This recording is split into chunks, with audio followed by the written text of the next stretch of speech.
What is up, YouTube? Welcome in to another edition of Bucky and BK live on Texas Sports Unfiltered and on the free Texas Sports Unfiltered app. Today is Tuesday, November 21st, 2023, and the Buck and I are with you for the next 2 hours on today's show.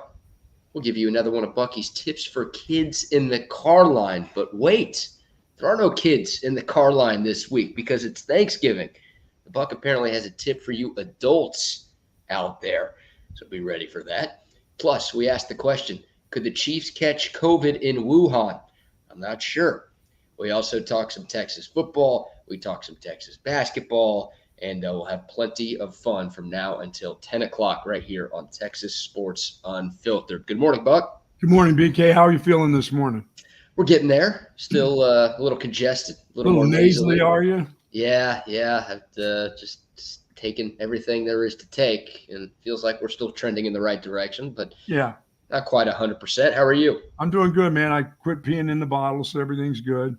You quit peeing in the bottle? Yeah, man. So now I did leave the sample.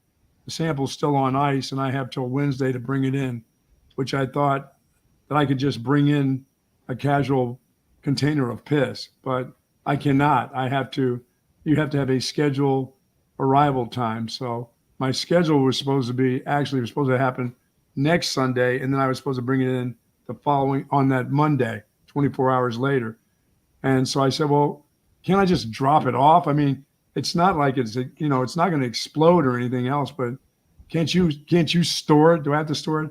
And the lady said, no, just keep it refrigerated or on ice. You can bring it on Wednesday. And I said, first of all, I can't leave it. I can't store it in my refrigerator. It's Thanksgiving. My wife's not going to let me put piss in a container in the refrigerator. That's not going to happen. And I said, would you do that for your husband? The lady I was talking to said, no, I don't think so either. So just keep the bad boy on ice in the bathroom. So I'm good. What? Okay. That has nothing to do with it. I can't bring it over there. I can't. It's 10 minutes away from where I live. Your timing was off. You started peeing in the bucket too early. You were supposed to wait a couple more days. Oh, no. I was supposed to do it the Sunday coming up after Thanksgiving and then bring it in that Monday. Okay. And she said, I had you scheduled for then. And I said, the whole time I'm in the doctor's office talking about, this is a great weekend. I'll do this. I'll bring it back here on Monday. And everybody was nodding their head, yes. But instead, they put me on the schedule for next Monday. But the lady gave me a deal, says, you've got 5 days if it's refrigerated. So it's been refrigerated, so I can do it by Wednesday, and I'm good. So you still have to pee in the bucket, or you're done? No, I'm done. The 24 hours is up. No more peeing in it. Dude, so you literally just have a jar of piss sitting in your house right now? On ice. Oh, my God. You've got your own trough. But remember, it'll be gone before Thursday's event, so when I go dump off food. So no lemonade for them. No soup for you. You've got a couple of days to serve somebody your homemade lemonade if you want to. The greatest prank of all time. It's staring you right in the face. It's sitting in a jar in your own house. No. Come on, you playing golf today with the Texas Cheaters? Go bring some out there. A nice, cool, refreshing drink on the course. That's better than the baked potato story. But I can't do that and you can't do that. You can kill somebody. My piss will kill somebody, believe me. Oh, what's in there? There's all kinds of little bacteria floating around in there. Nope, but I can't put it in a refrigerator. I can't even imagine. And we don't have one of those little refrigerators. Like we have a freezer in the garage, but we don't have a refrigerator. So I can't freeze it, but I do have it on ice in my cooler in the bathroom. That's amazing that they literally just said, can you keep it in your fridge? Yeah, I'm like, and like in the refrigerator, it's Thanksgiving week, there's different meals and foods in there. And the lady goes, yeah, I don't think I'd let my husband put it in the refrigerator either. So just keep it on ice. I said, it's been on ice. So I always put it back on ice. Good morning to the soldiers at Fort Cavazos, Texas, the soldiers in the state of Texas, and all those that fight for us each and every day. Thank you so very much for what you do. It is appreciated, and we appreciate it each and every day. And please be safe out there, and happy Thanksgiving to you all. Let me ask you this, here, Buck. Where does your urine fall on the Tom Herman hydration chart? Are you championship hydration level? Are you a selfish teammate? Are you blatant disregard for you and your teammates? I'm Headed probably number 2 on that chart there. Oh, you're championship level? Yeah, I'm probably championship level. Yeah, Okay. I've been doing pretty good. Then You you're know, okay. plus once you get going in that, you start to keep drinking and and what was funny was I was out yesterday morning after the show, and my wife says, "Oh, you got to be around to pee in the container." I'm like, "Wait a minute." She goes, "No, you can't take an in between pee somewhere else. You're supposed to do it for 24 hours straight."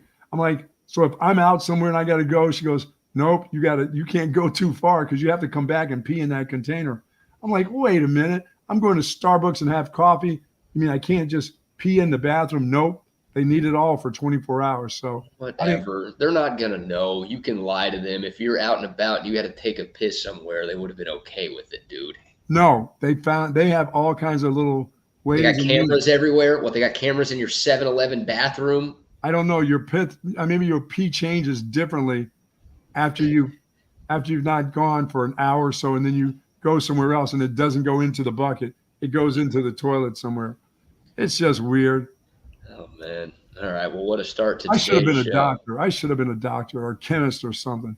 We already have a doctor. You could have been a chemist. We have our own doctor on Texas Oh, Sports that's Unfiltered. true. I forgot. Certified. Oh, man. Well, good luck to you trying to prepare Thanksgiving meals with pee all over your fridge. Man. That is It's awesome. in the bathroom and it leaves tomorrow at 2:00. It'll be in the Lakeway, St. David's chemical lab somewhere, shaking up as they're shaking it around. Stay away from the Buck's car as he's driving, because if you wreck that thing, that's going to be nasty. Wow. Storing 4 or 5 days of urine in there. Whoa, in man. his house. Yeah, don't Let's store remember that. it's on ice. It's not warm piss. It's this, when you have that ice all around that thing, what guys want to do when there's a bucket of ice there and you got to pee. You want to melt that down. Of course. No, but it goes right into the red container. You know what I do at the troughs, right? I just, grab the ice or dunk my head in there. It's just a nice, refreshing feeling right or there. Or that snow, that yellow snow. Yeah, exactly. Hey, we've got some breaking news. Really? To get to. Okay. A little video that accompanies this breaking news as well. Oh, no. I'm scared of your videos. Well, this happened in Austin on 6th Street last night. Arizona Cardinals quarterback Kyler Murray was arrested in Austin. And I think everyone knows who Kyler Murray is, right? Yes. Started at Texas A&M, played at Oklahoma, of course, is from the state of Texas, had a legendary high school football career at Allen High School, where he won a couple of state championships and never lost a game. Now the very highly compensated quarterback of the Arizona Cardinals. Yeah, he apparently was in Austin last night, middle of the week, I guess, had some time.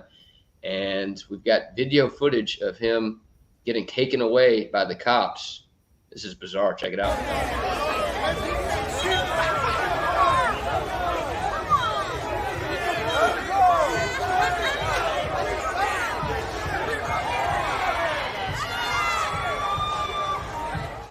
Oh, God. I love people screaming at that dude. Lock him up. Lock him up. Yeah, No there were a couple of lock him ups. There were a couple of free my mans, but how about that? Rare footage. I don't know if anybody else has that, but we at Texas Sports Unfiltered allegedly had the video of Kyler Murray getting taken away by cops from 6th Street in Austin. That's not Kyler Murray. Kyler Murray's got a big fro now. Oh, okay. Well, look like him. I mean, the height was pretty similar, or they're about the same height. No, is that guy too tall? He's too tall. It's the other guy coming through the turnstile is better. That guy's big. It's a big dude. That's the area. Well, that was Kyler Murray a couple of weeks ago once he returned from his ACL surgery. And that was his first game back coming off the injury. That dude looked good in the game. Yeah, but I don't know. Something happened between then and now to where Kyler Murray just got arrested last night in Austin. How does a little person get arrested? I mean, you have to be pretty bold to cuff that dude up. The guy had one seltzer and started turning up, I guess. Huh? Oh, man. I do wonder, and I always have wondered, like, how many drinks does it take to get a little person? Thank you. Thank you for the word little person. Thank you. They do appreciate that. Oh, they do. Oh, okay. They What are you, do. the I know Lorax? What are that you, the for sure. Lorax for the midgets? I mean, what do you mean they do appreciate it? How do you They know do this? because they appreciate to be called little people. Okay. They don't like the M word. They call them. You are canceled. I'm canceled? Officially, yes, that's right. I Officially support. on a Tuesday. I support them. I don't even No, like you calling them do. them. No, Yes. no, you're into Tootsie Roll fingers, roll them around, put them in cuffs, lock them up. I mean, come on, man. What do you mean, man? I'm bringing all sorts of awareness to the midgets out there. The little people. Attended extreme midget wrestling twice in my life. How many times have you been? 0. Okay, well, how supportive are you? I'm paying my hard-earned dollars to go support extreme Yeah, midget I've wrestling. watched film of Bridget, the M person. Bridget, the M person? Yes. I don't even know what you're talking about now. What is an M She's person? a film star. I'll just say that. But you didn't pay for that. You were watching it for free. Oh, I get the video. I went out and got the video. Oh, yeah. And that's quite costly to get that video. Okay, it costs a little bit more. A little bit more, yeah, than your entry into the wrestling, believe me. You would think it'd be a discount. Oh, yeah. For obvious reasons. So That's there you right. go. I don't get the whole version. If you're listening on the app and you're like, what the hell are these guys talking about? Did Kyler Murray really get arrested? No, he did not. That was just a video of a little person getting walked out of 6th Street in handcuffs by a couple of APD cops. So there you go, having some fun. Having a little fun on a Tuesday. It's Thanksgiving week. Come on, man. Why not? Absolutely. So Buck and I, we're doing a show today. We're doing a show tomorrow. Of course, right. We'll have pre and post game on Friday before and after the Texas Tech game. A lot going on here on Texas Sports Unfiltered this week. Yes, it is Thanksgiving week, but it is also game week. So we're still bringing you tons of sports and fun conversations. It's Tech week. It's Texas Tech week, your Mark U week, whatever you want to call it. The last scheduled meeting between Texas and Texas Tech. I hope it's the last forever. You don't want to play these guys again? No. I think most Texas fans agree with you. No, I don't want to play them anymore. I don't know, man. I consider Texas Tech a rival. These two teams have played every year since like the 50s, and they've played, I think, 72 times in history. Who would you rather play, these guys, Baylor or TCU, on a yearly? I think Texas Tech. I consider Texas Tech a bigger rival than Baylor and TCU. Okay. What about you? I don't know. Baylor, if you can just hammer them every year, that'd be great. Oh, that'd be fun. Don't get me wrong. I'd love to hammer all three of them every year. You kidding me? Instead of the SEC schedule, just take 3 of these groups? Yeah, I'll take the SEC, and then the 3 non-con games can be Baylor, TCU, and Texas Tech every year. I mean, that's not going to happen, but no. We also need a cupcake game since we're going to the SEC. So, throw Incarnate Word on the schedule. We'll go ahead and take it out on those. What about Texas State? They're just down the road. Or no? You're worried about Texas State. You think we'd lose to Texas State if we played them this year. You don't want to mess with them, man. They're doing a bowl game. I got no problem playing Texas State. But yes, G.J. Kinney's doing a tremendous job, and they've been a great story. And congrats to the Bobcats for making it to a bowl game. Yeah, congratulations to them. Hopefully they get their 7th win of the year this weekend. But yeah, like I'm in the minority. I'm aware of that. I think most Texas fans are like, good riddance. When we move to the SEC, you guys can stay behind in this mid-12 and deal with Brett Yormark, and we're good. We're on to bigger and better things. So I'd rather play them in basketball. I'd rather play them in basketball than football. Yeah, I mean, look, I saw I don't know if you saw this, but the Apple Cup, Washington State. Yes. They announced yesterday that they are going to continue playing that game, even though Washington's headed to the Big Ten next year and Washington State's going to be in the Pac-2 or whatever the hell they plan on doing beyond 2023. But they released a statement that said they had signed a contract to play for the next 5 years. I like it. Wow, what a concept! See how easy that was, Texas and Texas A&M. You see how easy that could be, OU and Oklahoma State. See how easy that could be, Texas and Texas Tech. Like, the worst part of conference realignment is that you are losing rivalries. Now, in Texas's case, you're obviously regaining a rivalry. Hell, you're regaining a couple with A&M and Arkansas coming back on the schedule every season. That's great. And the good news is Oklahoma is coming with you to the SEC. So you still got some rivalries, which is really, really good. But, man, I hate that we're losing one of the things that makes college sports so great, these rivalry matchups. You can't replicate this stuff. No. That's the worst part of all of these changes going on. And I'm glad that Washington and Washington State were able to figure it out. And I hope some other schools. Hell, there are plenty of teams that are non-conference teams that play each other. Florida and Florida State, they'll play this weekend, not in the same conference. Georgia and Georgia Tech, they'll play this weekend, not in the same conference. Clemson and South Carolina, they'll play, not in the same conference. Like, there's a way to make these games happen. And is it realistic for Texas to play all three of those teams every year? No, of course not. But why not a rotation? Why not play Tech every 3 years, Baylor every 3 years, TCU every 3 years? Like, there you go. You should be playing those teams. Football matters the most. I'm with you. I'm cool with those games happening in basketball and baseball and volleyball and all the other sports too. But football is obviously the biggest one. To me, you should still be playing those in-state schools, if not every year, at least every few years. I would agree. So that's where I'm at on this. But it's not going to happen. I mean, at least as of right now, there are no meetings on the schedule between the Longhorns and the Red Raiders after Friday. No, everything's still up in the air, and will be for a while, for the next couple of years until they figure this out. Yeah, we'll see what happens. But, I don't know. Texas Tech on Friday. We've got plenty of Sark audio coming your way. We had a fun basketball game last night. Wasn't a victory for the Longhorns, but I thought it was a lot of fun to watch. Yeah, let's get your tip for kids right now, and then we'll get into Texas basketball. The Longhorns did play the defending national champion UConn Huskies at Madison Square Garden last night. They fought hard, but they suffered their first loss of the season. We'll talk about that, kind of what it means for Texas moving forward. But it is Tuesday. It is around 8:20, which means it is time for another one of Bucky's tips for kids in the car line, brought to you by our great friends at Relax the Back. And they're great locations at Hill Country Galleria across from Whole Foods, and, of course, in Austin at the Gateway Shopping Center. That is Relax the Back. It's giving me all the comfort that I need. And I'm giving you folks all the comfort that you need going into Thanksgiving. And this tip is probably for the adults because the kids aren't in the car line, but there are some adults that are actually going to work today. Yep. I mean, some are going, and some have bailed out since last Friday probably. Let your smile change the world, but don't let the world change your smile. Okay? Let your smile change the world. You've got a great smile, even with that stash, but don't let the world change your smile.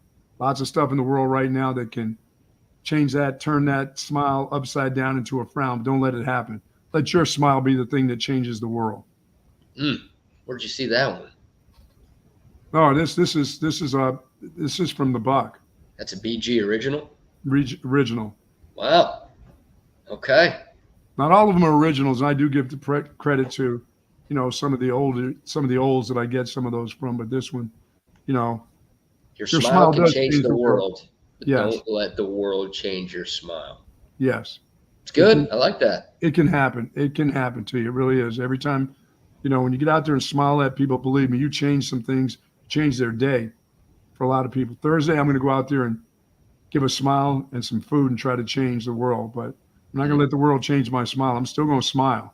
Well said, man. I like that a lot. Yeah, there's a lot of things in this life that you can't control, but your attitude is something you always can control. Yes, you can. And keeping a smile on your face and being kind and positive to other people is something that you can always do, and it doesn't cost you a thing. So, and it's hard to keep a smile these days. It really is. It is, man. It is not easy. Life ain't easy, man. We're all going through certain things that we've got to deal with day in and day out. But no, I mean, Chip says it at the start of every episode of Chip and Zay. Happiness is a choice. Yes. I agree with that, and I agree with what you said, man. Like, keep a smile, keep a positive attitude, and the world can try to drag you down a lot, but keep a positive mindset, and it's going to go a long way. Yeah, that smile affects a lot of people. You'd be surprised at what it does for people. Yeah. I like that, man. Good job. So that's a tip. That's a tip for adults. Tip for kids. It's a tip for everybody. Yes, sir. Keep a smile on your face. That's well done right there, my friend.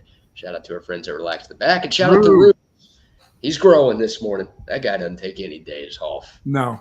Give this video a like if you are watching on YouTube. Hit us with the thumbs up. We do appreciate you guys stopping by on a Tuesday morning and spending some time with us. Texas Sports Unfiltered is live all day long until 5 o'clock.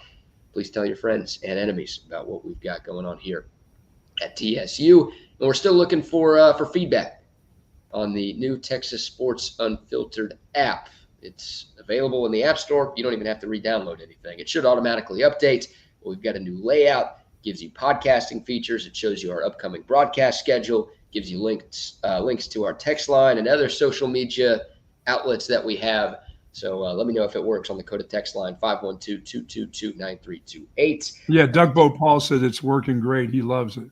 Very good. Still working on the Android app as well. It's been submitted. I don't think it's updated yet. I'm going to check a little bit later today. But hopefully y'all get the update at some point in the not too distant future. Should happen for sure by the end of this week. Okay, Buck, you brought it up. Texas basketball playing at MSG last night against the 5th-ranked UConn Huskies. Of course, UConn, the defending national champions. And Texas fought hard. I mean, they got punched in the mouth early. They were down 9-2, 2 minutes into the game. Texas was down by as many as 16 points in the first half last night. It looked like UConn was just running away and hiding with an easy victory, but Texas fought back. They cut it to 4 at one point in the second half with about 6 minutes left. They kept things interesting throughout, but unfortunately, just too much UConn. They hit a couple of just daggers right as the shot clock was expiring. Oh, yeah. Just big-time shot after big-time shot by UConn in clutch moments. Texas couldn't quite get the stops it needed. The Longhorns had a couple of bad turnovers on some key offensive possessions down the stretch. And Texas came up a little bit short, 81-71, the final score from the Garden. Texas, of course, was playing without Dylan DeSue, who was not suited up for the Horns this season. And also Caden Shedrick, who was Texas's best player 2 days ago in the win over Louisville. Shedrick had 27 points in 27 minutes. I got an email from Scott McConnell, the UT basketball SID, like 2 minutes before tip-off that said, Caden Shedrick's not playing tonight due to precautionary reasons. He's coming off that shoulder injury, and I guess Texas didn't want to play him on back-to-back nights as he's still getting things back to 100%. So no Dylan DeSue, no Caden Shedrick. Those are the two best bigs for Texas. Those are two of Texas's best players, and they still kind of went blow for blow with a really, really good top-5 UConn team on a neutral floor. Even though Texas lost, and even though a lot of fans don't like moral victories, I was pretty encouraged with the fight that I saw from Rodney Terry's. I was too, especially from the little guys because they were little. They played small ball last night. They didn't have a choice. The UConn bigs are very skilled. I mean, they're skillful. They've got they're hitting backdoor cuts. Texas's guards aren't going to grow 5 inches during the course of the season, and that's a little group. And they had big guards and they had big men who had lots of skills. They could shoot the three. They could pass once they got into the paint. I mean, they're passing in the paint, really. I thought they would take more shots in the paint, but hell, they found backdoor cuts, guys cutting off backdoor picks and stuff. And they got a lot of easy buckets because they're just taller. They're just bigger. Yeah. And not just being big, but they're skillful big guys. They can shoot from all over the place, but they found backdoor cuts, and the little guards really couldn't keep up. Texas got some streaky shooters. Asmus is a streaky guy. He just is. He reminds me of a playground guy that just, once he gets going, you've got a problem. But if he gets cold, he don't stop shooting. That doesn't make, what I'm saying? Sometimes it's time to give it up. He doesn't give it up. He wants to get back on a streak. Yeah. That's going to be good and bad for the Horns, I believe, this season. Because that streaky shooting, you're going to need it from somewhere. I thought he got into a groove there, before halftime. And then when he started missing, he didn't stop shooting.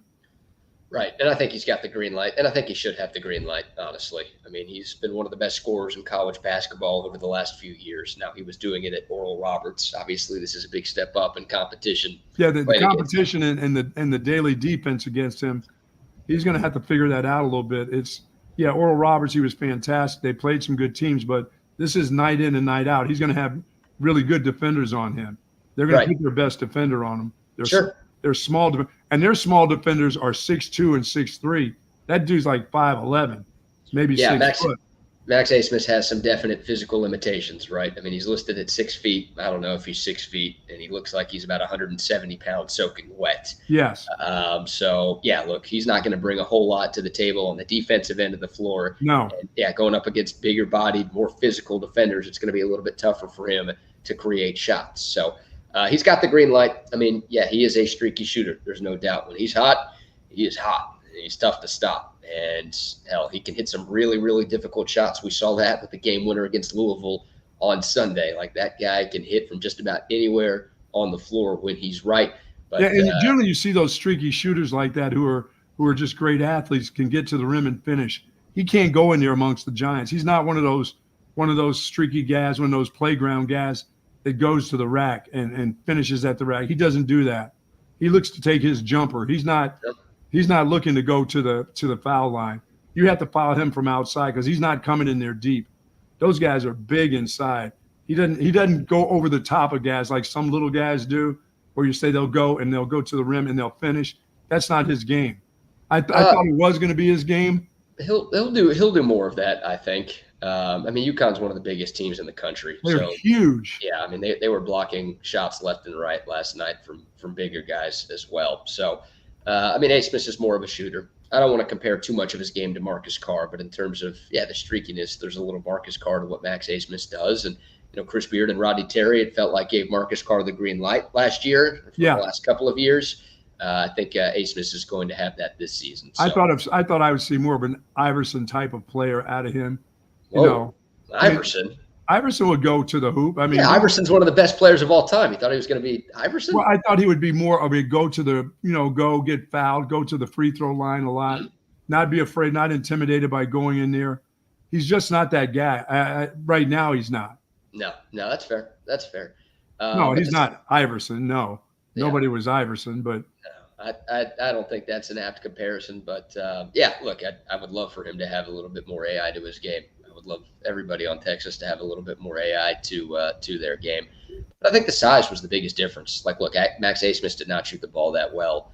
He was just 4 of 14 from the floor, but UConn out-rebounded Texas by 11, and that they were getting a lot of second chances on offense. Texas wasn't getting a lot of second chances after missed shots by them. Once again, UConn just hit some big shots down the stretch. So, the lack of size really mattered. I mean, if Dylan DeSue and or Caden Shedrick is playing in this game, then I would have liked Texas's chances. I mean, even if Shedrick was in last night, with what we saw from him on Sunday against Louisville, it's like, well, that guy can be an impact player on both ends. They had Cunningham on their 7-footer. I was like, that's not going to work. They've got 6'6" Brock Cunningham going up against that big guy clinging for UConn. And I'm like, that's not going to work. Yeah, no. He's a problem. And then that kid Caravan. I mean, Caravan is awesome. Yeah, 6'8" sophomore who can just pull up from anywhere on the floor. He was the one hitting those shots like late in the count. I'm going, that can't go in.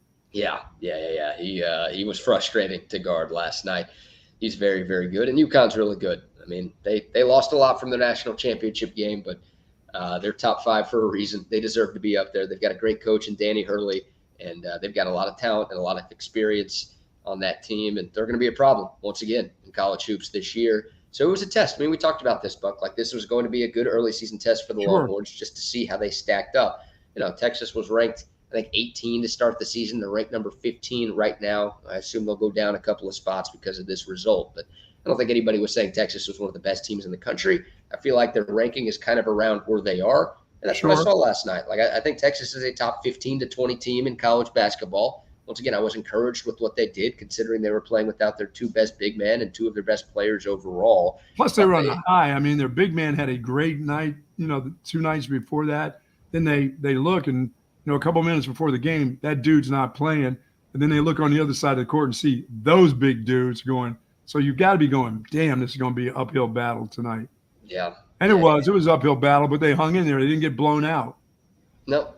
Once again, they got punched in the mouth pretty good early. It was getting close to. It's like, oh God, should I turn this off?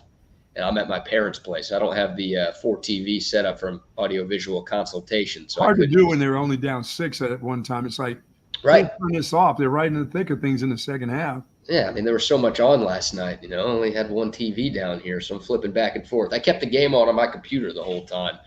Of course, but it was one of those like, God, is this even worth any of our time? Texas was down 16, and it's like we're short-handed, and they're really good. And okay, well, this is maybe to be expected, but no, they fought hard once again. They showed grit. This team's pretty solid offensively. They've got some defensive limitations. That's clear and obvious through a few games, through 5 games now into the season. But they can do some good things offensively. They can run the court. They can go. Yeah, they can go 2 out in transition. How about Dylan Mitchell last night, leading all scorers with 21 points? That guy, early in the year, I watched him play in the orange-white scrimmage, and I watched him a lot just in warm-ups before that scrimmage even started at Gregory Gym. And he was doing some things offensively that I hadn't seen from him. And he had that turnaround, fadeaway, mid-range jumper that he brought out last night. He made a couple of those, and the announcers were like, "Oh shit, that's an NBA shot right there." Yeah, he was doing those fall-away NBA shots. You're right. Dylan Mitchell could not do that last year. No, like, that's one of those. If he even tried to do that last year, you're yelling at your TV like, "Dude, what? Stop! No, don't! What are you doing?" Yeah, he's worked at that part of his game. He has worked on his offensive game a lot. And through the first 4 games, you didn't see that much of it. And it almost felt like he was trying to force things at times. And it just looked a little skittish and sporadic. And but he gets to Madison Square Garden and he lets loose. But he did, man. He was 9 of 12 from the floor. Obviously, you saw that freak athleticism. He had a ridiculous putback last night where he caught it off the glass with 2 hands and then flipped it to his left hand and just dunked it like all in one motion. And it's like, oh, God. Well, he's got all that, but now it looks like they can run some offense through him a little bit. Yeah. I mean, look, he's not the best offensive player on this team by any stretch, but last year it almost felt like Dylan Mitchell was an offensive liability. This year, sure. I don't think he is. You can actually run, as you said, you can run some things through him. And if the ball leaves his hands, it's not what are you doing anymore? It's like, okay, no, this actually has a chance to go in. His athleticism is there going to be some one-on-one defenders that he's going to abuse. Oh, yeah. Or he's going to be taking a lot of free throws. Yep. That's he got to the line 5 times last night. Once again, 9 of 12 from the floor, 21 points, 8 rebounds, a couple of assists, a couple of blocks as well defensively. I mean, the defense is not a question for Dylan Mitchell. He should be on the first team all defensive team in the Big 12 this season. He's just that kind of athlete and that kind of competitor on that end of the floor. But, the reason Dylan Mitchell came back for another year was to work on his offensive game, right? If he was more polished offensively, he would have been a lottery pick in the NBA draft after just 1 year. He came back to work on the offense a little bit last night. We really got to see that on full display. Hopefully we get to see it. I'm not expecting 21 a game from Dylan Mitchell. No. He's not going to average that this year. But hopefully we see a few performances like that over the course of the long season. I thought that was absolutely.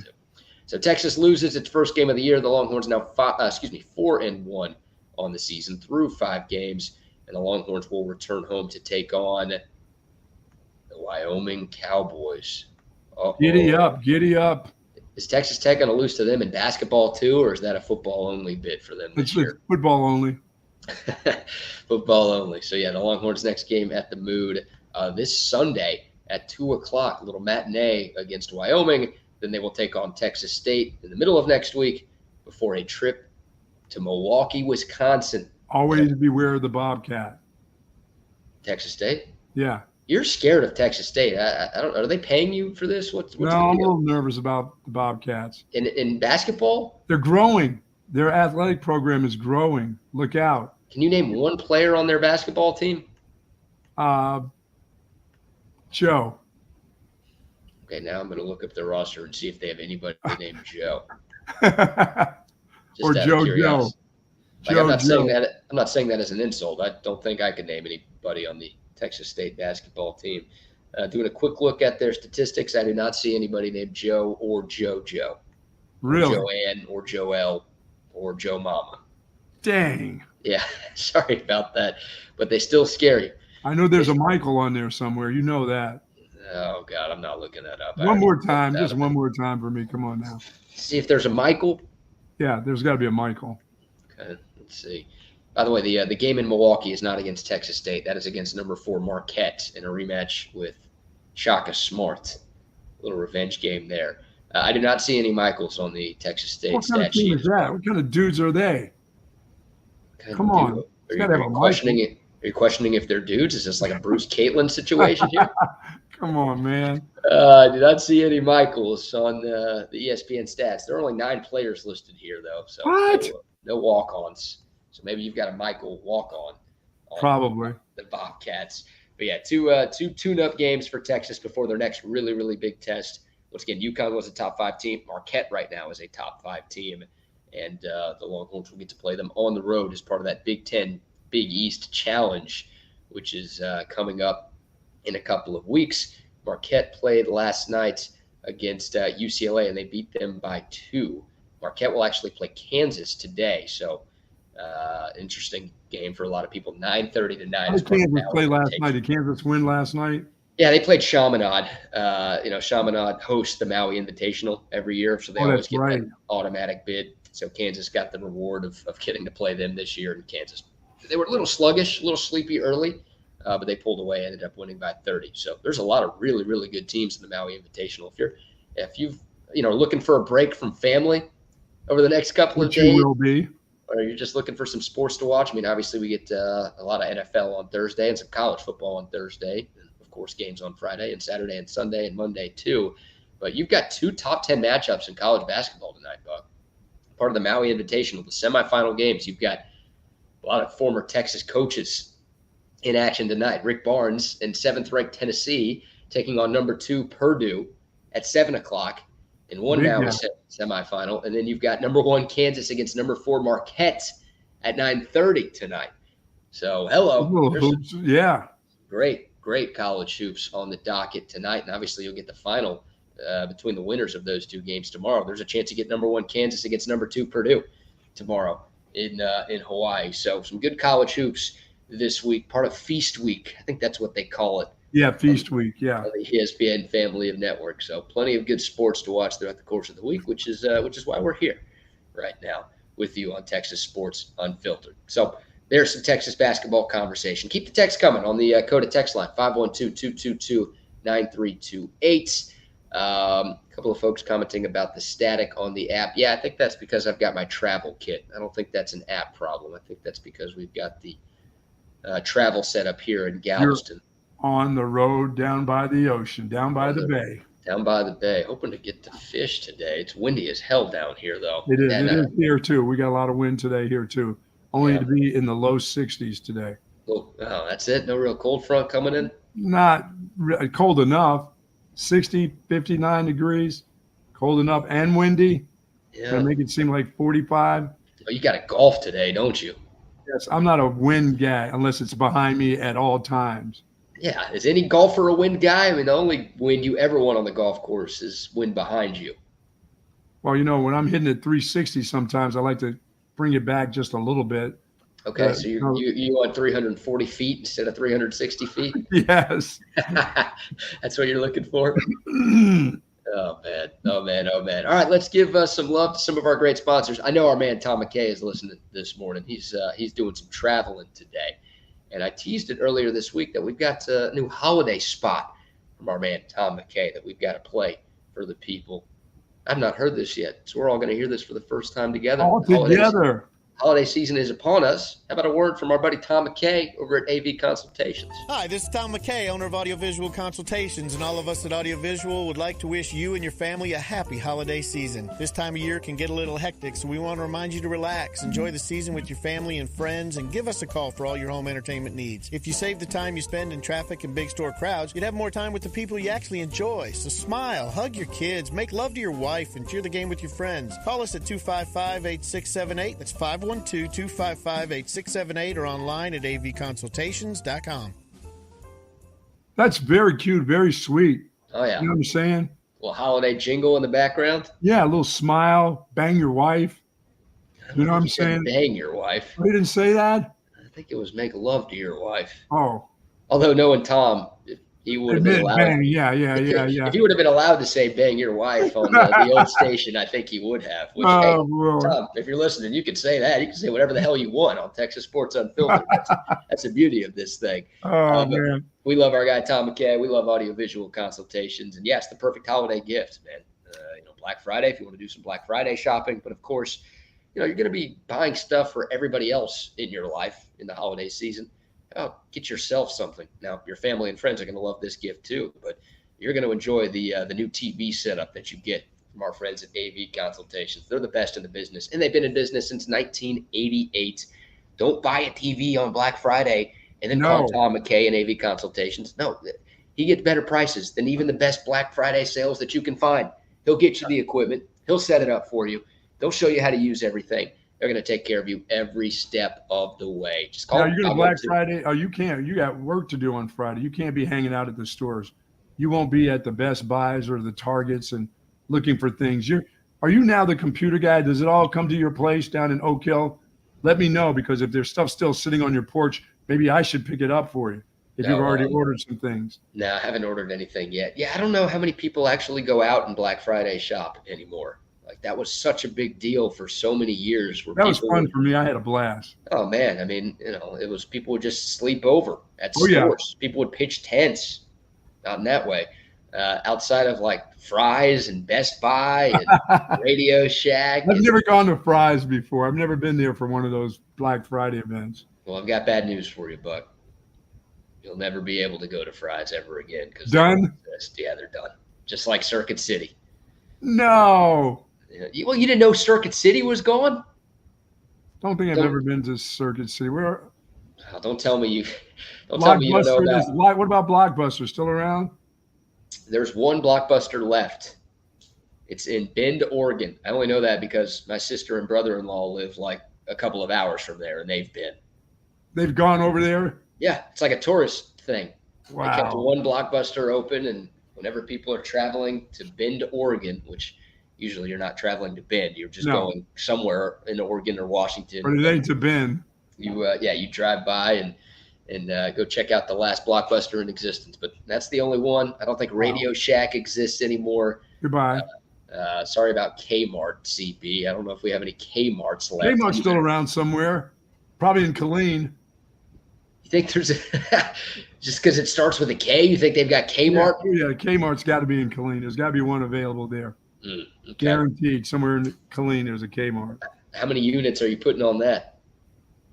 Same amount as I put on last night on those Philadelphia Eagles. Yeah, congrats. How about that for you to start off your Monday night? 5,000 units for the Buck. He had the Eagles plus 2.5. Of course, the Eagles went into Kansas City and won that game outright, thanks to Kansas City's inability to catch the ball. It looked like Marquez Valdez-Scantling took your advice. It looked like he also put 5,000 units on the Philadelphia Eagles. That guy was point shaving last night with all those drops, wasn't he? What was Kelsey doing? Thinking about Taylor Swift all night? Yeah, Kelsey had a couple of drops. He had a bad fumble as well.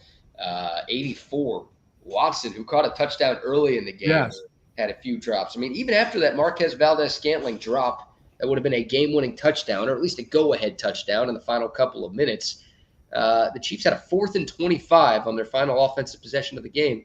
And the receiver, Watson, got to the sticks. Mahomes hit him right in the helmet. It went right through his hands, hit him in the helmet, and it fell incomplete. The Eagles got the ball back, and they were able to kneel out the clock for a victory. But even on that 4th and 25, the lowest percentage play you could find, Mahomes still threw a perfect ball, and it hit a Chiefs receiver right in the head.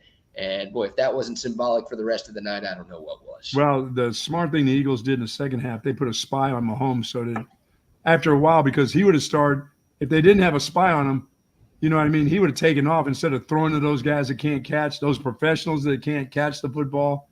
That's what they're paid for. He would have started to take off because there were some gaps in the defense, but there was a guy standing there waiting for him. Yeah. So, I mean, you got to catch the ball. I mean, he couldn't have done any more. He says it all starts with him, which is admirable, but that just kind of, I don't know, dude. I don't know how better you can play to hit guys in the hands the way you hit them last night. And that touchdown, I mean, I saw where Tyreek Hill tweeted out, hey, you haven't been there before. You don't know what them lights are like. I know one thing. That's a professional who's supposed to catch that ball. There's nothing to the lights there. That thing was thrown on a rope right in his hands. And he just dropped the rock. He just put it down on the ground.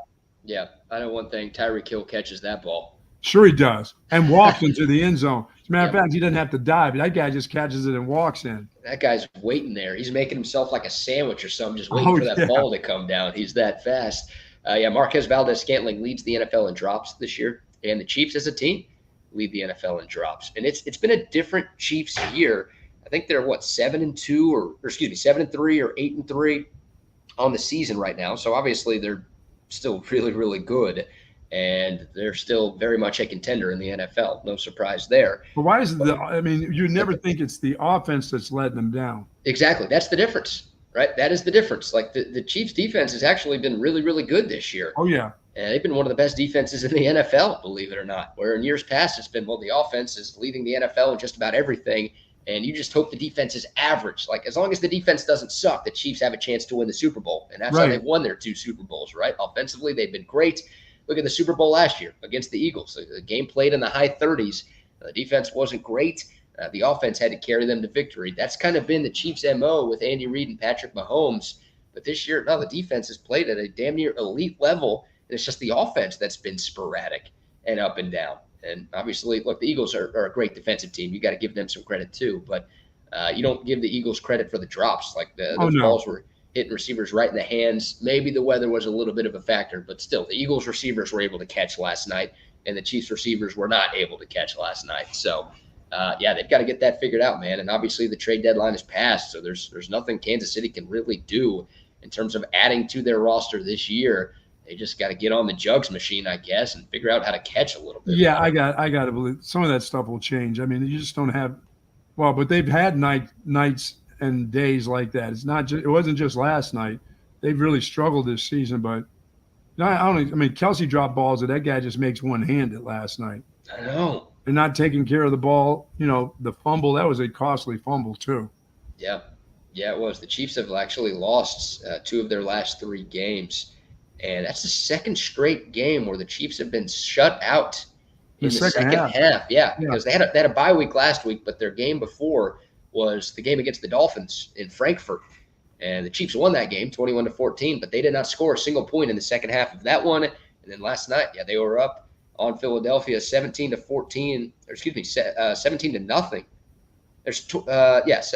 Hold on, I'm looking at the wrong game here.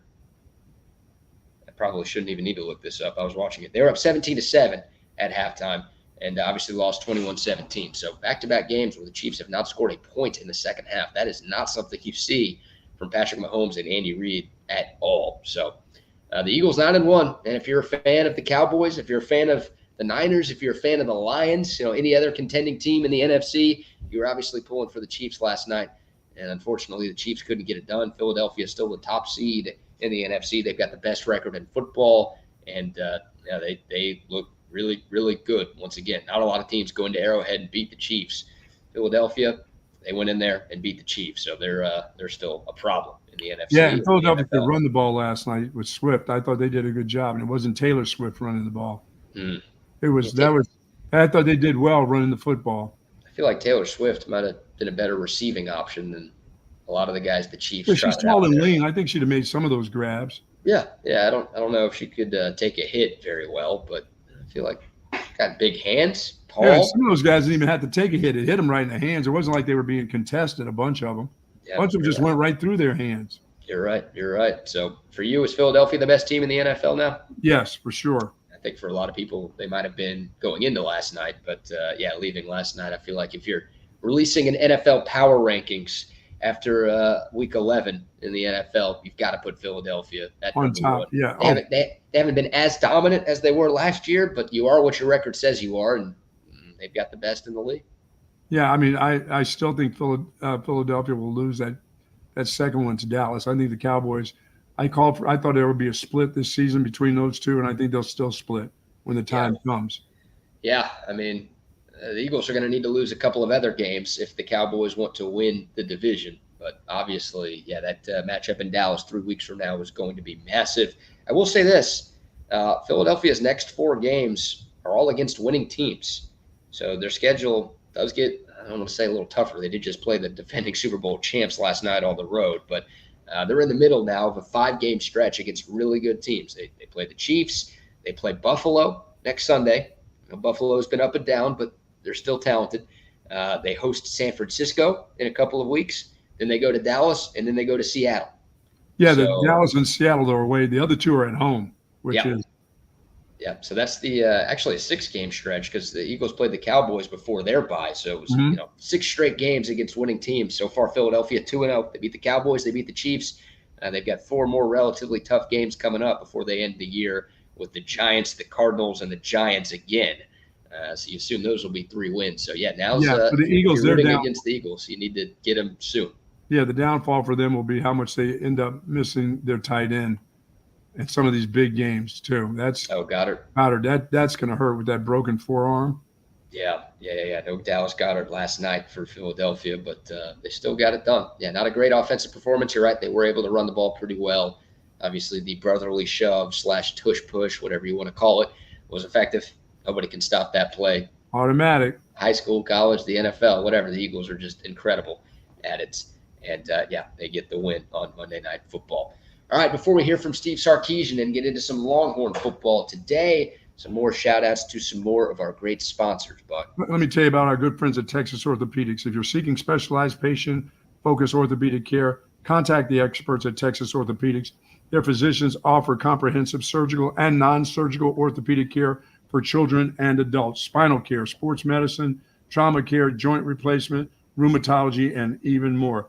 Their doctors are dedicated orthopedic surgeons whose goal is to get you back into good health and that great quality of life that you deserve. Visit Texas Orthopedics for more information. That's txortho.com. They are the largest independent orthopedic practice in the state of Texas, txortho.com. Yes, indeed. Yes, indeed. Shout out to Texas Orthopedics and shout out to Altstat Beer. Yeah. Oh, yeah. If you're looking for something to bring to your Thanksgiving meal on Thursday. You put that under your arms and just bring it there to the house?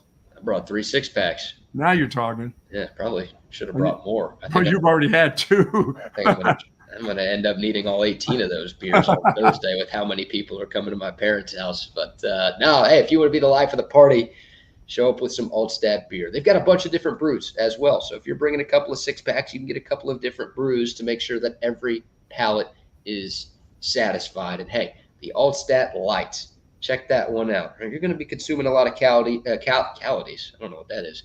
A lot of calories with the turkey, with the dressing, with the nasty-ass cranberry sauce, with all the sides, the pies, all the fix.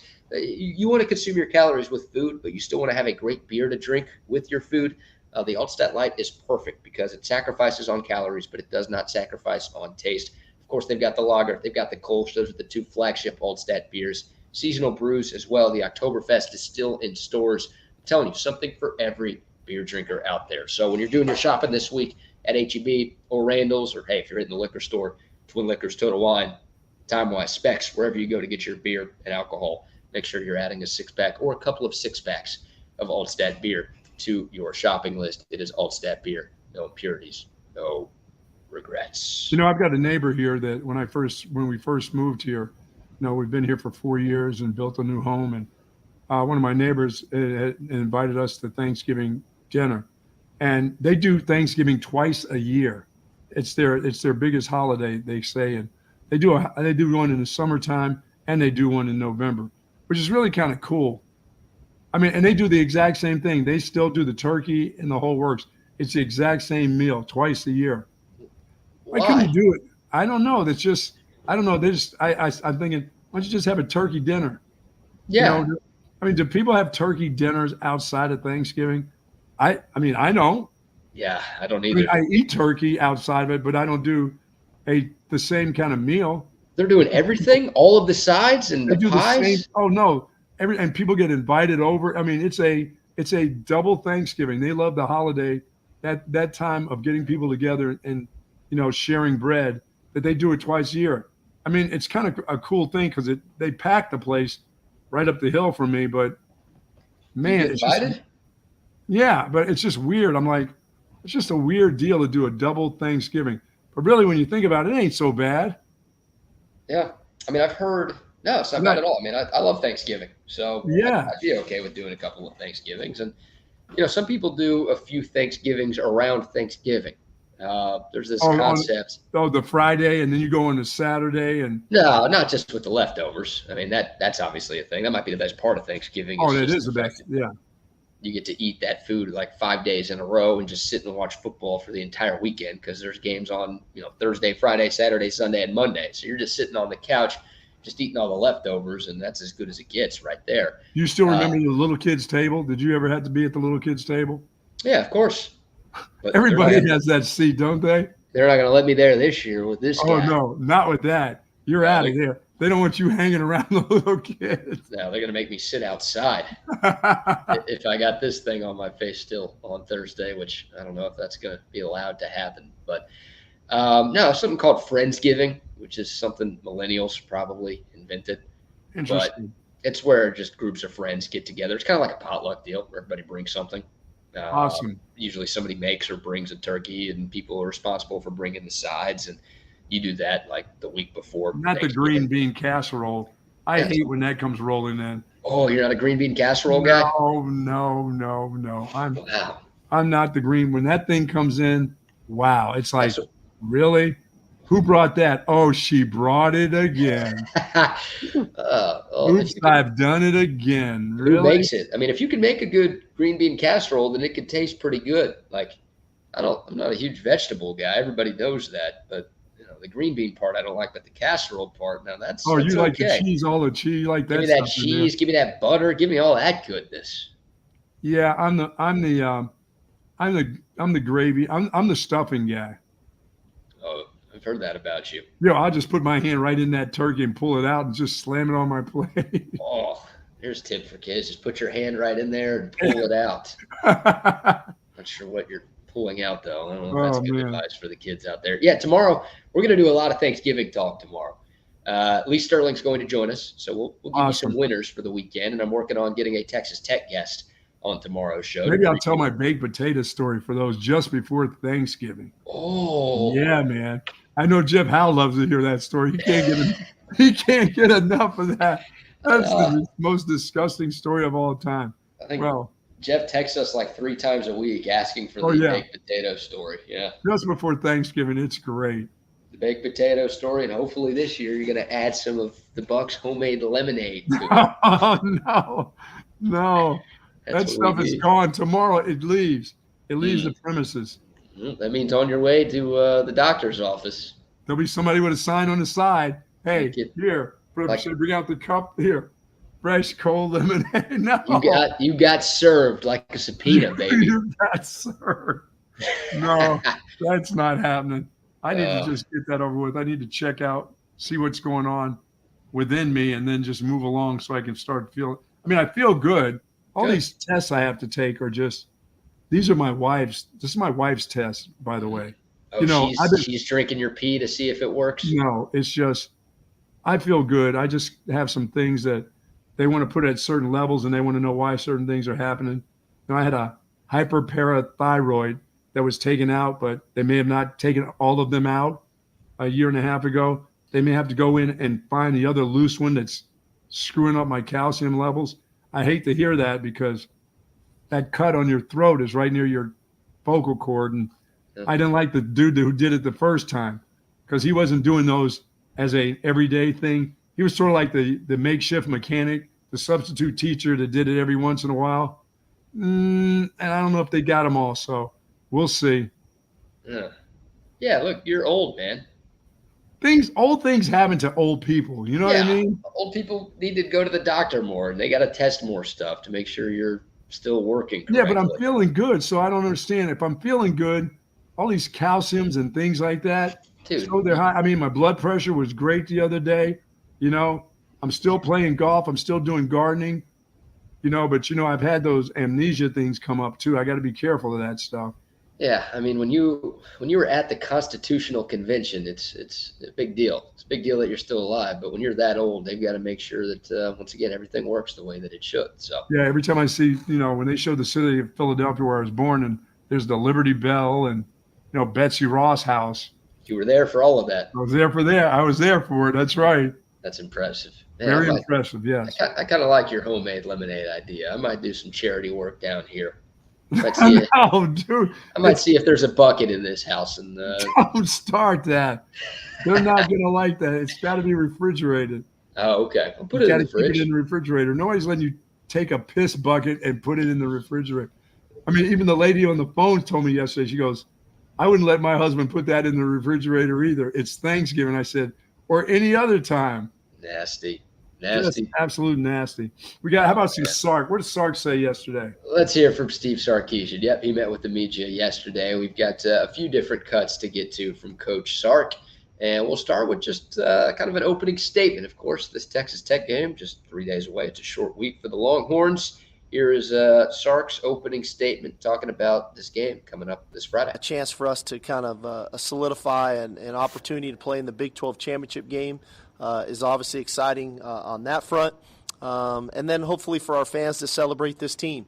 to where this team has come, and I know what everybody's gone through over the last decade or so. And so for the fact that this team has one more opportunity to play in DKR, Friday night, we're looking for a raucous, intense crowd, one that fuels our players with energy, but hopefully, again, like I always say, the players have to do their part. We have to do our part to fuel the fans with energy too. So hopefully everybody can make it. Everybody have a little turkey on Thursday. Enjoy your Friday afternoon, and then get to DKR for, I think, for us an awesome ball game against a really good opponent. I think Tech, it really had a tough start to the season. I know we all go through it, and you never know when injuries show up. But they were fighting that injury bug earlier in the year. And I think, as you could see them getting themselves healthier and healthier, they've strung together 3 in a row now. They're playing really good defense. They're running the football extremely well, kind of have changed philosophically that way. So we know we're going to get their best shot. And so we've got to do a great job of preparation this week for a heck of a ball club. And should be an exciting night Friday night. It's not just – Coach, it's not just the injury bug. It just happens to them. They get into their 3rd and 4th quarterback by this time of the year every year. That's just what happens up there in that air. And it's going to be it should be, but you will be coming to this stadium with lights. There will be lights at the stadium on Friday night. Yes. You don't have to worry about playing in the dark. Right. Yeah, Texas Tech has won 3 games in a row, right? They were 3-5 and in serious danger of missing a bowl game. They're back to running the ball, BK. Yep, they beat TCU on a Thursday night in Lubbock. They went to Lawrence and beat Kansas in a pretty impressive game. Kansas was playing with its 3rd-string quarterback, but still, they beat a ranked Kansas team on the road. And then last week they held on for a 1-point home victory over UCF. UCF not having a great year, but of course the week before UCF beat Oklahoma State 45-3. So Texas Tech has turned a little bit of a corner. I think the big thing for them, the running back is really good. Taj Brooks has been good all year. The difference in Texas Tech's offense is they're actually starting to use him, right? Like I've got a bunch of buddies who are Texas Tech fans, and they're just yelling over and over again, like, why are we not running the football? Taj Brooks is our best player. If you thought Sark wasn't running enough with Jonathan Brooks, go watch some of Texas Tech's early season games when their Taj Brooks, was averaging like 7-8 yards a carry, and he's getting 15 carries a game. And it made no sense. It's like Tech was trying to pay homage to Mike Leach, and they just wanted to throw the ball around the yard 40, 50 times a game, and it just wasn't working. 2 things that have worked for Tech. Number 1, they're giving the ball to the running back more. And number 2, they got Baron Morton back, who's their number 2 quarterback. Yes. A lot of folks thought Baron Morton should have been the starter going into the season. That was not the case. It was Tyler Shuck. Shuck's been out for the year. He actually announced like 2 days ago that he's hitting the transfer portal. So his time in Lubbock is done. Thought that was weird that he couldn't wait to the end of the season to do that. But he's, he wasn't playing regardless. So I don't think it's too big of a deal for Texas Tech. But no, they got Baron Morton back. They were playing with a freshman quarterback for 3 or 4 games in the middle of the year. Jake Strong was the kid's name. He was Jake Weak. I mean, he looked lost out there. He had no business playing at the Power 5 level right now. And they got Baron Morton back, and that's a big part of why they've won 3 games in a row. So, their offense has a little bit more juice to them. Their defense has been okay at times this year. But, Texas Tech's solid. I mean, they're not as good as they were talking, and a lot of people around the country fell for it. I mean, I remember before the season started, there were some national pundits saying Texas Tech was a dark horse to not only win the Big 12, but to make the college football playoff. And there were some national people saying Texas Tech was going to win this conference this year. Hilarious. But, obviously they're not that. But, look, they're 6-5. They do some things pretty well. But this is clearly a game that Texas should win, and they're favored by 2 touchdowns. Oh, yeah. I mean, folks will be excited on Friday night. I mean, this will be, as Coach Sark said, I mean, you enjoy your dinner Thursday. You watch a little football on Friday, but you get it cranked up to get to the stadium and to cheer this team on. And this has been a fantastic group so far this year. I mean, they've got 10 wins. They're looking for more. They're looking to get to the championship. They're looking to win a championship. And then the chips will fall as they may. I mean, you had that chance in October in Dallas. You didn't get that done, but you may get a second chance at that one. But you really got a chance at your first goal, and that's to get to the Big 12 championship game. Yeah, absolutely. And, Sark was asked about that yesterday as well. Like, is there any extra emphasis on this game because you're 10-1, it's a win and you're in to the Big 12 situation or the Big 12 championship game situation? Like, do you talk differently to your team about this? Can you tell your team's a little bit more amped up for this game because of what's on the line?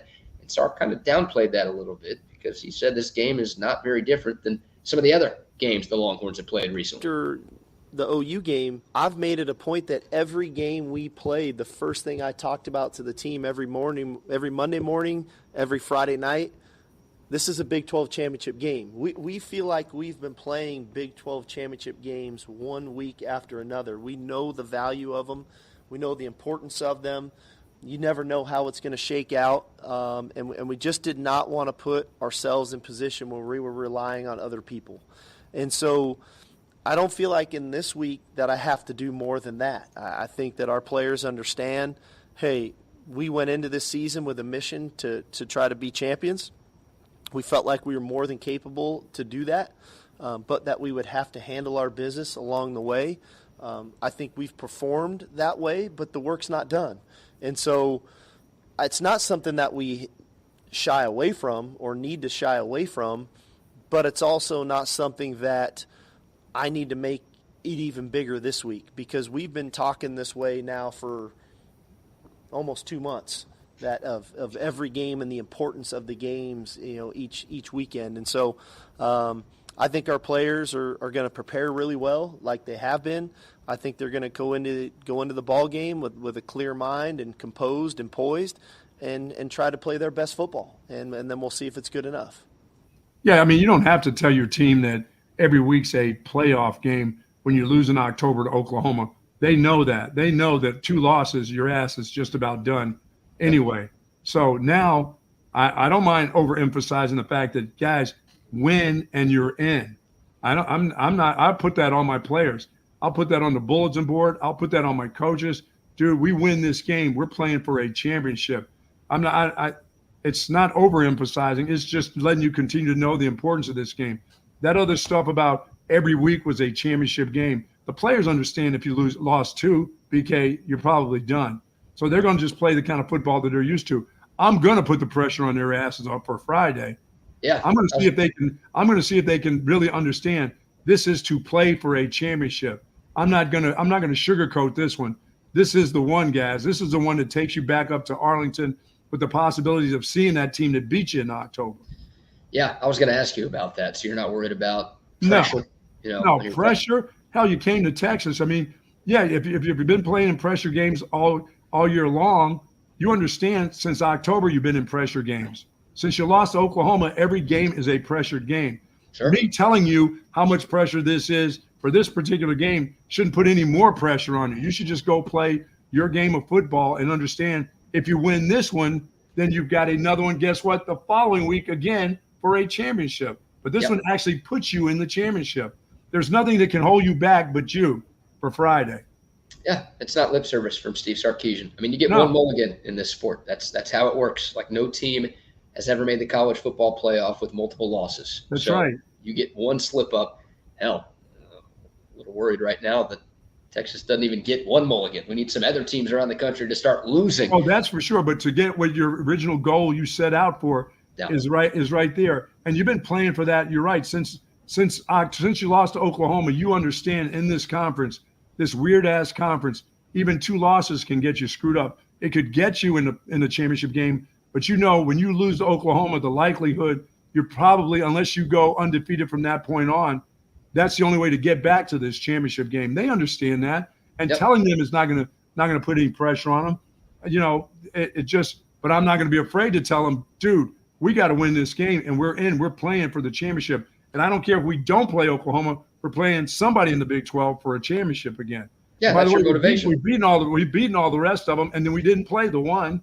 Right. Yeah, that's your motivation right there, right? I mean, I don't think it's adding pressure. I agree with you 100%. I think it's just reiterating what your team goals are. And like you said, this team's number one goal going into the season was to win the Big 12 championship. Well, the only way you can win the Big 12 championship is to win this game on Friday to get to the Big 12 championship. So I'm kind of glad. But you've been in pressure games because they're all pressure games. Lost to Oklahoma. I mean, the Oklahoma game was a pressure game. Right. One of the biggest Absolutely. rivalries in the sport. Unfortunately, Texas came up short in that one, but you're right. I mean, Alabama was a pressure game. You kidding me? On the road, Last that week was a place. pressure game. Yeah, and like you said, every game since Oklahoma has really been a pressure game because you have one more loss, then you don't control your own destiny. Like last year, and Sark talked about this a little bit yesterday, like going into the final week of the season, Texas played Baylor on Black Friday last year. Texas still had a chance to make it to the Big 12 championship game. They needed to beat Baylor, and they needed some help. Right. The Longhorns beat Baylor, but they didn't get the help that they needed. Well, this year's a different story. All Texas has to do is win on Friday night, and that's it. They don't need any help from anybody else. If they take care of Texas Tech, they will be in the Big 12 championship game. So, yeah, it's just reiterating what your number one – like this is why you're here. All the work that you've put in since the spring, really since the winter, it's for this. It's for this, for a chance to play for the Big 12 championship. So let's go out there and do what we've done. You won't have to say very much once you get back up to Arlington. There's not much. You don't have to give a rah-rah speech once you get to there. Once you're in a championship game, the speeches aren't what wins the games for you then by the time you get to that spot. But you can tell them now, dude, we can't get there if your asses don't, just get out there and win this football game. It is what it is. Win and you're in. Yeah, and I like that. I like that it's a similar feel to recent games that Texas has played. Sure. Games that they played for the last 2 months. So, they know what's at stake. It's Tech. It is Tech. The line's actually gone down. It was 13.5 yesterday when we were broadcasting. And I'm looking at my ESPN app right now, and I'm seeing 12.5. I'm thinking it's going to be a 10-point game. Okay, so you would take Tech cover right now on a Tuesday. Yes. Oh, yeah. I think it's going to be. I think it's going to be a close football game. I think that the run game is what worries me about it. They're going back to what they do. The run game? Yeah, they're going to run the football. They're going to run it early and they're going to run it late. They're not going to give in to throwing the ball. Yeah, this is a really good. This kid can run. Yeah. Did you see what Texas did against the run a couple of nights ago? Iowa State had 9 yards rushing. With a freshman running back? Nah, I saw it. They had 3 running backs. Only one of them was a freshman, and neither one of them, and none of them are as good as the guy that they have at Texas Tech. No. I mean, when you say you're worried about the running back, what do you think? You think he's going to go for 100 plus? Like no one's done that against Texas except for Dylan Gabriel. Well, I don't care if he gets 100. As long as they don't. As long as they. That's what would scare me. If somehow Taj Brooks goes over the century mark, then I'd be worried that this game is very close. But I'll be more worried if they go for anything over 200 in the air. Well, they're going to do that. Everybody does that. No, not Friday. 200's not that much. It won't happen this Friday. I mean, Rocco Becht went for more than 300, and Texas held him to 16 points, and Texas won by double digits. So if it's 200, hey, sign me up. I'll take 200. Just I need them to shut down the passing game. This senior night. It is senior night for Texas. Been around those too. Some of those work in one way and some of them work in another way. But this is different. This is for a championship. So you're all in on this. Yep. And I like this mindset too. Like, I don't want to criticize our media brethren too much. They've got jobs to do. They've got stories to write. They've got features to air, whatever. But it felt like a lot of the questions posed to Steve Sarkisian yesterday were congratulatory questions. Oh, how's it feel to be – the 10-win thing? How's it feel to be a 10-win coach for the first time? Oh, Sark gave a great answer about culture. 5 minutes long. We're not going to play it because it's just too long. But someone's like, what is culture? What does that mean to you? And there was a lot of – how does it feel to be here?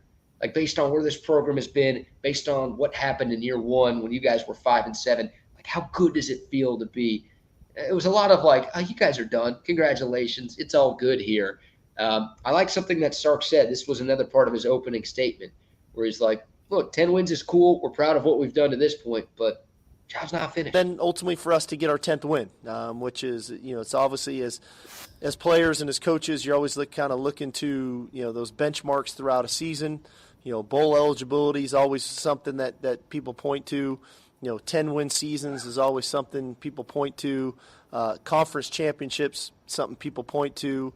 Bowl game, and then naturally, if there's a CFP opportunity. So it's a great benchmark for us to hit. I know the coaches were excited about it, but I think all of us would tell you the same thing. We're not done yet, and we know that there's more out there for us to do.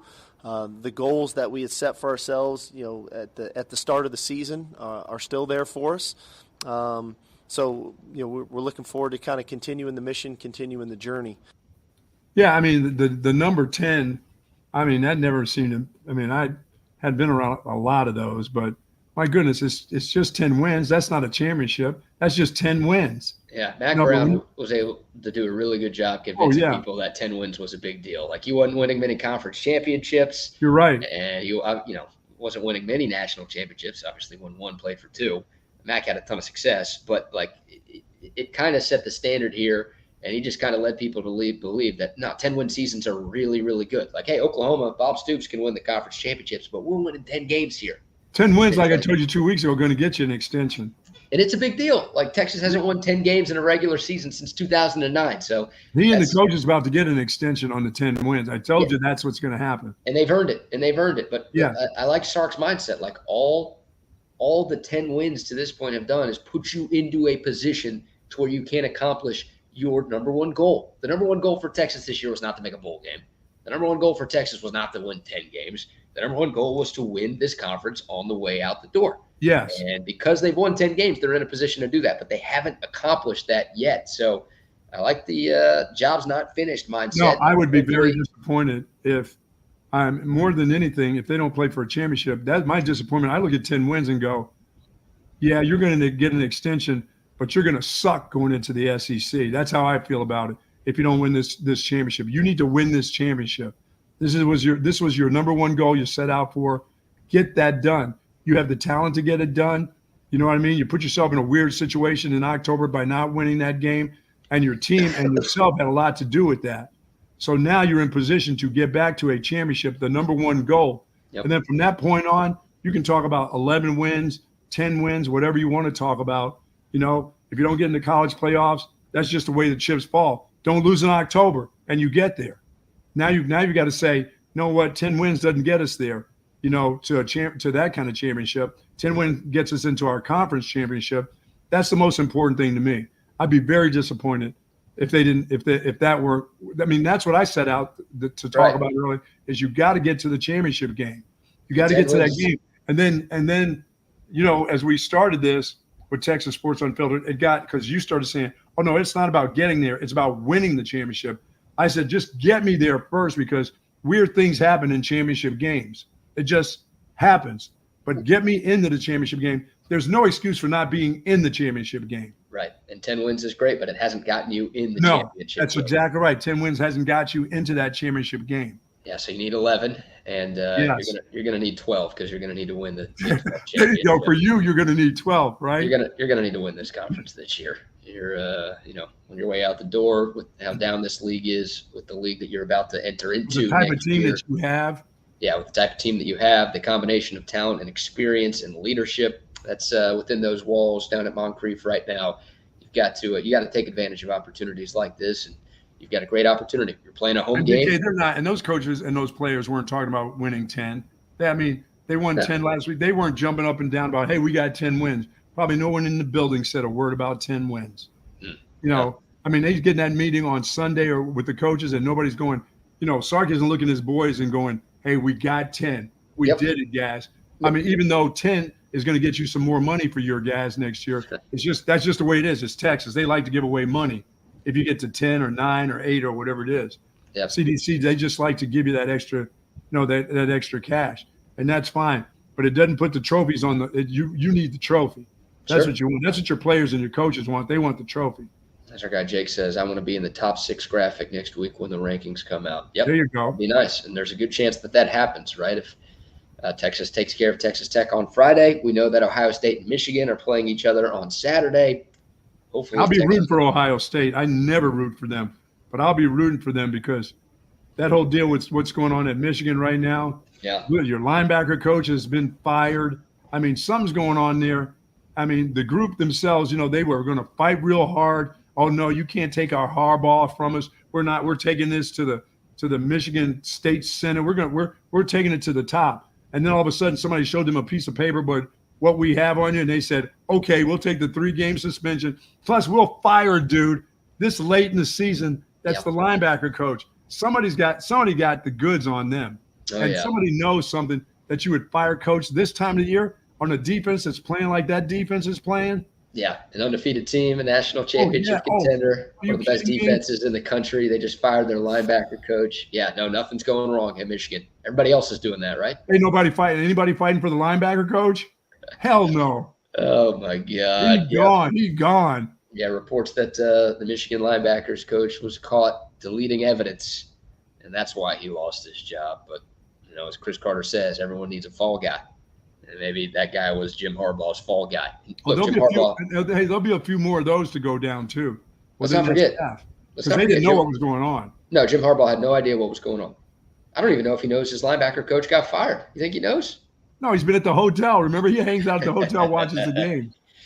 Oh, man. Yep. I hope both of those teams lose. They can't. It can't be that way. But I'm rooting for Ohio State. I'm rooting for the Buckeyes to get theirs, because the rest of the people that have those little meetings are going to look at Michigan and go, "You're done." I think Jake brings up a great point, right? Like, if you do hope Texas moves up in the rankings this week, then you hope for a blowout. That's best case scenario, to where like the loser of this game is out. Yes. And I think the way things are shaking out anyways, with just how many one-loss teams there are right now in college football, whoever loses this game is not going to make the playoff anyways. No, they're not going to have – Ohio State's not sliding in there like they did last year. No, I mean, Michigan's kind of ran away from Ohio State in each of the last 2 games. They have. So if that happens again, either way, we're talking about a 3-touchdown margin of victory on Saturday, then, yeah, the loser of that game, I think for sure, is out this year. So that's a great point, Jake. Yeah, that's what you want. Of course, you still need some more help. You still need Florida State to lose, and you're rooting for Oregon State again, right? The Beavers let us down last week against Washington. Well, now they play the game formerly known as the Civil War against Oregon this weekend. They're going to let you down again this week. Yeah, you're probably right, but you hope the Beavs can find a win at Autzen Stadium in Eugene on Saturday. That would be good. But yeah, that's where things are with Texas right now. But once again, Texas needs to take care of his business for any of this stuff. Yeah, and as we said, I don't think that puts any more pressure on your team. Your team's been playing in pressure games. That was a pressure game last week. And I know there were people that thought, damn, that's a tough place to go play. They got their players talking shit. They got no lights at the field. I mean, you're going up there, you haven't played well there, and they found a way. When that thing was 6-3, I was going, ugh. Don't like this. And when the flags kept dropping out of the bottom of those guys' pants, I was like, wait a minute. By the way, the punt return, punt returning is really weird. And they try to help you out by, if you got your head in front, they generally say, okay, if your head's between the returner and the defender, and you're not directly pushing the guy in the back, but your head's in front. Dude's head was in front between the catch and what they called pushing in back. I mean, there was no reason for him to do it, but his head was in the front. That made it easier for me after I went back and saw it again to say, wait a minute. All you have to do is get your head in the front of the guy. I was trying to figure out what you were talking about. The block in the back. The so-called block in the back when his head was in front of the player. Yeah, I didn't like that call at all. It was very soft. Keeper barely touched the guy. You could argue it was more of a block in the side than a block in the back anyways, but the guy didn't fall down. He didn't even put his arms up looking for a penalty. No, he thought he thought Crawford had his head in front of him, between him and the ball. Yeah. The ref was just staring right at it and decided to drop the laundry. So, yeah, that one sucked. That was the code red. Of course, you know that. Yeah, your mark was in the building, so we had to make sure Boss Man was happy. That was one of 2 touchdowns taken off the board in the first half. And that's Ohio State. You got to win this game, because you got to make sure that those officials this Friday have nothing to do with this game. But I'm going to tell you, they're going to be a part of it. This one's not going quietly. No, of course not. Unless you just stomp them down, unless you just beat them down from the very beginning, and get one of those leads that you don't give up in the fourth quarter, and you keep going, because if it's close, they're going to start dropping those hankies. Sure. And that's what happened in the first There'll be half some on Saturday. hanky going on. Oh, yeah. That's what happened when the game was close in Ames this past weekend. And then Texas was able to get a couple possession leads in the second half, and it kind of took the game out of the ref's hands. So, yeah, there's going to be some shady stuff going on because Brett Yormark would love nothing more than neither Texas nor Oklahoma playing for the Big 12 championship. And that dude is showing up. That dude will show up. Oh, we'll see. He said he would before the season started. He did show up in Ames. I think that was a little bit of a surprise, right? No one really announced that visit. Well, he wanted to get rid of it so he didn't have to really show up this week. That was the deal, probably. Yeah. If Iowa State won and we knock Texas out of the Big 12 this week, then maybe I can show up to Austin on Friday and celebrate the fact that Texas is not playing for the Big 12 championship game. Maybe that was his goal. Oh man. Tired of using the refs as an excuse. We're 10-1. Texas is fine. The refs have been bad this year. If you're not seeing that, you're a below average noob.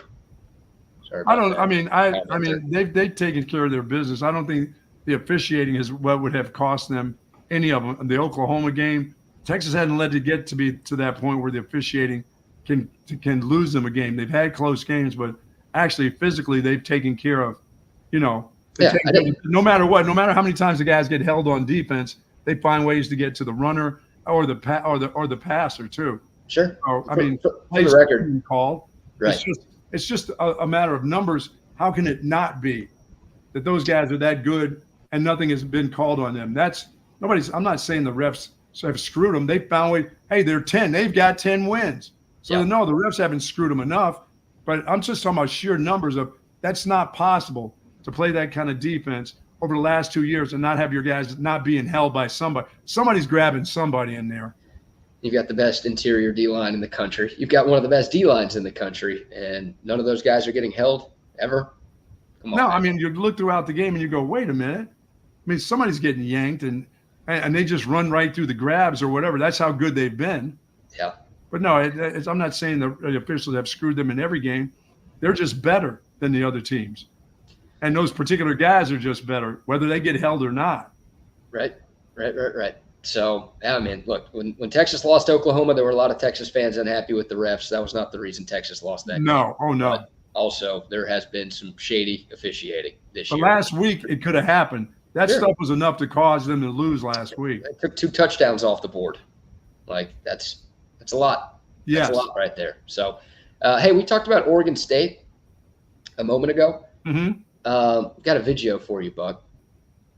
Not Kyler Murray leaving the Oregon. He's not leaving the stadium or anything, is he? No, you really like that video. You are enamored with the midgets, aren't you?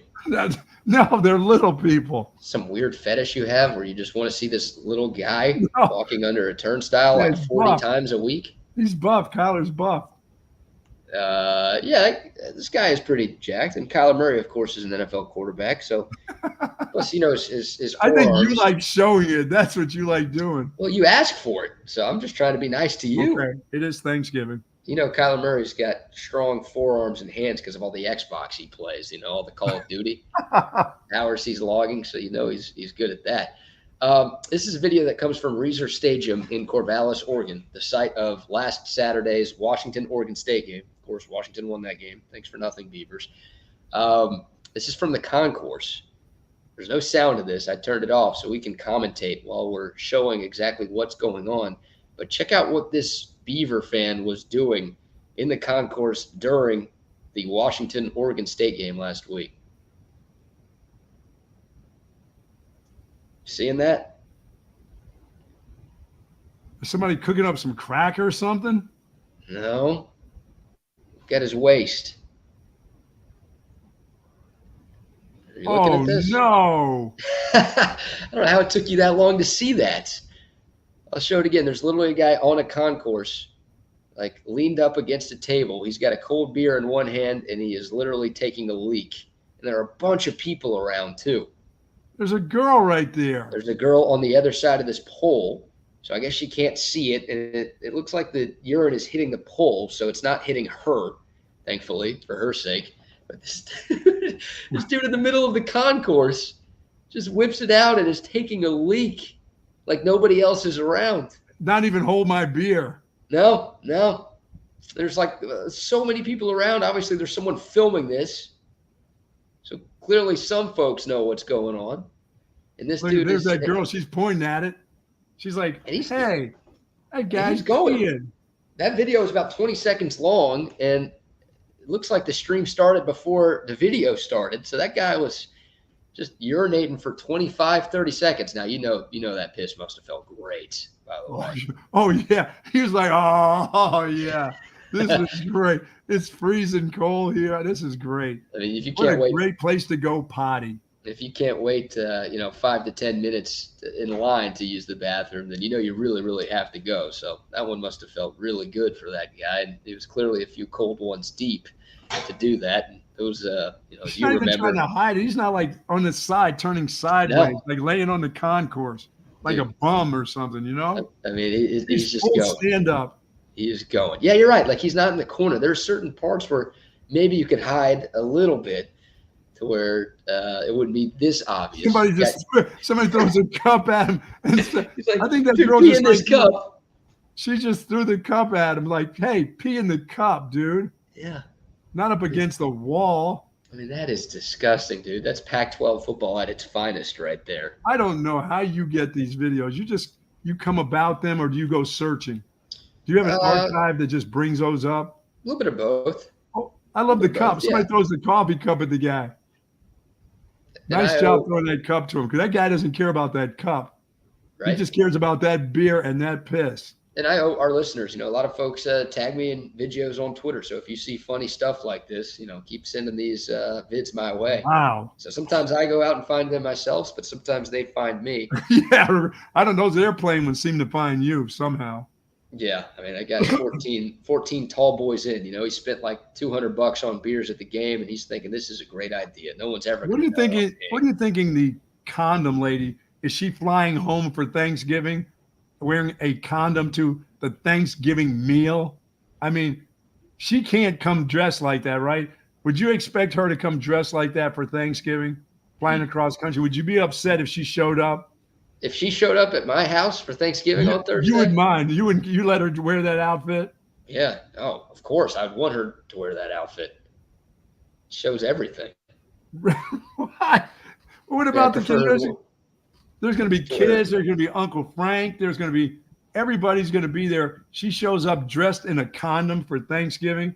She can eat outside with me. We'll get our own table away from everybody else. In the garage somewhere? Sure. That's fine. You talking about this girl right here? Call me again. Call me again. Yeah, you guys did nothing wrong. I said shut up. No, you shut the up. You shut the up and you're Goodbye. You shut the film me. I'm Instagram famous. Bum. Shut up. I'm gonna show up. I'm gonna show up to my mother's house in a condom. Really? And call her a bum because she's not Instagram famous. No, she can't come to dinner dressed like that. Mm. If that's my son's girlfriend, I'm gonna have to say, your mom has some nice clothing upstairs still in the closet. You want to ask your friend to put something on, please? Your friend. Before I say grace. You know what I mean? I'm going to say grace, but all the dudes at the dinner table aren't going to be paying any attention to grace. They're going to be just staring. You mean they won't care what I'm saying before the meal? No. Hey, Buck, shut up. Just let her sit. Yeah. Hey, come sit beside me. Oh, yeah. She would really be great. Yeah. Yeah. Hey, can you go get seconds and thirds, please? I know your parents. I can't imagine if that girl right there showed up with you down at the house for Thanksgiving and dressed like that. Your mom is going to say something.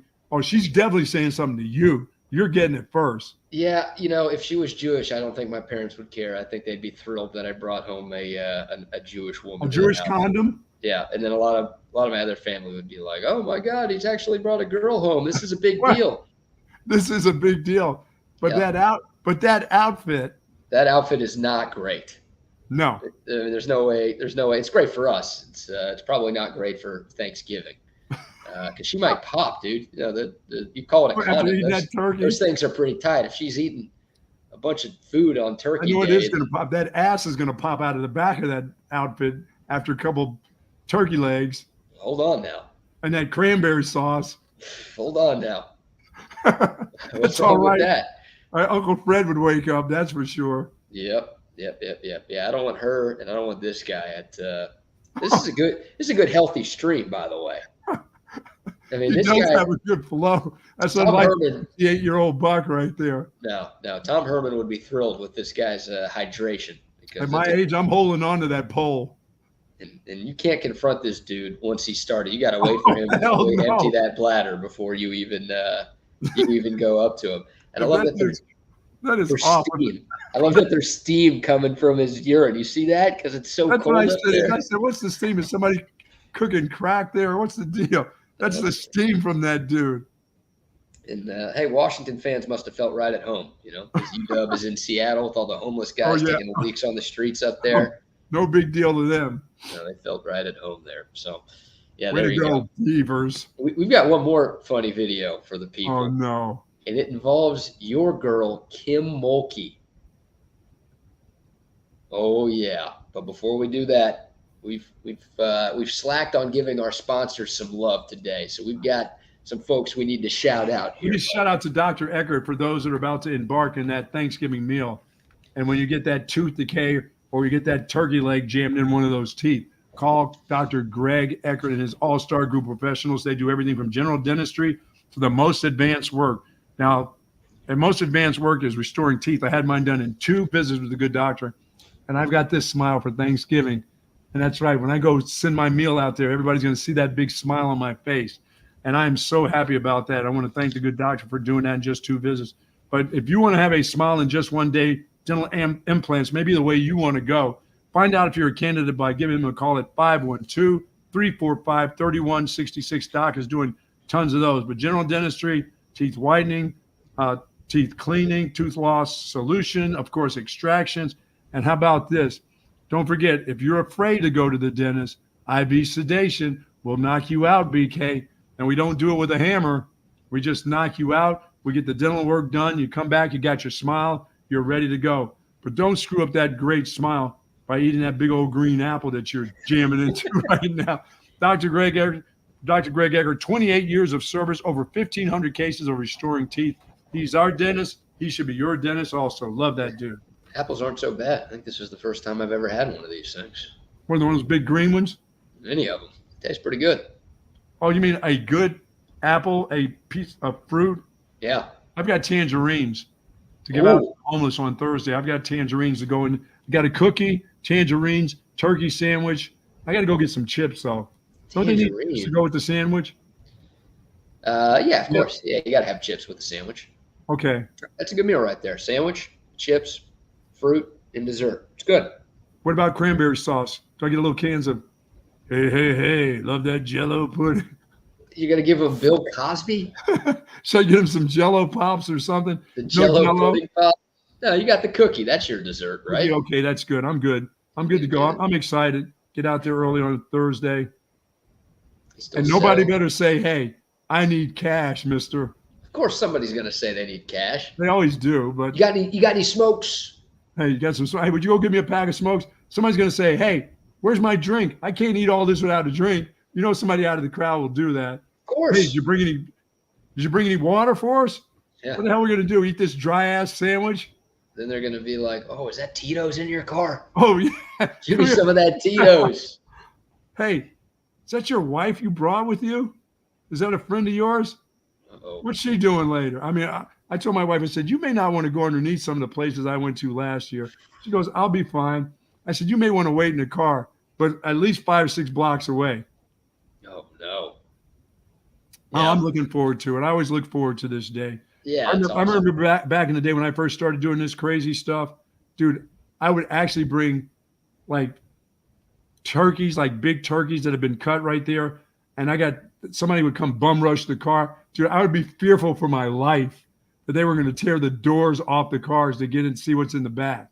Yeah. I mean, you're outnumbered, right? I kind of park away, and I walk over like Santa with a big bag now. What do you take? Like a giant pillowcase, like a big sack or something? Or do you have Bring like a wheelbarrow that you roll? What do you do? I'll bring my plastic bag filled with all the different stuff for the different areas that I go to. I went, of course, to investigate. And yeah, there's still a lot of people living, homeless and without a place to stay. And I feel terrible about it. I go down to Mancheck, and that that whole intersection down there, Mancheg and Ben White. That's just sad for our city. It's sad for the people, but it's sad for our city to see that. And I'll be headed down that way on Thursday. So I know those people won't have a meal, and that makes me sad for the people on that day. But I'm sad for our great city too. It's just a shame. I mean, and it's like that all over this country. It's not just our city. It's at a lot of cities. I wish there was something I could do. If I could hit that lottery, I'd help. Yep. Well, our city has enabled it, and there are plenty of cities who have enabled it more. But I mean, it sucks that people are homeless and people don't know where their next meal's coming from, and that's an unfathomable thought, man. That's he talked about it yesterday. There's a lot to be thankful for in this world. Absolutely. That's one of those things that I'm thankful for every day. Is like I know where my next meal is coming from.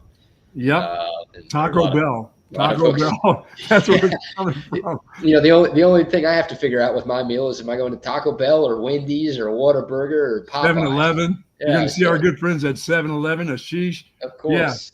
Yeah. 7-Eleven or Jack Allen. I mean, like, you know, I go to all of these places too. Cabo, Bob's, Jack Allen, 7-Eleven. Cabo. Did you give away the randomizer? Tomorrow. That's tomorrow? Yep. Yeah. That's your pre-Thanksgiving reward. If you're tuned in tomorrow, you've got a chance to win a $150 Cabo Bob's catering gift certificate, which gets food for about 10 people. And it's damn good food, too. Still counting for the last game of the season, too, isn't it? That last win of the season. Every win. Hopefully Texas has 4 more wins. 4 more wins. You know what that means? Yeah, you know what that means, right? It's a natty. That's a natty. Oh, man. I'm looking for a Big 12. I'm not headed towards the natty yet. I know you have that on your mind because you're silly like that, but I don't have the natty on my mind. I'm thinking about the playoff. I'm not thinking Texas would win a game if they got to the playoff, but I'm thinking of the playoff. I'm thinking you win 2, and I'm thinking hopefully somebody beats Florida State. That's what I'm thinking. That's what I want. We'll see if it happens. All right, more from Sark here in a moment. We do need to get to this Kim Mulkey video, though, right now. All right. We mentioned 7-Eleven. Shout out to them. Shout out to SendTexTickets.com as well. If you're trying to get to the game on Friday, SendTexTickets.com has all of your tickets on site right now. We mentioned there's a Texas basketball game on Sunday. If you want to go to that, SendTexTickets.com. If you're in the Metroplex, we're trying to get to the Metroplex for the Cowboys game on Turkey Day. SendTexTickets.com. Every team, every sport, all year round, plus concert tickets and tickets to Broadway shows as well. And do not walk in the house without some Olipop when you're going to visit. Come on. So that'd be a great day to turn them on to some Olipop, you know? Yeah, all over this area. I like that. Spread the word. Get you an 8-pack at Costco when you're doing your Thanksgiving shopping. So everybody can enjoy an Olipop. Great tasting soda that's actually good for you. 9 grams of fiber in every can. You might need that fiber with what you're eating. I do. Oh yeah. Only 2 to 5 grams of sugar, hardly any calories. Instead of the giant 2-liter soda bottles that are awful for you, that ruin your life and take years off your life. How about go with the Olipop? There you go. But it tastes like soda. Take years off I love it. Just taking years off your life with that soda. Get that Olipop, and you got all the great ingredients that are going to help you live. Mm-hmm. That's right. Absolutely. And help you live pain-free, sort of like the Buck. Yeah, like my Relax the Back, Olipop is the same. It helps you live that pain-free, yes. Indeed. Okay, let's Kim Mulkey's in a little bit of hot water. There's actually a lot going on with the LSU women's basketball program right now. We don't spend a ton of time talking women's college basketball on this show. Apologies to those of you who are offended by that, but not really. LSU, of course, won the national championship last year. Angel Reese, who was like the star player for that team, has like been away from the team for the last couple of games, and there's some weird stories coming from that. But this is after LSU won a game last Friday in the post-game press conference, and Kim Mulkey was dealing with maybe what I'm dealing with, a little sickness. She was a little bit under the weather, and she made a comment that upset some folks out there. I want to see if this upsets you, Buck. I ain't a sissy. I don't have allergies. I got some kind of cold. It might be COVID, but I ain't tested. No, it's sinus. I don't know what you call it. Allergies, flu. I don't know. So if y'all get the flu, blame me during Thanksgiving, right? Hey, you don't have to worry about that because I'll never have the flu. That doesn't mean she'll never have the flu. Yeah, that doesn't count for you. It only counts for me, Kim. I'm the one who will never have the flu. I may have gonorrhea. I could have COVID for the fourth Is or that- fifth time. Is that an announcement? Do you have gonorrhea No, right now? I do not. But I said I could. I mean, it could happen somehow. You know, I mean, I You're could alive. spill the pee. I spilled the pee on my hands. There was all kinds of things that could happen. But I'm never going to have the flu because you just have to keep telling yourself you'll never have the flu, and it works that way. If you're spilling your own pee on your hands and you're getting gonorrhea from that means you already have it, dude. No, Yeah. but I don't have the flu. Okay. Well, I think the part that people are mad about is like, if We're you saying think she you won't have- get tested. Yeah, you don't want to like spread COVID to your team. You'd like to keep that down. And she just laughs it off. Play it one more I time. ain't a sissy. I don't have allergies. I got some kind of cold. It might be COVID, but I ain't testing. No. How about that laugh? I ain't no sissy. I ain't got allergies. I By the love way- that. Then it might by be the way- COVID, but I ain't tested. So quit asking. Did you notice that outfit? That's haberdashery stuff right there. No. That's she didn't do that she didn't do that with her sewing machine at her house. That's bought from her stylist right there. She's So styling once again. The jacket she's got, it wasn't as stylish as what she wore for that game in Vegas. Oh no, the dice and all that stuff, Yeah. dice hanging from the rearview mirror and all that stuff. No, she's a stylist. That's what she is. I ain't a sissy. I don't have allergies. I got some kind of cold. It might be COVID, but I ain't testing. No. What is she wearing? Dale Evans outfit, Roy Rogers, Dale Evans jacket with the things hanging from. Come on now. Yeah, You're sparkly. wearing Dale Evans stuff. What's wrong with her? Sparkly dress. A lot is wrong with her, and she still remains the person that I am more terrified of than anybody else on this earth. You just don't want to meet her in an alley, do you? Nope, I'd rather hang out with O.J. Simpson and Ray Lewis in a dark alley than just Kim Mulkey. Good don't want- grief. I could not run fast enough to get away from that. If she was there, I don't want any part of that deal, dude. I like to Terrifying. tangle with that right there now. I'll tell you that. No, that's Yes, where you're getting indeed. Oh, yeah. your gonorrhea from. Nasty, dude. She is a fighter now. Yeah, And she she'll can kick- coach. She can coach it up. Oh, she's one of the best basketball coaches in history. Men's world, like she's done a tremendous job everywhere she's been. And I hate that. That's like my least favorite part of Texas going to the SEC is that we're going to have to deal with her. Mulkey. Yeah, I was so happy when she left Baylor to go to LSU. It's like, oh, thank God she's finally out of this conference. We don't have to keep losing to her. And then nope, we're gonna go play her again every year. She's going to make some great sound bites, though. Oh man, yep, we'll get more Kim Mulkey, which I know you love. Oh, yes. The more of her, the better we all are. Yep. She's a grandma with an edge, as our guy Jake says. Unbelievable. That's Grandma how with an edge. That's how you describe her right now. All right, let's hear one more from Steve Sarkisian. How about an injury report from Coach Sark? Didn't give a ton of information, but he was asked, of course, the game last Saturday. Xavier Worthy finished the game in street clothes. DJ Campbell suffered some sort of injury. Jatavion Sanders suffered some sort of injury, and he battled through it over the course of the game. Maybe C.J. Baxter got hurt a little bit in the fourth quarter. Here was Sark yesterday, just giving a little bit of an injury report for this Texas team right now. So injury-wise, I feel actually pretty good on a Monday. Coming out, it was a physical game Saturday night, and we had a variety of guys that kind of went down. I don't foresee any of those guys being out Friday. So, obviously we need to monitor that as the week goes. But I do feel, confident enough today that we'll have everybody that was available Saturday night will be available Friday night. And again, probably a better served question for a little later in the week when we really get to practice. But they're playing. Yeah. That's a good update. I mean, nothing concrete, right? I don't know if we'll have another Sark press conference this week because, he usually has his second presser on Thursdays. Yeah. But obviously Thanksgiving is Thursday. And, of course, Texas plays on Friday instead of Saturday. So I got to talk to Jeff or Chip. Yeah, I got to believe they're bad. I think guys are going to be hurting in that game. As I said, C.J. Baxter, when he got tackled low, got up limping, but he came back in the game and played. Yeah. So he's obviously that hit did something to him, lower body. I thought JT Sanders, he just re-injured his ankle, got it twisted a little bit, and that's about it. Yeah, I think the guy you're worried about the most is Xavier Worthy, right? Yes. Like, look, all those guys are important players. Those are some of the best players on the team that we're talking about with JT Sanders and CJ Baxter and Xavier Worthy. Sure. But Worthy's the guy who finished the game on the sideline. Like JT Sanders was able to tough it out and play. So you'd like to think, okay, if he could do that this past weekend, he could do that again on Friday. CJ Baxter played tremendously well. Yes. And he played for all 4 quarters on Saturday. So you'd like to think that if he could do that, then he'll be okay.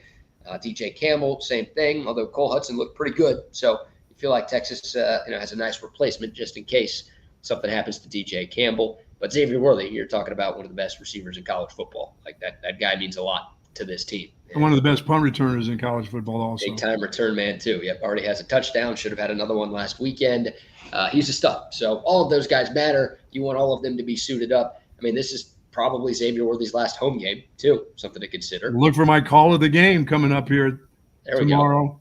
And probably JT Sanders' last home game, too. So extra reason for wanting those guys to play. But, yeah, we'll obviously see what happens with those dudes as the week progresses. But that's good that it's not like, oh, no, there's no chance any of these dudes can play. Who's calling you? No, that's my life alert. Hear it? Are you okay? Are you good? dying? Good. Okay. I'm good. Just people wanting to know I'm talking about all these things that are happening to me that maybe I need to go in again and see somebody or take some more pills. No. Mm-hmm.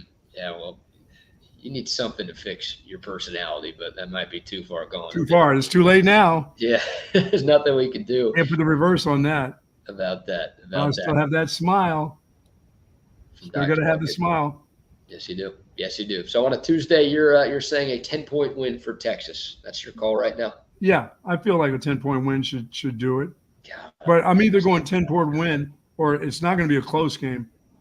I think either 10-point win or Texas Tech gets really blown out. Okay. You know what I'm saying? Like really blown out. I mean, like one of those deals where you're going to see a bunch of kids getting an opportunity to play in the last regular season game for Texas. Guys that we haven't seen play get out there and get an opportunity. I know Joey McGuire. I know he wants everything to run through Lubbock, and his team has played a little bit better. But I think at home in the last game, if it was a morning game, I'd worry a little bit. But an evening game, guys are up, ready to go. They know what this game means. I think the fans will know what it means. I think obviously there's going to be a lot of Tech fans here at the stadium, but I just got to believe the circumstances and what's on the line may be a little too much for that Tech team. Yep. Once again, they're going back. I don't know. They're back to their second quarterback now. Not the first. First one's done. First one's done. Yep, and he's entered the portal. The second one is back. Yep. The third one was not good. The fourth one was a freshman that just is not ready for college football. Or is he the third one? That was the third. They generally go through 4 a year. Right. I don't think they've needed 4 this season. Oh, just the 3 this year? They have had 3 different quarterbacks start games for them this year. So they've got Baron Morton back, who I think no, Donovan Smith was the guy who obviously played for Tech against Texas last year. But Baron Morton played a number of games last season for the Red Raiders, and he's played a few games this season. So he's solid. He's good.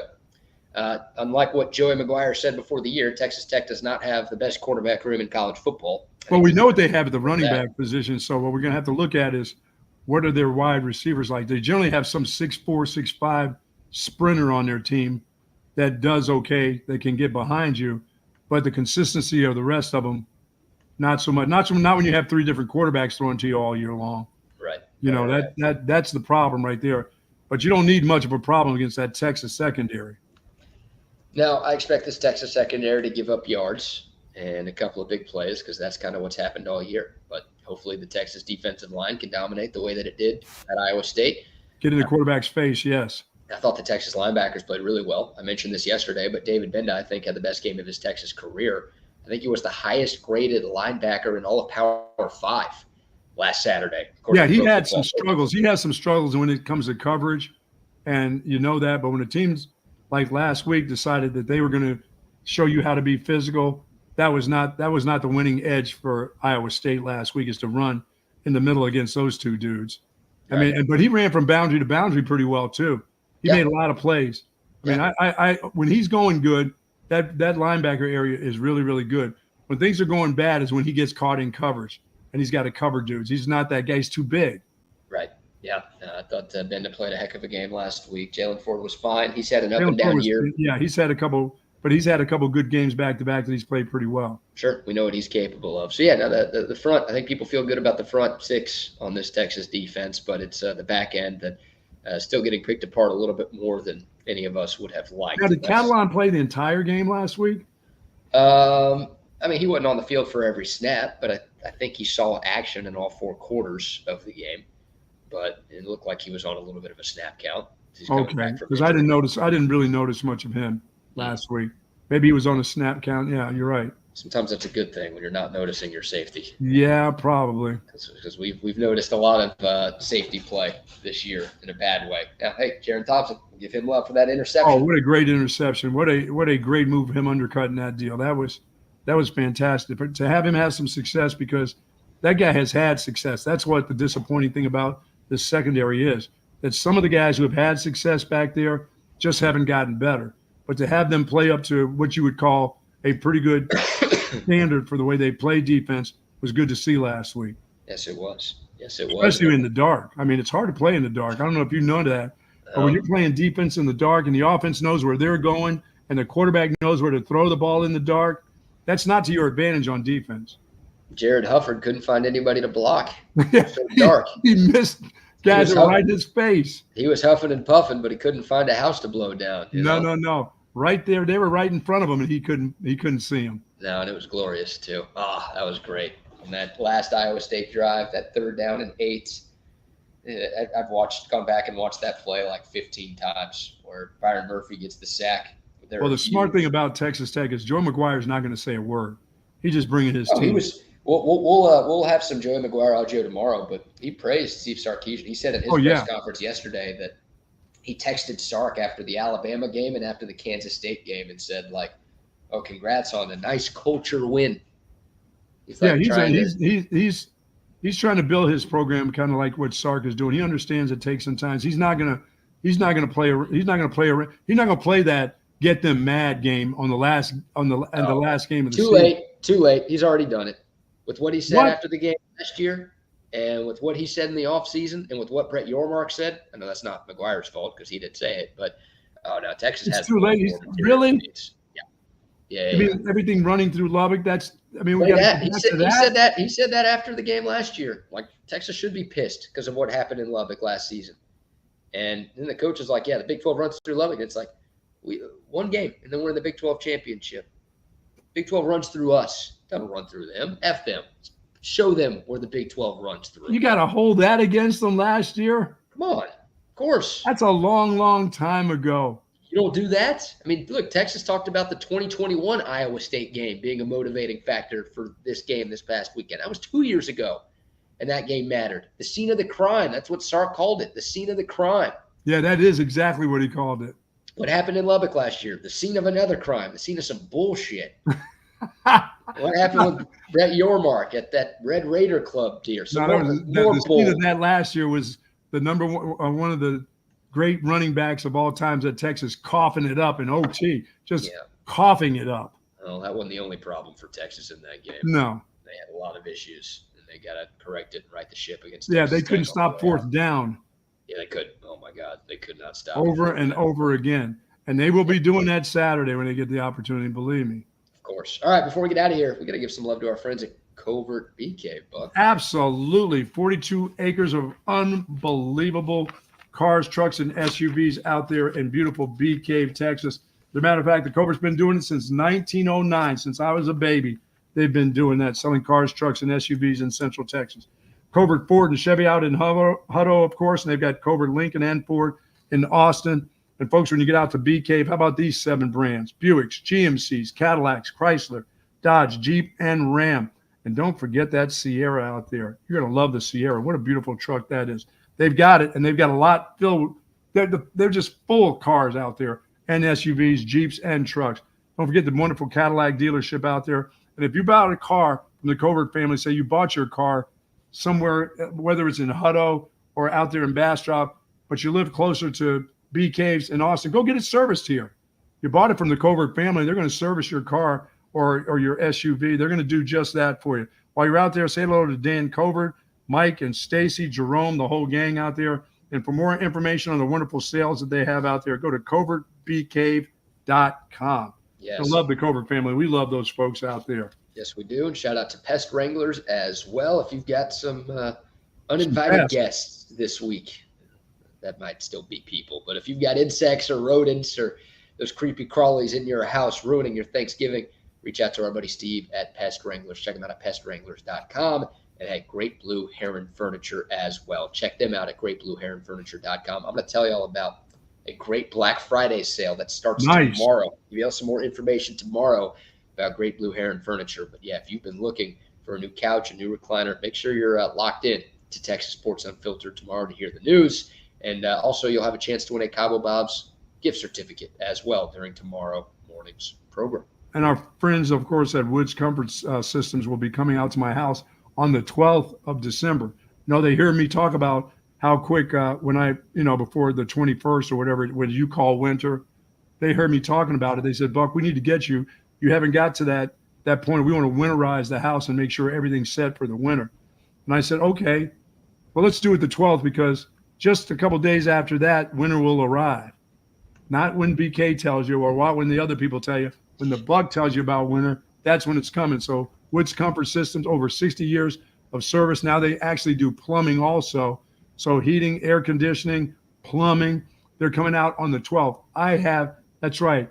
Travis will be coming out to my house to hang out. No, they won't be hanging out. He'll be getting his job done and getting the hell out of here. That's what he'll be doing. Yep. I love those folks, man. Yes, indeed. I do too. All right. It's time for a little chaos theory with Wags. What you guys got going on? It sounds like you're a little under the weather there, BK. I got something like that too. We call it the little COVID thing, but don't you think I'm going to test for it? Y'all. I ain't got no allergies.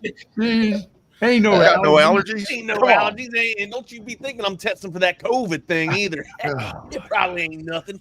Hey, I ain't no bitch. I ain't no sissy bitch. I ain't got no allergies. My middle name's Dwayne.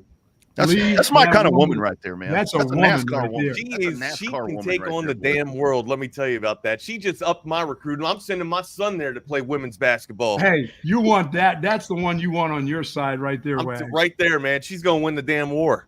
Yeah, if I see her on an airline and she's got like a condom suit on, she can come to my house for Thanksgiving. She ain't wearing no damn. She's gonna tell you to take that damn condom suit off. She says she's got enough fucking what's the antibodies? She's got enough antibodies for everybody. Oh, man. really? She doesn't need me. She doesn't need me wearing a condom suit. Don't even think about it. She's gonna say, mine's bigger than yours. Oh, that's exactly what she said. You better leave my little Kim alone. I love that. I don't know if Kim's little any. I don't think Kim's little. Well, I don't think Kim's little. I think oh no, that stuff is tight. It's tight.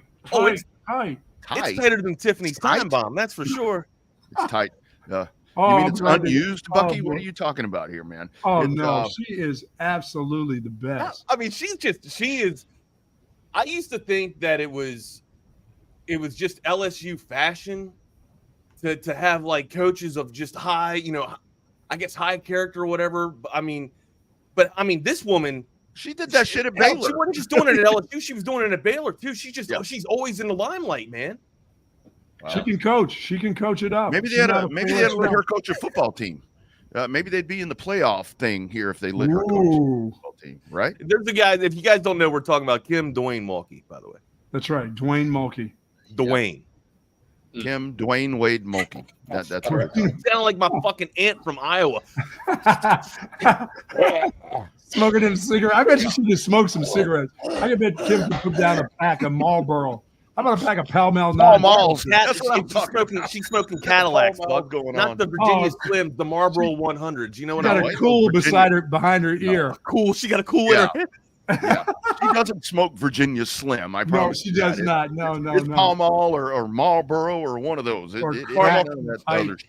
All right, smash now. Got that COVID. He slams it down. There he goes. He's out. He's out like Kim Dwayne. There they go too, man. Galveston in full effect. I think we're actually heading down to Galveston, my guy, for Thanksgiving. We had two venues on the slate.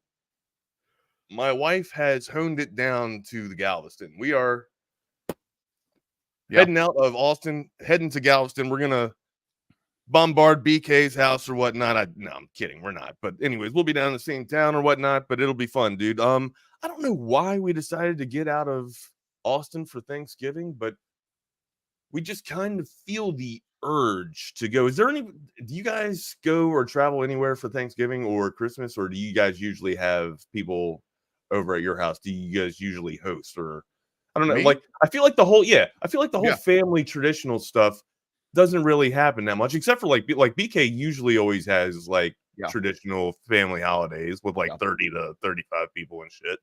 But we haven't really done that in like 5, maybe 10 years. I can't remember really a good reunion or get together during the holidays, probably for a damn good decade, man, just in my family. Yeah. I think traditions kind of gone away a little bit, you know? Because back in the day, I mean, when my grandparents were alive, you know, my dad's parents, everything was centered at their Right. house.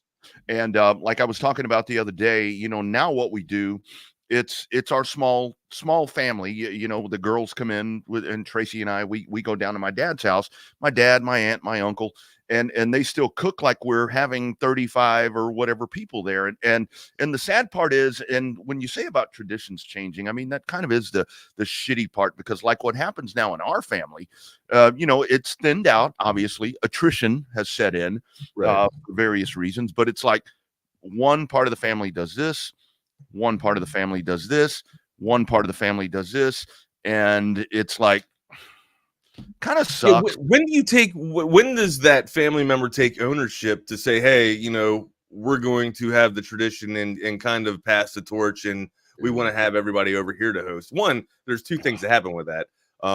It's cool to host, but it's also a very tiring thing to do. Like, you know that your night's not over. As soon as everybody leaves, you're cleaning up and everything. You got at least maybe another hour of cleanup before you can actually get in bed and kind of like wind down or whatnot. That's the worst part about it. And also, like, when I host, I can't stay comfortable. Like, I'm constantly going from room to room to make sure everybody's okay or make sure everybody's satisfied. Right.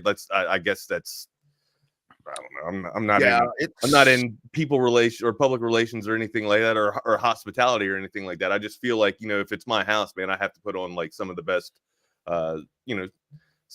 entertainment or whatnot, and make sure everybody's satisfied. But it's crazy that you talk about that, Rodney. Like, tradition, I feel like, has kind of gone by the wayside, right? Like, where do we all go? Like, I'd be interested to hear what our followers in our subscribers do. Like, if you guys have traditional family members come over at the house and you guys do a traditional family holiday together, that'd be fantastic.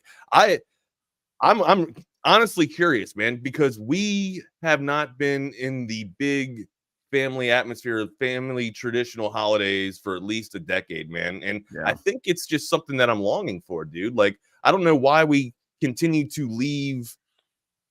And which brings me to my point. We continue to leave Austin, and we've done it for the past couple of years now, where we just go to the beach and we just stay we stay secluded. Like, you know what I mean? Instead of going all the way back east to Maryland or whatnot, we either go to Galveston or South Padre or someplace that we can have just like a little isolated family dinner, which is it's cool in itself, but also I do miss those family traditions, man. Like picking on your cousins and stuff like that, and just getting into stupid and petty mischief, man. That's all. And I think so much of it is, you know, the generational stuff, like we talk about it. And again, here comes mental health again, is to where I think that so much of where you see separation with traditional family, Thanksgivings or Christmases or Easters. I think what that is that maybe something has happened within a family to where the generation prior to, you know, for example, mine, something happened there that kind of was a divide, you know, whatever the problem was. And I think that's where it's, and I guess I'm maybe having a self-realization right here, is to where it's you have a lot of those here. It's up to the next the next group of people, up to the next group of cousins, up to the next group of our kids. Yeah, the generation, to kind of pull that back together. The succession. Yeah, because the bad thing is, I mean, when you think about it, there are probably a lot of families. There are probably a lot of families that based on whatever may have happened in the past, that don't, where you have cousins that have never interacted with cousins, and things like that, and that's that's kind of sad. You gotta start pulling everybody together, man. But we gotta start bringing it all back together and congealing like that damn lemon meringue pie that you get at yeah. Dude, we got to do a pie ranking for Thanksgiving too. Oh, that's a good idea. I'm gonna lose a lot of respect here. Yeah. All right, because I'm not that big in the Thanksgiving food. You know what I mean? Really? Like, I will take barbecue over savory chicken or savory turkey any day. I will take give me brisket, give me ribs over the turkey that gets thyme and rosemary on it and everything, man. Like, one, that's, doctoring up and prepping that damn bird, it's fun. I take pride in that stuff too, but it takes way too long to cook the bird. I don't deep fry it like a lot of other people do, man.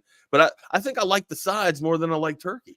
Well, and honestly, I think that's a difference for you, Wags, in the sense for me. I mean, with barbecue and sausage and all that, man, I love that. But I can have it anytime. When it comes to like me, the Hispanic part, we don't eat a lot of turkey. I may have some. Dude, the American whiteness in me don't need a lot of turkey either, man. I don't like it. Yeah, I may have some turkey cold cuts or something like that, but it's one thing, and the whole thing is, I mean, for us, like, we have always, you put the turkey in the oven. I know that folks smoke turkeys and drop them in the grease and all that. By the way, PSA, if you guys are going to be dropping that turkey in the fucking grease, please be careful. Don't blow your shit up. Don't burn your face off, because this is the time of year where you see all those not cool videos, but you see those videos, Wags, where people are like trying to do cool. Yeah, like, the house gets burned up and all that. It's like, okay, well, there you go. But no, man, it really is. I mean, Jake ham over turkey. You know what? We're gonna take a poll on that. We're gonna take a poll. We're gonna take a poll. We're gonna take ham over turkey or barbecue. We're gonna throw another option out there, because we need more than just two. We're gonna have barbecue out there as well. So I got ham, turkey, and barbecue. That's the poll that we're going to run up there, and that'll be for tomorrow. All right. Also, we got to put a pie poll up there. A pie poll. Yeah, that's a good idea. Put the pie in there, or any kind of other dessert, because like with our tradition, Wags, what my grandmother would do, she would make this unfucking believable banana pudding. Oh, and, yeah, okay. And it was like, you'd have all these pies sitting around. Wafers in it? Does it what? Did she put the vanilla wafers in it? Oh, of course. You know what I'm talking about? Absolutely. So it was like you had all these pies sitting around, and it's like there's still a lot of pies sitting around, and everybody's licking the platter over there with the banana pudding. So yes, that's what we'll do tomorrow. I love that, Wags. We got to figure out a way on the Twitter, X, Twix, whatever the hell it's called, to get that going. Poll? I can make a poll. I know how to make a poll. I'm a software guy. I'll make a poll. I just got to be. Oh, yeah, that's right. I got to figure out a way to get it over here so that people can make sure that they can, find the link. I guess, you know what? I can put the link in the damn chat column here, and then they can go. Yeah, we can click on the link. And I love. I mean, Wax, you with the barbecue and all that. I mean, I love the barbecue and everything, but it's like, dude, I can do that anytime. Yeah, you could, but why the hell would you want to make a turkey? I guess is my question. You know what I mean? Oh, I never make it. I think that's. Oh, okay. Well, see, that's the difference there, Rodney. Like, make your damn bird first, and then you tell me if you like the damn bird. Okay. If you can make the bird, then you tell me if you like it. All right. By the way, this is Chaos Theory. You can join us on Twitter at I'm at Not the Fake Wags. Rodney is at the double R, or excuse me, is at the Rodney R. You should change it to the double R, by the way. I'm gonna change that. He's at the _ Rodney R on Instagram. I'm at Not the Fake Wags on Instagram. Excuse me, I am at the Wagner Wire on Instagram. Anyway, mine confuses you so much that you don't know yours. I just got to get all my shit together and make it one brand. You and me for all social media platforms. Also, hit us up on that Coda text line 512-222-9328. You guys have already smashed that subscribe button already. Tell 5 friends, like our man Harge already has told you to do so. Keep telling those 5 friends to tell 5 other friends and smash that subscribe button, man. Yeah, dude. So The banana pudding is really, I mean, that's the dessert that I'd love. I mean, but that's outside of traditional pie, right? I guess we could put the banana pudding in the rankings. Yeah. I think it's going to win. We have like the banana pudding's definitely going to win over the pies for me. Why don't we do like miscellaneous and folks can tell us tomorrow what that is. Who's Elanius? No, miscellaneous. Oh, I thought you said miscellaneous. I didn't know. I'm kidding, dude. I only know that's a friend of mine on Thursdays, dude. Leave her out of this. We don't need to be talking. That's a bad word in my house, dude. I can't talk about her right. I can't talk about her right now, man. See, can you talk about some NFL already football? Popping up. Can you talk about some NFL football? I mean, I guess if we have to. I mean, we can talk about pies all. We can talk about pies all day. We'll do that tomorrow. We'll do that tomorrow. We'll do peach pies, peach cobbler, apple pie. Ooh, the American dream. We'll do any kind of pie tomorrow that our folks want to talk about, and I mean any kind of pie. Apple crisp with vanilla. That's called the American dream. Apple pie with vanilla on there, or what is that? Apple pie a la mode, or something like that. Mm-hmm. I don't know. Ice cream is a game changer if you're not a big pie person. What's that?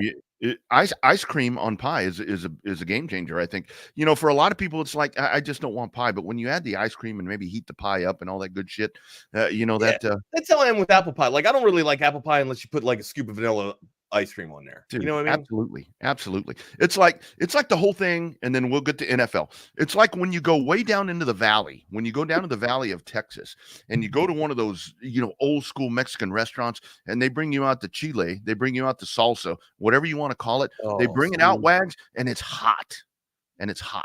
The chile's hot. What DWD says right here: warm the apple pie up and then add the ice cream on top. That's what it's all like. You don't even have to put it in the damn microwave or whatever. Like the actual heat of the apple pie itself melts the ice cream up, so it naturally congeals. That's the shit I'm talking about, man. I'll go down the damn rabbit hole on pies all damn day here. So we got to get off the topic of that. We'll get back on the pies tomorrow. But we got an NFL. I mean, Matt, we got some NFL news to talk about here. Matt Canada, Matt Canada, as a matter of fact, has been fired, relieved of his duties from the Pittsburgh Steelers offense coordinator as they try to right the ship and get this thing going and try to, keep pace with the AFC North, because now you have the two top defenses in all of football, Baltimore number 1, Cleveland number 2 in total defense here. How in the hell is Pittsburgh going to right the ship and try and, I guess, get their offense, firing on all cylinders to try and compete with these top 2 defenses that just happen to be in their division, not just their conference, Rodney? Well, and the thing is, Wags, you go into that, and that's where we can, we've talked about Mike Tomlin so many different times on this show, is to where, man, Mike Tomlin, that is a very loyal guy. I mean, he sticks, whether it be a player in this deal with a coach or whatever, but for him to finally be like, and who knows how much of that is Mike Tomlin himself, or the people upstairs that are saying that a change needs to happen. But damn it, something needs to happen right there, because that has been the one glaring problem with Pittsburgh. Man, that lack of offense, man, they're horrible. And Rodney, I want to know how Jake understands the terminology and lingo, or I guess you could say vernacular, of the Pittsburgh Steelers fans up there. How are you saying Yinzer? Why is that in your vernacular? Why do you know that? You're not from the Northeast, are you? Yin's going fishing? That's what they say. Instead of y'all, Pittsburgh, like the Central York area or Central Pittsburgh or Pennsylvania lingo is Yins. Yin's doing this. Yin's going fishing. Yin's going down there. Mean? Me or you or what? What does that mean? Yin. I was talking about Jake, but Yins means y'all. Yins means y'all in like around the Pittsburgh area. So that's crazy. I mean, how in the hell do you know that, Jake? Maybe you been around a little bit too much of that stinky Steeler Nation, if you know what I'm talking about, man. They do travel well. Steelers fandom travels probably as the best fan, or as the best fan base in all of the NFL. I don't know. Cowboys are everywhere. Cowboys fans are everywhere, but I would say that the Steelers fans travel far and wide to go see their damn team. Cowboys are temperamental, man. When you start talking about Pittsburgh Steelers fans, I mean, they really are. And I mean, this is from years and years of disdain as a young kid having the pit. Remember that helmet that I showed you with the Cowboys? Yeah. Actually, I have a Steelers one too. It's out in the garage. I'll have that tomorrow. That's really a cool one too. But I tell you what, when you talk about organizations that do things right and they are built the right way and they are just built to win and they are consistent and they don't do stupid shit, you never see stupid shit happening in that Rooney-driven whatever or Steelers if you do, it organization. happens, it's probably for like 2 weeks or whatever, and then they eradicate it. You know what I mean? Right there, blue collar, and I think that's one of the biggest things. I mean, you think back to the whole persona of the 1979 Pittsburgh Pirates. We are family, all of that bullshit when they win the World Series, and even with the Pittsburgh Pirates now, it is. I mean, that's blue collar steel workers that just bust their ass, and that's what that organization has always been built that way. What I love about Pittsburgh too is like they all still, like, no matter what their team is, no matter what sport it is, it feels like they all still have that same color scheme, right? The black, gold, and white. The Penguins, the Pirates, the Steelers, man, they all have that same type of color scheme, man. And it does, I think it galvanizes, not just galvanizes, but it unifies, the Steely to make it the city, to make it the Steel City that it is. Then that from football, it carries over into the Igloo for the Penguins, and then also for the Bat and Bucks as well, man. Pittsburgh's just a really good sports town, man. That's all you really have to say about that. Canada getting fired, we kind of saw the writing on the wall. We just don't know what they're going to do to fire on. I just don't know how they're going to be able to fire on all cylinders and keep up with these or make an impact on these defenses, man. I just don't think Pickett's the guy. I know there are a lot of Steelers fans out there that think that this dude is a winner just because, I mean, he won at Pitt, right? He, as a Panther, he could win. That's for sure. But it's a big step from going from the collegiate landscaping of the gridiron and up to the professional gridiron, Rodney. And I don't, the speed is tremendous. It's way faster up in the program or up on the pro level here. And I don't know if Kenny Pickett is able to adapt. Quite honestly, man. And I think CJ Stroud's already playing, outplaying Kenny Pickett. You could also argue that Pickett's probably been outplayed by Sam Howe too. I mean, there's a lot of young, talented rookies that are in the NFL right now that are already outplaying Kenny Pickett, who's got a year in him. I wouldn't say Kenny Pickett's as bad as Zach Wilson, but damn, like if you're gonna throw shade at Zach Wilson, that same shade's got to be thrown at Kenny Pickett as well, because Kenny Pickett ain't exactly making dynamite ball, dynamite plays to win the ball game as well, Drew. Well, and I think it becomes twofold in the situation right there. And here's, like I've said before, I'm not the biggest fan of a mid-season coaching change or whatever, because at that point you're halfway through the cruise. This isn't the head coach though. This is no, but still with the coordinator, with coaching changes in general, because now what you have to do right here, and this is where it becomes really interesting to see what happens from this point. I mean, obviously going to have an interim. I don't know who it is. I mean, I saw that he was gone. What are you doing? Do I need to be playing some stripper music? Oh, okay. But a little hot. No, well, you're always hot, brother. But here's the other thing, with that, what do you do? I mean, what is going to be the hire right there? And then twofold, the second part of that with Kenny Pickett, there are a lot of questions right there. But how many times have we watched to where a quarterback is maybe, it's hard to compare apples to apples and apples to oranges and all this, but with Kenny Pickett, a quarterback guru that you talk about all the time. I mean, are you going to bring somebody in that you think can nurture this dude and make him and take him to the next level? Or are you going to go in and try to find the next dude in line? And that's where I guess I think with all these quarterbacks coming out, I think with all the quarterbacks coming out of college right now, you gotta take a look at some of the talent, right? Like you thought that, Kenny Pickett was in a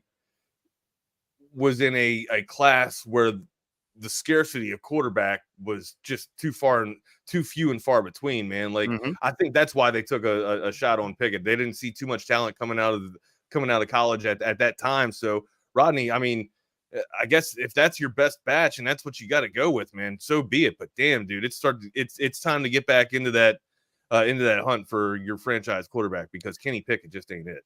Well, and the other part of this is with this happening right now. I mean, we talked about the North. Baltimore is, obviously probably the best team in the AFC since Cincinnati or since Kansas City's receivers can't catch a cold. But Pittsburgh still isn't out of this yet. So making the change right now. You're in a juggernaut right there to where you still have that opportunity right there to make some noise. Well, I think that's why they made. I think Yep. that's why they made the change, right? Is because they actually still have a chance to make a run at this thing, right? Who'd have thought, with Cleveland and Baltimore playing it the way they are, that Pittsburgh would still have a chance, and Pittsburgh playing the way that they are, Pittsburgh would still have a chance to make a run and actually capture the division here. I don't think it's going to happen. I think that's exactly why they made the move to get rid of Canada, because there just wasn't productivity on the field from the offense, right? Warren would have some games every now and then, but Harris finally coming out and saying, hey, I don't know what the hell is going on. I thought, Harris was kind of the problem too, but we all know that, that Matt Canada, his schemes aren't exactly the best for the NFL right now, man. He hasn't had that much success over the past 3 years, and it's kind of been running against a brick wall for Matt Canada in that offense, right? So they're trying to right the ship. I'm hoping, just for the betterment of football, that they do figure this thing out, because the NFL is a lot better when the Steelers are playing well. I agree. I hate to say that, but it's just true. And I can only think that at some point this came to a head right here to where, these internal team meetings led by Mike Tomlin, at some point they're probably saying, okay, we're seeing a recurring problem right here. This offense is pretty fucking stale at this point. You talk about Najee Harris, not being involved with all of that. You don't see the development right there of the quarterback. You start seeing all this at some point. You had to know that week after week, after the same damn thing over and over, there had to be like, hey, Coach Canada, we need to see something change. And nothing has changed. You're getting the same result over and over and over and over. And when you don't produce, finally something has to happen. And again, there's a lot of, I'm not going to sit here and tell you that Mike Tomlin's on the hot seat, but they got to be pushing him pretty hard. Be like, dude, we got to see something different right here. And nothing has changed. It's been consistent from the start of the season, just lack of productivity with this offense. Let's go to your Dallas Cowboys. They have we talked a lot about tradition. They got the traditional matchup versus the Washington Commanders here. Sam Howell, the top quarterback in the league. Hold on, I got to sneeze. Look at that. Live TV, friends. Live Thank TV. You. Excuse me. Apologies, guys. Bless me. Bless me. Excuse me. That's right. But we got Sam Howell leading the league in the NFL right now. Dallas, Dallas got after Micah Parsons is still one of the best damn defensive players that I've seen so far in this league, man. This year, of course. But no, we talked about, Myles Garrett being able to go after it and get after it too. Micah Parsons is that type of impact player for the Cowboys as well. Like we talk about Myles Garrett being the best defensive end. Micah Parsons might be the best linebacker, defensive X factor, call him what you want to call him. He lines up in multiple spots. This dude's he's a stud. He's a dude. And it makes me think how good this Dallas Cowboy defense would be if they still had Diggs. It also would Bland be having the season that he's having if they still had Diggs. And I saw a comment in the chat channel not too long ago. Bland's gonna have a pick six against Sam Howell. Dude, Bland is having one hell of a damn year. He might be the best defensive back in all of the NFL right now. Does that happen if Diggs is still on this Dallas Cowboy team? No, absolutely not. Because then what you run, well, maybe it does, because folks are not going at Diggs, obviously, because of what he did. But the next one that that Bland gets, he breaks the NFL record. NFL record. It breaks the NFL record. And that tells you right there where obviously there was a lot of concern right there when Diggs goes out. But man, that gap has been filled right there by Deron Bland. And that is so cool to see. Secondary's been good again. This has been against, you got to talk about the competition. Rodney, that secondary is going to be good if you get a pass rush like Dallas can get, right? When you can exactly force the quarterback into making, untimely throws, it's usually going to bode well for your secondary because they're going to be able to get underneath the pass. Wide receivers won't be able to stack a defensive back. They won't be able to get vertical, and they won't be able to get the long throws, right? You can play a little bit underneath, dude. As long as you had that pressure there for the Dallas Cowboys, from the Dallas Cowboys front line, that secondary should be advantageous to catching interceptions. And let me tell you something about Micah Parsons. There was a particular play on Sunday where I think it was Galvez, or it was the young guard. That ball is snapped, and Micah Parsons ran. I mean, he did the swim move. I mean, he ran by him so quick. I don't even think he wasn't even a down. He did it from a 2-point stance too. He wasn't even a 3-point stance. And the line, I don't even think the lineman was fully out of his stance before. I mean, Micah had swam by him and was in the quarterback's face. And another sack right there. I tell you, this dude is unbelievable with what they're doing. And with Sam Howe, I mean, we're going to find out right here. He's been productive. Great call out right there. Well, interception leader. Leading in the pressure is going to be unbelievable. But man, I'll tell you, Wags, this is another one of those games to where there's been a lot of years when you get into this Thanksgiving game and it's maybe a subpar opponent that the Cowboys are taking on, but damn it comes down to it's a nail biter. And I fully intend to think that the Commanders are going to come in and they're going to give Dallas one hell of a push right here on Thursday afternoon. I would like to think so too, especially after getting boat raced by Danny DeVito's nephew. Dude,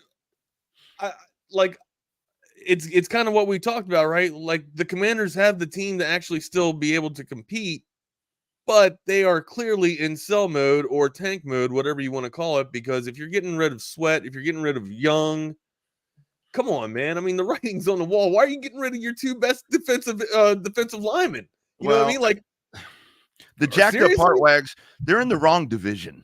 You know, if they were like in the South or something like that, they were going to play the Cowboys are in the South. The Cowboys are in the South. How can you say that the Washington Commanders should be in the South?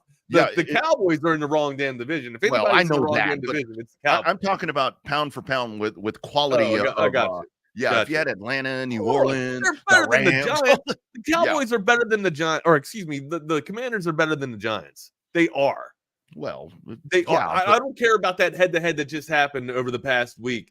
For some reason, the Giants should be in tank mode as well, but they can't even tank right. So they're still trying to win, dude, with DeVito. But I mean, talking about the East, this guy's making the most of his time right now, dude. Do you think Danny DeVito's nephew's going to go out there and throw a game? I don't think so, man. Tommy's looking to play. You have to. But talking about the East, talking about the Cowboys, talking about all of this, dude, Philadelphia last night, you want to talk about a gut check and a ball-busting win right there? For them to go in last night and avenge, I know it was all about Super Bowl rematch and all that. Regular season win doesn't quite compare right there. But, I mean, with the tush push, all this other shit that we're sitting here watching with Philadelphia, it pains me to say, Wags, these son of a guns right here, there's some bad son of bitches right there with those Philadelphia Eagles. And there were a few people people that threw me some messages, threw me some DMs yesterday saying you are absolutely nuts to go against Andy Reid off of a bye. I don't know why you think that the Philadelphia Eagles are going to be able to beat Kansas City in Arrowhead, but you're absolutely wrong, Wags. I'm not going to call you guys out one by one individually and skyline you, and I don't expect an apology, but you guys got to stop questioning me. Like, my stats speak for themselves. You know, I'm pretty damn good at what I do. Why I called that, I just, it wasn't anything with stats or whatever. It's just, from right now, from what I'm seeing, there is not a decent wide receiver for the Kansas City Chiefs outside of Travis Kelce. There's not that many weapons. We talk about toys in a toy chest all the time, and Mahomes don't really have that many toys to play with, or he's got some broken toys, right? Valdez-Scantling. What was that last night? Perfect ball. And how about, could you not want, God, it makes me hate saying this, man. Like, because I don't want to give the guy his roses. He's got too many roses already, and the NFL just fucking loves this dude. But Patrick Mahomes, man, in the postseason the post-game presser, owning up, not even owning up, like really just taking MVS off the, off the target or off the damn skyline himself, being like, I should have thrown that ball a little bit shorter. It was hard for him to reach out. Well. Dude, it was right. Everybody that saw the damn throw saw that it was perfectly placed right in his hands, and he just dropped the ball. But to have your quarterback come out there and stand up and take ownership off of a perfectly thrown ball that your wide receiver just drops, and you try and sit there and say, I probably should have thrown that ball just a little bit shorter, man, to make your wide receiver look a little bit good. That's unprecedented, or it's just uncommon in today's social media main character look at me type of fabric of society that we have right now, right? Like, everybody is not too many people own up and take accountability anymore, man. Usually people pass the buck off, you know what I'm saying? Well, yeah, sure, I did this, but look at what happened over here. It's because of that. This dude just completely owned up to it, man. That's and I hate giving him more roses, dude, because I really enjoy making fun of him, making fun of his little brother, making fun of his wife, in a tongue-in-cheek type of manner, and like nothing malicious or anything like that. Just kind of like stuff, Monday morning quarterback stuff, as we like to say, dude. Anyways, man, shout out, tip my hat off to Patrick Mahomes. Yeah, one hell of a absolutely team player, dude. That's a great leader right there. I mean, that's your friend. That is a franchise quarterback right there. That's a whole Colt Seavers fall guy. That's who you want leading your locker room. That's who you want. But here's the other part of it. I mean, they targeted Justin Watson 11 times last night. Multiple drops. I mean, it's like, we can talk about Valdez Scantling. I mean, that's the most obvious one. Kelsey had a couple. Kelsey had a turnover in the red zone. Uncharacterized. But that was a great play by the Eagles secondary too, to punch that ball out too. Kadarius Toney. It's like, repetitive here. It's like, we saw him in game one. We're still seeing that. Yeah, obviously he's back on track. But of all of them, Rashee Rice. It's like, that's my guy, man. Rashee Rice. Throw it to him. You're throwing to this other guy that's 11 targets and he can't hold on to the ball. How about targeting? And I don't know if this is Andy Reid. I don't know if this is Patrick Mahomes. I don't know any of that. But man, I'm going to go to the guy that I can count on that is producing a little better for me. And that's where.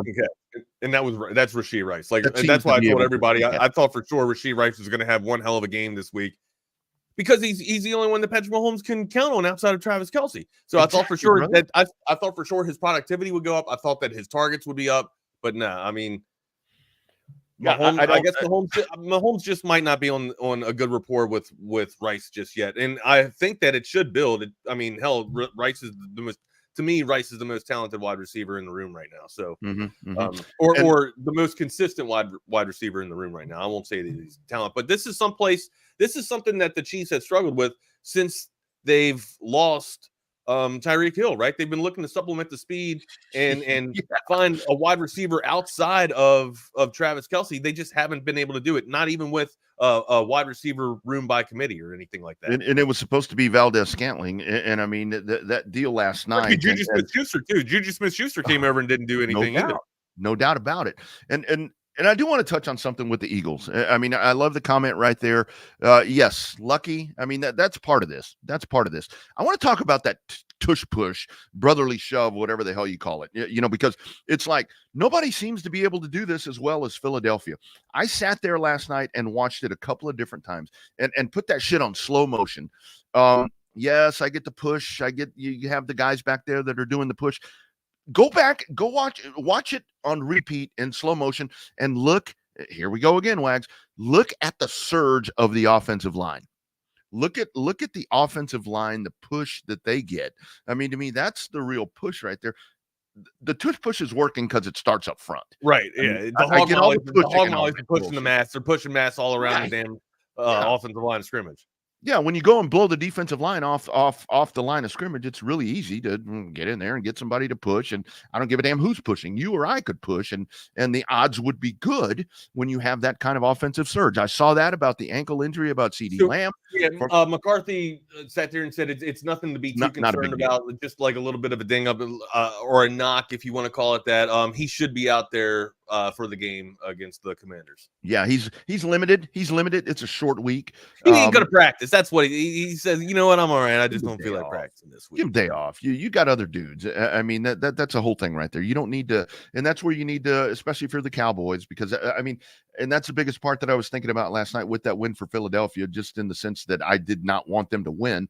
But when you look at the East, that's massive for Philadelphia because they keep Pretty that. done. I think it's anything can happen. Of course, Rodney, there's a lot of campaign to play or to go through here, but it just feels like it's the Eagles division, right? Hell, dude, I mean, San Francisco's playing fantastic so far with with bringing Young over, but still, even with the fact that how well their defense is playing and how well Brock Purdy played on Sunday, it just feels like it's not only the Philadelphia Eagles division, it's their damn conference again, man. It just sucks. Yeah, I mean, it really is. But I know a lot of folks are going back to the schedule. Buffalo, they get Buffalo coming up, and it's like, okay. On paper, that looked great at the beginning of the year. I mean, probably people circle that, and it's like Super Bowl preview coming up right there. Well, not so Dave, much. we're about to ban you from this channel. Just want to let you know that. Might have to throw you out. That game there against the 49ers coming up on December 3rd, that's going to be fun right there. That's in Philadelphia. So God bless America. Talk about a raucous environment. And then you got December 10th on that night game against the Dallas Cowboys, and there's the Cowboys opportunity right there. But man, I just think that this division really is getting to the point where with the pad that they have, the Cowboys schedule is a little softer right now. Kind of like we talk about Texas. If you're the Cowboys, you just got to go win these winnable games at this point. Right on, man. We will get into more Cowboy talk tomorrow as well, but we also got to talk about your Longhorns too. We got some sound that we need to hear from Sarkisian. We got his opening statements on the Texas Tech Red Raiders. Here we go, Sarkisian. A chance for us to kind of solidify an opportunity to play in the Big 12 championship game is obviously exciting on that front. And then hopefully for our fans to celebrate this team. To where this team has come, and I know what everybody's gone through over the last decade or so, and so for the fact that this team has one more opportunity to play in DKR, Friday night, we're looking for a raucous, intense crowd, one that fuels our players with energy, but hopefully, again, like I always say, the players have to do their part. We have to do our part to fuel the fans with energy too. So hopefully everybody can make it. Everybody have a little turkey on Thursday. Enjoy your Friday afternoon, and then get to DKR for, I think, for us an awesome ball game against a really good opponent. I think Tech, it really had a tough start to the season. I know we all go through it, and you never know when injuries show up. But they were fighting that injury bug earlier in the year. And I think, as you could see them getting themselves healthier and healthier, they've strung together 3 in a row now. They're playing really good defense. They're running the football extremely well, kind of have changed philosophically that way.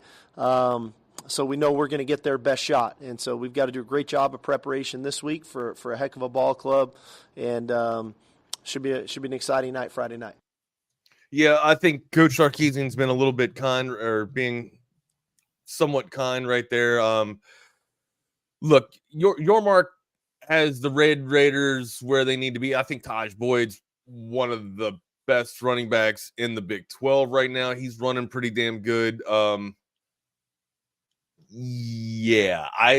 I'm Coach Sarkisian, I'm going back. We talked about bulletin board material for going up into Ames, man. You want some bulletin board material. Remember in the preseason how we heard from Yormark and how he said that, the Big 12 championship runs through Lubbock? Mm-hmm. I mean, I would be playing that over and over. I would have that like psyops in my fucking locker room, like the Big 12 the road to the Big 12 championship runs through Lubbock. I would just have that going over and over again, like a torture chamber, like a torment chamber. You know what I mean? Yeah. Getting my boys ready for this, just getting them fired up. I think, hell, man, everybody's thinking that it's going to be a close game, man. I'm liking the Horns at least for 10, maybe 13 here, dude. And I think a lot of this is, I mean, when you really look at the big picture with it, I mean, it's funny how everything kind of comes full circle right here. I think here's an opportunity. Number one, you beat Texas Tech, beat them for the last time. You're not playing them for the foreseeable future, as far as I can tell. The comments there about everything that you're talking about there with your market and so forth. Yeah, that's totally valid. But here's the big deal. I think it's even sweeter at this point that your big goal, which the big goal obviously has been to win the Big 12 championship, which you have to do. I mean, it's clear, it's concise. All you got to, I mean, not all you got to do, but what you got to do is go out and beat Texas Tech. Yeah, and you just got to take care of business right now. You take care of business, and hopefully you get enough decent help from the rest of the league to make it kind of and outright. But I don't think that's going to happen. We'll be playing for a conference championship. And I think you spin this, or I mean, I would. I mean, you kind of spin this to where, there's all that bullshit, that all the conversation and all of that, but here we are. It's our opportunity to achieve our big goal, and we get to beat them to achieve it. And that's where I think that it can be more spun that way to the big goal thing. And it just happens to be against them, against Tech. And it's going to be fun. It's going to be down and dirty, brother. It's a night game. I'm glad it's a night game. I think the night game part is really going to give us a great atmosphere. And I love what he said right there. I think here's your opportunity for all the Texas fans that have that sour taste in your mouth over all the comments and whatever's been said about Texas Tech. Here you go. Go make a hell of a lot of noise. Going to be a little cool out there. Woo! That's traditional football, baby. Tradition's absolutely been the word of the day here on Chaos Theory. That's for tradition sure. has been the word of the day. And when you want to talk about tradition, when it comes to new and pre-owned vehicles in Central Texas, the nation, for crying out loud, the Covert family has been doing it since 1909. And of course, Covert BK, you see them right there on our YouTube feed. They have been an integral part right here of everything we're doing at Texas Sports Unfiltered. 3 state-of-the-art dealerships, 7 different brands of OEMs out there, nestled in 42 acres in beautiful bee caves. Take that ride out Highway 71. Like I always say, it's worth the ride out there to just see the ride out there, because it's beautiful out there. You've got the Covert Ford and the Chevrolets. You get that over in Hutto. The Fords and the Lincolns on Research Boulevard, Old 183 right here in Austin. Those 7 OEMs that I'm talking about, Buicks, GMCs, Cadillacs, Chryslers, Dodge, Jeeps, and Rams. And of course, Covert BK, they're going to service all of your makes and models of vehicles with your oil changes, transmission differential, air filter, cabin filter, you name it. They'll take care of all of that. Chassis lube. Yeah, I just said lube on here. They'll take care of all of that. Minimal weight, 86 service bays. They will take care of you. And always go to covertbk.com to check out your weekly specials. Obviously, you've got holiday specials happening right now.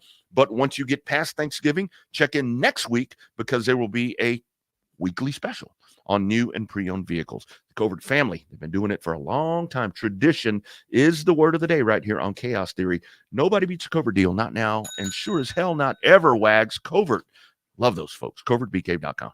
We also love audiovisual consultations, 512-255-8678. Go to the website at avconsultations.com to see the gallery of projects that they've done over the past 35 years when they have been setting the standard in audiovisual automation in the Central Texas area. Now, look, Holmgren and Company, Wimby and Company, this new tradition coming up in the NBA, you got to be watching that, but you also got to be watching your hockey. Got to be watching your college gridiron and your NFL gridiron as well. You can do that with AV Consultations, 512-255-8678. That's avconsultations.com. You can get the 2 flat screen televisions or the arcade units that I got, the Dream Theater system downstairs, or the outdoor patio TV that you need right now because of that weather just turning over perfectly for that fall football weather, or that winter weather with that chimney out there on the patio. 512-255-8678. That's avconsultations.com. All right. We got to fire on all cylinders coming out here going up against Texas Tech. Let's hear from Sarkisian on the injury report from the Longhorns. So injury-wise, I feel actually pretty good on a Monday. Coming out, it was a physical game Saturday night, and we had a variety of guys that kind of went down. I don't foresee any of those guys being out Friday. So, obviously we need to monitor that as the week goes. But I do feel, confident enough today that we'll have everybody that was available Saturday night will be available Friday night. And again, probably a better served question for a little later in the week when we really get to practice. All right, so there you go. So right now, looking like all systems are going to be firing, and we're going to be going out there with a full payload. That's for sure. You're going to need to, right? Because we talked about, Taj Boyd, one of the better running backs in this conference here, but you're also like he's going up against a defensive front that he hasn't seen so far this year, right? This is the best defense that he's going to see so far, or the best rushing defense, that's for sure. But also to Texas Tech's wide receiver room, I know that Brooks is the one that has the most yards, but hell, Brad or White's the one that has the most yards, but Bradley and Price seems to me like he is the wide receiver that catches the hard possessions to move the sticks for the new first down, right? Price has the most receptions of this ball club here, but White's the guy, but White's the guy that goes out and burns you deep and is the explosive wide receiver. So as long as you can, I'm not even too worried about White with the explosive plays over the top, right? Because I think there's going to be enough pressure from the defensive front four that is going to put Texas Tech in the bad situations and positions to where they make, ill-advised throws. The guy that I'm kind of worried about the most is Price, because he's the guy that moves the sticks for me. Like, if you can locate him on third down and be able to keep him from, getting completions and moving the sticks, the Longhorns shouldn't struggle at all against Texas Tech and should be able to stay off the field. I'm going to be curious to see what Joey McGuire does right here, because talking about Taj Brooks, and like I mentioned yesterday, I mean, this is homecoming game for this dude. I mean, this is a Maynard Mustang product right here that is coming back to Austin. 1,371 yards this season for him. I mean, it's been an exceptional year. Good. I don't think it's going to be that kind of a day on Friday, though. Senior. So, I mean, for him, I mean, this is really cool. You get to play your final regular season game. You get to come home. I mean, you're not at Maynard, but damn, I don't think you ever played at DKR, as a Maynard Mustang. So, I think that's no. Really I don't think they did. No, they wouldn't have, because when he was here, they were probably sub 6A, like they are right now. Not that they wouldn't have played there, but they would have been in different venues in the playoffs. Also, why in the hell does Westlake and Lake Travis not play in DKR? That's a great question, because I know a lot of that. It all depends on availability of other venues, but Wags, I called like an incredible 4A game at DKR several years ago. And I've often wondered about that, to where I don't know if that's university stuff or what it is, but if you do it for Westlake and Lake Travis, then you got to do it for all the rivals around Austin. Well, too, right? and a lot of that is logistical stuff. Depending on who's playing who. And I think the other thing is, I mean, San Antonio has Alamo Stadium. That is a great place for high school football. We've got the Palace. I think that we undervalue Kelly Reeves Athletic Complex, because it's like, okay, we're there all the time. But back to this, I mean, with Taj Brooks coming home, dude, he's gonna have some raucous Maynard Mustang family and friends out there. He's gonna want to ball out. So I think that McGuire's a high school dude too, man. He's gonna want to go to this high school. You stop us. But he's coming at a defensive front that is really good against Ron. I don't think it's going to go that well for him, though, Rodney. I don't think it's going to. Like, if McGuire wants to try and stuff it down the throat of the Longhorns, he's going to have a long day on Friday. That's for sure, man. Boyd is one of the more formidable running backs in this league, but this is the toughest defensive front that he has seen. We talked about Texas Tech's running backs. Let's talk about our running backs, though. How do you feel the performance, before we hear our thoughts on the performance of our running backs between CJ Baxter and Jaden Blue, let's hear from Sarkisian on how he felt like Baxter, or how he felt CJ and Blue did. I thought CJ got stronger as the game went on. He had some really nice runs in the second half of that game, some physical runs. I think it's pretty safe to say, Iowa State's a really physical defense. They're an excellent defense. And there's hard yards in there, and they're physical in the secondary when they tackle. And I thought CJ did that and got stronger as the game went on. So that's really encouraging for us, knowing kind of what's in store for us as we move forward. But I'd also say I think some of that is a credit to the coaches of making the right adjustments and calling the right stuff, that I think puts our players in a really good position too, and the players understand why we're calling what we're calling there. But again, I'm very impressed by CJ. I was really impressed by Jaden Blue. I know he didn't have some of the wow plays that maybe We were all kind of hoping. But the fact that he's in there on 4th and 1 at the end of the game to get that first down, I think speaks volumes to the development and the growth that he has as a player and how far he's come, where he was just kind of the highlight reel perimeter guy. It's all of a sudden he's running between the tackles on 4th and 1 to get a first down to seal the victory. So that was definitely encouraging as well. I love how he involves Jaden Blue, gets him in there, gets his confidence up, especially on that 4th and 1, talks about him in a post-game presser, on that 4th and 1 situation. Even though Blue didn't have that much tail of the tape inside the stat lines here, he still gives accommodations to Blue just to make him, feel like he's actually, making something happen in that backfield for the Longhorns, right? Which gives me a little bit of hope that it's going to be more of a 70-30 payload split between Baxter and Blue. I want to keep Baxter healthy. That's the thing here, Rodney. Baxter did fantastic, and to Sark's testimony, right? He did get stronger as the game goes on, but how much is that a scripted result off of Sarkisian's high-tempoed offense, right? Like, if you want to be able to keep Baxter in the game running hard like that, man, I think that you got to sprinkle a little bit more Blue in there. I would love to see a 60-30. Look, we talked about how explosive Blue can be, right, out on the outside of the or getting the edge, right? If he can get to the edge and then explode into another 60-yard scamper. I think that's still there, especially if you consider that you can make Texas Tech's defense hone them in, get them sucked in, right? Do a little bit of counter plays with Baxter, because Baxter can spring it out too. If that hole is closed at the point of attack at the tackle position or in the 5 hole there, he can spring it out and go around the edge and get another 20 yards, and hell, maybe even take it to pay dirt, right? I think that same thing can happen with Jaden Blue. You get the defense sucked in a little bit there, and then you hit him on the outside with Blue there. Or also, it happened last week. It just didn't turn into productive plays, but you saw those running backs get involved into that passing attack a little bit more last week. I think that happens this week too in the Longhorn sail against Texas Tech on Friday. Here's what he did. I mean, just in the conversation right there. Number one, I mean, the fact is, I mean, you keep feeding Baxter the ball, he's going to get better.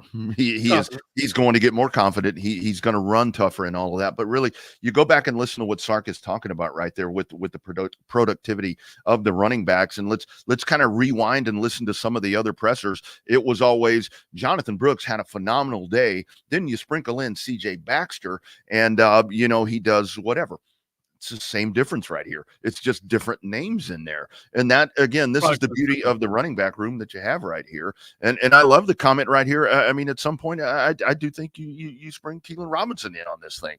That was your guy last week. That's the guy that you wanted to see explode last week, man. Yeah, I mean, it really is. It's rinse and repeat. It's just different. It's just different individuals that are doing it right now.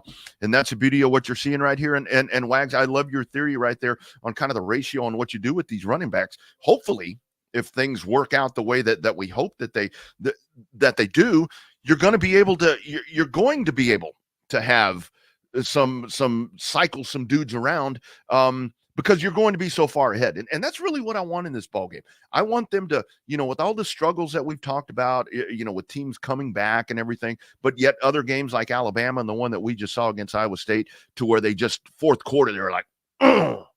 This one, I want to see Texas jump ahead and just stay, and just, dude. One more time, give me that again. That's your fucking exclamation point right there, dude. Finish it off. All right.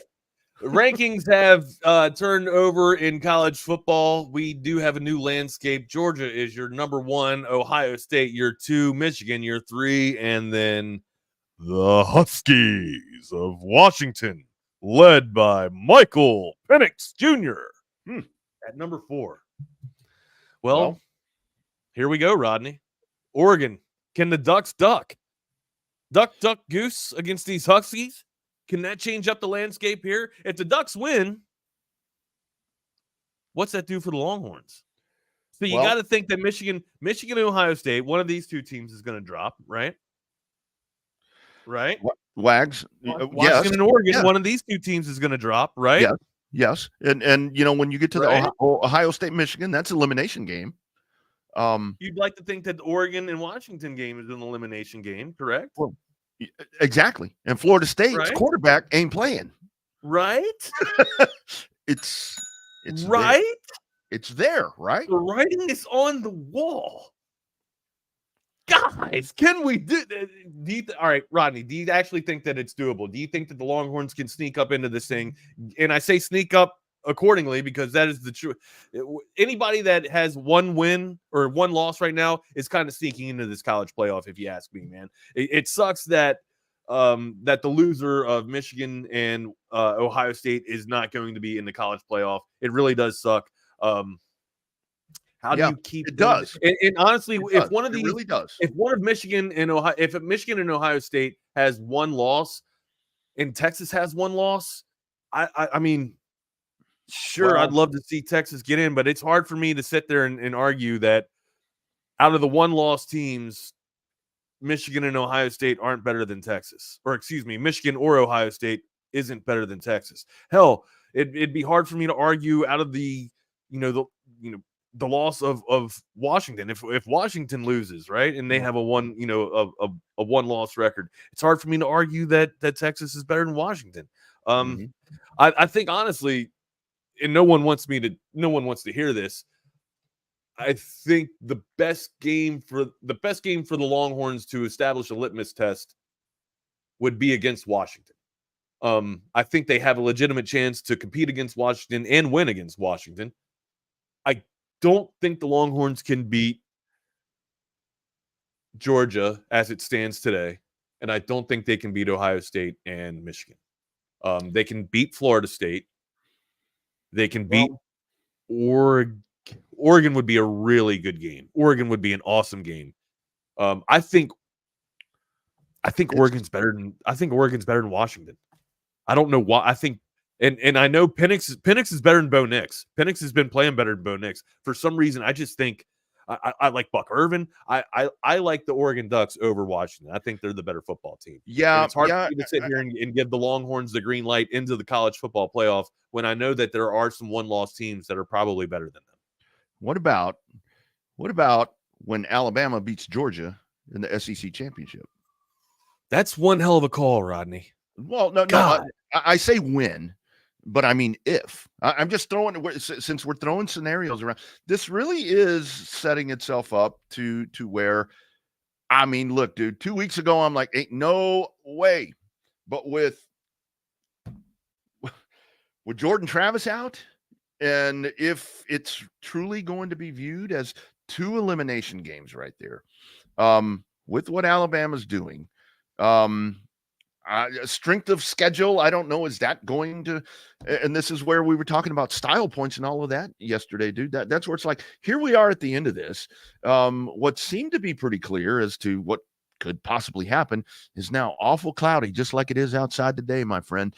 This is going to be, dude, the next few days are going to just be unbelievable to watch. I'm trying to figure out a legitimate way for the Longhorns to actually jump up and get in the 4, even if it's tough. Like I just don't. And I see Jake sit there and say that he thinks that he thinks that the Longhorns can beat Ohio State.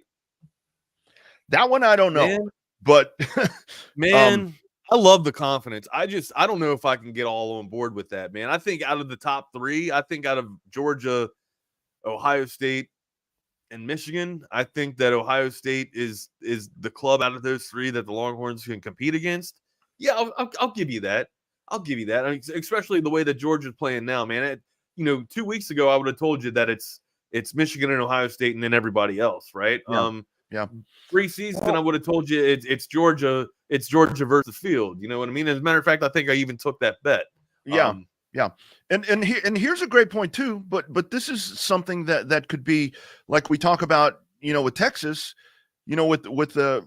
I mean, let's look. Kansas State's really good. But we can go back and look at some of those blown leads and so forth that Texas has had, to where if this is going to be the scenario that Oregon almost lost to Tech, in Lubbock, that could come back full circle to Texas. And that's and really, Wags, this is where I'm really curious to see what with with the Ohio State Michigan game. I mean, is the committee truly going to view that as an elimination game, or are they just going to flip flop them? You know, it's like, because, well, he lost to the other, or you put the loser I at think the it's number one. the game. BK hit the nail on the head, yesterday, right? It sucks, right? It does suck, but whoever loses between Ohio State and Michigan is out of the playoff. It's too late in the season for them to come back. That's the way it should be. Yeah. Yeah, I don't know. I mean, you're gonna tell me that even with one loss, that Ohio State and Michigan isn't better than the other one-loss teams, or a one-loss team that could actually kind of get into the playoff here. If that's the case, all right, let's game theory this thing, right? Like Michigan, let's say Michigan loses because Jim Harbaugh is not there. Michigan drops. They're not going to get any favors from the committee here, because they're going to probably be penalized, right? They're going to say, oh, you know what? Well, you also had cheating. Yeah, you've also had some scandal in your year this year. We're going to penalize you even more. So they'll probably drop down past Texas, I would think, if Texas continues to win. If Alabama beats Georgia, how much does that drops Georgia out of the 4, that bumps Alabama up? Can you put Alabama over Texas because of the head-to-head win? I don't think you can. Even though I think Alabama's playing better football right now than Texas, I don't think you can put Alabama over at Texas in the head-to-head. I just don't. Especially in the manner that Texas won that ball game. Right. If it had been a 3-point win, I guess. But still, no, I mean, that head-to-head has to factor in. Says it true here. Michigan's strength of schedule was not that good. No, it was actually awful. It was embarrassing, right? And that was the thing. Like, that was my whole point with the whole scandal. Like, they're playing, a schedule of the Sisters of the Weak and Unscrupulous here. They don't need to be cheating. It doesn't matter, if Connor Stallion was on the sideline or not making porn videos. It does not matter. Like, the dominant football team has always been Michigan on that side of the field, regardless of who the opposition is, right? Their best defense, or the best team that they've played, has been Penn State.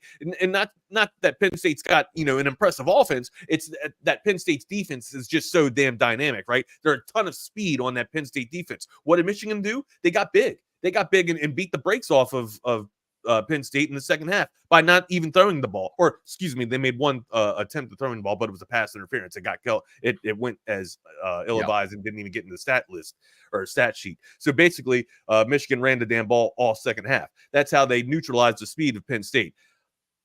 Yeah, going off of that pedigree, you can argue that Michigan, with a loss against Ohio State, should drop out significantly out of the top 4, and with a one-loss with a one-loss record, they shouldn't even be considered going into the playoff.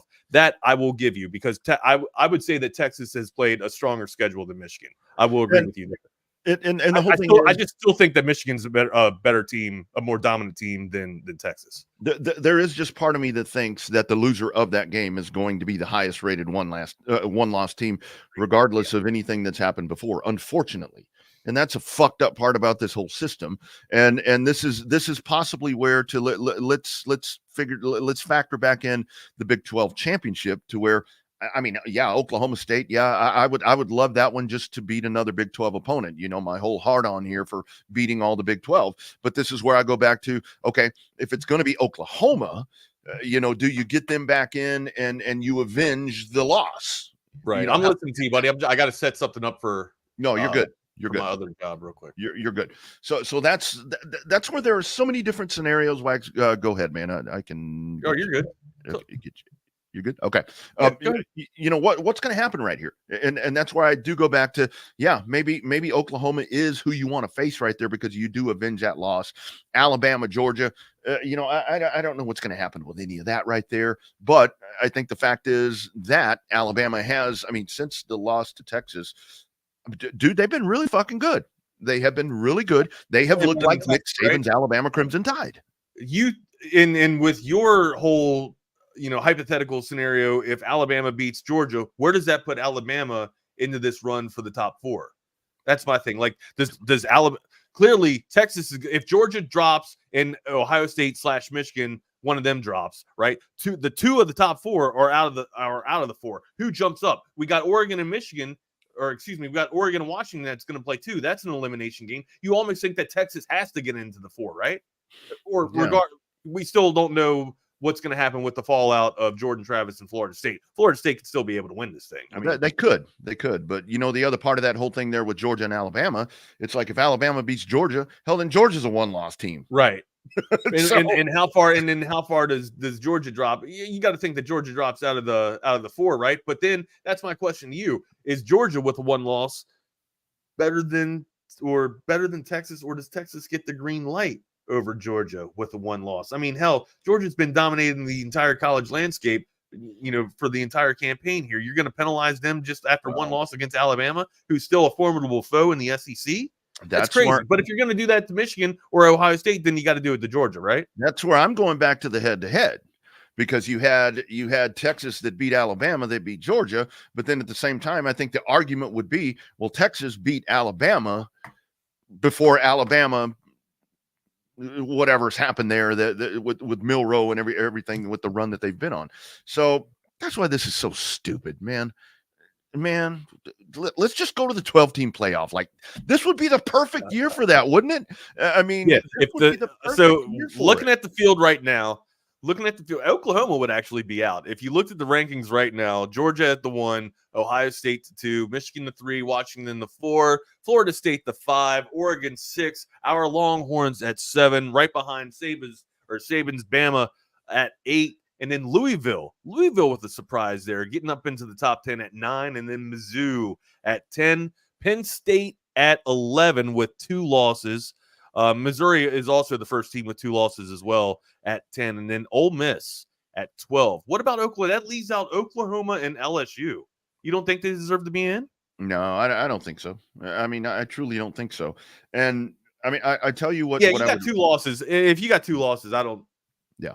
All right, I'll give you 1 week for a mishap. Sure, like every team comes out and is lethargic in somewhat of their season. It's just if they're able to survive that lethargic game or not, right? That's right. That's right. And that's usually the tape between the greater teams. Yeah, it kind of seems that you get a mulligan. I mean, if you're going to be a 1-loss team, you get the 1 mulligan. But ideally tonight, if somehow these rankings come out and I see Texas in that top 6 bracket that we talk about all the time, at that point, I think that betters the chances. But I don't see how that happens, because they haven't had the help that we've talked about that they've needed to get into that part. And that's why this weekend is just going to be so, off the chain, man.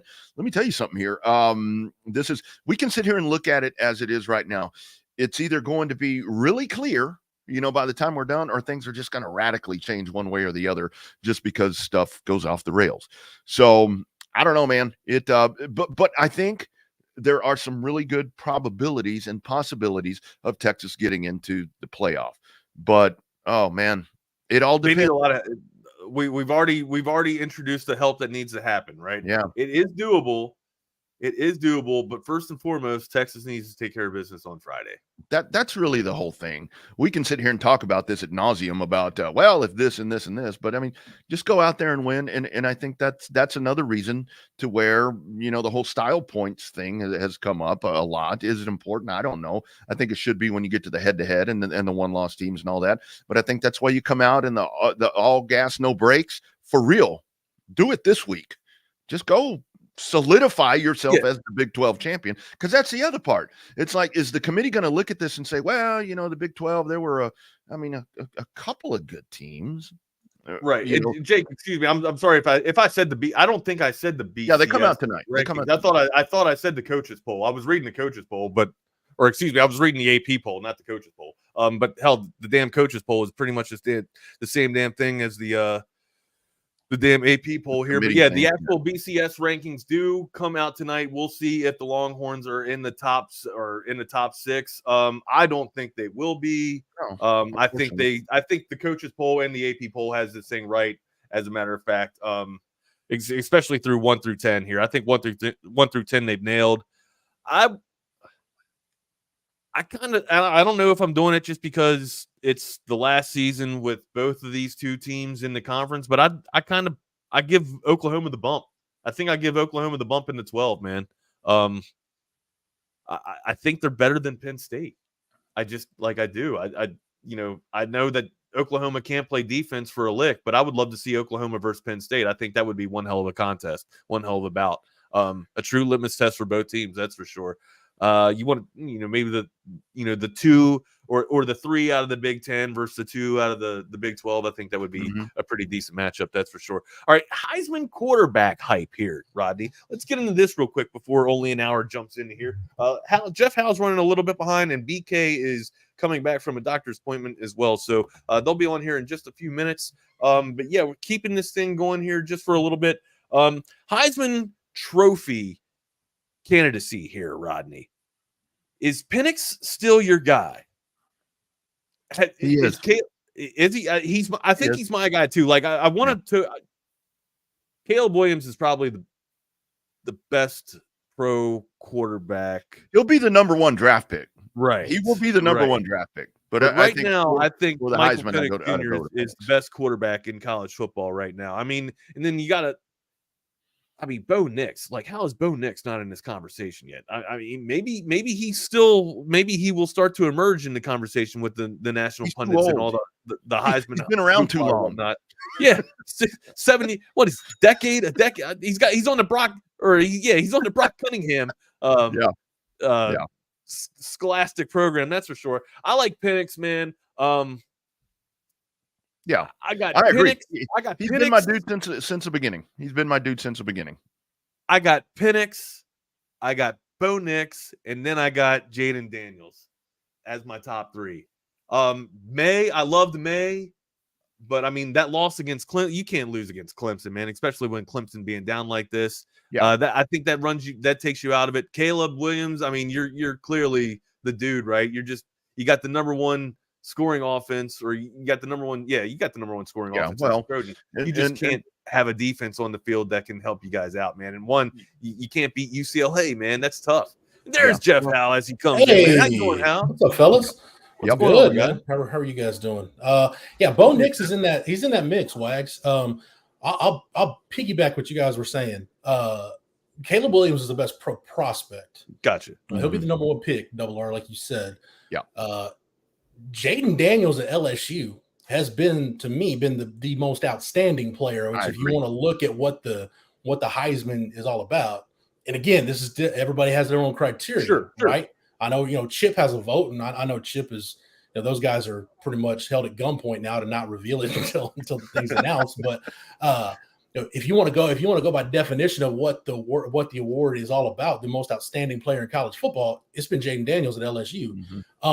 What I think is going to happen, I have a vote for the Maxwell Award, which is, it's a National Player of the Year honor. My ballot, I voted Michael Penix first. I gave him a first place vote for the Maxwell Award.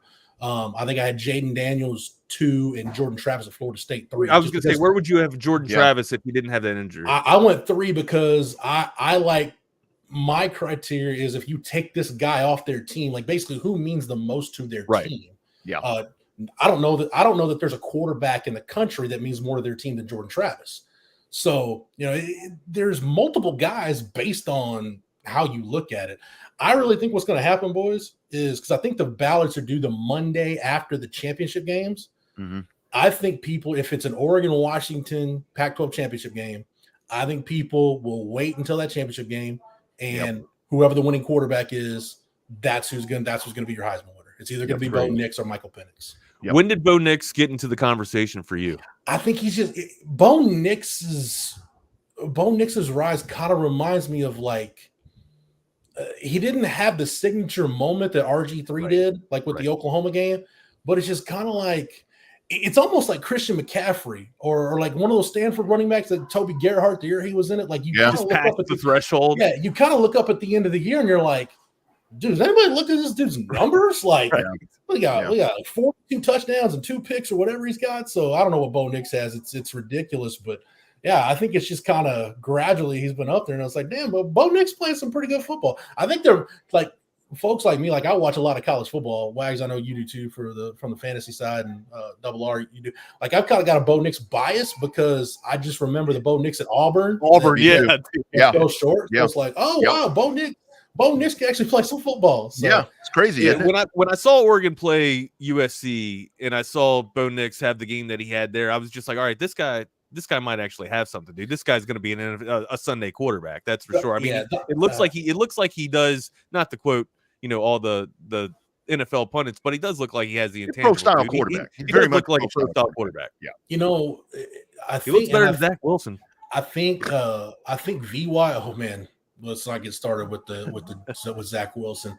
By the way, I don't even know who the dude is he got benched for. By the way, Boyle. Yeah. Who is that O'Doyle Rules? O'Doyle Rules. Yeah, so, Todd Boyle, I think this guy's name is.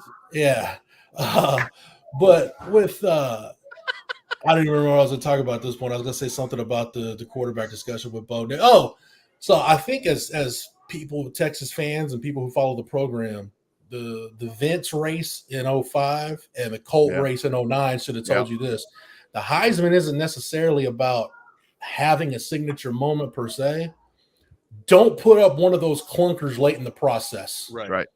VY had the game in College Station where he didn't play well, and I don't know, Colt might wake up in a cold sweat a couple times a year thinking about Ndamukong Suh for the rest of his life.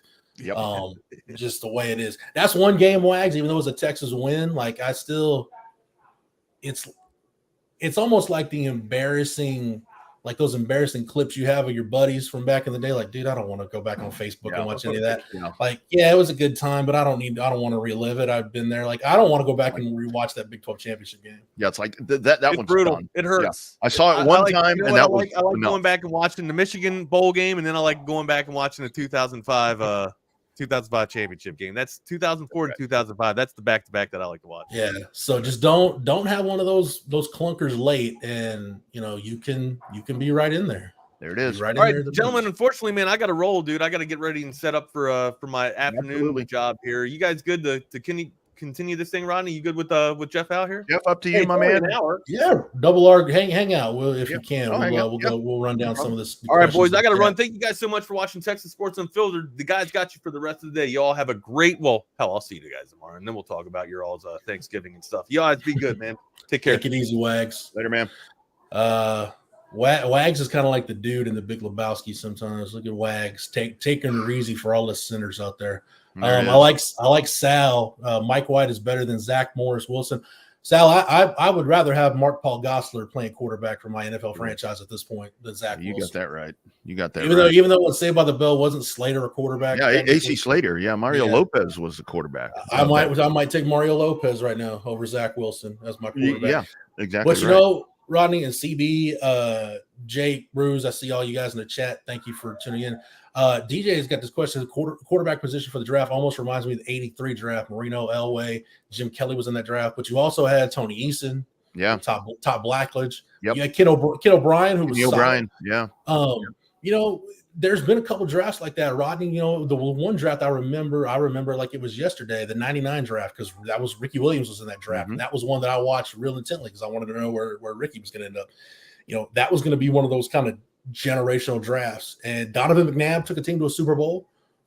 Dante Culpepper for a couple years before he tore up his knee and was never the same. Dante Culpepper had some years where he was chucking deep balls to Randy Moss and Chris Carter and putting up insane video game numbers. Then you had like Cade McNown, Tim Couch, Achilles Smith. Like, not all these guys are going to succeed, So it's interesting to figure out. In that position, I talk about this from a recruiting standpoint, Ryan. Like I think in recruiting, we tend to overvalue quarterbacks just because of their importance. It's no different than the NFL. I think those guys are overvalued come draft day. That's how Zach Wilson makes a jump up to.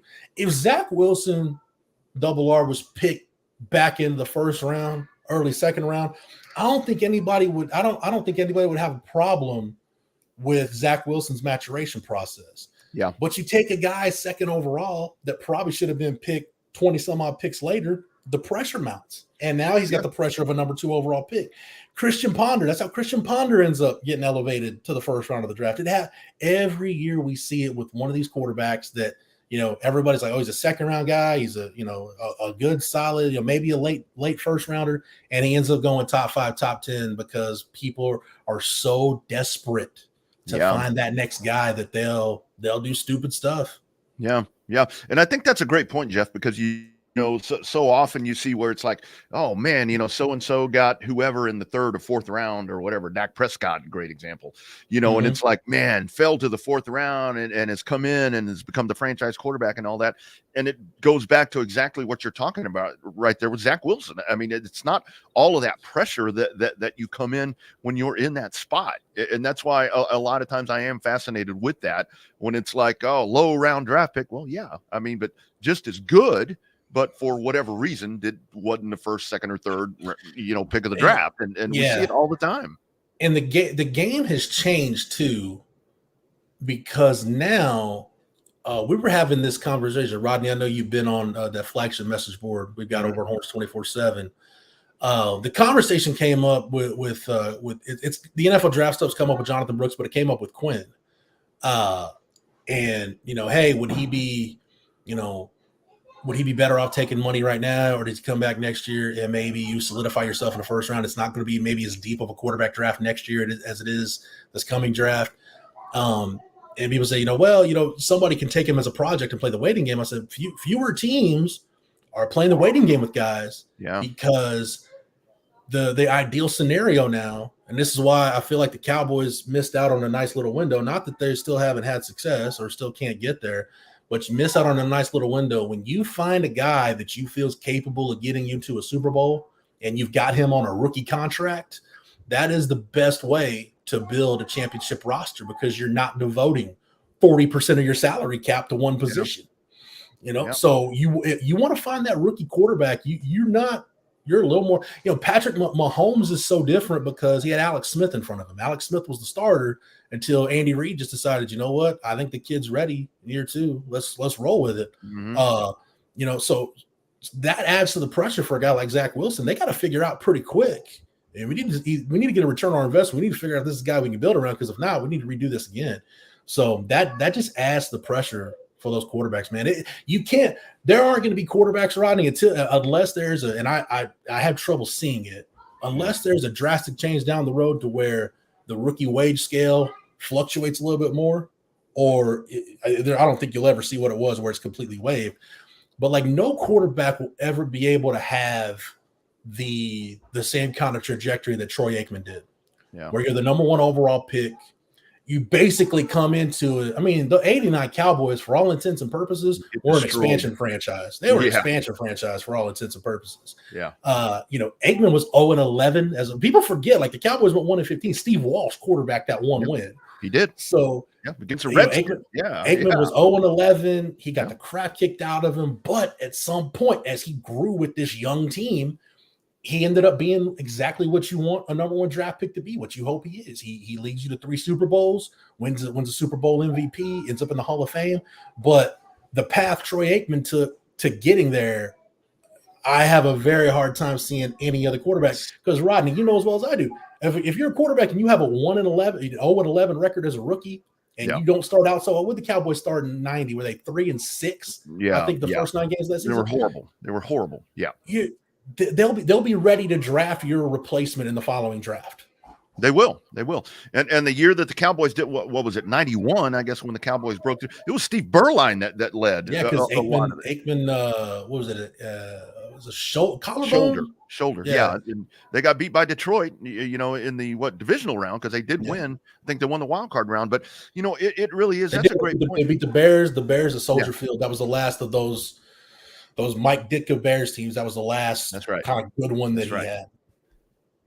Yeah, but definitely gone are the days right there where you talk about Mahomes, to where it's like you can say Steve McNair, when the Oilers / Tennessee, they get him, and man, that dude sat for a good while before it was time for him to actually get in there. But it really is. Those days are gone, and it is, with these dudes, it's like they come in, and if it's not the immediate success, they are looking for your replacement. And with a draft like this, and again, I love what you said right there, Jeff, because we don't know how many of these guys are going to pan out. I mean, there's going to be a dude in the 3rd round that in 3 years, we're going to be like, holy shit, never even thought about that dude that's outperforming some of these guys that'll go in round 1. I'll give you an example, right? And it remains to be seen. And the Cowboys are going to see him in about 48 hours. If Zach Wilson was taken in the same place that like Sam Howell was, yep. And think about how Washington's been with Sam Howell. They didn't throw him in there immediately. Like, you know what? We'll take our time with him. I mean, we're not in a hurry. And, lo and behold, he gets to what is Sam Howell in year 3 or year 2? And it's like, hey, we might have something here. I don't know what, but we might have something with this guy. And you didn't spend a ton of draft capital on him. You've got him under contract, you got him locked up, and you're not thinking, oh man, we got to hurry up and get this guy signed to an extension. It's been a nice, easy trajectory for Sam Howell to get to where he is. So again, it's all, where was Sam Howell taken? Around the 3rd, 4th round? I thought it was a 4th round. That's the difference between taking a guy in the middle rounds and taking a guy number 2 overall. Yeah, I mean, it really is. And that's the different path right there. And it really is. I mean, just so much of it is the pressure that you're going to have coming into this thing. And think about that, with Zach Wilson. I mean, it all depends where you land. I mean, these guys that go first, second, third, fourth, picks in the draft, man, you're going to a shit show most likely. So like you talked about Aikman, you're going to get the hell beat out of you. And it's really hard to succeed starting out, I guess, unless you're the dude in Houston. But, that's an anomaly, right? That's a whole different isolated situation. Right? That was my biggest concern, honestly, about Kyler Murray coming out. It wasn't the size. It wasn't the athleticism, because I'm like, look, every field Kyler Murray's been on at every level, he's been the best guy out there. Yep. And we're seeing, like, most Sundays, he's maybe the quickest guy out there, and he's got the ball in his hands every play, and he makes things happen. My concern was, going number 1 overall, is he emotionally ready? Because at that point, you think about it, right? He was undefeated as a starter in high school, won 3 state championships, got Oklahoma to the playoff. He other than the one tough year at A&M, Kyler Murray had never lost. He's never lost like he's about to lose. Mm-hmm. They got, as Jack Elway said about John when they were going through. By the way, Elway to Marino, the 30 for 30, another really good one. Great one. As Jack Elway said about the Baltimore Colts, they earned the right to pick first. Yeah. So you knew you were going to a bad spot. I didn't know if Kyler was emotionally ready to handle that. I think when you look at the decision Quinn Ewers and his people are going to have to sit down and make, it's not just the physical aspect of it. It's, are you? And I think Quinn kind of being life in a fishbowl at Texas does prepare you for that to an extent. But, man, are you really ready? Do you understand that term, face of the franchise? Yes. Are you ready to live that?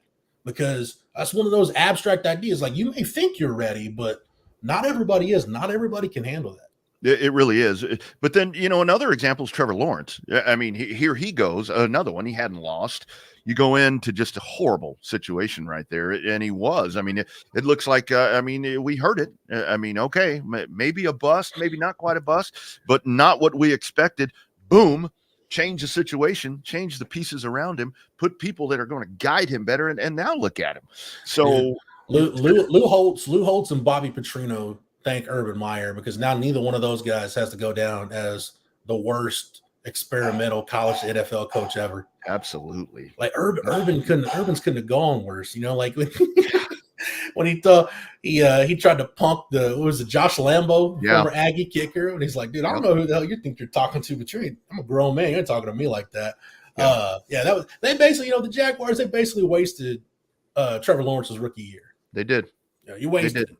But they were patient with him, man. And it's all about your general manager and your ownership, being patient. That's not, I don't want to get too far off on this tangent, but man, if I'm a Jaguars fan, I'd feel bad for Jacksonville Jaguars fans, because man, you've got an owner in Shad Khan who's got money, is very much willing to spend it. You can tell, like, he wants to put a good product on the field. He's not one of these stingy owners. Like, he really wants to put a good product on the field. And that poor dude just needed somebody to help him direct the funds to the proper places. He's needed a good GM, and he's needed a good head coach. So maybe they've got maybe Jacksonville's got it figured out. But Rodney, let's talk a little Texas, and actually, I want to get your take on this real quick. I was thinking about this. I don't know if you and Wags talked about this, but you hear this Bernard Williams story that came out last week? Bernard Williams, the former Philadelphia Eagles offensive tackle, first round pick out of Georgia in 1994. Big 6'8", 320-pound offensive tackle. Started, for I think 14, 15 games as a rookie. Then he ends up getting suspended for weed violations, ends up on the suspended list, suspended indefinitely. And the Eagles put him on there. Bernard Williams played his last NFL game on Christmas Eve, 1994. And since then, Bernard Williams apparently remained on the inactive list, on the suspended list, until 2 weeks ago, when apparently somebody was going through some old files, and they're like, hey, we never took him off the suspended list.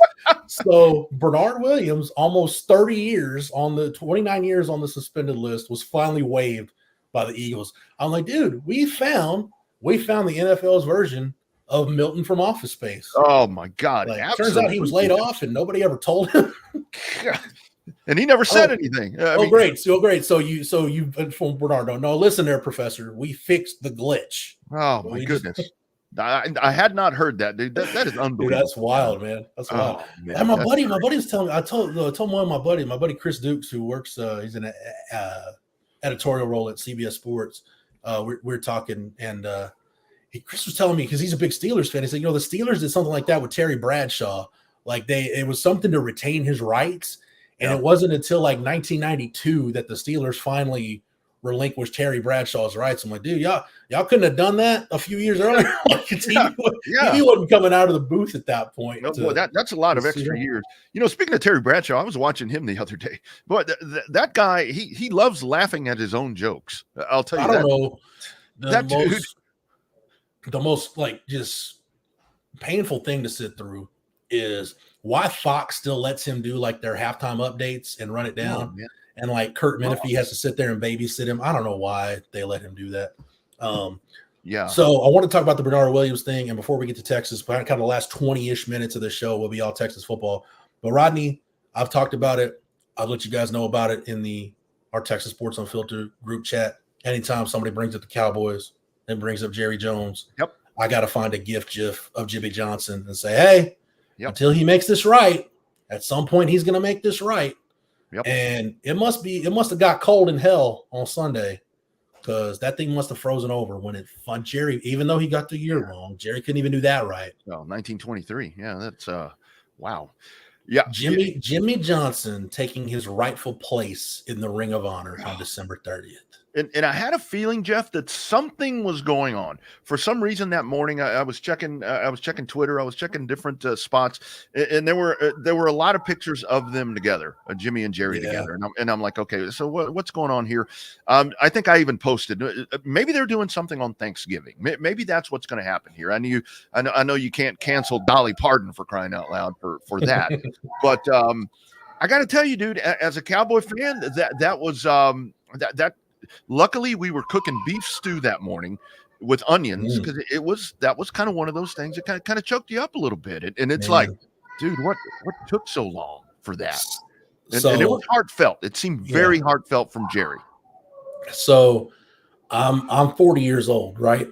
So I was a young cat when the Tom Landry era ended. So I have very little to no recollection of Tom Landry coaching the Cowboys. So I'm one of those generations of Dallas Cowboys fans. Jimmy Johnson's my coach. Yeah. And it's weird, the attachment I feel to that dynasty, Rodney, because we couldn't afford to take a ton of family vacations when I was a kid. So one thing that we would do it several days. My dad would load me and my brothers up, load us up in the truck. We go down to St. Ed's and go watch the Cowboys practice. Because to me, for me, that was better than going to Disney World. Like, do you mean I get to watch Emmitt Smith and Troy Aikman and Michael Irvin do their thing? Yeah, I'll do that. And I don't have it with me. It's actually at PSA right now, getting encapsulated. But I got a Jimmy Johnson autograph card during training camp that I still have. It's still one of my favorite things in the world. And now being able to go back and read books and watch clips and understand, like, Jimmy Johnson, what he did, the cerebral approach, and how he dealt with players, how he managed players, how he pushed the right buttons. very, very few coaches, Rodney, could have assembled that team with those kind of egos and handled it and been as successful as Jimmy was with it. Very few guys could have done it. Was ahead of his time in scouting, was ahead of his time in how he studied and valued the draft. I know everybody talks about the Herschel Walker trade, but it's like I heard him say, I think it was on the 30 for 30 short that they did about the trade. So the key isn't getting the picks, it's picking the right players with those picks. And it was at a time where the NFL didn't really value the draft anywhere near like what they do now. Yeah. I think he said the picks they got from Minnesota, they never picked a player in that assigned spot. They either packaged and traded up, they either traded back and picked up more picks, whatever it was, they wheeled and dealed. And, Jimmy wasn't always right, but it worked out. The 1990 draft, he wanted, there were two guys he wanted. He wanted, Lamar Lathan was a linebacker out of University of Houston, and James Francis out of Baylor. Jimmy really wanted a linebacker, and the Bengals jumped up and got James Francis. So Jimmy traded back. Who was the next best player on their board?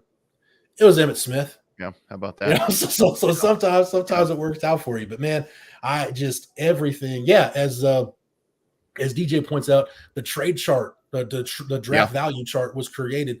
As I heard Larry Lacewell tell the story, Jerry had a friend, I think his name was Mike McCoy, who was a friend in the oil business. And basically he was able to put for Jimmy and Jerry, he was able to put a quantitative value on draft picks. So that way Jimmy could get on the phone and say, okay, you want our third round pick. Well, you give us a 4, and then maybe you throw in a 6, and it evens up on the value chart working out. So it's just ahead of his time in so many things. And I'm happy. So Tom Landry got the fedora when he went into the Ring of Honor.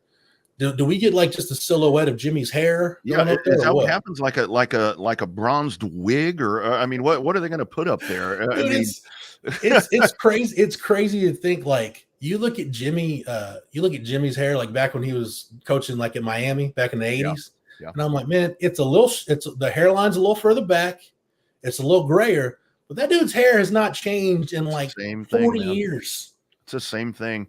And the thing with Jimmy Johnson, I mean, so many of the stories like you're talking about right there, whether it be books or documentaries about that whole era of Dallas Cowboy football, with Jerry Jones, taking over a team that was like, in just financial ruin, to be honest with you. And, and the manner that Jerry took it over, I know a lot of folks, fault him for the firing of Tom Landry. That was a provision of the sale. I mean, that's kind of something that had to work right there. But, when you talk about Jimmy, as the head coach, I mean, I love the stories about leaving Troy Aikman's ass behind, on a team flight, cutting. Who was a running back? Curvin Richards. Curvin Richards. Cutting that dude.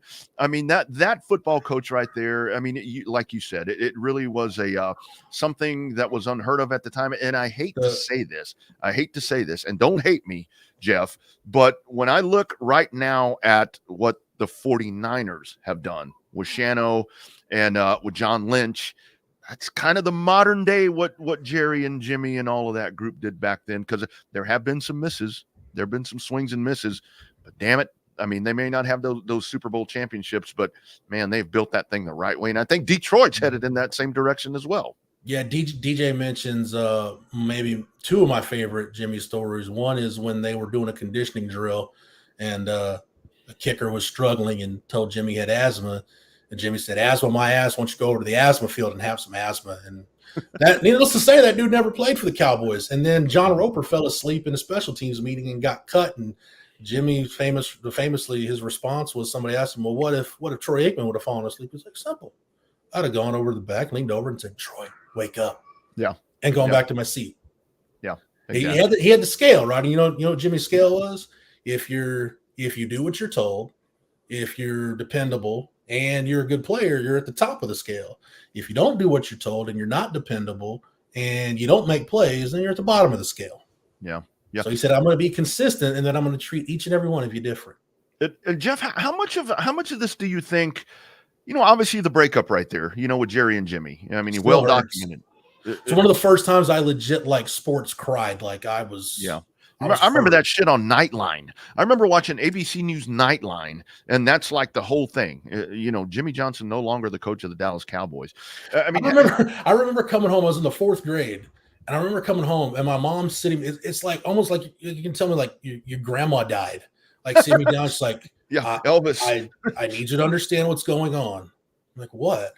And you almost would have rather a relative died or something than what she told me, that Jimmy Johnson wasn't going to be the coach of the Cowboys anymore. How much of it do you think, Jeff, was because obviously, like I was kind of the breakup right there. I mean, you had everything that happened right there, but the fact that it has taken so long, because it has seemed like to me in the few recent years recently, that doesn't make any sense, but it seems like Jerry and Jimmy have been, I don't know if they're going out playing golf together or hitting the clubs like they used to do, but it seems like that's been kind of hammered out and hashed out a little bit. There's been moments with them on TV and so forth. What do you think the delay has been right here? Because I think that they fixed this a while back. Yeah, I think it's funny. I think the first time I saw it was in the Jeff Pearlman book, which, by the way, is an awesome book about the 90s Cowboys. And it was Jerry was talking to the first conversation he had with Barry Switzer about coming to be the coach in 94. And after Jerry does his spiel, he said the first thing Barry Switzer says is, "How did you two manage to F this up?" And because Barry was their freshman coach at Arkansas. And he's like, "How did you two manage to F this up?" I think there's still and it all goes back to egos, right? You don't get to where either of those guys was in their professions without having a massive ego. I think for Jerry, it's still the need to prove that he is a football guy. He does have football acumen and can build a winner. But as long as Jimmy, the aura of Jimmy is still hanging around, I think, right or wrong, he feels like that's just going to be the monkey that's always on his back. And I think for Jimmy, honestly, whether it's watching the Football Act documentary or reading excerpts from his book or interviews with people that know him really well, I don't think he's demanded it that he needs to be in the Ring of Honor. Like, if it happens, great. But, I think Jimmy's at a point in his life where, football is what he did and he was great at it. But, he would be perfectly, he loves what he's doing with Fox, but it sounds like he is perfectly content. If you just told him, he would live like the Jimmy Buffett, Mike Leach life every day if he could. Just want to hang out in Key West and get on my boat and have a Heineken every now and then and hang out with the wife and the family. And I think so it's not that he hasn't been at the forefront of needing that validation. So I think that's part of it that Jimmy hasn't really pushed. But I think at the end of the day, I think a lot of it too, think about this, Rodney, this spring coming up, it'll be 30 years since Jimmy was fired. And I think just maybe Jerry realizing he's getting down to the end of it here. Mm-hmm. I think that's probably got a lot to do with it too, of,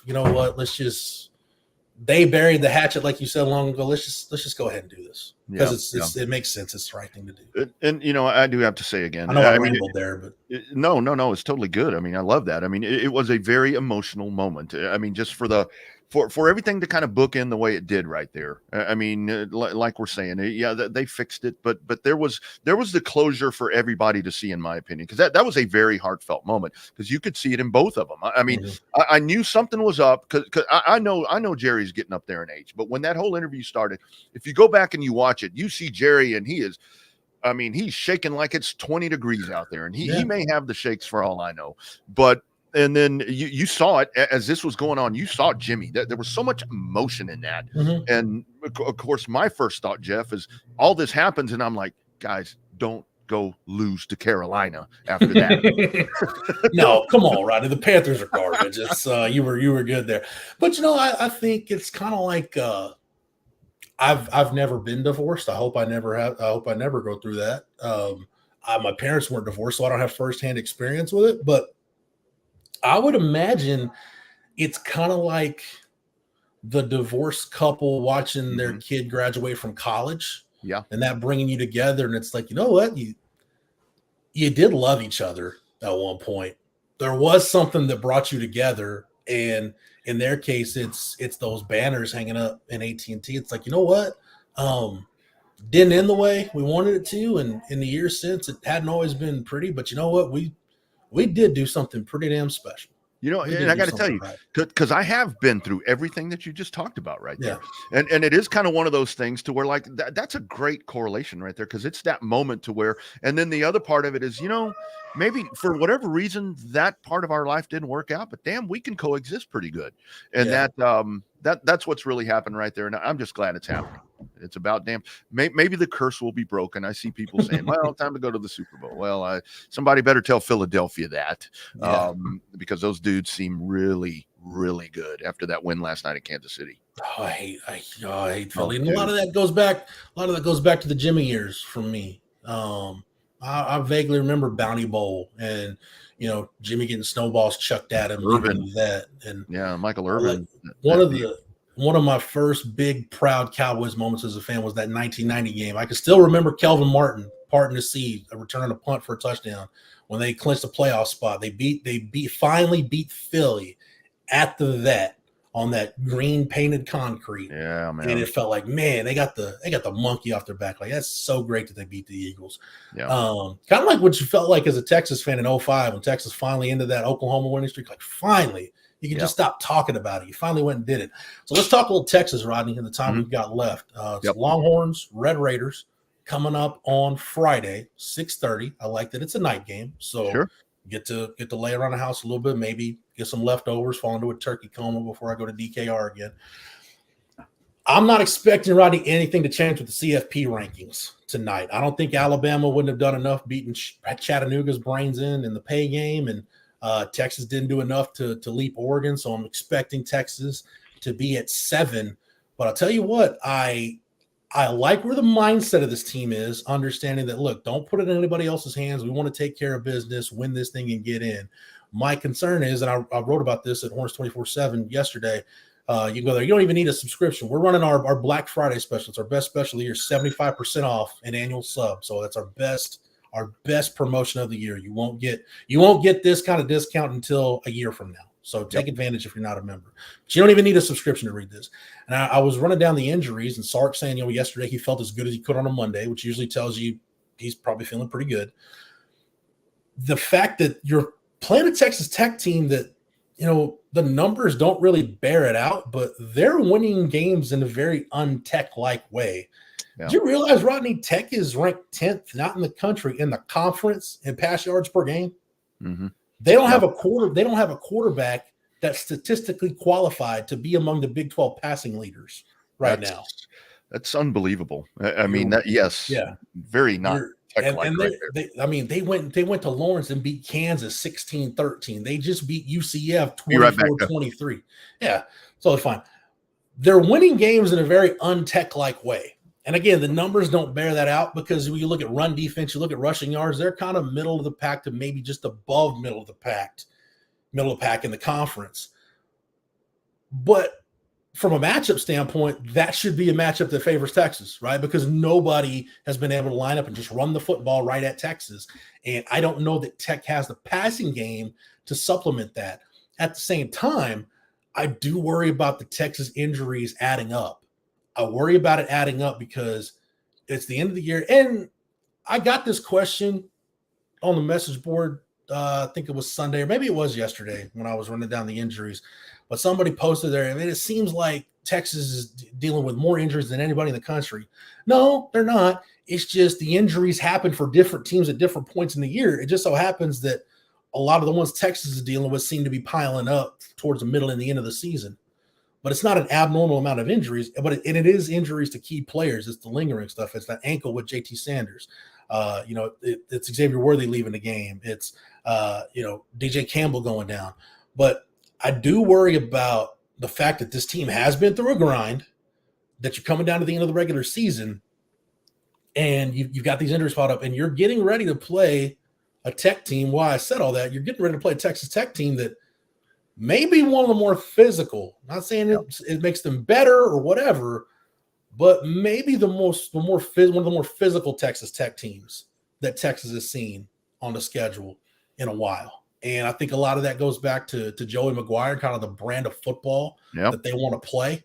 I think it's good. It's Zach Kitley has had to adapt on the fly and run the football more. Zach Kitley he's a Cliff Kingsbury disciple. Zach Kitley's about as true an air raid guy as you can get, but Rodney, you saw Taj Brooks in high school. Right? I was talking to Wags on our show about that. I saw a lot of Taj Brooks, and that really is the thing that I told him. I suspect that the game plan here for Tech is going to be they're going to come out and they're going to just shove Taj Brooks down the Texas defense throat and say, "You stop him."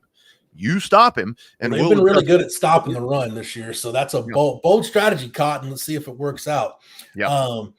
But it's one of those deals. I think if you're Texas, the quicker you can make this as close to a one-dimensional game for Tech as possible, the better off you're going to have a chance to win.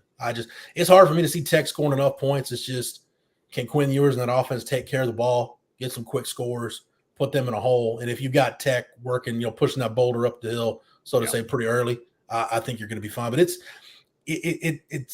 the cumulative effect of those injuries adding up. And what I like for Texas, though, Rodney, is it worries you this week, especially because it's a short week, getting healthy. Mm-hmm. But if you win, you get in that Big 12 championship game, you get that extra day of rest. You get that extra day of rehab on Saturday. Because if you're playing Oklahoma State plays BYU on Saturday. Now, this isn't typically say, oh, man, BYU, they should be pretty beat up coming in that game. Well, as we saw, this isn't your big brother's BYU Cougars, right? Mm-hmm. It's one of the weaker BYU teams we've seen, quite frankly, and a BYU team that needs to win on Saturday in Stillwater to get bowl eligible. Yeah. But you get that extra day of rest, and you can pick it back up. Sunday's your day off, and then you get back into Monday, and you're in normal game prep if you're Texas. So I just winning and getting that extra day to get guys in the training room, get guys in the cold pool, get guys the stem treatment, whatever it is that they need, just get them off their feet. That could be so big for this team. Yeah, and I was talking earlier as well, Jeff, and I'd love your thoughts on this. I mean, obviously, with your mark and all of that, you have all of that stuff that's gone on, and Big 12 running through Lubbock. I mean, who cares? All of that. I really think I hope that this team, yes, that's something that's bulletin board material. That's stuff that you can't unhear that. That's always there, and it's coming up day after day after day after day. And I think last week proved that they do listen to it. They do hear it. Exactly. But, looking at this, I'm really hoping that these guys are going to be trained and coached this week yes, that's there. But your goal, that goal board, the big goal is right there. I mean, focus on that. Focus on that. Yeah, let the other maybe inspire the top goal and just go out there and just put this thing out of hand early. I think Jade Barron, another local product, by the way. Mm-hmm. Shout out to the Conley Cougars. I think Jade said it pretty well yesterday. Now's not the time to change anything, right? Like you've had this mindset, and I'm paraphrasing here. You've had this goal in mind to get to Arlington, to win to be able to be in a position to win a conference championship, and you're right there. You're right on the cusp by going through this process. Now, I think that's a bigger deal, Rodney, than anything to do on Friday. It's don't change who you are. Sunday through Thursday. Don't change anything you've done so far because you've trusted the process and it's worked. So I think it's less to do with anything your Mark or Joey McGuire has said. I think it's more of maximize this opportunity because I thought I love Sark on Mondays because you get candid conversation. You get honest Sark on Mondays. Yeah. And I know he was talking about the transfer portal, but I think that's the message to the team overall is, hey, enjoy this, take advantage of it, and maximize it because you may not be in this position again. Yeah. You may not be a one-loss team that's thinking about maybe getting into the playoff, going into the last game of the regular season. No, you might. We might see Texas be that team in the SEC. I don't know.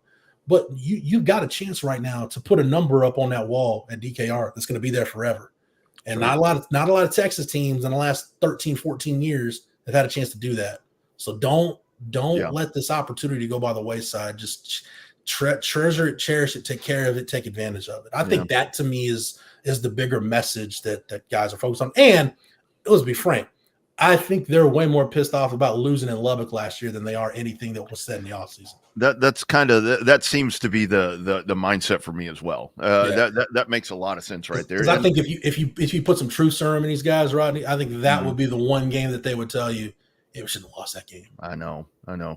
And the other part of it is too, I mean, don't let all this CFP, I mean, don't let all of that. I mean, because like hell, you and I talked about it last week, Jeff. So much of that, it is out of your control. You just have to let those dominoes fall where they're going to fall. Mm-hmm. And there's a lot that's going to happen here in the next few days. It's that process is going to play itself out. Can't worry about that. Just go out there and take care of business. Keep it simple. Like you said it best.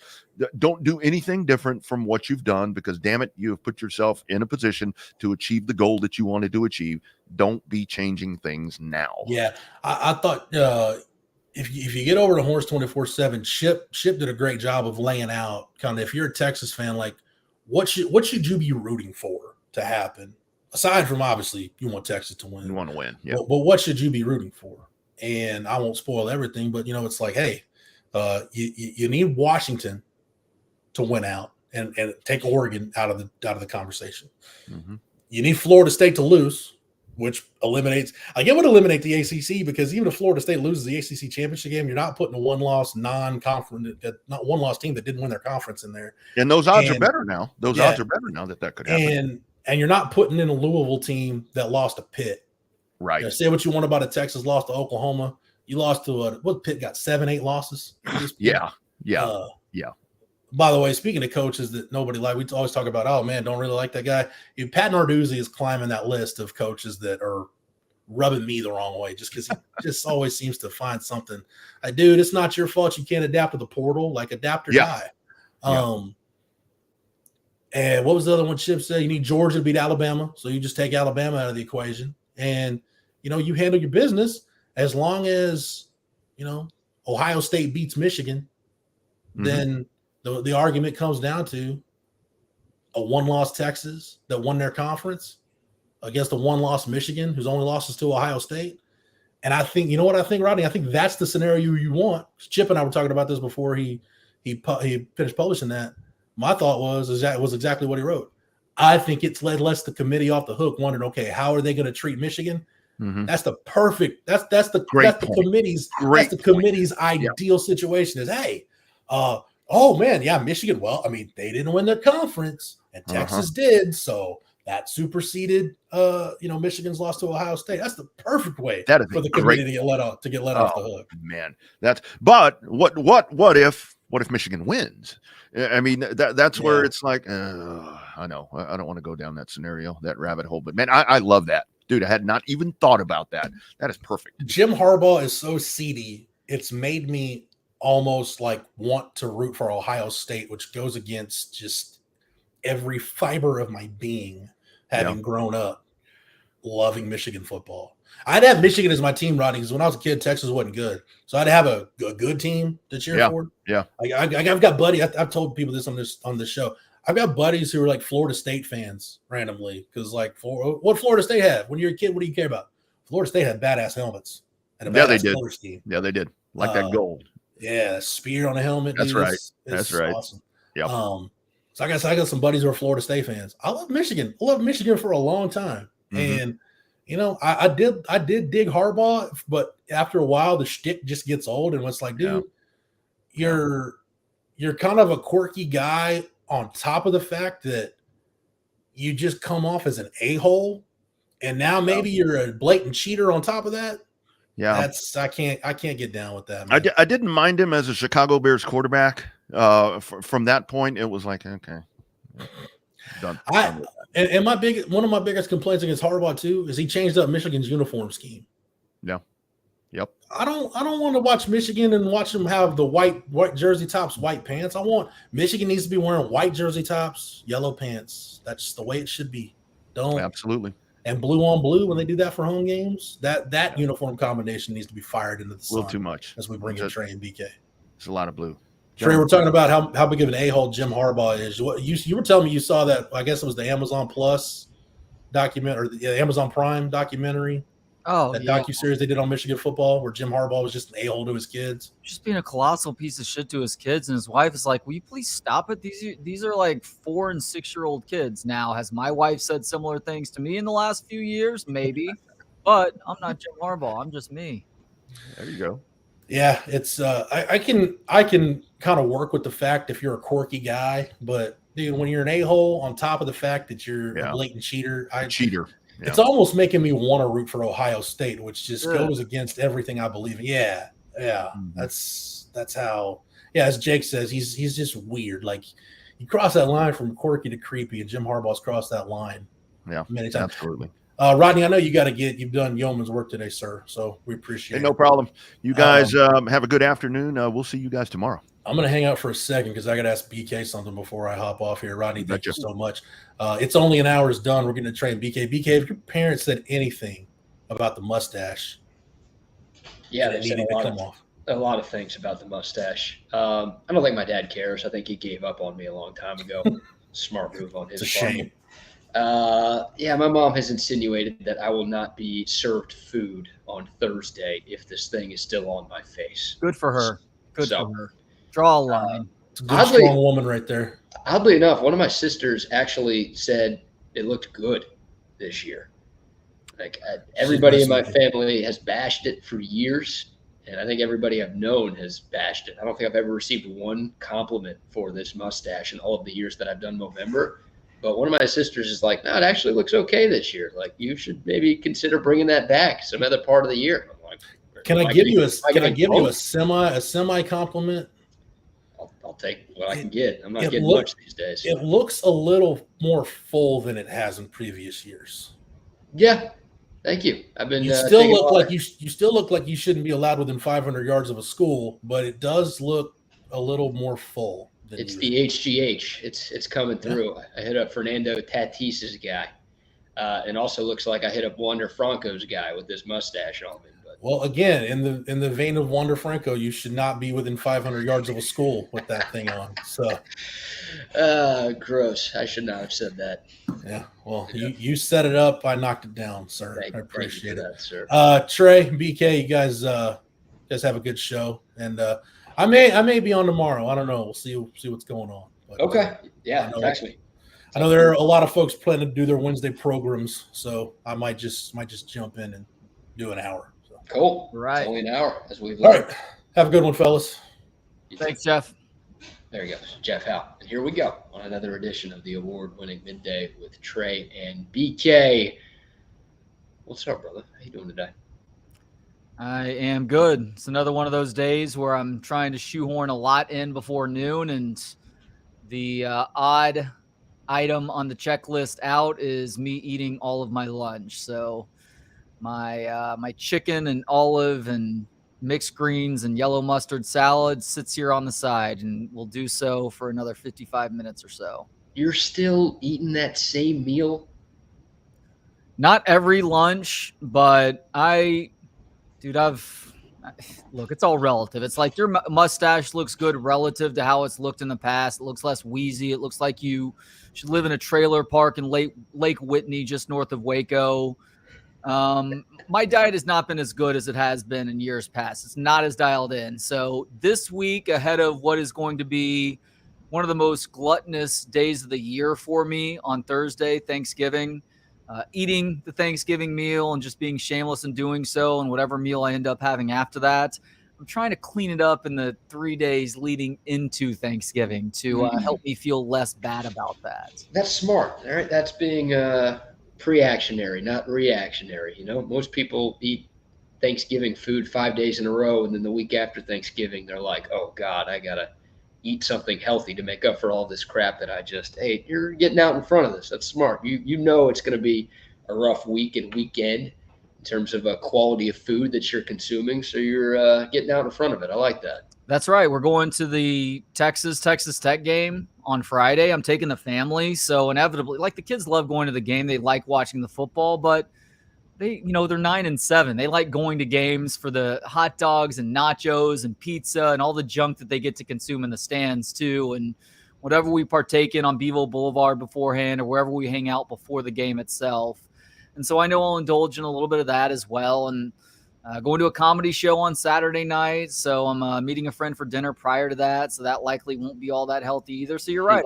I'm trying to get out in front of this deal, because otherwise you keep digging the hole deeper in an attempt to get out of it once you get started there. And so if I can avoid getting started until lunchtime on Thursday, then I'm doing okay for myself, I guess. You said your kids are 9 and 7. What is Jeff Fisher, their coach, or something like that? Well done there. I guess you'd have to have a set of 8-year-old twins for Jeff Fisher to be their dad / coach. Yeah, I should have said 7 and 9, and that might be more apropos for the end of Jeff Fisher's career. You're right. Yeah, my family's doing the same thing. I think we're getting Whataburger for lunch after this show. So very healthy, making sure we're eating good before Thursday gets here. Galveston's got some good restaurants. We went there back when Justine got her doctorate degree and spent a couple of days there. I was impressed with the the cultural scene that Galveston's got going in their downtown area. Yeah, the Strand area down there. Yeah. It's I got one of my sisters and brother-in-law live in Oregon, and there's no access to Whataburger up there. And they both grew up in Texas, so it's one of those. Whenever they're back in the state, they got to indulge, and I will indulge in that 40 times a week. So they recognize the change in the quality of Whataburger since that Chicago company took over a few years ago, right? I think so, but they don't have anything close to it up there, so it's still better than whatever options they've got for fast food that isn't so fast. That's what Whataburger has become lately. All right, we've got plenty of sports to get into over the next hour or so. Of course, Chip and Zay coming from 1 to 3, and then Trey and KD this afternoon from 3 to 5. Jake, I can't tell if you're being serious with the do some cardio bit. Cardio, that doesn't get it done when you're talking about eating like absolute crap. There's other workouts that you can do, but just straight cardio like running on a treadmill is it doesn't do what other similar exercises do in terms of helping burn calories and helping to keep you even more fit after the fact too. Yeah, and if you're talking to me, Jake, my response would be no. I'm not doing any cardio, but thank you for your concern. Unless by cardio you mean walking from your car to drive to Whataburger and then from your car back into your parents' house. Yep, that will be the extent of my movement today. Oh, man. All right, Texas basketball lost its first game of the season last night at Madison Square Garden. They played the defending champion UConn Huskies, and it was ugly early. I mean, Texas got punched in the mouth right away. They were down 9-2 just a couple of minutes in. UConn led by as many as 16 points in the first half. It looked like they were about to run Rodney Terry's bunch right out of the gym, but the Longhorns fought back. They just did not go away. They cut the deficit to as little as 4 with just over 5 minutes to play. And it's like, all right, hey, we're right in this game against the defending champs without our 2 best big men, who are also 2 of our best players in general. This is good. But, down the stretch, UConn hit a couple of daggers, man. I mean, as the shot clock was expiring, just a couple of huge shots in the final minutes. Texas had a couple of bad offensive possessions that resulted in turnovers, and ultimately the Longhorns come up short. But, Trey, for me, I know not every Longhorn fan loves a moral victory, but a lot of positives to take from Texas's performance last night. Even though it's a loss, I'm not too disappointed with the way things went down at MSG. Yeah, they fought hard, and you have to take into consideration that Dylan Dessou is still out, and Shedrick had to miss that game as he tries to get healthier with that shoulder injury that's been hampering him. Has a career night the night before. I feel like if there had maybe been a day between these 2 games, you might have seen him out there, but that's not the nature of that tourney at Madison Square Garden. So despite the fact that Texas was down 2 of their best big guys, they did a great job of fighting and scratching and clawing to get themselves within 4 at one point. But overall, UConn just remained in control of this game. Anytime Texas was able to cut into the lead, it's like UConn had an answer with a big 3 or a big shot that was pretty well defended too. I'm still a little bit concerned about what we're seeing out of the perimeter defense for Texas. They're small on the outside, and there's just far too often we saw UConn guards just open for 3-point looks that they were knocking down at an okay clip. But Texas, this team has fight in them. I think Rodney Terry, and we're going to talk about this with Steve Sarkisian a little bit later, is I'm guessing, and him building up that culture. As Rodney Terry has built a culture that has these guys fighting from beginning to end, even if they find themselves down big in the beginning, like what happened.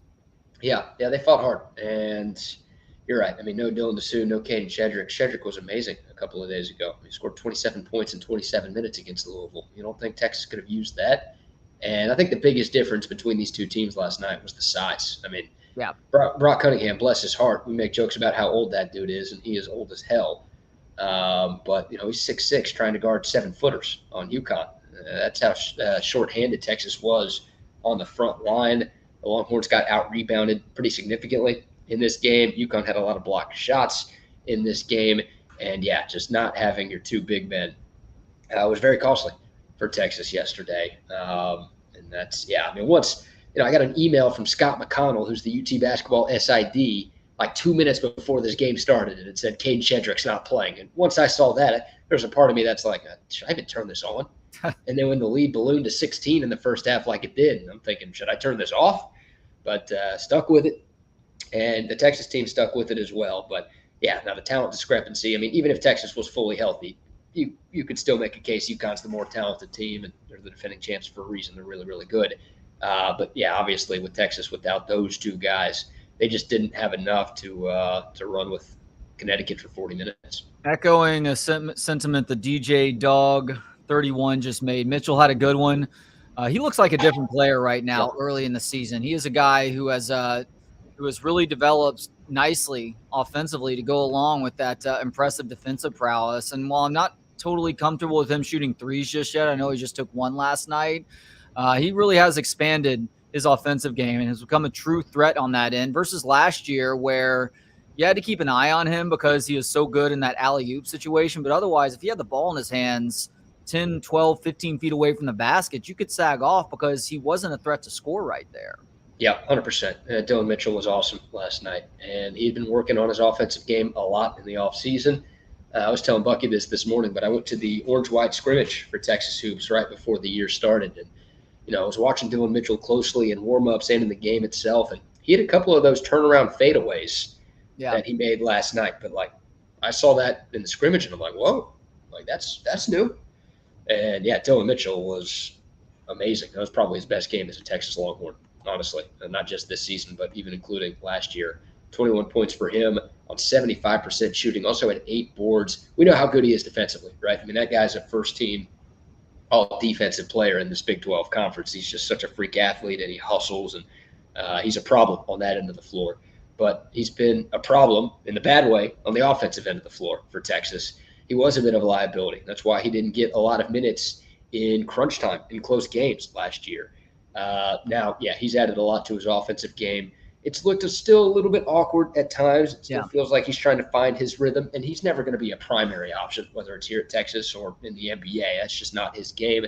But, no, it does look like he's a guy, as you mentioned, you've got to respect a little bit more on that end of the floor. That was fun to watch him do his thing yesterday. It did feel like they needed to do a better job of trying to get the ball to him in the second half last night, though. I know the announcers talked about it as well. Jay Williams, and I forget who the play-by-play guy was, but there were points out there that he was clapping trying to get the ball as he was cutting towards the top of the paint. And this is something to keep an eye on with this Texas team the rest of the way, BK, because we saw this out of Chris Beard squads at times previously over the previous season plus, where they do a good job of running through their offense. But down the stretch in the game last night, it felt like we were seeing entirely too much hero ball. Like, that is the time where you need to make sure that you are in cahoots with your teammates and working for the best shot possible, because I felt like they were forcing the issue at times as guys were just taking it and trying to go one-on-one against their respective defender versus making sure that you stay within the offense that was created to find those easy buckets for you and your teammates. Yeah, how about that? Texas offensively has been pretty solid this year. That was the first game of the season where they didn't crack 80 points. They did get to 70, which is not all that bad, once again, considering who was out for Texas. But, they did get a little stagnant at times. A couple of bad turnovers. Texas only had 6 turnovers for the game, but 2 of them came in crucial moments in the last couple of minutes, and UConn was able to turn those into points on the other end. So, Max Asmus didn't have a great night shooting. He's one of those hero ball guys. He's a stud. He's going to have the green light all year. And some Texas fans who are not familiar with his game because he's new to Texas are mad. Like, why is he shooting so much? What's the deal? He's earned it. He's the leading active scorer in college basketball. Problem with him is he was going up against a 6'7" defender at Louisville. He was going up against a 6'4" guy against UConn. So he's small. He's 6 feet. That's what he's listed at. He's probably 5'10", probably 170 pounds. So sometimes bigger, more physical defenders can knock Asmus off his game a little bit. But I still have the utmost faith in that guy, and I think the coaching staff will continue to have the utmost faith in that guy being a productive offensive player for this team. I think matchup dependent, just like what you talked about with him going up against taller defenders, he needs to be more cognizant of that, and he needs to be more willing to share the basketball at times when the buckets aren't coming as easy for him, because otherwise it turns into a bit of an abyss situation where his willingness to basically take the ball and dribble it until he shoots can cause the rest of his teammates to not become totally apathetic necessarily, but you get caught standing around a little bit more when you have a teammate who is doing too much of that. So you're right. He is a great scorer, so you give him opportunities, but I also don't want to see that pendulum swing too far in the direction of just everybody standing around watching Asmus trying to create his own shots. Yeah, well, there's not anybody who played last night that I would rather shoot than Max Asmus. Like, I think when Dessou and Shedrick are on the floor, I think you're going to get more ball movement and more of an emphasis on getting other guys to the rock. But, yeah, I don't know. To me, I'd just rather have the ball in Asmus's hands more often than not. But I get it. Look, he did not shoot well at Madison Square Garden. Obviously hit the game winner against Louisville, and that was a huge shot. But overall, his field goal percentage was not great. So if you're a little down on him right now or you want him shooting the ball a little less, I don't have too much of a leg to stand on based on what he's done the last couple of nights. If it means the ball being in Tyrese Hunter's hands a little bit more, then I would take that trade-off some of the time. Okay. Tyrese Hunter is similarly good at creating his own offense, but he also does a great job of getting his teammates involved, as the 7 turnovers and 0 assists would attest to last night. That is not what he had. He had 7 assists and 0 turnovers, not 7 turnovers and 0 assists. Well, maybe if I can actually say it correctly versus going dyslexic mid-sentence, then I would have made that point solidly. Yeah. No, Hunter's more of a pure point guard than Asmus. Asmus just looks like he's a high school point guard with his size, but he's he's got to be better. He's got to shoot better, and I think he will. For Texas, just 4 of 14. I think he was 5 of 19 against Louisville the night before. But there you go. Also, Kendall Weaver. I like what I've seen from him. He played 10 minutes yesterday, and Texas was plus 10 when he was on the floor. Like, they might need to find that guy a few more minutes. I would like to find him a barber, because it looks like there's a bonsai tree on top of his head. As a matter of fact, I'm about to have to start calling him Karate Kid too. Oh, there's a second Karate Kid? Or are you saying Karate Kid, 2? Karate Kid Part 2, where one of the focal points of the movie is Mr. Miyagi planting bonsai trees. He's got a bonsai tree on top of his head right now. Kendall, it's time to do something different with the hair, my friend. Yeah, wax off that hair, buddy. Wax. They say that in Karate Kid too? Yeah, they say it in 1. I'm sure it appears in 2. It's been a while since I've seen 2. The only lasting impression I have of that film is the bonsai trees. I think there's actually 4 Karate Kid movies at this point, plus the Cobra Kai series as well. God, there's 4 of them? Yeah. And the spinoff? I think that the first 3 involved Daniel-san, and then the 4th one, Daniel-san got replaced by a girl. Daniel daughter? Daniel girl.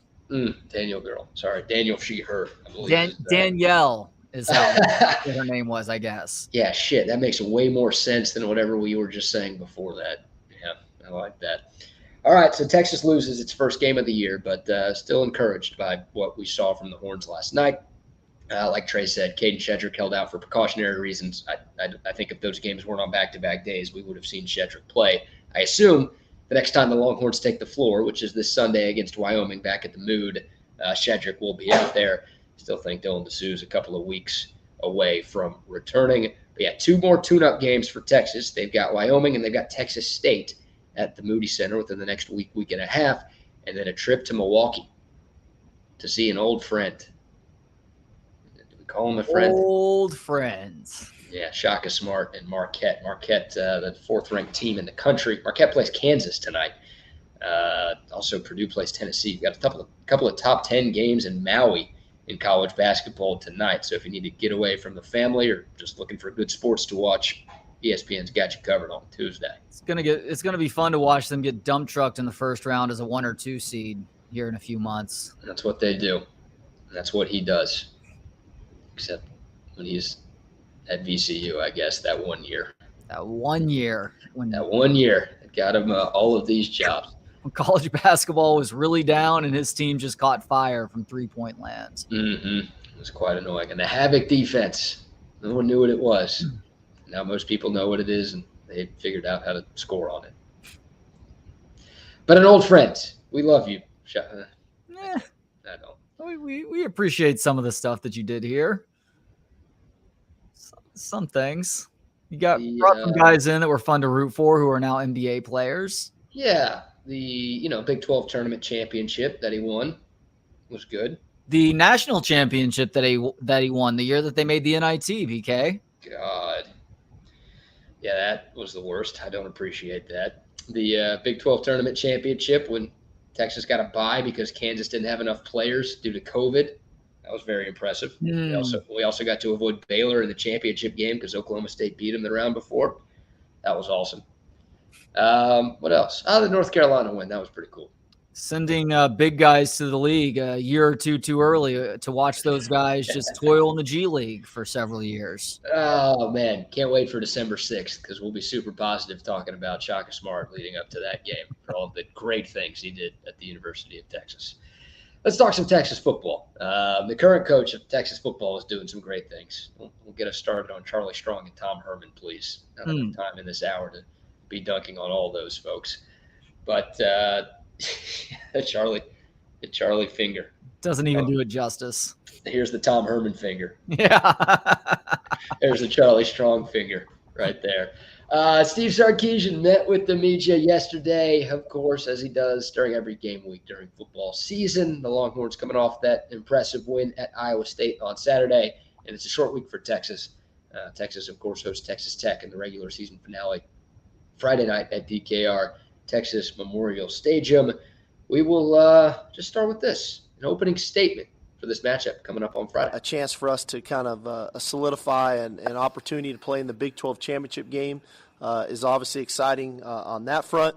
And then hopefully for our fans to celebrate this team, to where this team has come. And I know what everybody's gone through over the last decade or so. And so for the fact that this team has one more opportunity to play in DKR, Friday night, we're looking for a raucous, intense crowd, one that fuels our players with energy, but hopefully, again, like I always say, the players have to do their part. We have to do our part to fuel the fans with energy too. So hopefully everybody can make it. Everybody have a little turkey on Thursday. Enjoy your Friday afternoon, and then get to DKR for, I think, for us an awesome ball game against a really good opponent. I think Tech, it really had a tough start to the season. I know we all go through it, and you never know when injuries show up. But they were fighting that injury bug earlier in the year. And I think, as you could see them getting themselves healthier and healthier, they've strung together 3 in a row now. They're playing really good defense. They're running the football extremely well, kind of have changed philosophically that way. So we know we're going to get their best shot. And so we've got to do a great job of preparation this week for a heck of a ball club. And should be an exciting night Friday night. Yeah, for as bad as Texas Tech has been this year, especially considering the expectations that they had set upon themselves, they have won 3 games in a row. They were 3-5. They dealt with injuries, right? They lost their 2 top quarterbacks. They were on a redshirt freshman, and he started a few games, and that kid looked in way over his head. They got Baron Morton back a few weeks ago, and they won 3 games in a row. They beat TCU at home. They went to Lawrence and beat Kansas. They did play Kansas's 3rd-string quarterback, which helps, but still, nice road win against a ranked team. Then last week they beat UCF by 1 at home. UCF's having a down year, but we all saw what UCF did to Oklahoma State the previous Saturday. So Texas Tech's playing better football as of late, as Steve Sarkisian mentioned, but the talent gap between these two teams is significant. There's a reason why Texas is a multiple score favorite on Friday. Yeah, look, Texas Tech can surprise Texas and Austin in years where Texas Tech is decent and Texas is not very good. But just go back and look at the history of this series. When Texas is good and Texas Tech is mediocre, or maybe barely a step above mediocre, whatever you want to define them as right now, they don't typically win these games here in Austin. And when you take into account the fact that Texas Tech is playing with their 3rd-string quarterback, their offensive success involves Taj Brooks getting going in the run game, and you know how good Texas defense is against the run this year, and Quinn Ewers really continuing to find his footing, getting healthier from that AC joint injury, and then CJ Baxter proving that there's not going to be a massive drop-off at the running back position for the Longhorns run game. I think this speaks to Texas winning this game by, probably 2, maybe even closer to 3 or above touchdowns by the time it's all said and done. I like it. Sark talked about the crowd a lot. We expect full house on Friday? Full house for sure. It's going to be colder, so brace yourselves, dress accordingly. But I think fans realize that this is a special moment for this program, making it back to that conference championship game, their very last Big 12 conference championship game that they can qualify for. And so the fans are going to be out early. I think you're going to see the stands relatively full at the start of the game itself, and people are going to be cheering loud. And then, you have the light show that's new this year that everybody's all crazy about. You've got the drone show that's probably going to resurface now that it's going to be a game that actually happens at night. And so the atmosphere is going to be a lot of fun. And I think this Texas football team responds in kind, in part because it's senior night too, that there's a group of guys who have helped build this culture to the point that it is right now that have one final chance to play a game here at DKR. Yeah, I'm glad it's a night game too.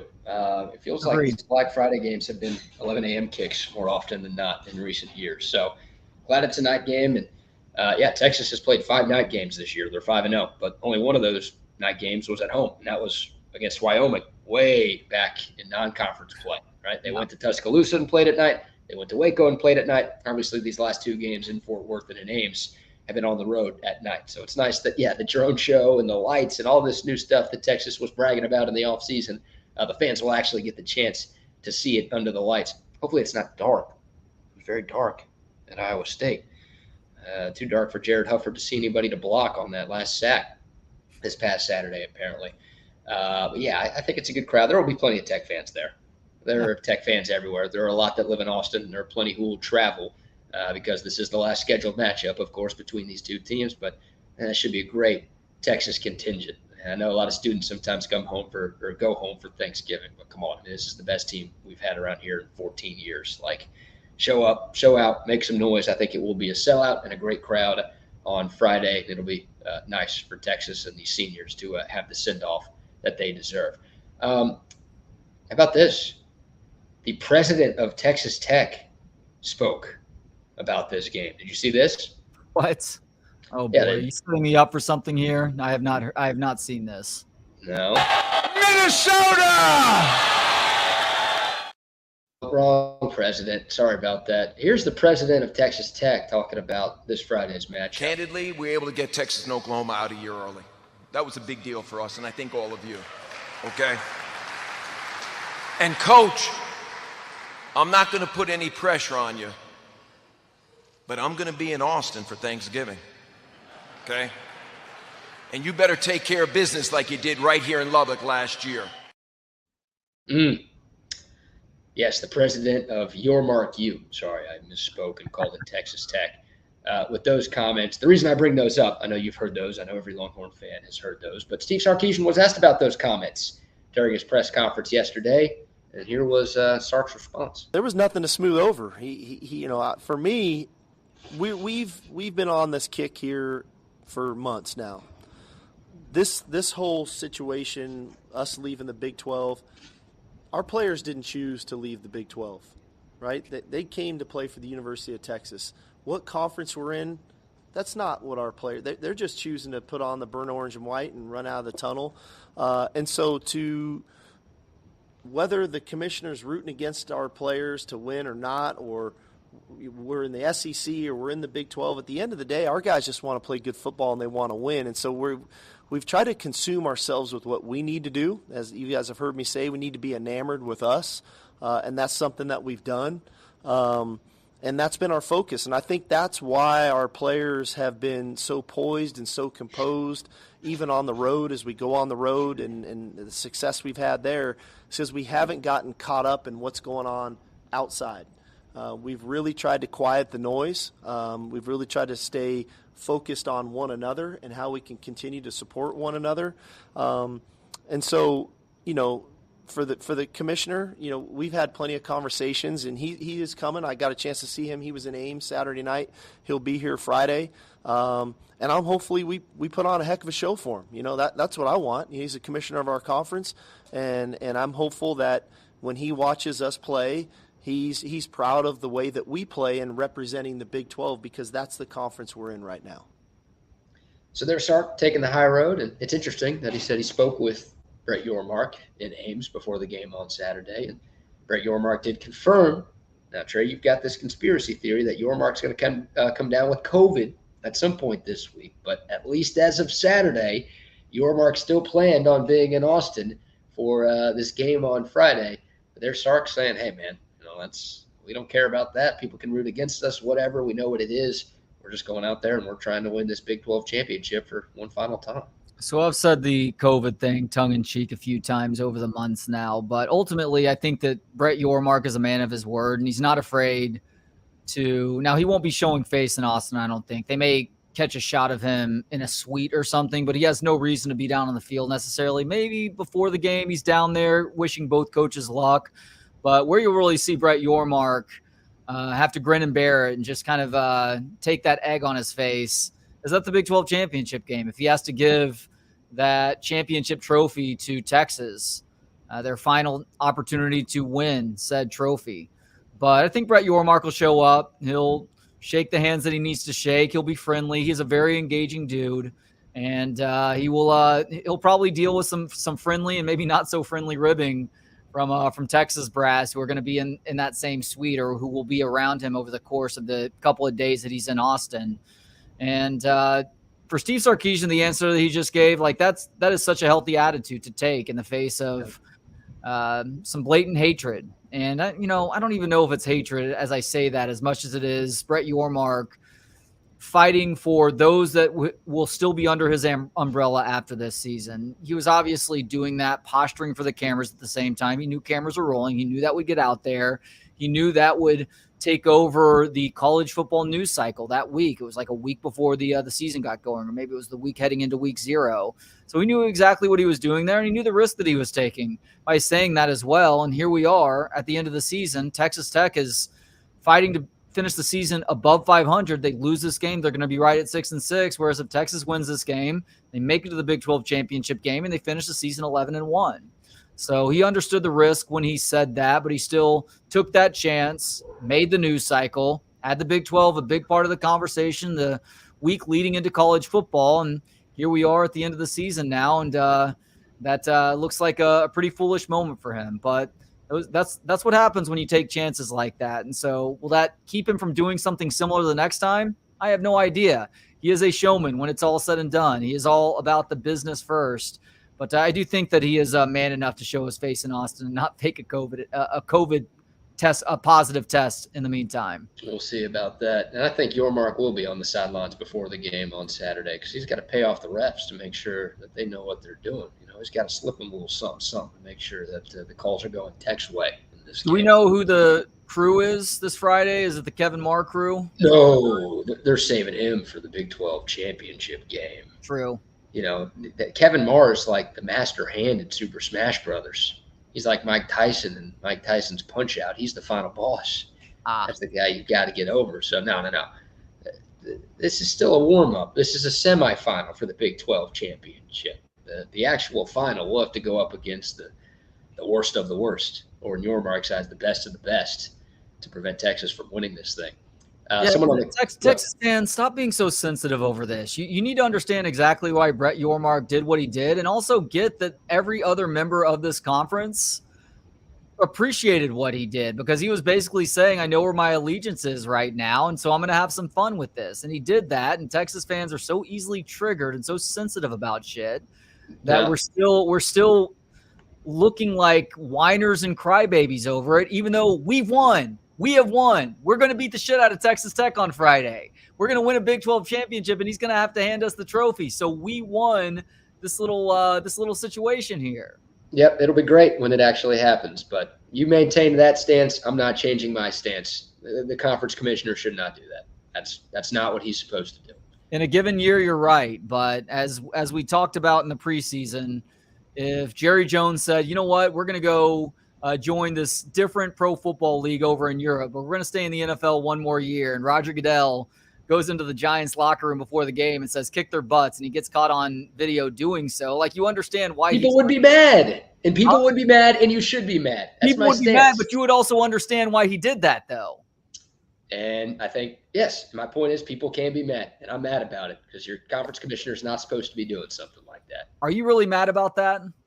I haven't lost sleep over it, but okay. Literally since we played the video, I thought it was bullshit that the boss of the conference is basically telling you that he's trying to screw the student athletes at 2 universities over the course of the year. It's a bad bit. You and Jake and DJ and everybody else, stop being such fucking pussies about this. Understand it's just the nature of the business. Hey, Yormark's your boy. I know you interviewed him. Now he keeps turning you down. I know you like the guy. So I think that's part of your argument here in favor of him. And I don't have that relationship that you do.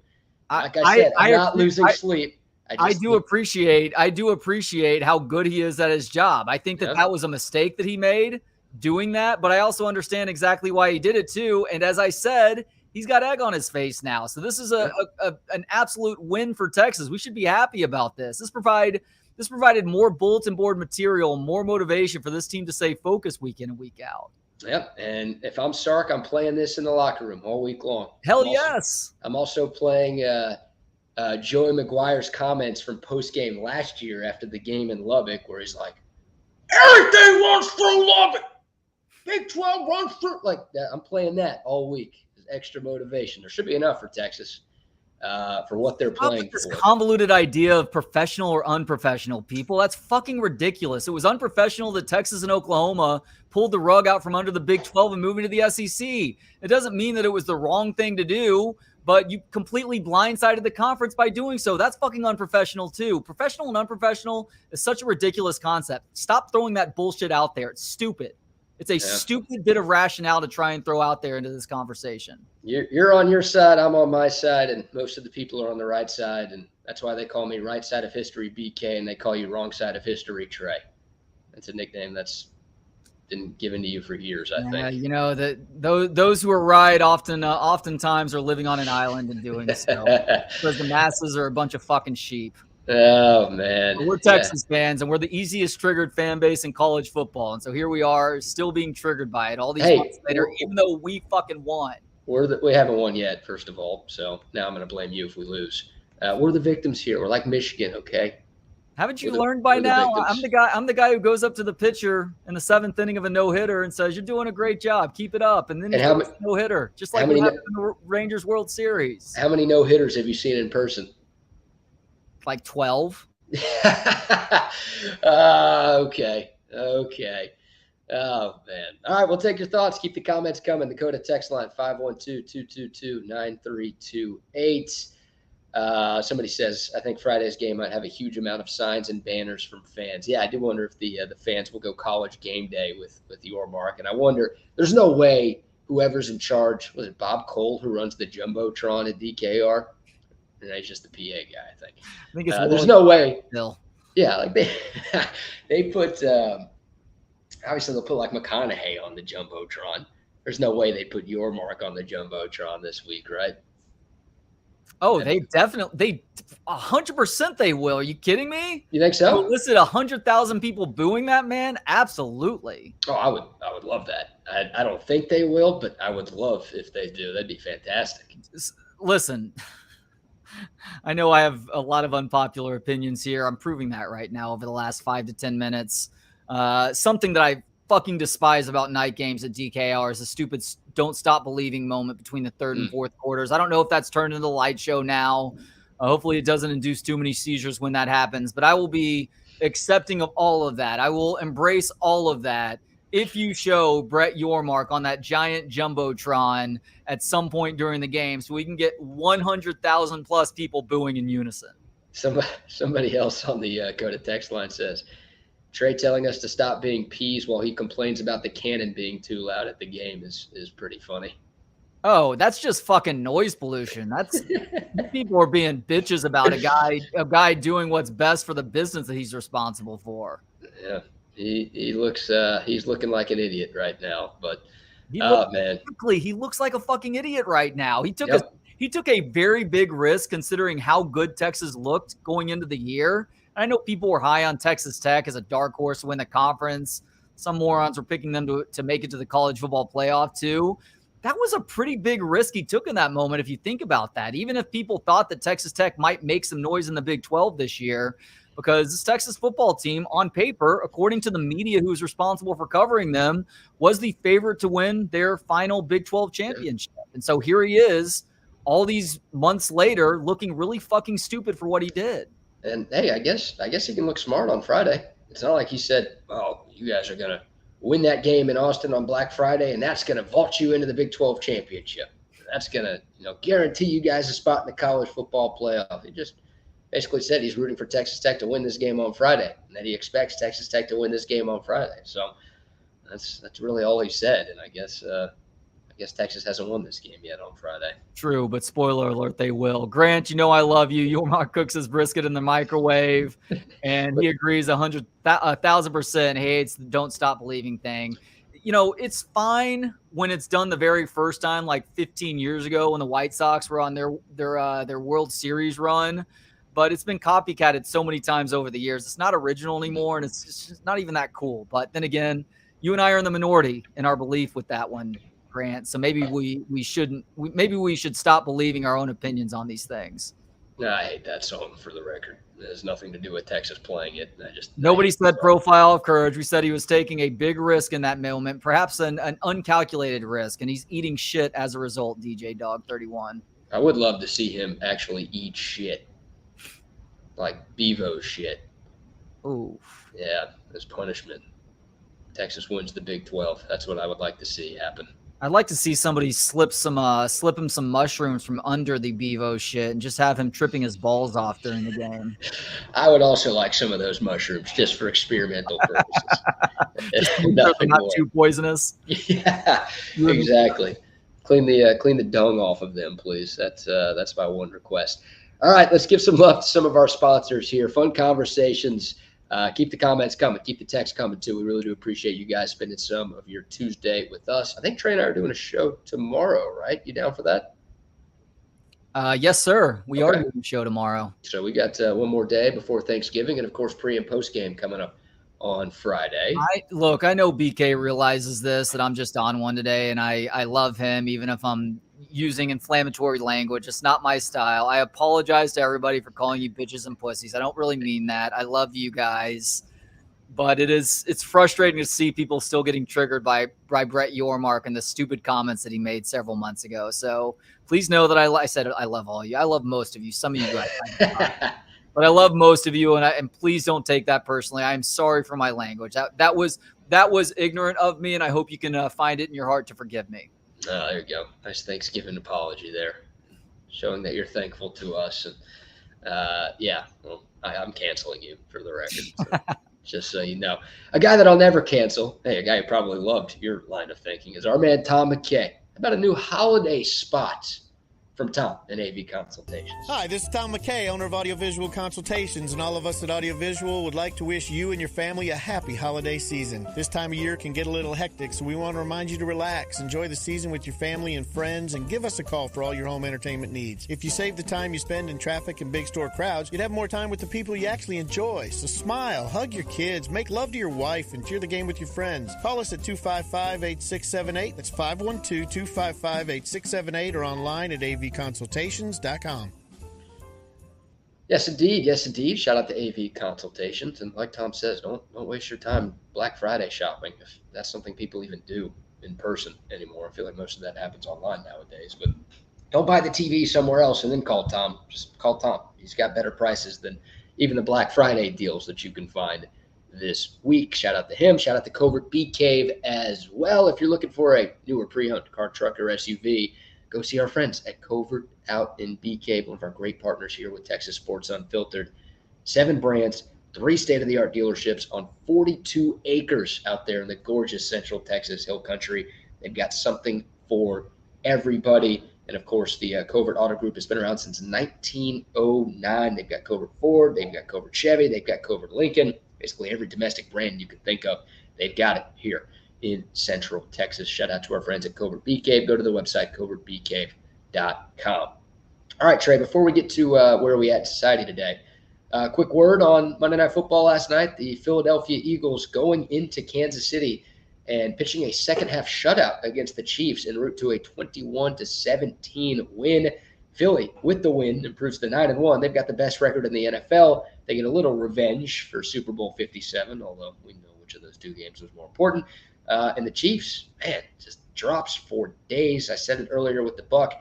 The Chiefs receivers couldn't catch COVID in Wuhan right now. It is brutal for them. Nice win for the Eagles and a very disappointing loss for Kansas City. Yeah, remember last year how it was proven that Pat Mahomes could still win with Travis Kelce and a cast of miscreants at wide receiver? That was true last year. I don't know how true that's going to be this year if these guys can't get their act together and catch the damn football, because there were numerous passes. I know they set a season high for drops in that game, but some of the passes that were dropped, the best example is that MVS drop down the field where if he wasn't falling to the ground, he had a chance to go into the end zone and give the Chiefs the lead once again. Yeah. But if Pat Mahomes is not getting help in terms of guys catching the ball exactly where they need to be put for them to catch the football, which is their job, yeah, Kansas City's not going to have a long shelf life in the postseason this year. And credit to the Eagles. I mean, they took the opportunity in front of them and made the most of it. Even though the offense was really not that great for most of the game, they had that really nice drive at the end to give them the lead. Jalen Hurts gets a couple more touchdowns on the ground thanks to the brotherly shove play. And Devontae Smith was big down the stretch for them as well. So big win for the Eagles, who right now they do look like the best team in the NFL, and they have the record to prove it too. I'll tell you what, congrats to the Montreal Alouettes for winning the Grey Cup this year. I'm already looking forward to next year's Grey Cup, where Zach Wilson is going to be throwing touchdowns to Marquez Valdez-Scantling to lead the Winnipeg Blue Bombers to a championship next year. I mean, that guy is a bum, dude. He leaves the NFL and drops. It's a whole Chiefs team problem. I mean, Kelce was dropping balls last night. He also had a costly fumble. Yeah, he did. 84. Watson, he had a touchdown early, but hell, on 4th and 25 on the Chiefs' last offensive play, hit him right in the head. It was a perfect throw on 4th and 25, and the Eagles defense effed up by letting that guy get to the sticks and run a route that would have gotten him a first down. They hit him right in the head. Like, I get it. It was wet. It was raining. But, the Eagles were dealing with the same conditions, and those guys were able to catch everything. So, yeah, it's been a season-long problem for Kansas City, and it does feel like they're going to have to figure something out because the defense is really good. That's the good news for the Chiefs. If they had the defense that they've had in some recent years, this team might be closer to 500 instead of 7-3. The defense has been fine, but the offense has just been inconsistent, and most of it has had to do with just the lack of consistent wide receiver play that they've gotten. So there's nothing they can do, Trey. I mean, the deadline's passed. There's nobody they can bring in. This is just who they have. They got to get on the jugs machines, I guess, a little bit, figure something out. But, yeah, last year, no Tyreek Hill, no problem for Kansas City. This year, they really miss him, and I guess they miss Juju too. I don't like whoever else was on that team on the outside from the last couple of years. They wish they had him right now. Can they coax Larry Fitzgerald and Calvin Johnson out of retirement? Even having taken years off of football, I feel like they would be better options than the guys that KC is currently having to roll out at wide receiver. Yeah, I mean, Randy Moss, was he there yesterday doing stuff for ESPN? Like, just get that dude out of a suit and tie, put him in uniform, and then let him go. It's interesting, too, because Kansas City's defense is really good this year. Like, yeah. I don't know if this is the best defense that they've had over the last 4 or 5 years now, but their defense is a reason why you should be able to believe in this team. It's the offense that's the letdown. Yeah. Look, you should not give up on the Chiefs. That'd be silly. They're still one of the favorites to win the Super Bowl, and they should be. But yeah, no, they need more from the offense. And credit Pat Mahomes, dude. I mean, what a guy! Like, after the game, he's like, I got to throw it better. Literally, everyone in the world is like, dude, no, you don't. you were great. I mean, he threw a pick, whatever. He wasn't perfect last night, but all of the drops, they were perfect throws, and your guys just aren't catching them right now. But, he's never thrown his receivers under the bus, but anybody with two eyes, hell, anybody with one eye, hell, blind Sean can see what's going on with the Chiefs right now. Well, and look, Pat Mahomes takes the high road after the game and is putting the onus on himself, but you can also see his reactions to some of those throws where he's just looking down at the receiver like, what the hell? Yeah. I just did my job, and you completely fucked that situation up. But you're right about that. And, part of it was the slick conditions last night, I guess, but Kelsey was dropping balls too. Kelsey did have that fumble. I mean, it was a nice punch out. I don't remember the Eagles defender that made that play. That was a really nice punch out. He's probably got to do a better job of protecting that ball, though, especially because he was inside the 10 at that point, and they were en route to score another touchdown. Yep, you're right. You're right. So, Eagles get the win. Unfortunately for you Cowboys fans out there, they remain atop the NFC and atop the NFL with a 9-1 record. But pretty entertaining game last night, if nothing else. Obviously, a Super Bowl 57 rematch. Eagles have some tough games coming up, but so far they've continued to pass every test that has been thrown their way. All right, some love to Altstadt beer. Hey, if you want to be a hero at Thanksgiving on Thursday, just show up with some Altstadt beer. You got food, you got family, you got football. 3 good reasons to drink right there. Family might be the biggest reason. You need a couple of cold ones on Thursday. Check out the Altstadt Light, though. Sacrifices on calories does not sacrifice on taste. So if you want to, eat your calories on Turkey Day with all the turkey and sides and pies and all that, you don't want to drink your calories. Well, Altstadt Light sacrifices on the calories but does not sacrifice on the taste. Get you some at H-E-B, Specs, Twin Liquors, Total Wine, wherever you get your beer, they've got Altstadt beer. No impurities, no regrets. And Trey, do you want to go live or recorded today for Pest Wranglers? Let's go live with Pest Wranglers. Pest Wranglers, Pest Wranglers. They've been in business since 2006, taking care of those pest problems in homes and businesses.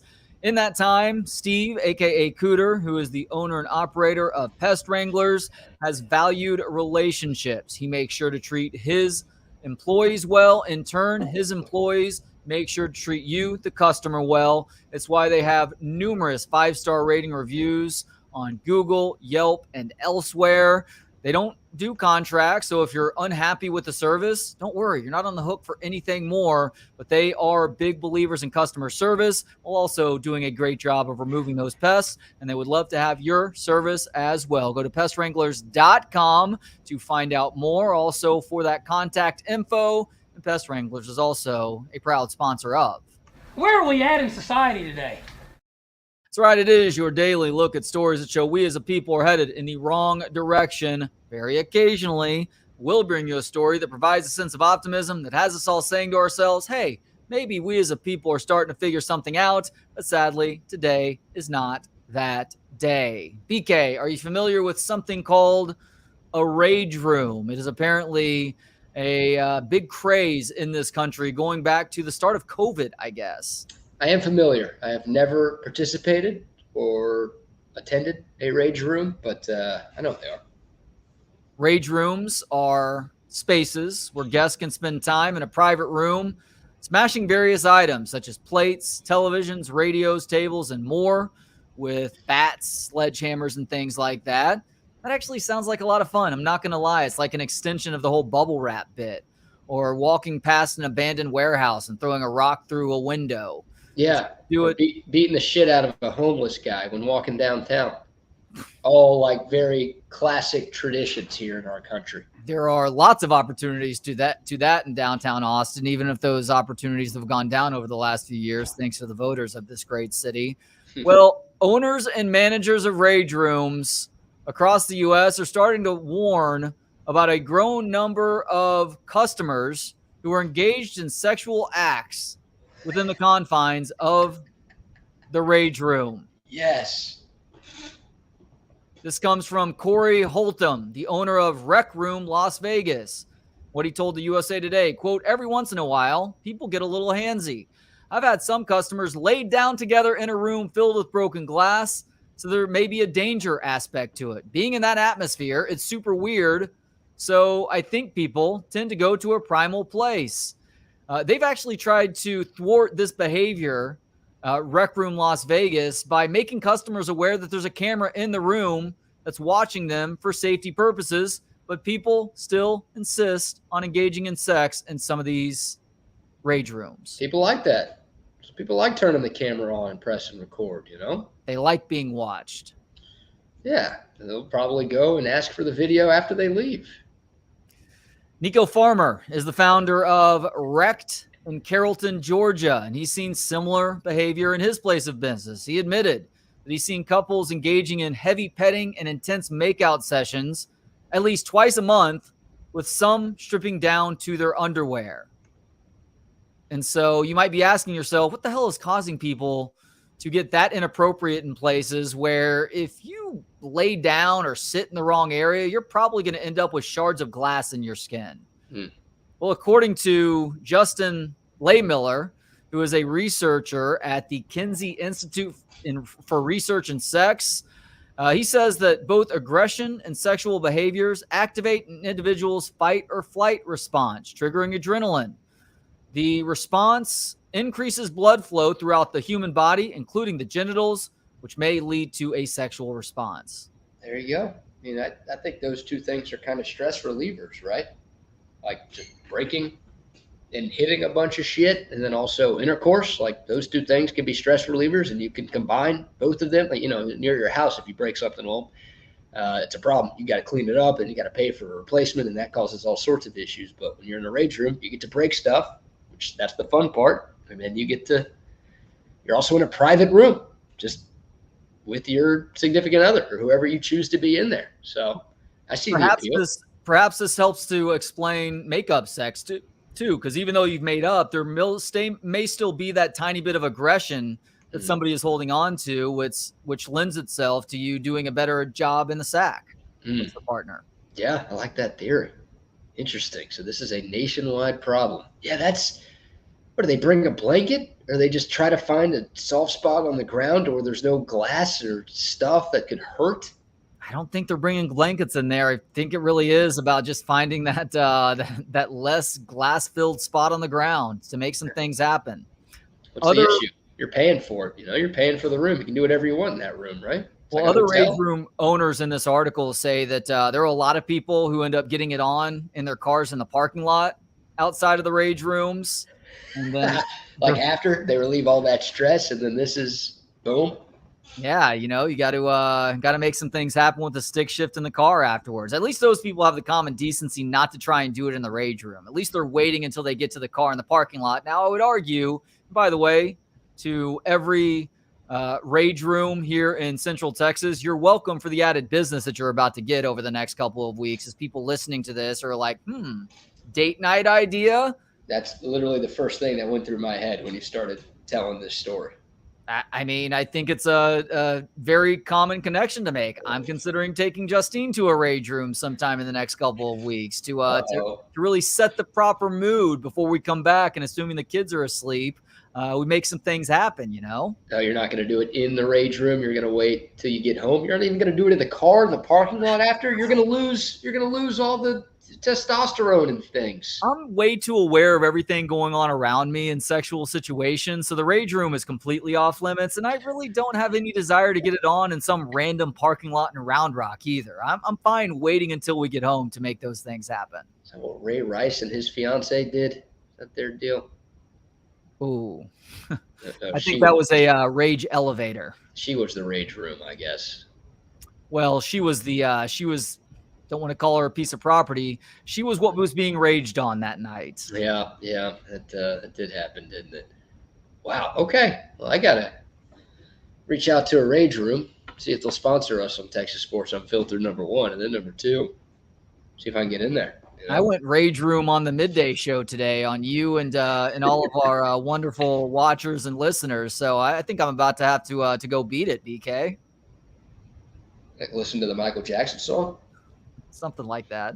Interesting. The wife's not home today. Kids aren't home today. No, they're not. And I've got an oil change in about. That's what they call it these days, huh? Gonna have to make it quick too. I'm gonna check, since I know you don't look at the websites. At least you say you don't look at adult films. I'm gonna see if this is like a subcategory now.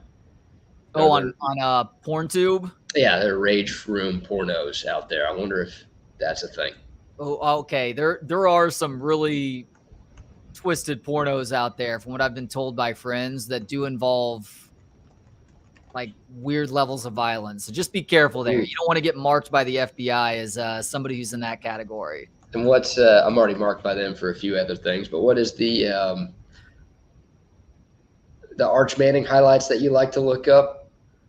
Yeah, well, when you see Arch trending on Twitter, you just assume it's Arch Manning, and you scroll down like 4 or 5 things, and it's people with arched backs in compromised sexual positions. So just be careful. The next time you see Arch trending on Twitter, it's not necessarily Arch Manning, people. Just be mindful of that. Thank you for that public service announcement right there. Oh, man. All right. Any Black Friday deals for rage rooms in the area? Giving me an idea here. Thank you for that one. That is a good where we at in society, though, that is happening. People are paying to go break stuff, number one, and then paying to break stuff and then have intercourse with their loved ones on camera to where everybody working at the place can see it. I like that. All right. I see one half of Chip and Zay ready to roll. Chip and Zay coming up from 1 to 3, followed by Longhorn Misfits with Trey and KD this afternoon from 3 to 5. We've got Zay in the building. What's up, Zay? What's poppin', fellas? How y'all doing? Good. I don't know if you caught any of the where are we at in society story that Trey brought up today, but just curious if you and the missus have ever thought about or participated in rage room fornication.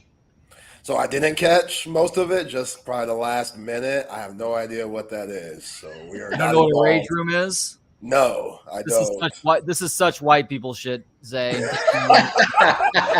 It is people go to rooms that have a bunch of breakable trash in the room, and then they give you a bat or a sledgehammer and allow you to break plates and glass and windows and all sorts of other shit that people have thrown out over time. Huh.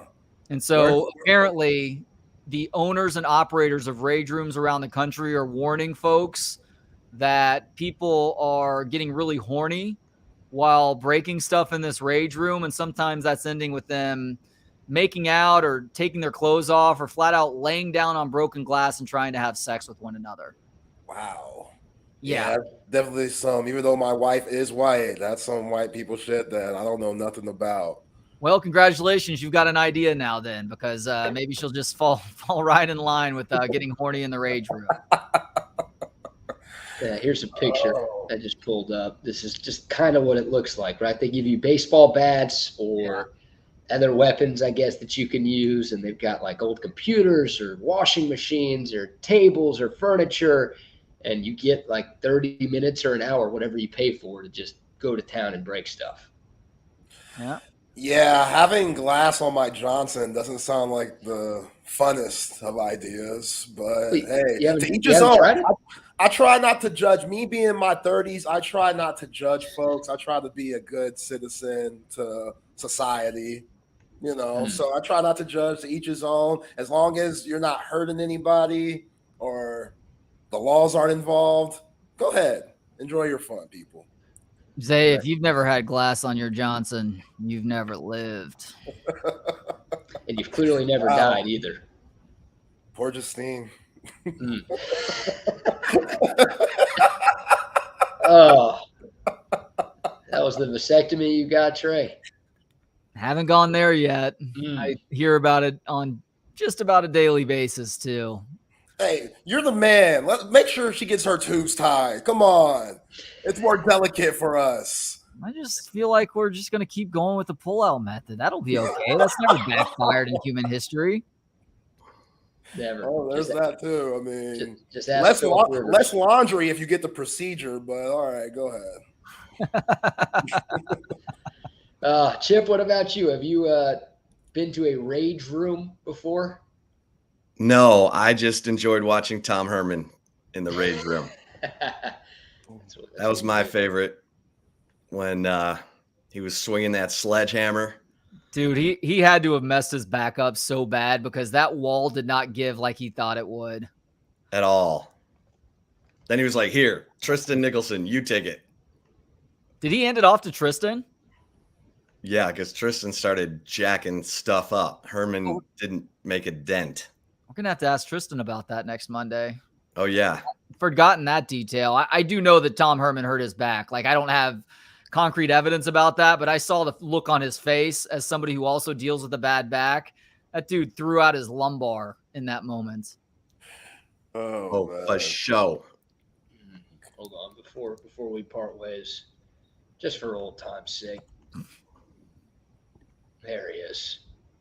Best thing Tom Herman ever did at the University of Texas. Dress up like a village person? Yeah. Filming YMCA at Moncrief that day. There it is. Yeah. Are they bowl eligible? No, FAU. No, I think they're 4-7 or 5-6. Last I saw, they had lost at least 6. So maybe they've got a shot to get there this week, but I don't think Tom Herman's going to be able to secure any bags in bowl season.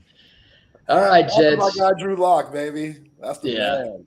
Yeah, Yo, if you're a fan of Young Jeezy, I'm a fan of you. So it's true. That is true. He does know his Jeezy, as we've learned on the sidelines over the years. He's got that grill, man. He got that grill at Cougar High. Good call, BK. You're a sicko. They're at 5-6 right now. They can secure bowl eligibility by beating the other Owls in their conference on Friday. Rice versus FAU. Ooh, Friday. Yeah. What time is that game? It says 12 o'clock on my browser, so I don't know if that's Central Time or Eastern Time, though. You got a line on that? No, I don't.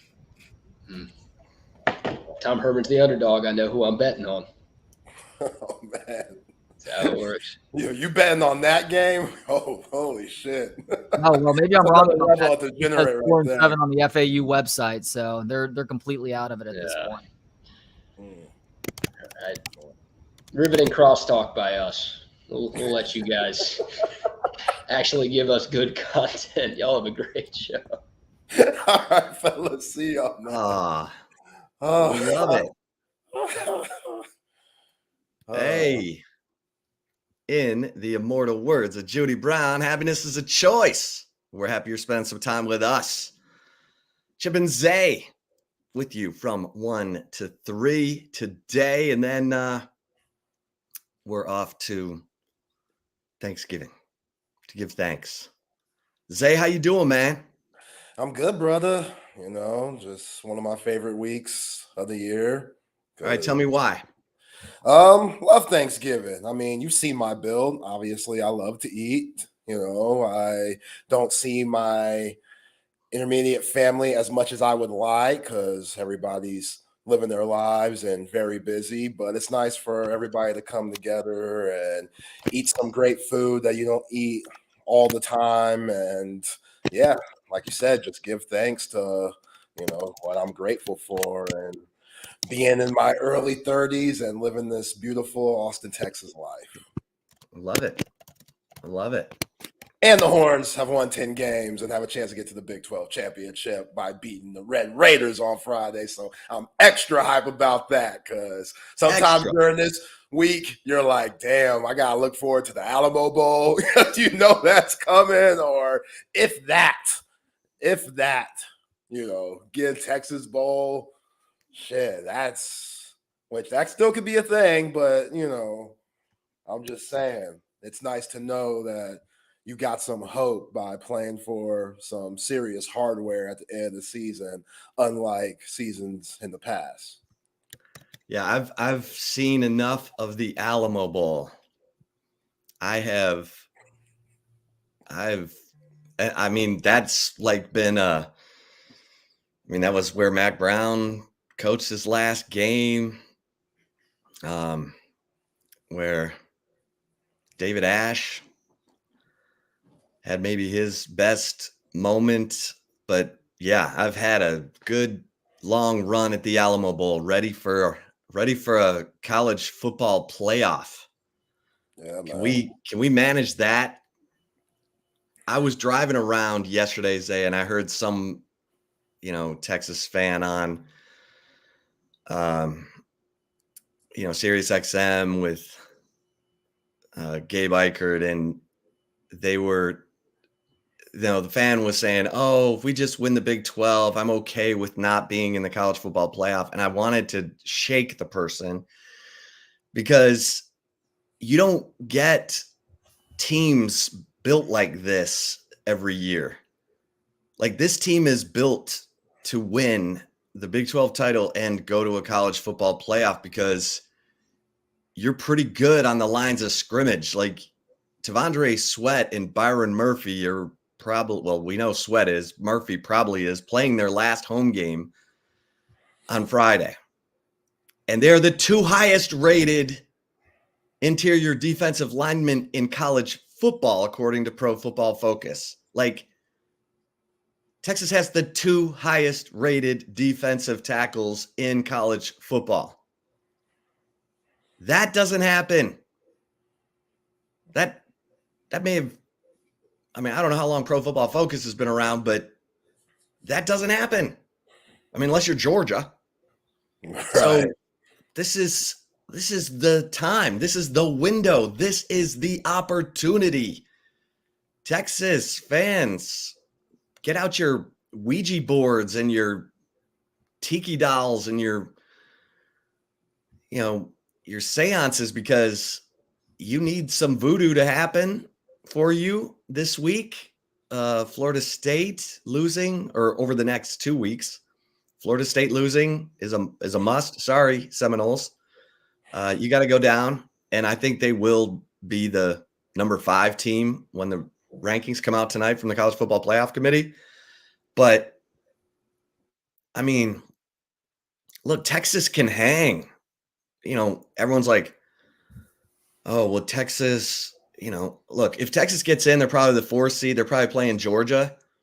They have the defensive line to compete and stay in that game and make it a 4th quarter game. And this team plays up.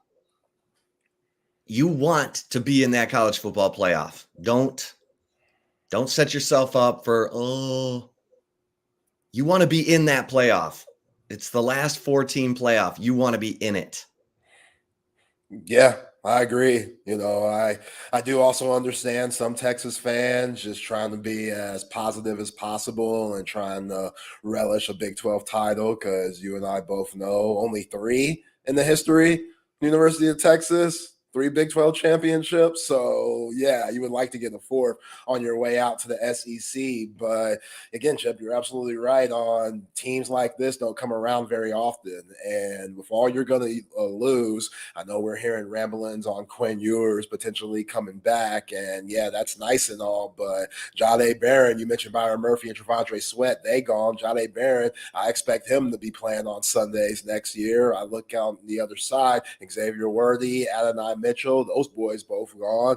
Who knows what Jonathan Brooks is going to do. You would think he would come back, for another season because he's dealing with that ACL, but he could come out in the draft. Who knows? So there's a lot of questions going into 2024, and you just want to make the most out of what you have now. Yeah, you're preying on Florida State's downfall, and what happened to Jordan Travis is absolutely devastating. I feel for that dude. I mean, you saw him and the ER talking about this is the last college football game that he'd ever play, and that's devastating. But hey,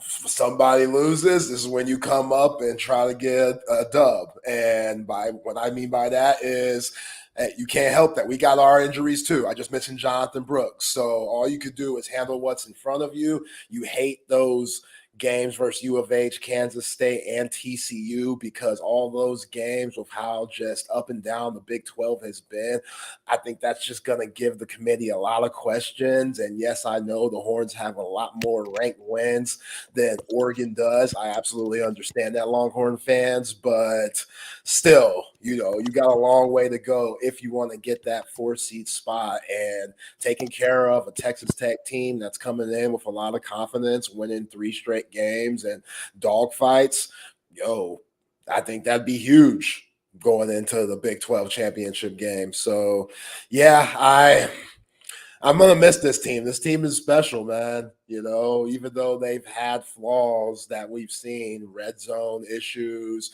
staying healthy, like this team, secondary, this team has its flaws, but to win 10 games, that doesn't come around very often. And just the dogs that you have on this team, the leadership that you had on this team, knowing that this is going to be Jordan Whittington's last game in the burnt orange, that kind of makes your heart melt a little bit, because what that guy brings not only to this team, but to the University University of Texas. Like, that dude bleeds burnt orange, and there's a bunch of guys in that locker room that do also that are going to be putting on those pads for the last time in DKR. So, yeah, man, I mean, you look at this, like, they came into the year voting Jalen Ford as the Big 12 Defensive Player of the Year preseason. It should be Tavondre Sweat. It absolutely should be. If people are paying attention, it will be Tavondre Sweat. You don't, he's not going to blow you away with sacks and, he probably doesn't have the most tackles for loss. But if you watch the game and you see how he eats up 2 blockers on pretty much every play and still makes play after play, and is he and Murphy the heart and soul, and look, Pro Football Focus ranks Sweat as the higher graded run defender, Byron Murphy the higher graded pass rusher. You shut down a team's running attack and make them one-dimensional, you win 9 times out of 10. And so, look, what a way to end the year. Taj Brooks, number 3 rusher in all of college football, leads the nation in forced missed tackles, over half of his yardage, 855 of his 1,348 yards have come after contact. This guy is Jonathan Brooks. Like, you love Jonathan Brooks, you love watching Jonathan Brooks run. Okay, meet his clone, Taj Brooks, who just had a career high 182 yards rushing against Central Florida, 155 of which came after contact. Like, this guy's legit, and he's going pro after this season. And so are Murphy and Sweat. This is the marquee matchup of this game Friday. And look, Tech's going to run tempo. They're going to do whatever they can to make this, to make Joey McGuire a prophet, and to make Brett Yormark, aka Vince McMahon, happy. It's all riding on Taj Brooks, and I can't wait. I can't wait, because this is it. Yeah, I'm with you. And, we talk about Byron Murphy and Tavondre Sweat, as we should. Those guys are absolutely studs. I mean, you just put out their stats from Pro Football Focus. But I think we owe a lot to guys like Vernon Broughton and Alfred Collins and Trill Carter, guys that have stepped in to help those guys, Byron Murphy and T Sweat, stay fresh. And when they're in the fourth quarter, those guys still have a motor, because you could substitute those guys and rotate them with this. And if you're a Longhorn fan, you're saying your prayers, Zay, that Alfred Collins and Vernon Broughton will come back. Yeah, I didn't know they had eligibility. Well, Collins has a COVID red shirt, and so does Broughton, I believe. Yeah, if I was him, I'd come back. If I was Alfred Collins, like, he's kind of like some Jordan Whittington stuff. I'd look at Jordan Whittington and be like, hey, man, I could put some more film out there, with all the talent that he had coming out of that Bastrop area. We know that he's never panned out to that 5-star ability that he thought he was. He's had moments, and he had a good game against Iowa State, getting in there for a sack, but I think with T Sweat gone and Byron Murphy gone, if he decides to stay and Alfred Collins, then he's going to be the top dog. And learning from those guys, kind of like Jonathan Brooks did with Roshan Johnson and Bijan Robinson. Like, the potential's there, but when you see it at an elite level at a consistent basis, you kind of take that and put it in your game.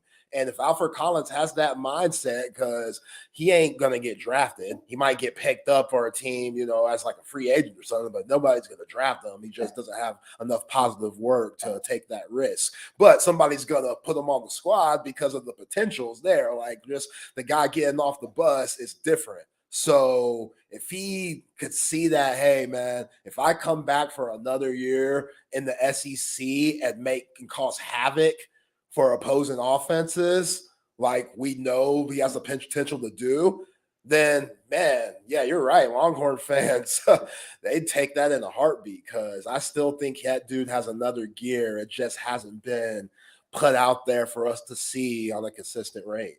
Yeah, and he's had the best year of his Texas career.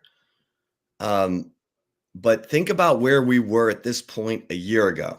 You had Keandre Coburn and Moro Ojimo as the starters on the defensive line, and they're both in the league.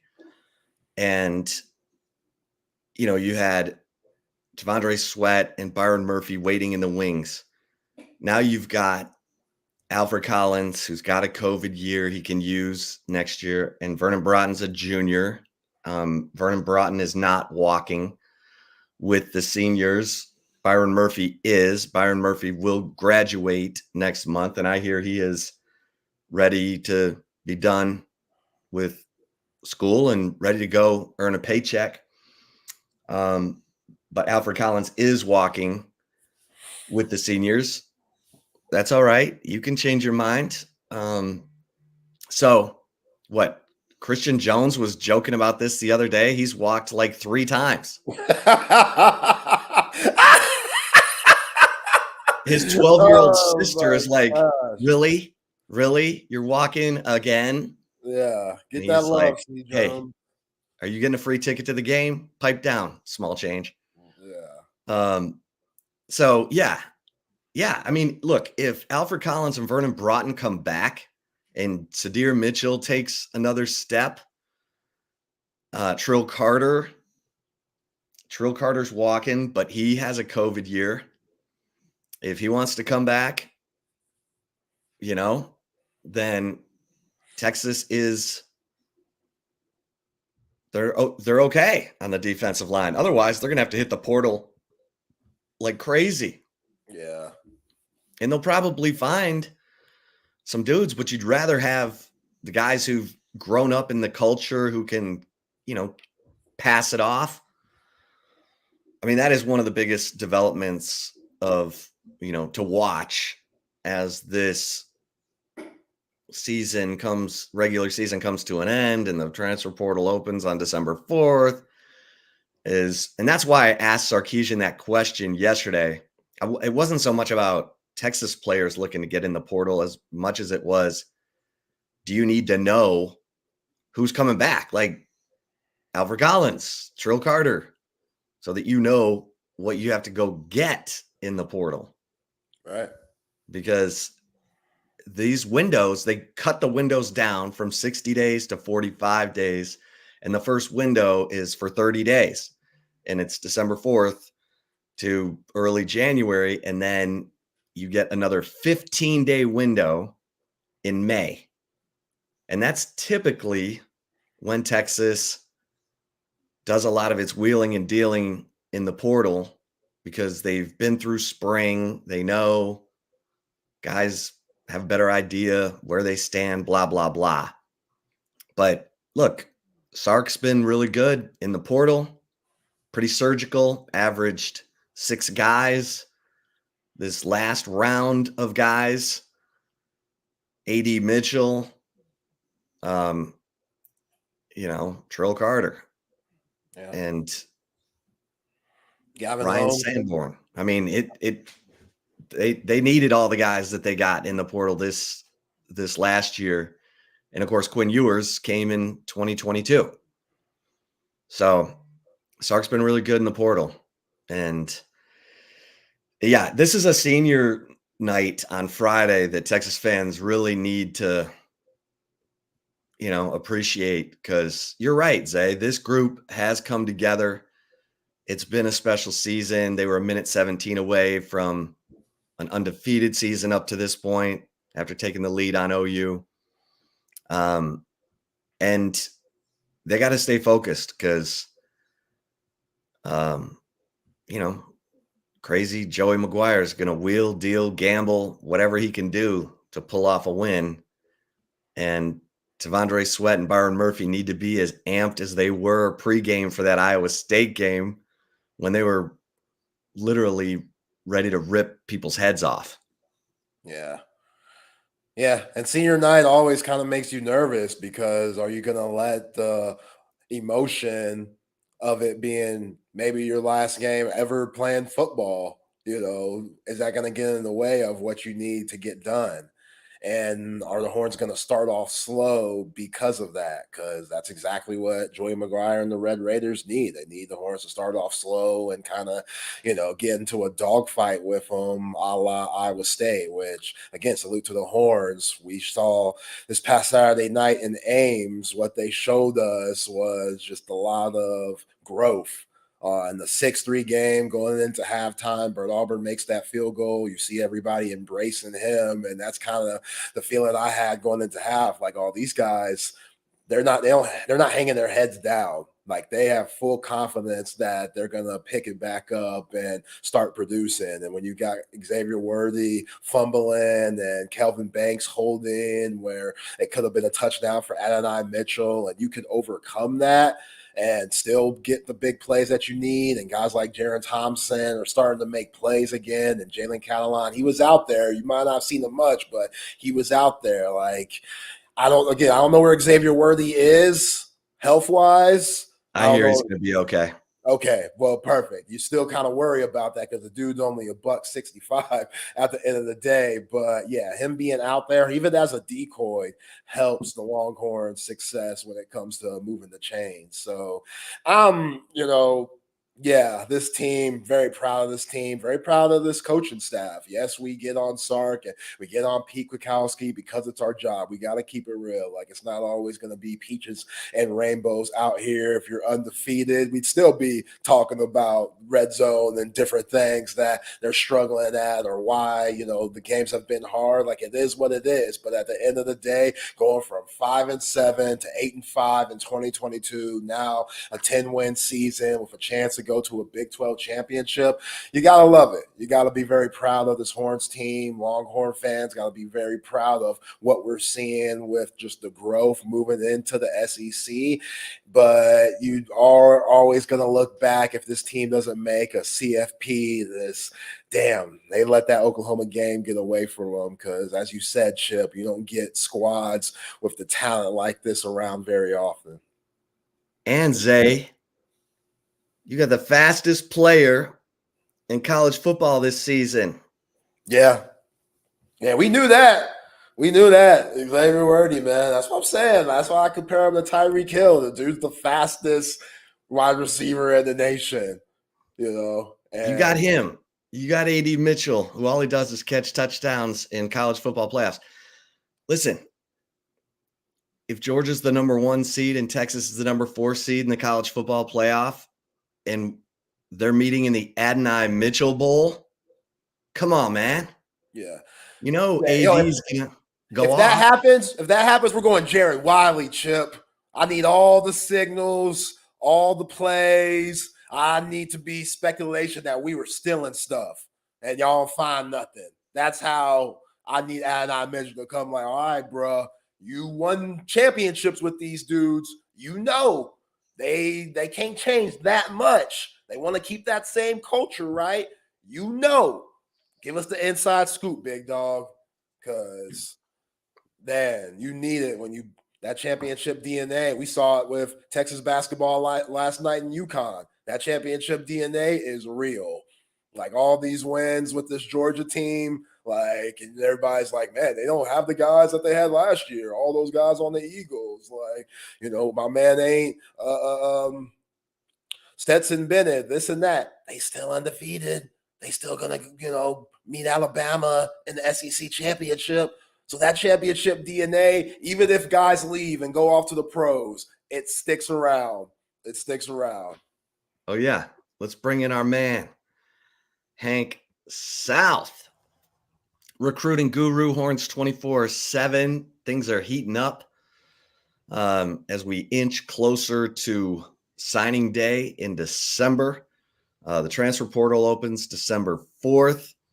Hank, we were just talking about, Texas fans need to be pulling out their Ouija boards and, tiki dolls, voodoo dolls, whatever, and working some black magic to get the Longhorns into the college football playoff, because these opportunities these teams, we were just talking about Xavier Worthy, the fastest player in college football, 22.7 miles per hour. Tavondre Sweat, Byron Murphy, A.D. Mitchell. You don't get a collection of guys like this every year. That's why Texas hasn't won a freaking Big 12 title since 2009. Like, yeah, you want Texas to beat the brakes off Texas Tech and Oklahoma State if the Cowboys win this week. But, man, you want them in the college football playoff because that opportunity, last 4-team playoff, you got to get in there when you can. Yeah. Yeah, absolutely. It's kind of been crazy. Like I was just talking to a friend, like there really hasn't been that much chaos. Like usually by this point, there's, last year a 2-loss Alabama almost made the playoff. And now this year we're talking about, if Florida State even wins the ACC without Jordan Travis, do they make it in as an undefeated team, which is like absurd to even think that, that would even be a question. So, but yeah, I mean, we've seen, when Texas is on, they are one of the best 4 teams in the country. Absolutely. They have arguably the best win in the country next to Washington beating Oregon of the 1-loss teams. And just loaded talent pool of guys that, just make play after play. And we really kind of saw, I feel like there was kind of almost a turning point in that Iowa State game, which where, we started to see that, Texas fire again, where, we were seeing earlier in the season when they were beating guys up a little bit more, when they beat Alabama, when, they bullied Baylor. I feel like that kind of came back against Iowa State. And I think, they can do similar things, if not by a wider margin against Texas Tech at home, considering, the atmosphere that's going to be in DKR. So, yeah, I would love to see Texas make the playoff. I think that, they're, if they can finish the thing, obviously they have to beat Texas Tech. They have to beat likely Oklahoma State in the Big 12 championship. So, we'll see. But, yeah, we need some things to go Texas's way for it to happen. Yeah, Hank, you nailed it there. You kind of saw this team get its, juice back. The Kansas State game, TCU, U of H. They had that juice at first, but then they let all 3 of those teams come back and make it very close. While you're in Ames at 6-3 going into half, and I know Texas fans were nervous. Hell, I was nervous because it was like, here we go again. Like Jaden, old boy said, Hufford, it's dark in Ames. Anything could happen. And the fact that this team ended up winning 26-16. You just see the growth and culture with Steve Sarkisian and this ball club. And yeah, it's refreshing to know just one game away from getting to the Big 12 championship. Yeah, and a lot of these games, you look at the Iowa State game and, you don't want to be that guy that says, oh, well, they had 2 touchdowns called back. The block in the back on the punt, and then what was the other one? I forgot what the other penalty was. Kelvin Banks hold.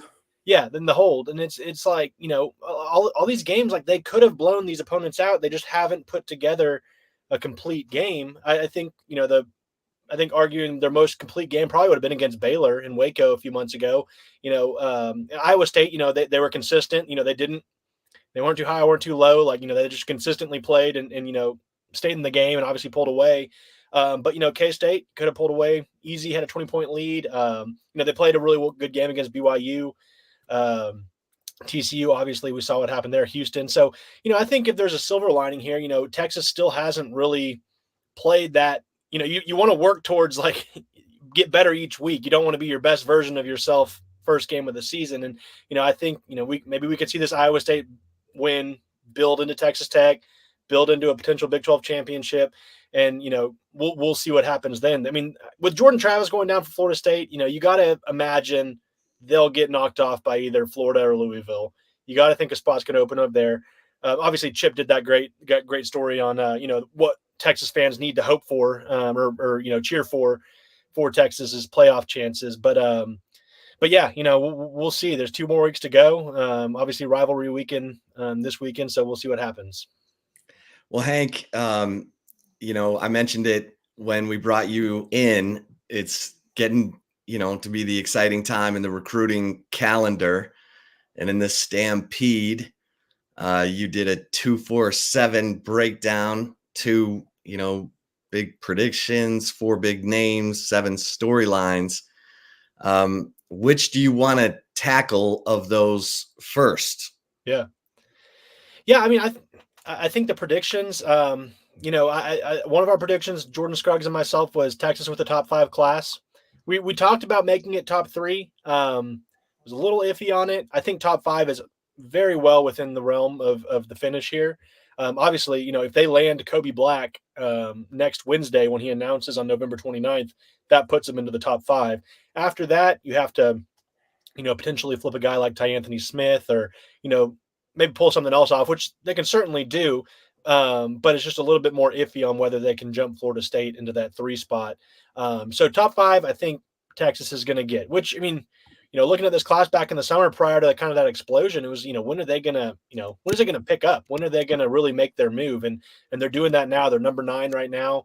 Obviously they would add Kobe Black. They can get into the top 5. So, and then our second prediction, in terms of just the recruiting, where things stand with recruiting in general, is Texas will add another 2025 commitment before the end of the year. And big news today was Emory Winston. He announced his top 3. He's a 4-star tight end from Georgia. He has Texas, Ohio State, and Central Florida in his top 3, and he's going to be making a decision pretty soon. So I think Texas is in a very good spot for him. And so I think, you know, if you're looking at who could commit next in 2025, it would be him. But, you know, beyond that, we kind of just focused on, you know, the rest of this kind of 2024 finish and the storylines to watch. We talked about, you know, how is the Texas A&M hire going to impact recruiting, and, you know, the commits on their list, and, you know, targets going forward. And one interesting thing we noted was, and this is kind of more as we see kind of the culture evolve at Texas, and Texas kind of start trending towards more Georgia, Alabama than you know, people are going to come calling for Texas's coaches. You know, and obviously Sark is locked into Texas, but, you know, the assistants, you know, when you're winning, people come calling. And, you know, we already saw Kyle Flood on the Syracuse hot board. Jeff Choate, I think, has been mentioned with Boise State, you know, with his ties up there. So, you know, and that's a good thing. You know, if they're coming calling for your coaches, that means you're winning. And, you know, that's going to be something we'll have to watch. And again, I think with Texas, you know, they're in a position where Steve Sarkisian talks about the culture all the time. They're recruiting guys that are, you know, more so committed to the culture than, you know, one coach, which is what, you know, you see Alabama and Georgia do. You know, they lose Alabama in particular loses, you know, 5-6 assistants a year, it seems like, and they don't really lose a commitment over it. So, you know, that's what you want. So that was another storyline. We talked about offensive and defensive line recruiting. Kobe Black is obviously, you know, the biggest remaining target. He's a storyline of his own. So yeah, certainly a lot to. Sorry, my phone's ringing. Certainly several things to watch down the. Sources are calling, baby. I know, we're busy. Yeah, let's talk about Kobe Black a little bit more, Hank. Week out, it seems like Texas is the leader right now, but especially with Jimbo Fisher getting the boot out of A&M, we know he's taking some visits down to College Station. And I saw something interesting on his Twitter the other day, like one of these platforms that talks about recruiting. It said that he was a safety, and he corrected it and was like, no, I'm a corner. I think he understands if he gets to that next level, the NFL, corners make more money than the safeties. So let's keep it real. I'm a corner, but yeah, the dude, we talk about his measurements all the time, 6 foot. That's what Sark wants in the ideal corner at this point. And yeah, like you said, if they get that dude, that's a big time get for the Horns.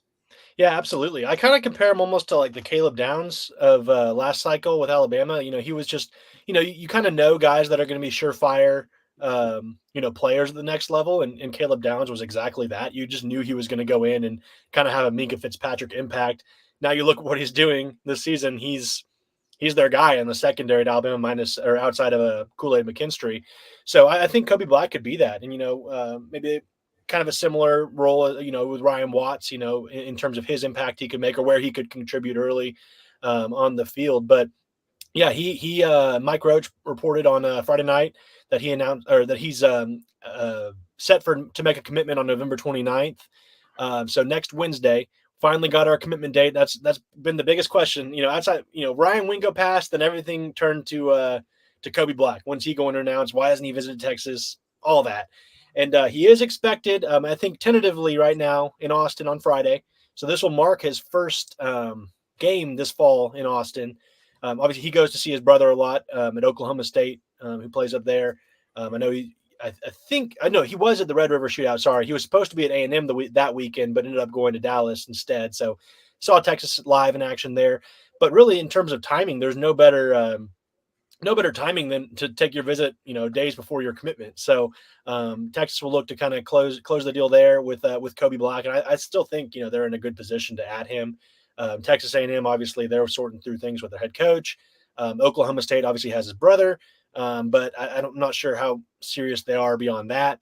So I think Texas is in good shape for him for next Wednesday. And like I said, if they do get him, that puts them in the top 5, with a few weeks left to go to maybe work some more magic to move up in the rankings.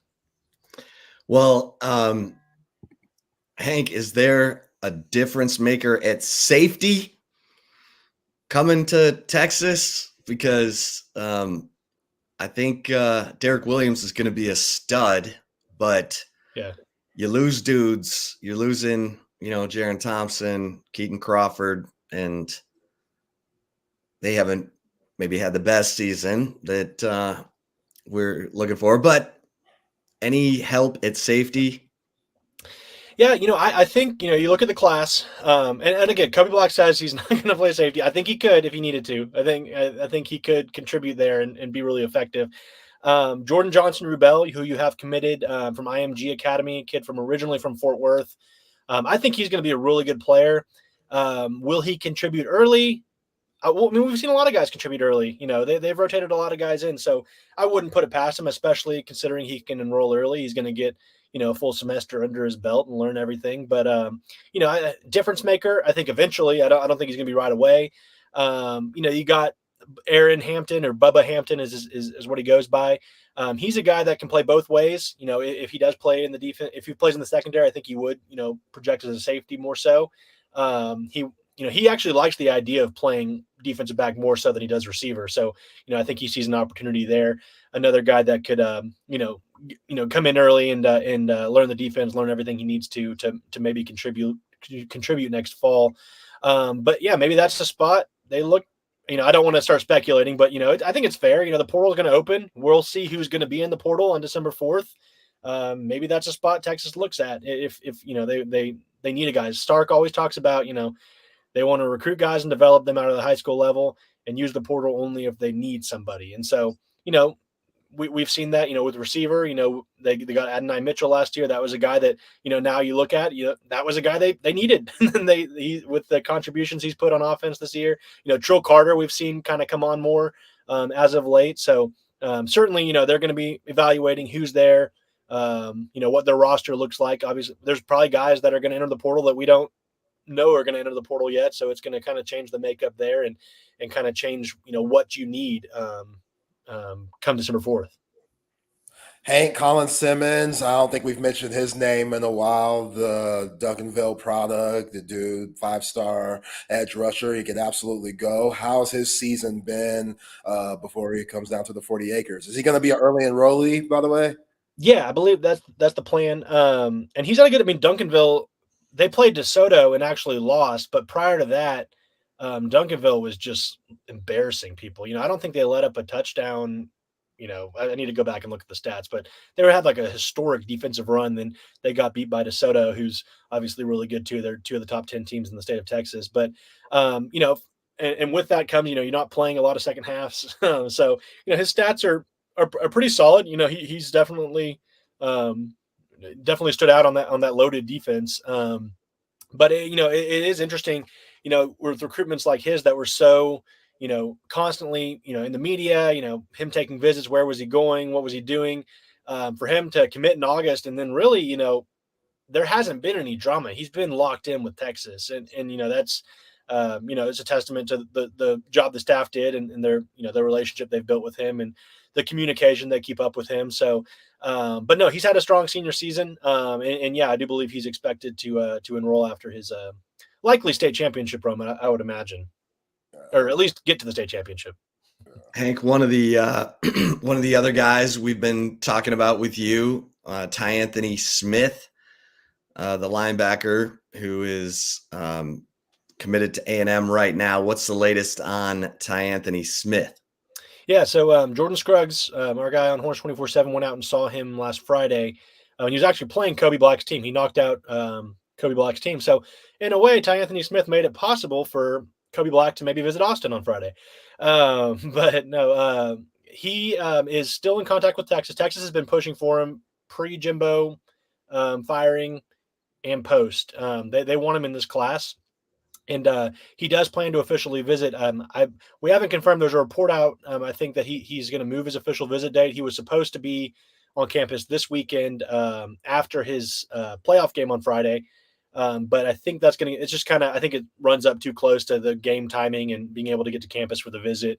So I would expect him probably to visit sometime, after that Big 12 championship weekend in December. And he is, waiting to see, who Texas A&M hires. I think a lot of those guys are. But I think Texas is in a good spot for him to eventually, maybe flip him from the Aggies' commit list. So we'll see. Definitely want to get him in on that official visit, get his reaction to whoever the Aggies go with. But Texas is doing a good job there with Anthony Smith. Yeah. Tell us a little bit about Jarek Thompson, IMG Academy, running back, coming into the 40 acres this coming spring. How's he looked, and what kind of running back is he? We know C.J. Baxter is probably going to be the man next year, depending on what Jonathan Brooks does. Who knows? But, yeah, it seems like, he could come in, Jarek Gibson, and maybe put in some work. Yeah, he's a bulldozer. I actually was just putting up all the commit stats for this week. I have they played St. Francis Academy last week. And he caught a 3-yard touchdown pass. Again, same with IMG Academy. Those rosters are compared to Duncanville, that's just such a loaded roster that, to stand out in environments like that, you really have to be a solid player. But Gibson, he's averaging 6.3 yards a carry. Their season's actually just ended. They beat St. Francis Academy, so IMG is done for the year. And he had 105 carries for 671 yards, and that's 8 games of stats. They don't always keep the stats at least updated. So, just over 6 yards a carry, but, a reliable guy, that can wear you down. You can hand the ball to, 20, 25 times a game if you need to. And just, ground and pound with him. But he's a stud. And, Texas was, that was Tashard Choice's guy. That was the guy he wanted in this class. Obviously, Christian Clark's a part of the class as well. But, Jarek Gibson was, kind of that big target for this staff. And they were able to, he's been committed to Florida in the past, now committed to Texas. Florida's been trying to flip him. He's actually from Gainesville originally. But, he's been nothing but locked in with Texas, him and Jordan Johnson-Rubel over on that IMG roster. So, I think he's a special player, and I think we could see him, depending on what Brooks does next year. I think we could see him contribute, in that rotation early. Yeah. All right, I can't pronounce this kid's last name. The 5-star safety, Xavier Filsaime. Filsaime, I believe is how it is. Filsaime. Yeah. All right, so he's never visited Texas. He's from McKinney. He's a 5-star safety. What's the latest, Hank? Is it Slim and none and Slim just left, or what are we thinking? Yeah. He is like it's interesting. He's McKinney, Texas, but hasn't actually visited Texas. Texas didn't really recruit him that hard until I think they gave him an official offer in October. Hold on one sec. Hey, you can go. I swear. This kid Thanksgiving break. Gotta Dad, come play ball. Take care of my 3-year-old and then 7-year-old. What are you doing? Anyway, Xavier Filsaime, he is expected to visit Texas. That was another one of our storylines in the Stampede posted on Horns 24/7. He's expected to be in Austin at some point in the next 3 weeks. There's not a date set.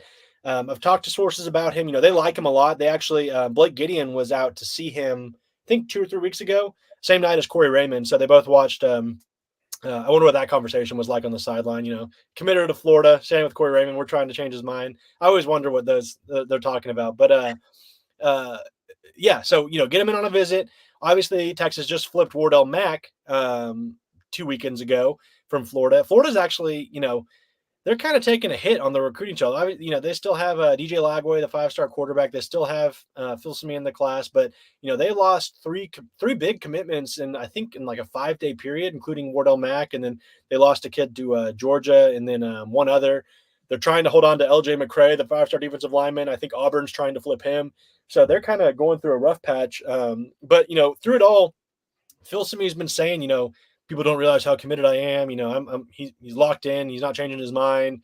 Good luck to the guys leaving, but we're staying. So, Texas would love to flip him. So, we'll see what happens if he does get in on a visit. But I think it's kind of an uphill battle at this point to change his mind off Florida. Yeah. All right, switching over to basketball a little bit, Hank. We haven't talked to you since Trey Johnson committed last week. That's a huge get for Rodney, Terry, and crew to go along with Nick Cody and Cam Scott. What have you heard? What was the process like for Trey Johnson? What made him commit to Texas over Baylor? Yeah, I think, just that the staff has done a really good job of just building relationships with these kids. And, with Trey Johnson, and basketball is so interesting because, these kids can take 10 official visits. I mean, really, you can take as many as you want, but you can take more than one official visit to the same school, regardless of coaching change or anything. So, he took an official visit to Texas as a junior, and then again this fall as a senior. But he just really connected with Rodney, Terry, and Brandon Chapel, and the guys on the staff. They did a really good job. Guys, go on. Okay, he's not here. Go on. Close the door. We're gonna. I can't win, Daddy. We ain't gonna keep you too much longer, Hank. Oh no, you guys are good. I mean, they can fend for themselves. But my goodness. No, but yeah, just the relationship building. I think he felt really comfortable. Obviously, he liked kind of the core guys they were bringing in with Cam Scott and Nick Cody, and just the vision they had for him, and everything Texas can do. On the court, NIL, history, it all factored into his decision to choose Texas. And everyone's already, he's going to go to the G League. He's not even ever going to come to Texas, and it's like, okay, well, he signed with Texas. Like, you can be happy for a minute at least. But no, big time scorer. He's the third highest ranked Texas commit of all time, behind only Durant and Mo Bamba. And so that's pretty high acclaim there when you consider some of the guys that Texas has landed on the basketball court. So big time get, puts Texas to number 3 in the nation, or I think there's 3 or 4 top 5 class in the country. With those 3 guys, and we'll see what they do in the spring. Obviously, I would imagine they'll look into the portal and see who's available then. But definitely a big time trio of guys right now. Yeah. All right, Hank, what do you see happening on Friday at DKR? Yeah, I think I was looking at the numbers. And it's interesting. Tech actually they're getting healthy for this game in terms of like some of their impact guys. Obviously. What the safety Tyler Owens? Yeah. Well, Tyler Owens is supposed to play. He's coming back. They've got Dadrian Taylor Dimerson, who's actually the highest rated safety in the Big 12, according to PFF, coming back for this game. Obviously, they're playing Taj Brooks, who's probably, since Devin Neal, the best running back they've seen, probably the best running back they've seen all season so far. And then, you have to go into likely matching up with Oklahoma State next week, and then you got Ollie Gordon. So Texas will have its hands full on defense, containing these 2 backs. I don't think there's a better defense you could, want to put up against, top backs with the way they've been playing. I think, as a Texas fan, you're probably more concerned if you're, going up against big time impact receivers than running backs, but we'll see. But rivalry games obviously can always, you kind of have to throw stats out the window a little bit. Rivalry games are always heated. Anything can really happen. But I do think Texas will handle business here. I don't really want to pick Texas with like blowout wins anymore, like I was doing earlier in the season. But I think they'll get a double-digit win here. It might take until the fourth quarter, but I'm thinking like 38-21, maybe something like that. But I think they'll handle. I think they're gonna build on the win last week, get back home. We haven't really seen them really attack anybody at home outside of BYU. You got Quinn back at home, night game. It's going to be a great atmosphere. I think Texas is going to, take advantage of that opportunity and hand it to Texas Tech this weekend. Yeah, we need another game like they did with Kansas, Yeah. 40-14. That'd be about right. Hank, listen, man, appreciate it so much. Happy Thanksgiving, and go have some good quality time with the kiddos. Will do. Happy Thanksgiving to y'all as well. All Thanks, right. Hank. Happy There he is. Thanksgiving, Hank man. South, breaking it down, getting after the recruiting nuggets, Horns 24/7. And for those of you who are not members at Horns 24/7, be very alert to the Black Friday sale. 75% off annual membership. Oh, you can't beat that. And like a year's subscription to Paramount Plus. So it's like crazy good. So be ready for that on Friday. Also be ready to get into the car that you really want to be driving thanks to Apple Leasing. Apple Leasing. I mean, it is one of a kind, an Austin original where you can lease any make or model of car. And because you're not paying for the future trade-in value of that car, you're getting into a better car than you thought you could afford, but it's brand new. And that's what you deserve. You deserve to be in a car that's under warranty. You're not paying for repairs. You're just enjoying the ride, and you're going to be in traffic. So you should love the car you're in. And Apple Leasing is going to get you any make or model of car. And you want to change make and model of car 2-3 years into the lease? No problem. The easy lease, Apple Leasing, everything's easy. You lease from a dealership, they're not going to let you out of that contract without penalties and all that. So just make it easy. Do it like I do it. Call 346-9977. 346-9977 or visit appleleasing.com. Tell them Chip Brown sent you. And Great Blue Heron Furniture, as we get ready for the holidays, you're having family over. Maybe you're looking at your furniture saying, you know what? It is time. It is time to upgrade. GreatBlueHeronFurniture.com. This is the best leather furniture, the best built for a lifetime, and you can design your own furniture on the website. They make it so easy. Maybe there's a certain look you like for your bar stools or for a new couch or recliner. They do it all for you. It's amazing. And don't forget to use the promo code HOOK'em, because that will get you 15% off your purchase. That is the Texas Sports Unfiltered promo code. And when you're sitting on your Great Blue Heron Furniture, you can be checking out your brand new big screen from Audiovisual Consultations, avconsultations.com. So amazing. Tom and his crew, Tom McKay, from the free consultation to installation, all you have to do is call 255-8678. Tom's going to bring you the best price on big screen, surround sound, new lighting, electronic shades, surveillance. It's that simple. 255-8678. Zay, we're going to talk to our man Hummer at 2:30. Chris Hummer, National College Football analyst from 24/7 Sports at 2:30. And we usually hold him for a minute.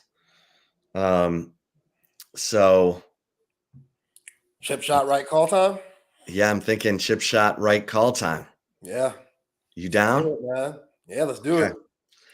All right. So I am incredibly excited for Friday because of this matchup between Taj Brooks and the Texas run defense. The Texas run defense is number 4 in the nation right now, and they're, giving up 82.7 yards per game. That is the best since 2009.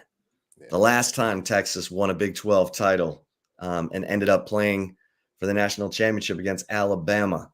That defense gave up 72.4 yards per game rushing and 16.7 points per game. This defense giving up 18.8 points per game. But this is the best running back Texas is going to see this season. Taj Brooks, number 3 in the nation, leads the nation in forced missed tackles. Like I said, he is a clone of Jonathan Brooks. And that's a challenge.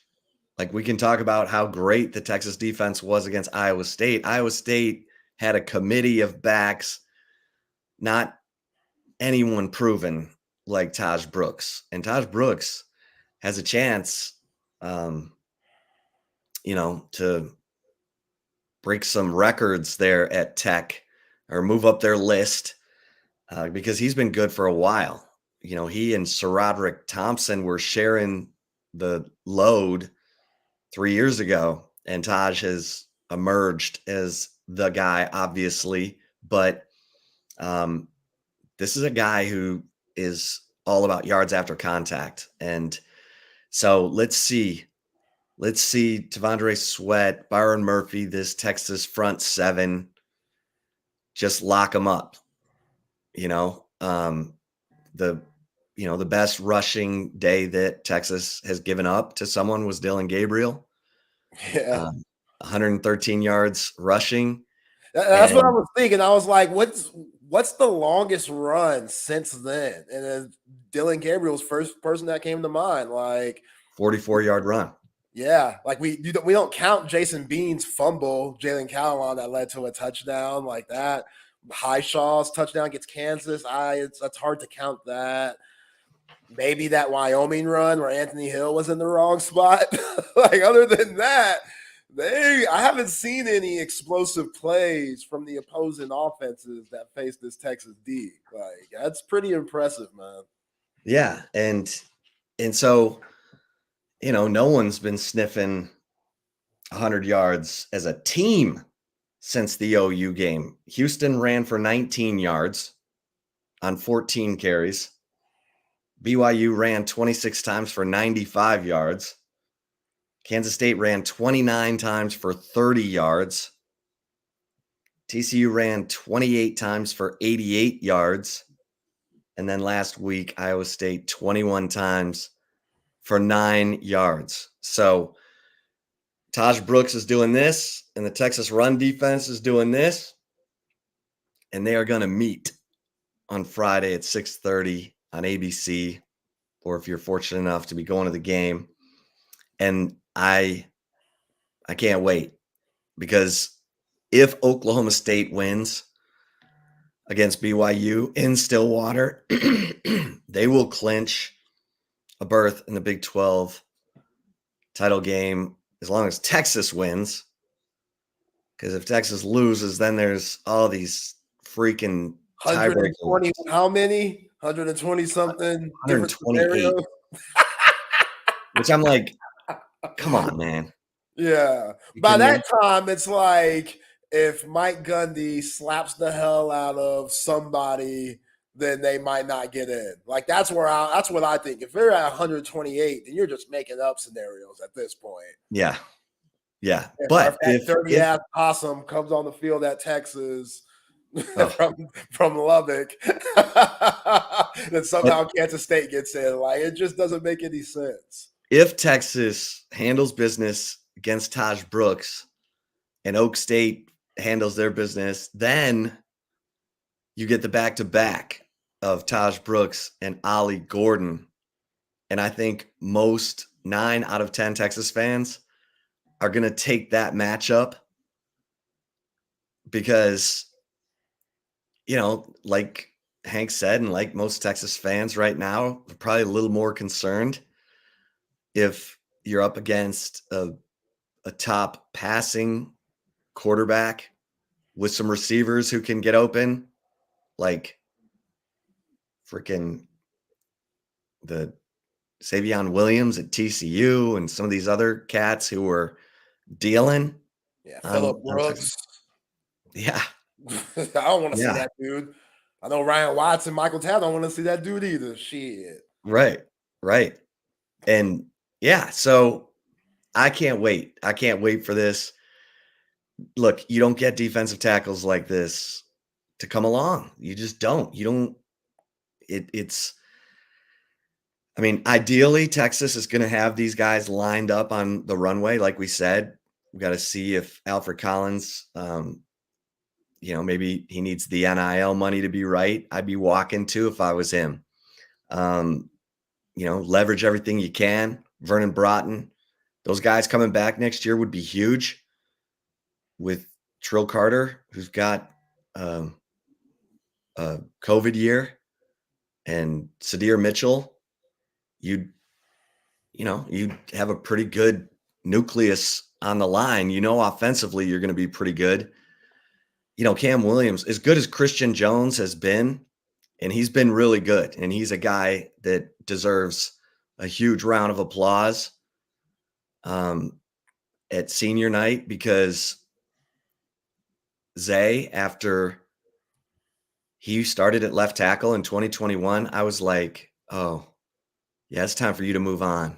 Yeah. And Kyle Flood and Steve Sarkisian moved him over to the right tackle spot and kept pumping him full of confidence. And the guy is now an NFL prospect. I mean, I don't think he'll get drafted, but he'll go to camp and he'll have a chance. Yeah. And he's been through hell. He might make it. Yeah. I love Christian Jones, man. Talk about a hard worker that you're right. I didn't think it was going to work here at Texas. Hell, I didn't even think he was a Power 5 guy with what he kind of showed in those early years being on that blind side. And yeah, to be where he is now, just the confidence, hearing him, like he's a leader in that locker room.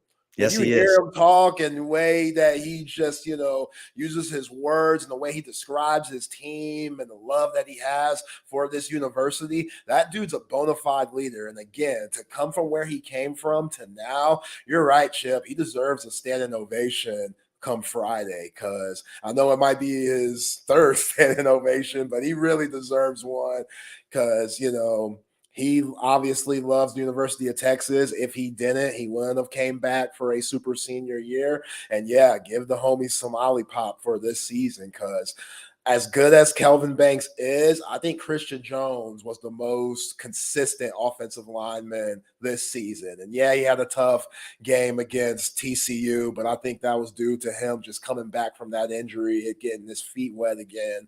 But he was a lot better this past Saturday against Iowa State. Overall, with where he's came from, I think Christian Jones has been the most consistent offensive lineman. And yeah. I remember that false start he had in the red zone.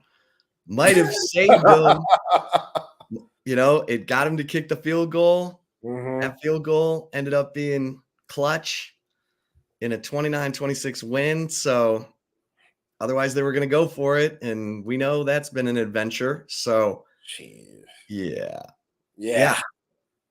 Christian Jones, what a story. Because and sometimes that guy's right there on your roster. Jalen Ford, another guy who bloomed late.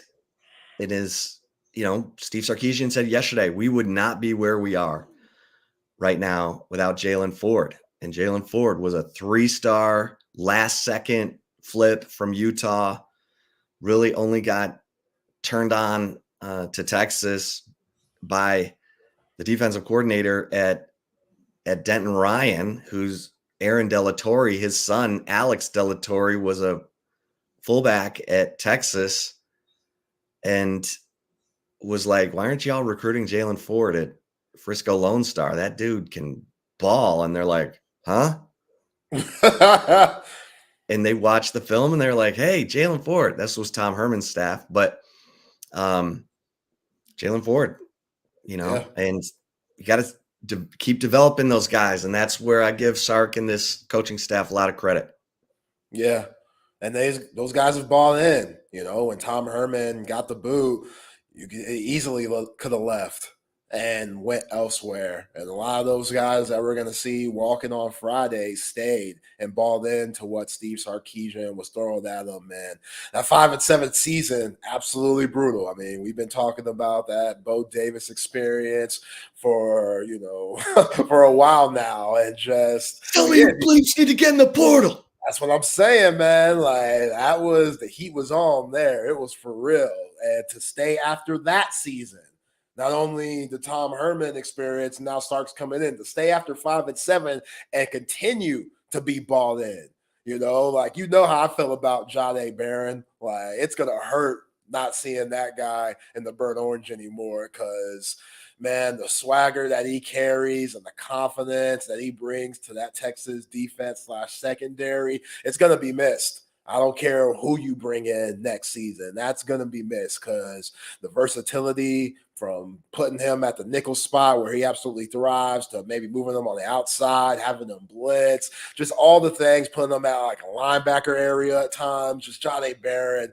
You mentioned Jalen Ford. There's so many of those guys on this squad, man. And I love Jalen Ford, the fact that he has Dick Butkus in his wallet.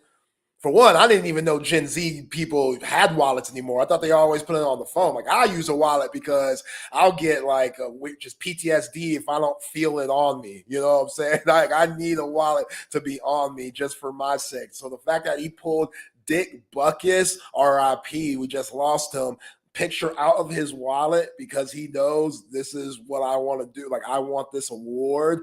That just... Guys like that don't come around, Chip. Like those that develop and are willing to be developed, that are 3 stars coming in and take over leadership roles and have that pride that we've been looking for at this university for over a decade now. Like, we haven't seen it consistently, and this team bringing that, like, it's just been so refreshing. And yeah, I'm trying to embrace it as much as possible. I know our job doesn't really allow us to do that because we got to keep it real with y'all. But yeah, man, I'm always going to remember this 2023 team for sure. Yeah. And, people ask me all the time, they're like, are you a fan of Texas? I'm like, I'm a fan of the people, the players, the people, some of the, people in leadership. Like, I have a lot of respect for Jay Hartzell. I got a lot of respect for Chris Del Conte. Got a lot of respect for Kevin Eltife, the chairman of the Regents Board. I've covered people in their positions previously who had their priorities all messed up. And it was more about them than it was about the university and the student athletes, and the leaders who put the student athletes first. I'm with you. And then when you look at the players that we're talking about, Jahdae Barron, I remember after the Arkansas game in 2021, BJ Foster had an interception that led to Texas's only touchdown, in the first 3 quarters. And BJ Foster told me after the game, he's like, yeah, Jahdae Barron told me to look for that play.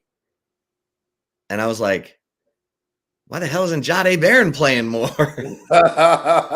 And that was a precursor. That was a foreshadowing of the fact that Jahdae Barron has always been a guy who studies film. He's always ready and was able to communicate to his teammate there. So yeah, I mean, that's why I'm like, get the Ouija board out. You want this team to go as long as it can. Obviously they got to handle business Friday, and Tech absolutely looks at this game as a rivalry game. So Texas needs to be ready for them to do everything they can to win the game. But Texas is the more talented team, especially in the trenches. And so, but yeah, I'm a fan of people. Yeah. And so, all right, let's get to the right call with my man, Zay Collier.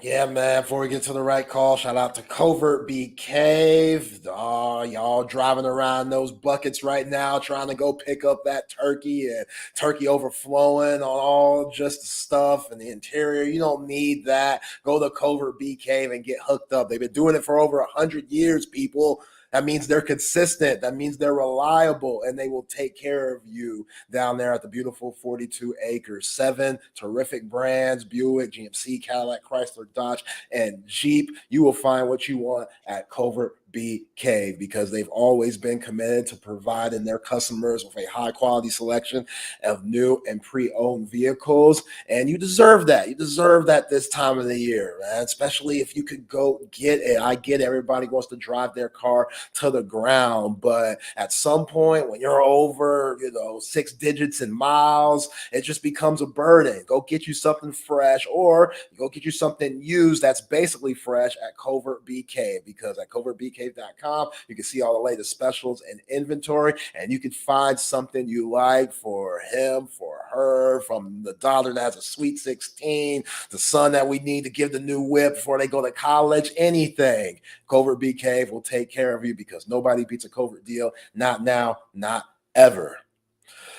All right, Shep, let's switch to basketball a little bit. We talked about it yesterday. Texas, they will have a very tough time with the defending national champs, the UConn Huskies. I love Dan Hurley. Bobby Hurley was nice back in his Duke days. Their pop's a legendary high school coach in that New Jersey area. So the Hurleys, they know ball. I always have a special heart for coach's sons, because I know how difficult it is to be a coach's son and to be in the game some type of way, whether it's a coach or whether you talk about the game like I do. Obviously, they have a big influence from their pops, and you can see it with the way that UConn plays. They play a fun brand of basketball, and we talked about championship DNA with the Georgia Bulldogs football-wise, with all the guys that UConn had going to the NBA. I watched Jordan Hawkins on League Pass all the time playing for the New Orleans Pelicans. That dude is good. That dude's already one of their top players to go along with Zion Williamson, Brandon Ingram, and CJ McCollum. Like, Jordan Hawkins is the 4th best player as a rookie. So that championship, it wasn't no fluke last year. Andre Jackson, he's getting good minutes for the Bucks now. Donna Sanogo, he's probably going to be an overseas guy just because bigs, we know they're basically extinct, kind of like the running back in the NFL, in the NBA. But what I saw last night, and I didn't know Caden Shedrick was going to be out, smart move by the Texas coaching staff and the training staff. It's a marathon, not a sprint. Yes, you want to have all hands on deck in this game, but the Big 12 is a lot more important, and this is just a kind of a preseason game in a way. So yeah, tough one, even though you get in within 4 points, 81. Was it 81 or was it 71? It was 71 to 67 where IT Horton hit that 3, and you're like, okay, here we go. It's the Horns. They're back in it. They're about to make a huge comeback win. And then Alex Caravan, number 11 for UConn, he hit 3 huge shots, which if you're Texas, if Max Asmus is on an island, Max Asmus, 5'10", 5'9". They give him 6 foot. I ain't buying that. That's not a thing. He ain't over 6 foot. It's not a thing. So when you got Alex Caravan, who's 6'9", out in this thing, and he's in a one-on-one matchup in the post and the clock is winding down, go double team. You got to double team at that moment. Like, that's obvious.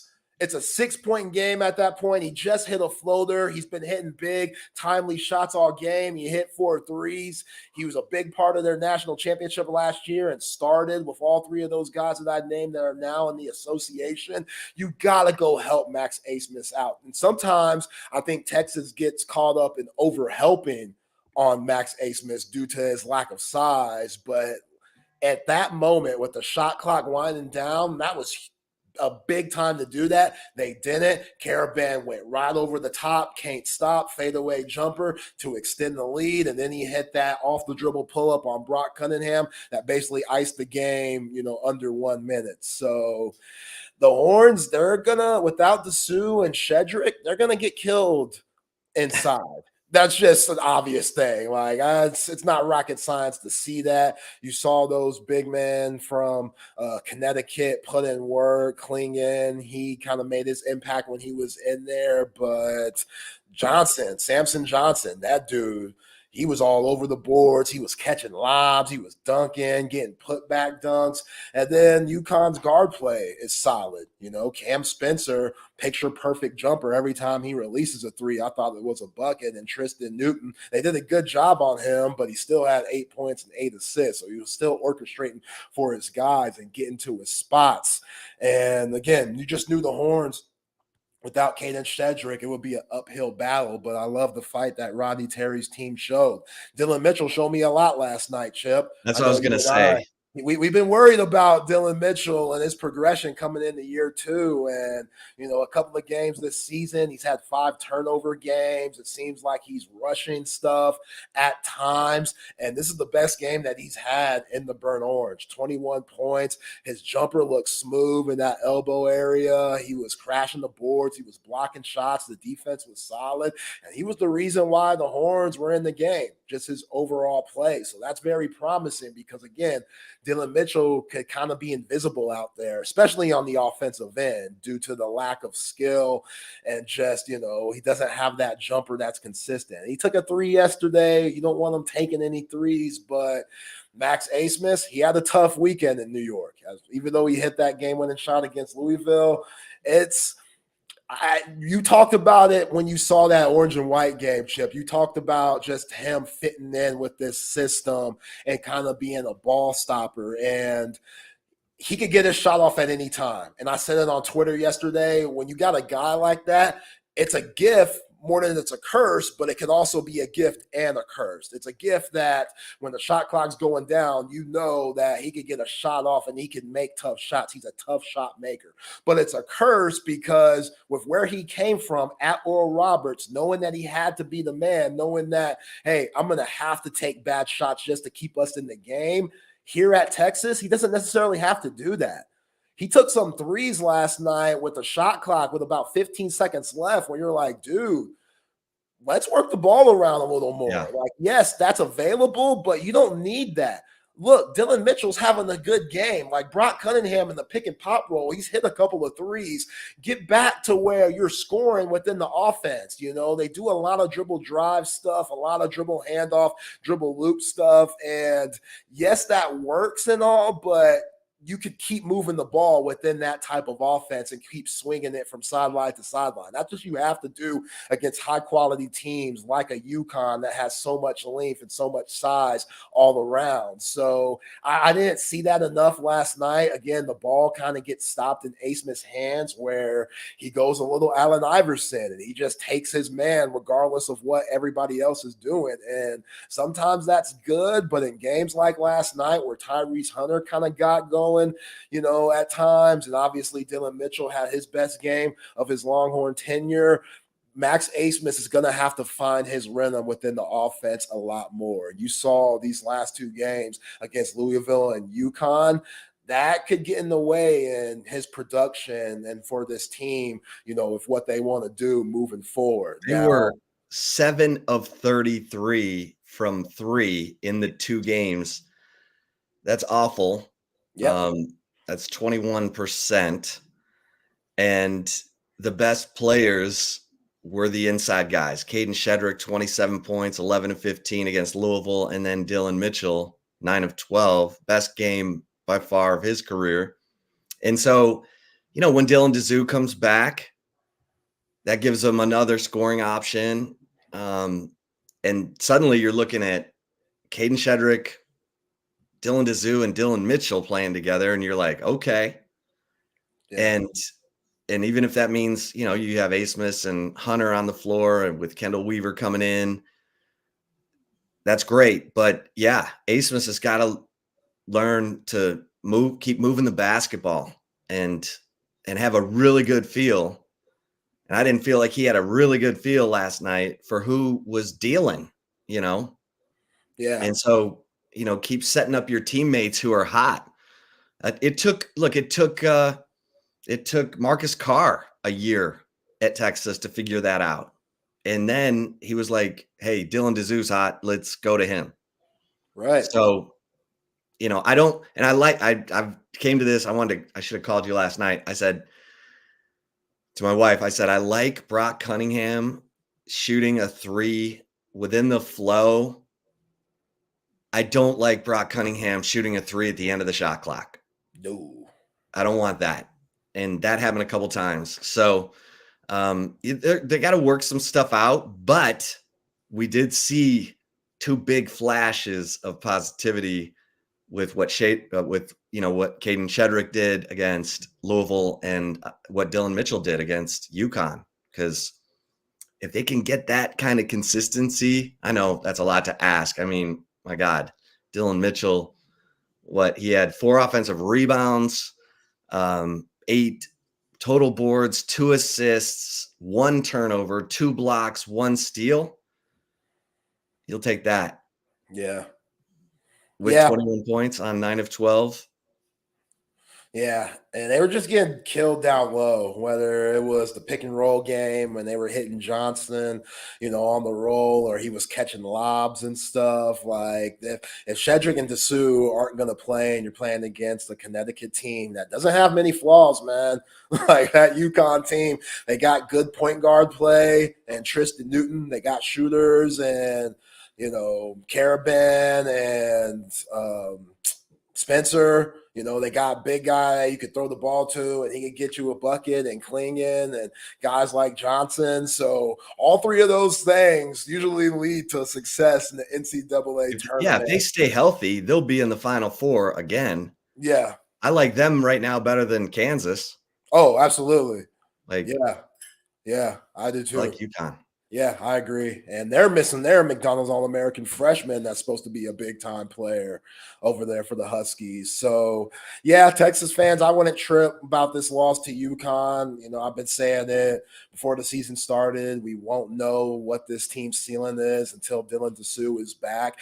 And as you mentioned, if you could have a lineup with Tyrese Hunter, Max Asmus, Dessou, Mitchell, and Shedrick, oh my gosh, that's a scary lineup, man. That's an athletic lineup. That's a team that's going to beat you on the boards, but with the shooting of Asmus and the Hunter, can also beat you on the outside, and Dylan Mitchell can kind of fill any of that other points when he's locked in. Like, that's a scary team. That's going to be a force to be reckoned with. But yeah, you got to work out some kinks, and it's still November. Like, it's very early. It's very we got about 4-something months till March. Like, it's still very early for this team to figure out some things, but I like where they're at. I like the fight that they showed yesterday, and yeah, just got to figure out some stuff.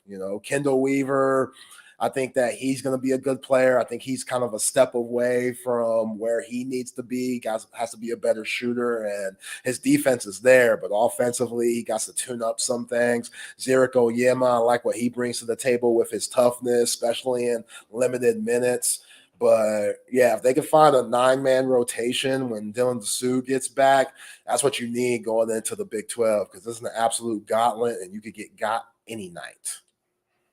Yeah, I mean, I'm honestly impressed that Texas, they got out-rebounded 40-29, but the second chance points, it was only UConn 13-10 over Texas. And the points in the paint were 36-32. So I thought it was going to be a beating because UConn has the size, they got the shooting, they got everything. Yeah. And Texas is going in there, without once Caden Shedrick was, a few minutes before the game, they announced Shedrick wasn't playing. I was like, oh. It's going to be a 20-point win for UConn. Okay.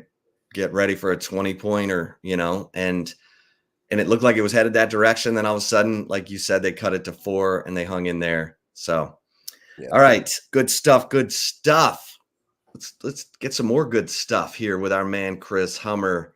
Hummer, happy Thanksgiving week, my man. Yeah. What up, y'all? Happy Thanksgiving. Hope everybody's doing good. So we talked, about,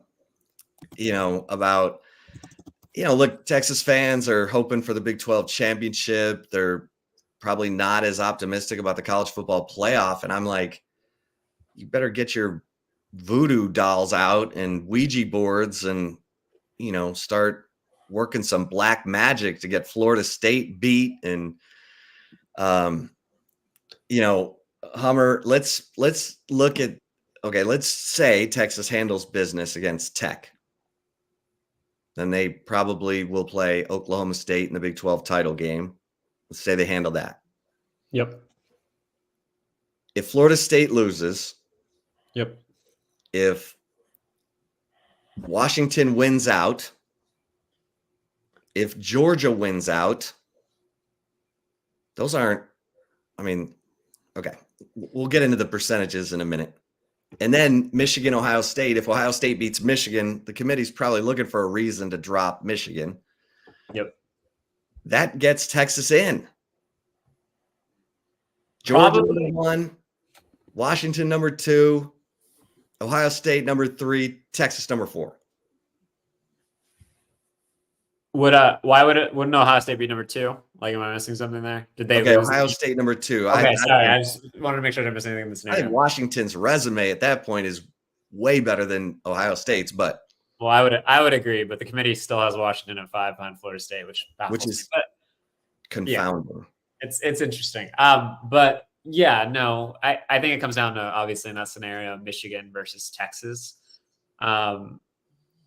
I do agree that is a path for Texas. I don't necessarily know if Texas is still going to jump Michigan in that case. Like, they have the conference title, which is a huge and a tie-breaking scenario, but the committee still has to consider the two teams equally, right? So, like, they have to consider head-to-head, is Michigan or Texas a better team? And if they think they're even, then they move into those tiebreakers, like conference title games, top 25 wins and stuff the like. But I don't know if the committee is going to consider Texas even with Michigan, just simply because, like, Texas, frankly, has had its struggles. Like, and Texas, frankly, hasn't looked the same since probably the Red River. They've been banged up. Several key pieces out right now for Texas, and they keep winning close games. And, like, that's a big change for Texas. It's huge for Texas. They're winning close games finally, but I think their inability to really beat people convincingly is going to hurt them down the stretch unless they get a lot of help. Yeah. Do you think the committee, if Texas rolls Tech this weekend, go on to play who knows who at Jerry World, and they roll without Jonathan Brooks, can the committee look at that as a big positive to where some of these other teams, it might keep them out of the CFP? I think so. Oklahoma State, if it takes care of business, should still be ranked. That'll be big. I think Texas Tech has a little momentum late in the season. That'll be helpful for Texas. And what Texas needs to do is they do need to roll these last two teams if they can. Like, I mean, obviously you have to roll Tech to get in the Big 12 championship game in the first place, because the tiebreaker scenarios are not favorable to Texas if they lose Saturday. So that's step number 1. And then whoever you place in the Big 12 championship game, more likely Oklahoma State, you absolutely need to roll them as much as possible. This for Texas should feel like it's almost like 2008, 2009 again, and you're Oklahoma and you're trying to get in over Texas and you're beating people 70-13 in the Big 12 title game if you can. That's the performance Texas needs to have in Jerry World if it wants an argument to be put ahead of somebody like Michigan, because Michigan has dominated everybody all season. And if Michigan loses a close game to Ohio State, or, like, God forbid for Texas's sake, if Ohio State loses a close game to Michigan, which would be the worst case scenario of those two, like, Texas is going to have a pretty convincing argument to get in. And in order to do that, they need to show they're able to handle teams convincingly down the stretch. Yeah, that's going to be one to watch for sure. Florida State without Jordan Travis, playing Florida this week, and then Louisville in the ACC championship game. How do you handicap those games? It's really hard to say with Florida State. I think Florida State quietly has been really vulnerable all year, which is something I have not really understood with the committee. They've penalized Washington for winning close, but Florida State's played like 5 or 6 games this year that were very close going into the third and the fourth quarter, and they kind of pulled away late. That's what scares me about this committee. Yeah, it doesn't really seem like they're applying things equally, but the committees never do. I mean, it's 12 humans, like, with human opinions. So, like, it benefited Texas when the first rankings came out and Texas was still ahead of OU, even though they were both one-loss teams. Yes. So Texas got the benefit there, but it's made no sense with Florida State, whose only good win is LSU, and Washington's beaten Oregon, which is the best win according to the committee. Yeah. And then if you think about it, Oregon, which is number 6, so the top one loss team, doesn't have a single top 25 win for the committee. They don't have a single one. Like Colorado's dropped out. Utah's going to drop out this week. I know Oregon's winning big, but you could pretty strongly make an argument if you're just going by resume that Texas and Alabama should be above Oregon. So it's an interesting kind of way the committee's looked at it. And that's why I think Texas might struggle if it's put head to head against Michigan, just because of the way Michigan's won all year. As for Florida State, I think there's a lot of confidence in Tate Rodemaker. I don't know if Tate Rodemaker is Florida State's long-term quarterback. So it's interesting that he's been thrust in this situation. He's going to be giving a platform and a stage that he might not have ever had at Florida State had Jordan Travis not gotten hurt, which is super unfortunate because, as you know, I was like, Jordan Travis is my guy for the Heisman at the beginning of the year. Hasn't quite lived up to those expectations, but he's been more than good enough to lead Florida State here. And if he was healthy, I think Florida State would walk to an ACC championship. The path is much more difficult now. Florida State is certainly helped by the fact that Florida will be out without Graham Mertz. Florida starting quarterback broke his collarbone over the weekend. So both starting quarterbacks are out for that game. I think Florida State has the better roster. They should win there. But that Louisville game is going to be really, really interesting. That is a good team. They play great defense, really solid offense as well. And I don't know what the line's going to be. I would imagine Florida State by like maybe 2 or 3, but there's a real possibility Louisville pulls that upset here in a week. Yeah. Speaking of the Ducks, Hummer, they got the Civil War game this week for rivalry week against those Beavers who gave Washington everything they wanted last week. Very close game, but the Huskies end up pulling it out. Do you think that the Oregon's going to have a close one Oregon's going to have a close one like that, or can the Beavers get an upset? Well, first I want to say, we're not really supposed to call the Red River Shootout anymore, and Oregon State can call their thing the Civil War. Come on. Let's get back to the shootout, folks. As for the game itself, thank you.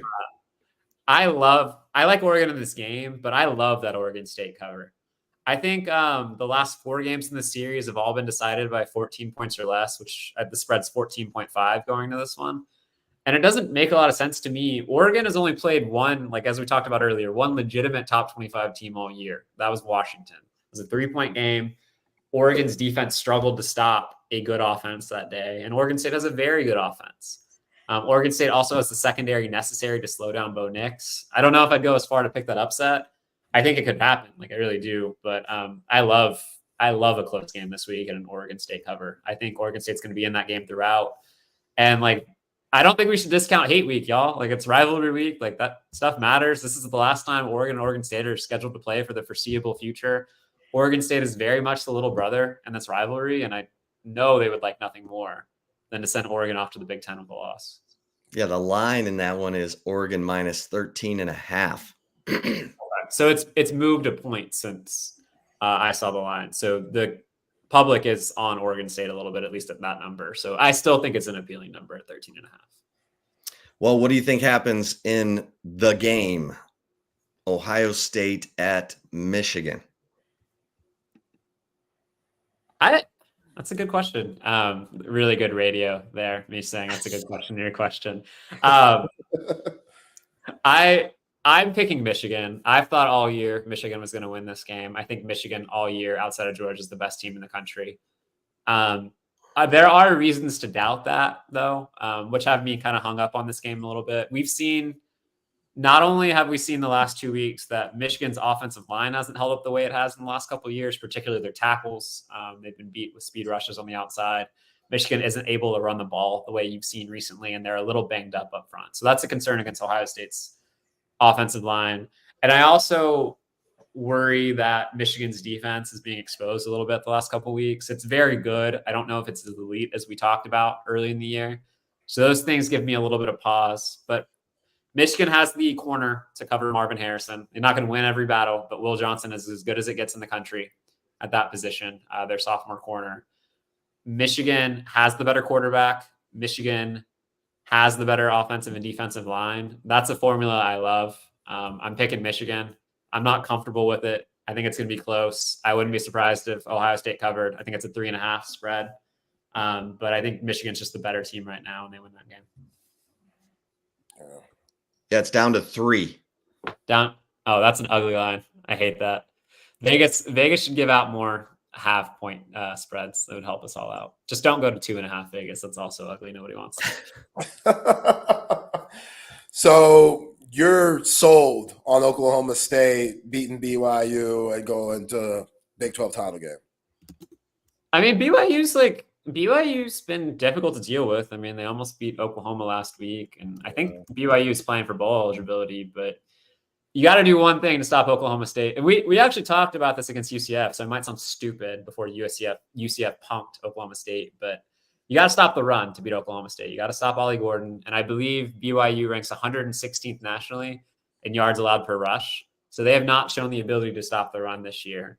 And if you can't do that against Oklahoma State, it's a problem. So I really do think Oklahoma State's in good position to take care of business and go to the Big 12 title game.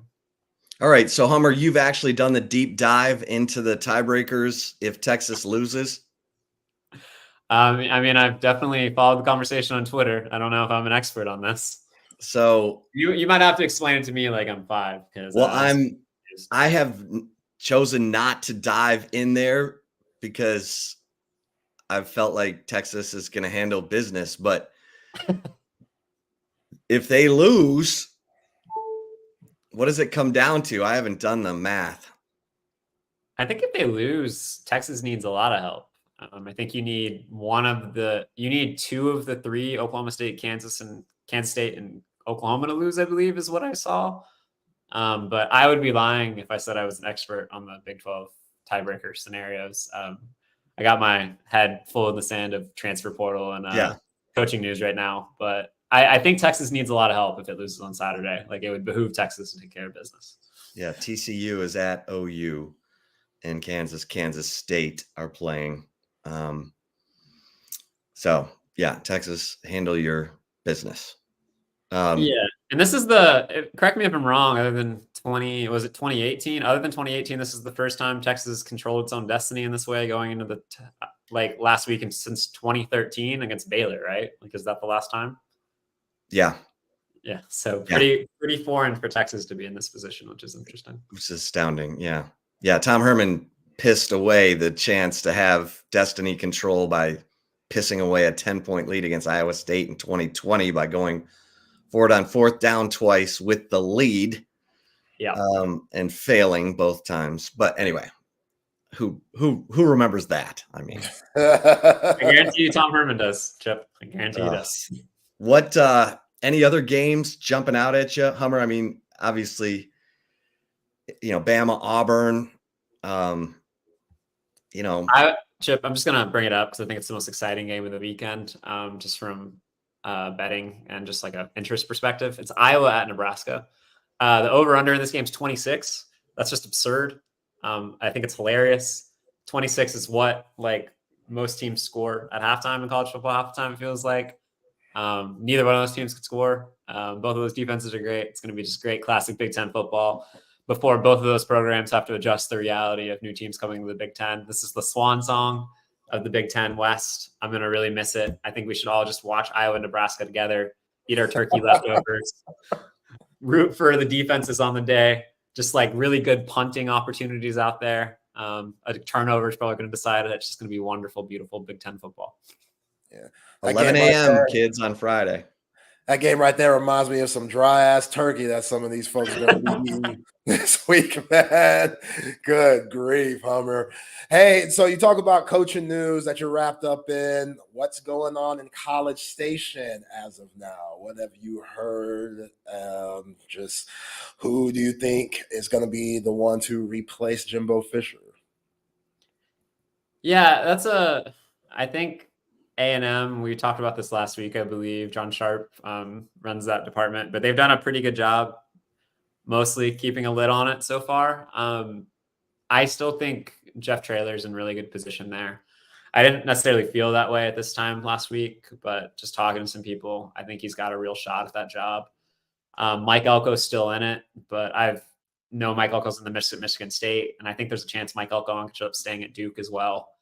That's something to watch. Other names that have popped up recently have been guys like Jed Fish. So Arizona's head coach, they're 8-3 right now. He's going to be in the mix for several big jobs this cycle. I think You could also see Cliff Kingsbury as a name I've been brought up for a couple people at Texas A&M, former offensive coordinator there when Johnny Manziel was there, obviously, currently employed by USC. That's a name to keep in mind. I'm probably missing one. It's been a blur of a couple of days. But yeah, those are some of the names that have come up front for that A&M job. But realistically, like right now, I think Jeff Traylor, I would term as like at least a co-leading candidate, although that search has been very quiet from information leaking. So it's hard to glean a lot from it so far. Yeah, and that would be a smart hire for A&M, and then just let him build it.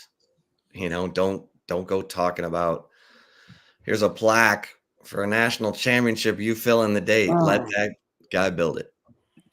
I mean, what a beautiful plaque that was. That 2020 fifth place finish in the college football playoff. But it's interesting though. I think if you talk to people in the coaching industry and they like just kind of the industry in general, like A&M is considered a turnkey job. And I think there's a lot to that. Like that roster is as talented as any in the country still.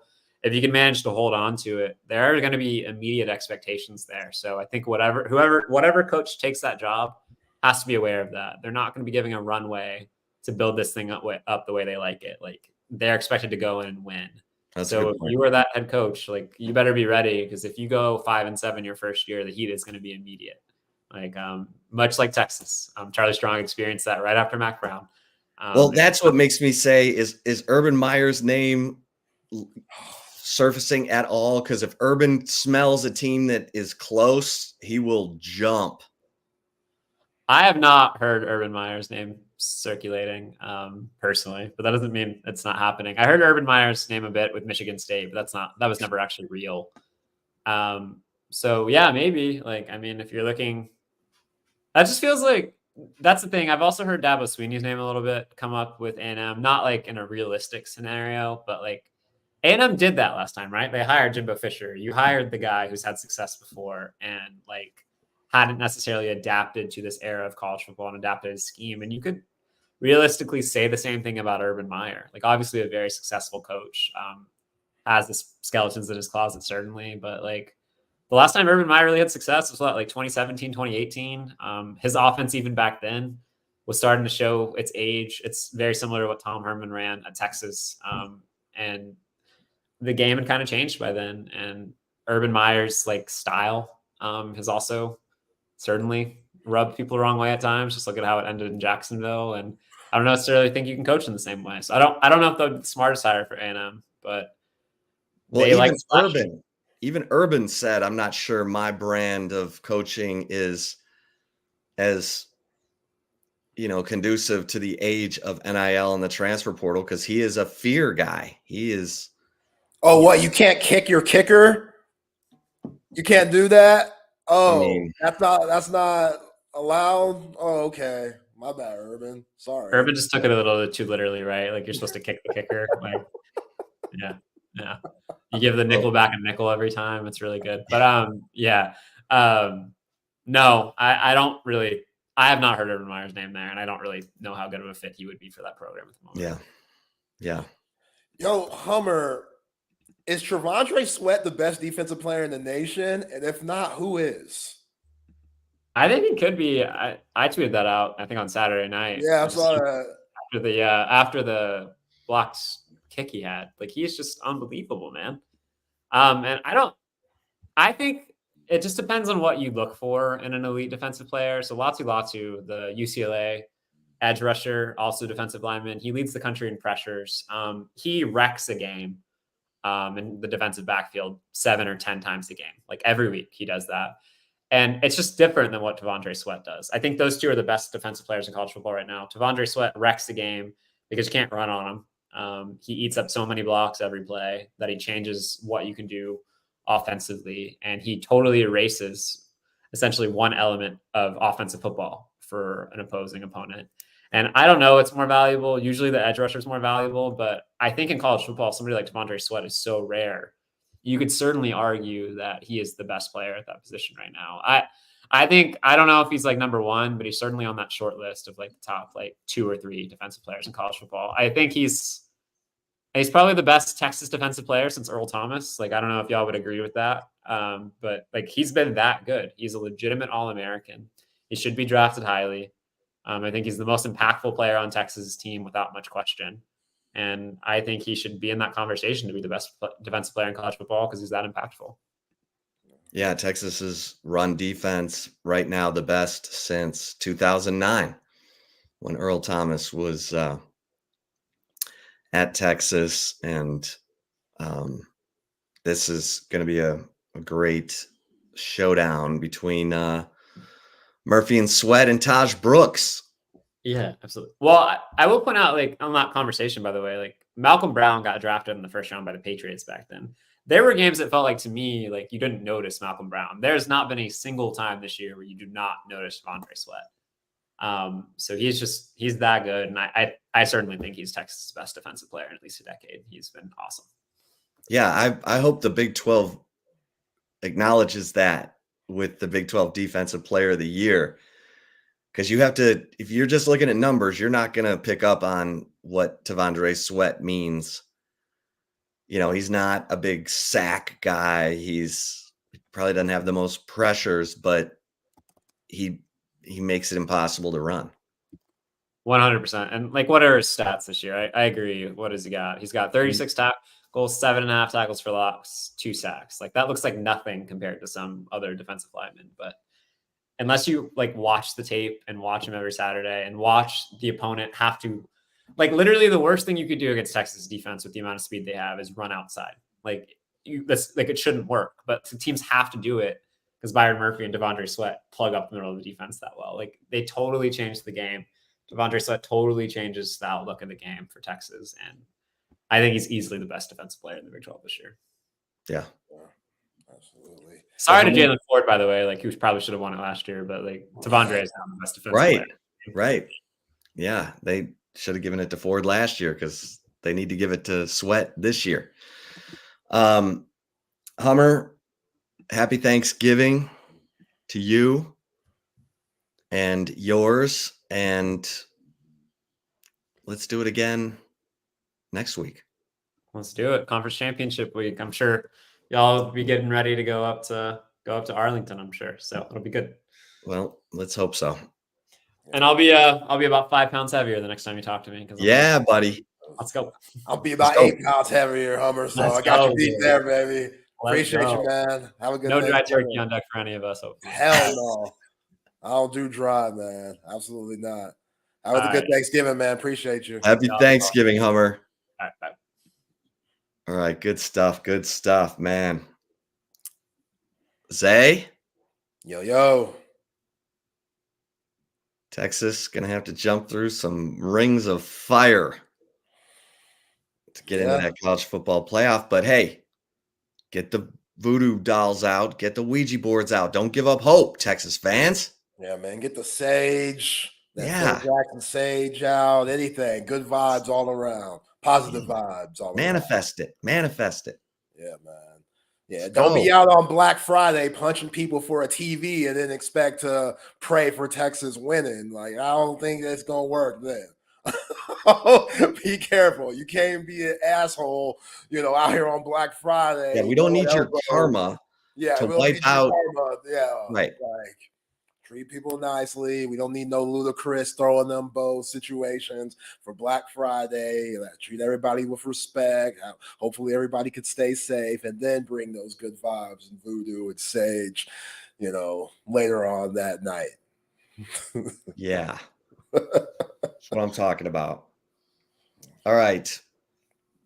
So should we venture some picks or? Yeah, man, let's get it. Let me Okay. pull up.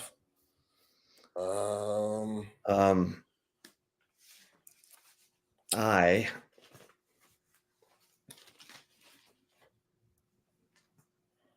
going to go with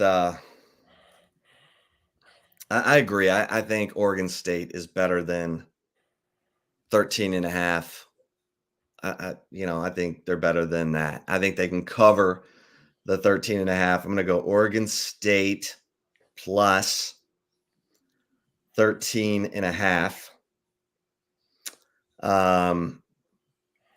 I am going to go Nebraska to cover the 2.5. Okay.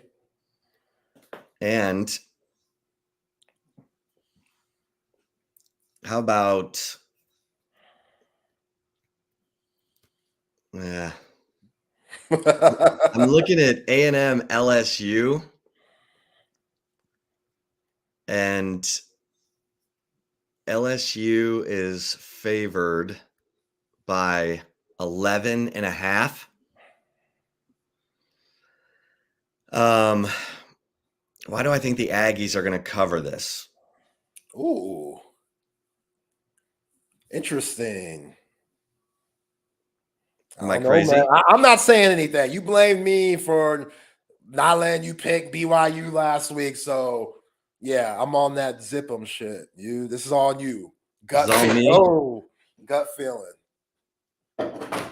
Oh. Drop my phone. All right. I will take the Aggies to cover the 11.5. Okay. What you got? Oh man, let's go to the NFL a little bit. San Francisco -7 in Seattle. Don't like that. Give me the Seahawks +7. Yeah, okay. Man. Seahawks. Brock Purdy gonna Brock Purdy. And yeah, I just on the road, division matchup. That's a lot of points, too much for my liking. Let me take the Seahawks +7. Jacksonville -1 at NRG against the Texans. Even though the Texans won that game last time, I like the Texans, man. I like the Texans. CJ Stroud had a lot of turnovers this past week against Arizona, but I think he's going to bounce back. Give me the Texans plus the points. And then, last but not least, Philadelphia Eagles -3.5 against Buffalo. Give me the Eagles, man. Shout out to the Birds last night getting that big win at Arrowhead. Marquez Valdez-Scantling. Catch the ball, bruh. Catch the ball. You're getting paid too much money. Patrick Mahomes put that thing on the money, on point, a dart. Catch the ball. But now that was a weird game because Kansas City was dropping. Christian Watson was dropping everything. Scantling dropped the deep ball. Kelsey fumbled. He dropped one. Yeah. It reminded me a little bit of the Chiefs-Lions game early in the year when Kadarius Toney looked like he was point shaving. But if you're the Eagles coming back from a 10-point deficit on the road, it's tough, man. AJ Brown only has one catch for 8 yards. Like Jalen Hurts still seems to not have his rhythm, but yeah, they got the top record in the league for a reason. And so you're taking the Eagles -3.5 against the Bills? Yes. Yeah. Yeah, that team has all types of problems there in Buffalo. And yeah, I'm going to take the Eagles, man. All right. Seahawks +7. Yeah. Because Talanoa Hufanga, safety for 49ers, he tore his ACL. So he was all pro last season. He's one of their top players, and I don't think gets enough credit. I think Geno Smith had a very underrated and good wide receiver core of DK Metcalf and Tyler Lockett and Jackson Smith and Jigba. I think they're going to light those guys up. Yeah. I like it. This might be for the division, too. If the Seahawks win, I think they're in sole possession of the NFC West. So, yeah, man, we know that stadium's a tough place to play. And Pete Carroll versus Shanahan, love that matchup. Woo! Yeah, that goes back. Yeah. It goes back. Oh, all right, man. What's your favorite Thanksgiving dish? What do you look for? forward to come My favorite Thanksgiving dish is actually the turkey and the gravy. Okay. I like the dark meat with gravy. Okay. Give me some good gravy. Like that dark meat. It's nice and moist. That white meat tends to dry out if you don't cook it just right.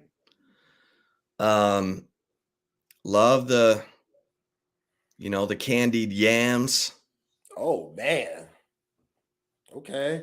Now, are you a fried turkey or a baked turkey guy? I mean, I like the fried turkey because I think baking it, you tend to dry it out. But I don't cook the turkey, so I just take whatever is presented. Yeah. But I like pumpkin pie and pecan pie. Pecan pie. That's what my wife's making. She's making little pecan pie sliders. Well, not sliders, but little cups of individual sizes. So everybody could, She makes a good pecan pie too. Yeah, she got some serious country in there for that. So I'm. What about you? I love it all, man. What's your favorite holiday? Yeah, this and Christmas, man, because I like to eat. And yeah. See, Christmas, my mom always did prime rib, which I love. Okay, that's serious. Yeah, that's serious. You usually have ham on Christmas. I think we've had it a couple of times for Thanksgiving because we've had some non-turkey eaters in the past. But I think we're just going to go with the OG fried turkey. Got to have that. I'm a big dressing guy. Like, I love dressing, and I mix that with the turkey. My mom's, she makes she doesn't make sweet potato pie. She makes a sweet potato casserole.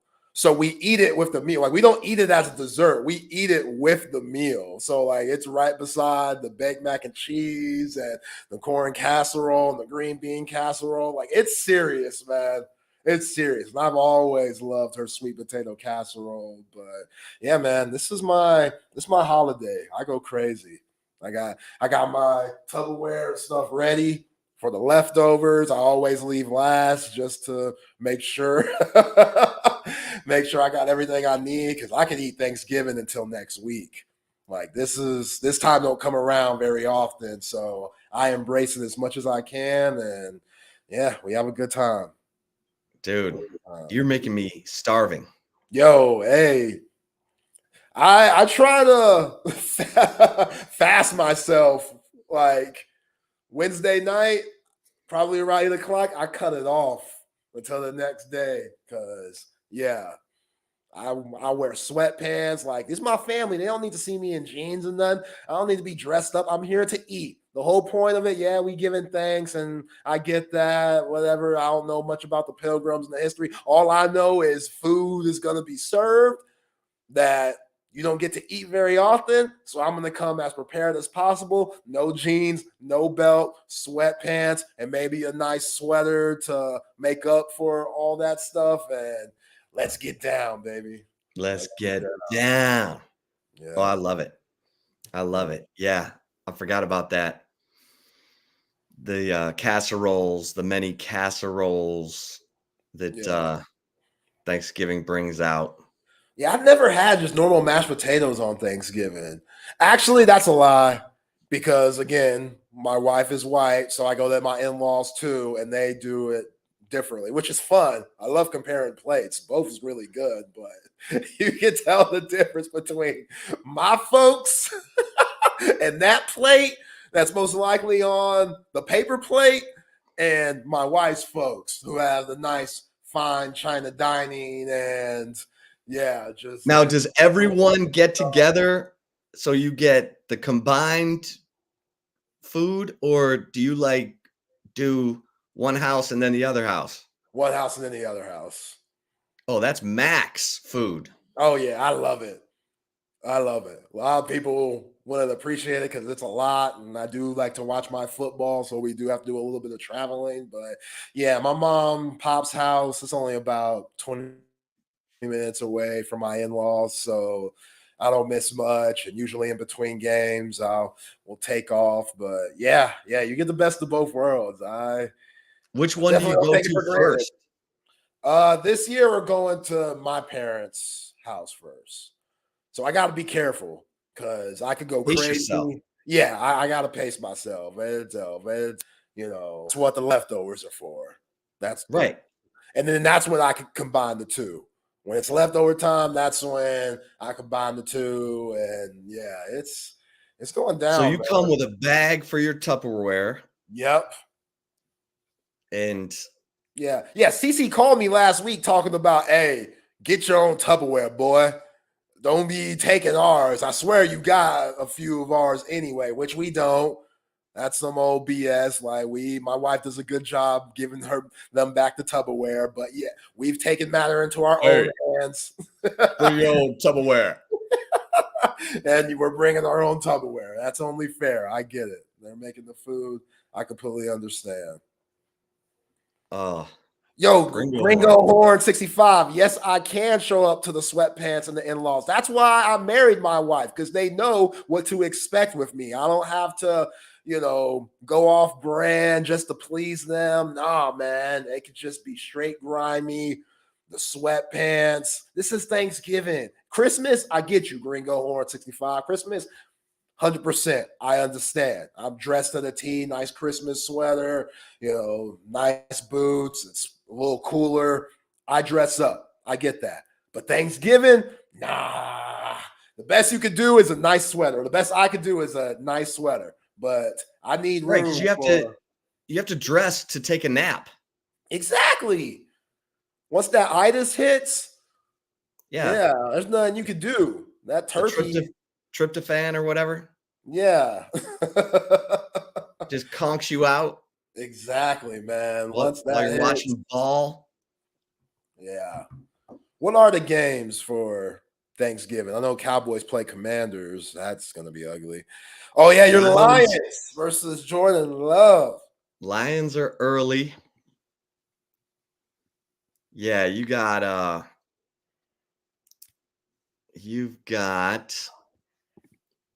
Lions at 11:30, Cowboys at 3:30 against the Commanders, and then San Francisco at Seattle at 7:20 on Thanksgiving.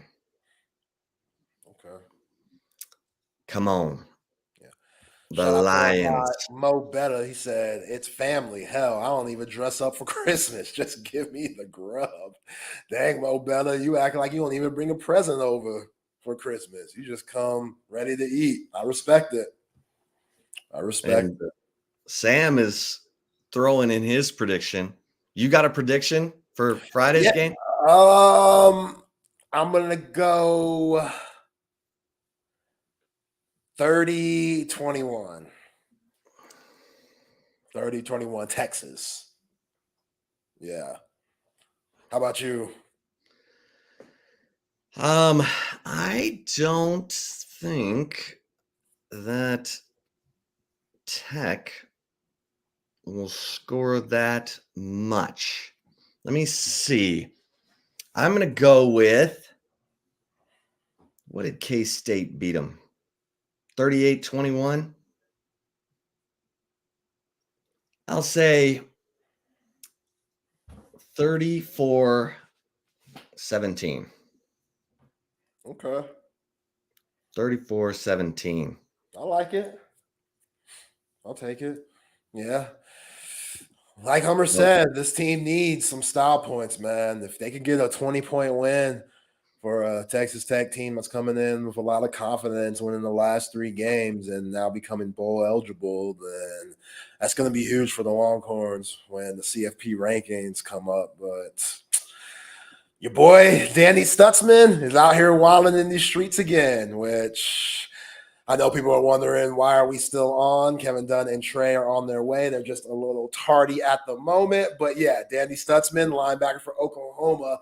Listen to what this fool put on his Instagram for a caption. First, he put this picture of him getting hyped versus Kansas or whatever. But his caption says, I'm like communion, that cracker with the juice.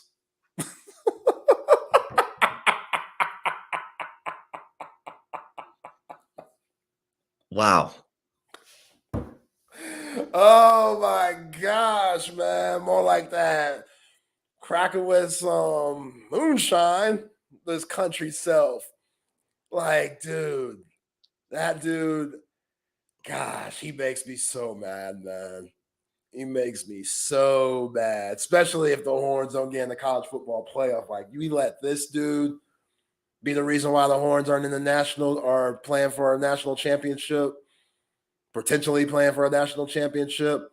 This guy that had cornrows in his hair at one point. First and goal from the 1. First and goal. Can't get in. Bounce it outside, Jay Brooks. Bounce it outside, baby. Come on. Come on. Get Brian Murphy and T Sweat out of there. Get them out.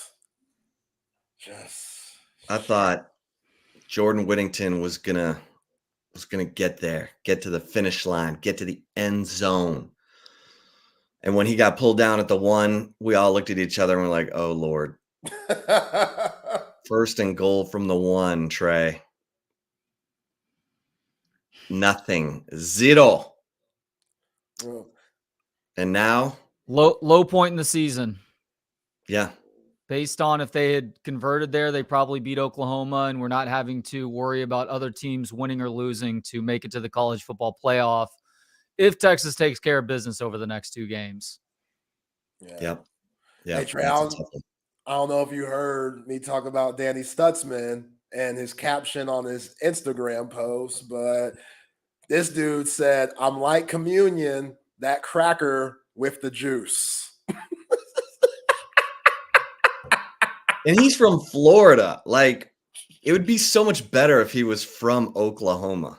You know? Florida's pretty fitting, though. That's a very Florida man thing to put out on Instagram. Yeah.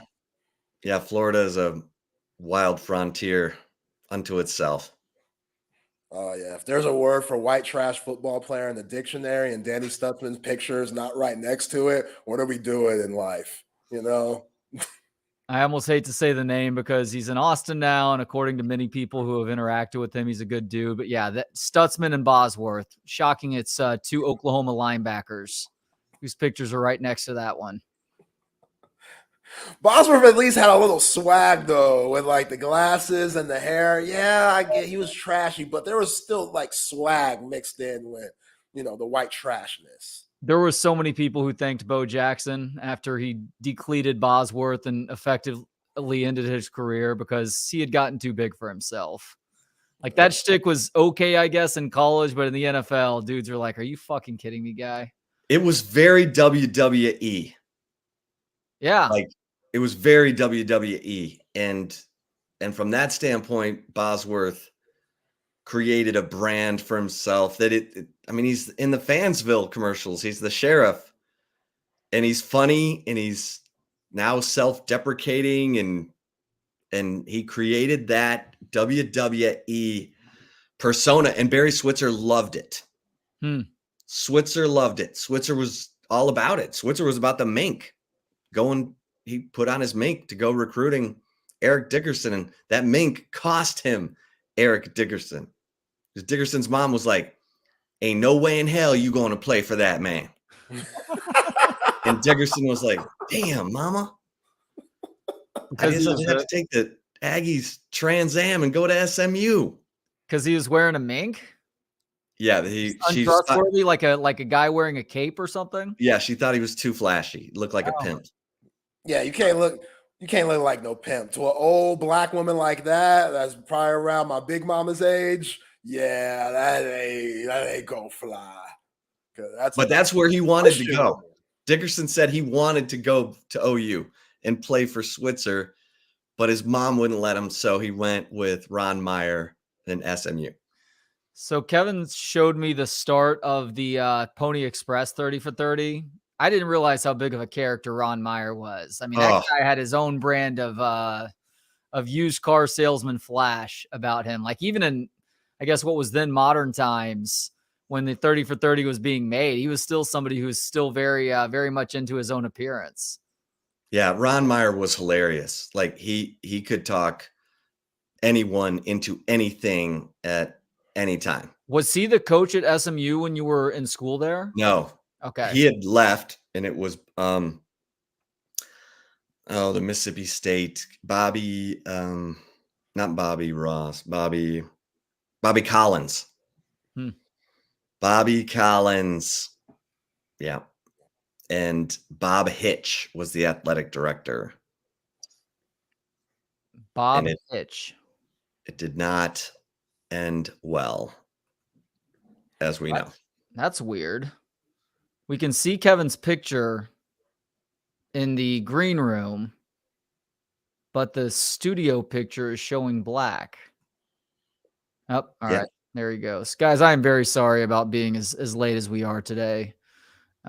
Inexcusable, but it's just one of those days where there's not enough hours. Not enough hours. Which, Chip, that's pretty much your life, isn't it? Hey, but I don't have little ones running around. So I just had a 10-minute conversation with them on the way home from their Thanksgiving camp that said, this is all your faults. Like, you guys remember this years from now. It's always your fault whenever I'm late. It's not my fault and my time mismanagement, my activity mismanagement. It's all on you guys, you two lovable little beings. So I'm going to throw you under the bus when I get on this YouTube show in a little bit, and you're going to be okay with that. Oh, yeah. Are the kids picky eaters this time of year? Thanksgiving? I'm going to drop out because I actually have to run to be somewhere at 3:30. But happy Thanksgiving, fellas. Likewise, Chip. Happy Thanksgiving. See you, Chip. Kids, picky eaters this time of year. It's not just a this time of year thing. I have raised eaters who are similarly picky to me, but they know what they want, and so they're not afraid to ask for it. But that makes it very difficult when it comes to making dinner, Zay, which you and Jesse may find this out at some point. And we're like, our kids will eat. They don't just have to eat like hot dogs or chicken fingers for every meal like some kids do. Like, we will tell them, this is the food that's being served to you. If you don't like it, then you're going to go to bed hungry, and you won't make it many meals before you realize that the food is decent enough to eat, right? Yeah. But within that, I will give options, because I understand, like, not everybody likes broccoli or cauliflower or name this vegetable or even certain meats. So, like, my wife and daughter love crab cakes. I don't like crab cakes all that much. My son doesn't like crab cakes. So I'm like, all right, what seafood will you do? And he's like, I don't want to eat seafood. I'm like, well, tough shit. Choose between salmon or scallops, or I'm going to choose, and I'll make enough for you that I can also consume if you choose to decline the food. And then you'll just get to eat the vegetables and starch. And Make that boy some shrimp, man. Come on. You got to start with the stuff that's closest to the chicken, I guess. I'm thinking fried shrimp. I know you ain't frying shit. So you know me too well. Yeah. So shrimp is not a bad option. Shrimp is like if I'm going top 5 seafood, shrimp is ahead of lobster, as much as that may enrage somebody. I think most lobster is overrated, though. Like, if you get a good butter poached lobster, it's fine.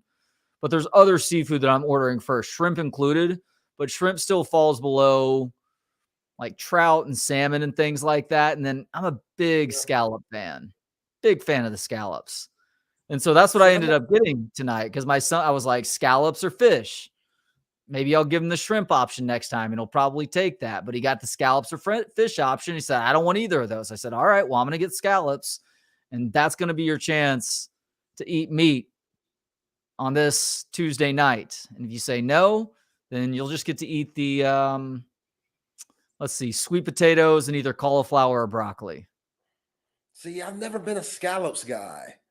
I don't know why. I don't know if I've ever I don't know. I guess because when I go to seafood restaurants, I know my go-tos and my wheelhouse stuff. So I kind of stick with those. And plus, I felt like just with inflation, you got to be careful on when you want to just try shit. Like, it better be good. That's where I'm at this point in my life. If I'm getting food, it better be good. And trying stuff, if it's not free or served to me, like, hey, try this. And I'm probably not eating it. And I think scallops, they're on that category for me. I'll tell you, the entry to enjoying scallops, Zay, is the bacon wrapped scallop. Oh, it's just like the entry to somebody enjoying coffee is just loading it up with cream and sugar. The scallop version of that is wrapping it in bacon and then cooking it. You have to be careful with butter though, because butter can burn and that can affect the taste of the scallop too. But yeah, cooking it in like a clarified butter or a good fat source with the bacon also.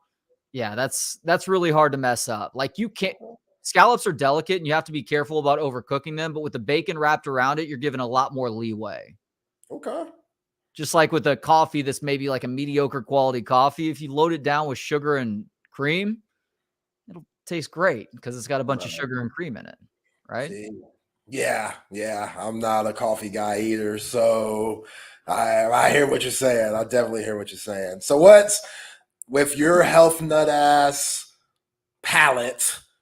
What do you do on Thursday? Where do you go? Or do you actually go crazy for once in the year of your life? There are, let me try and count this accurately. There's probably 4 or 5, but there's 3 specific days that I'm thinking of where I throw 4 days that I'm thinking of that I throw all dietary caution into the wind. Thanksgiving, Christmas, my birth anniversary, and Texas OU Saturday. And the most gluttonous of those 3 is probably Texas OU Saturday because everything is deep fried and some stuff is deep fried twice. But Thanksgiving, I won't eat anything up until the meal itself. And I think the lunch that we're attending at my aunt's place, this is where we gather as an extended family every couple of years, every 2 years. Lunch is going to be at like noon. So I won't eat anything before that. I'll have a little bit of coffee.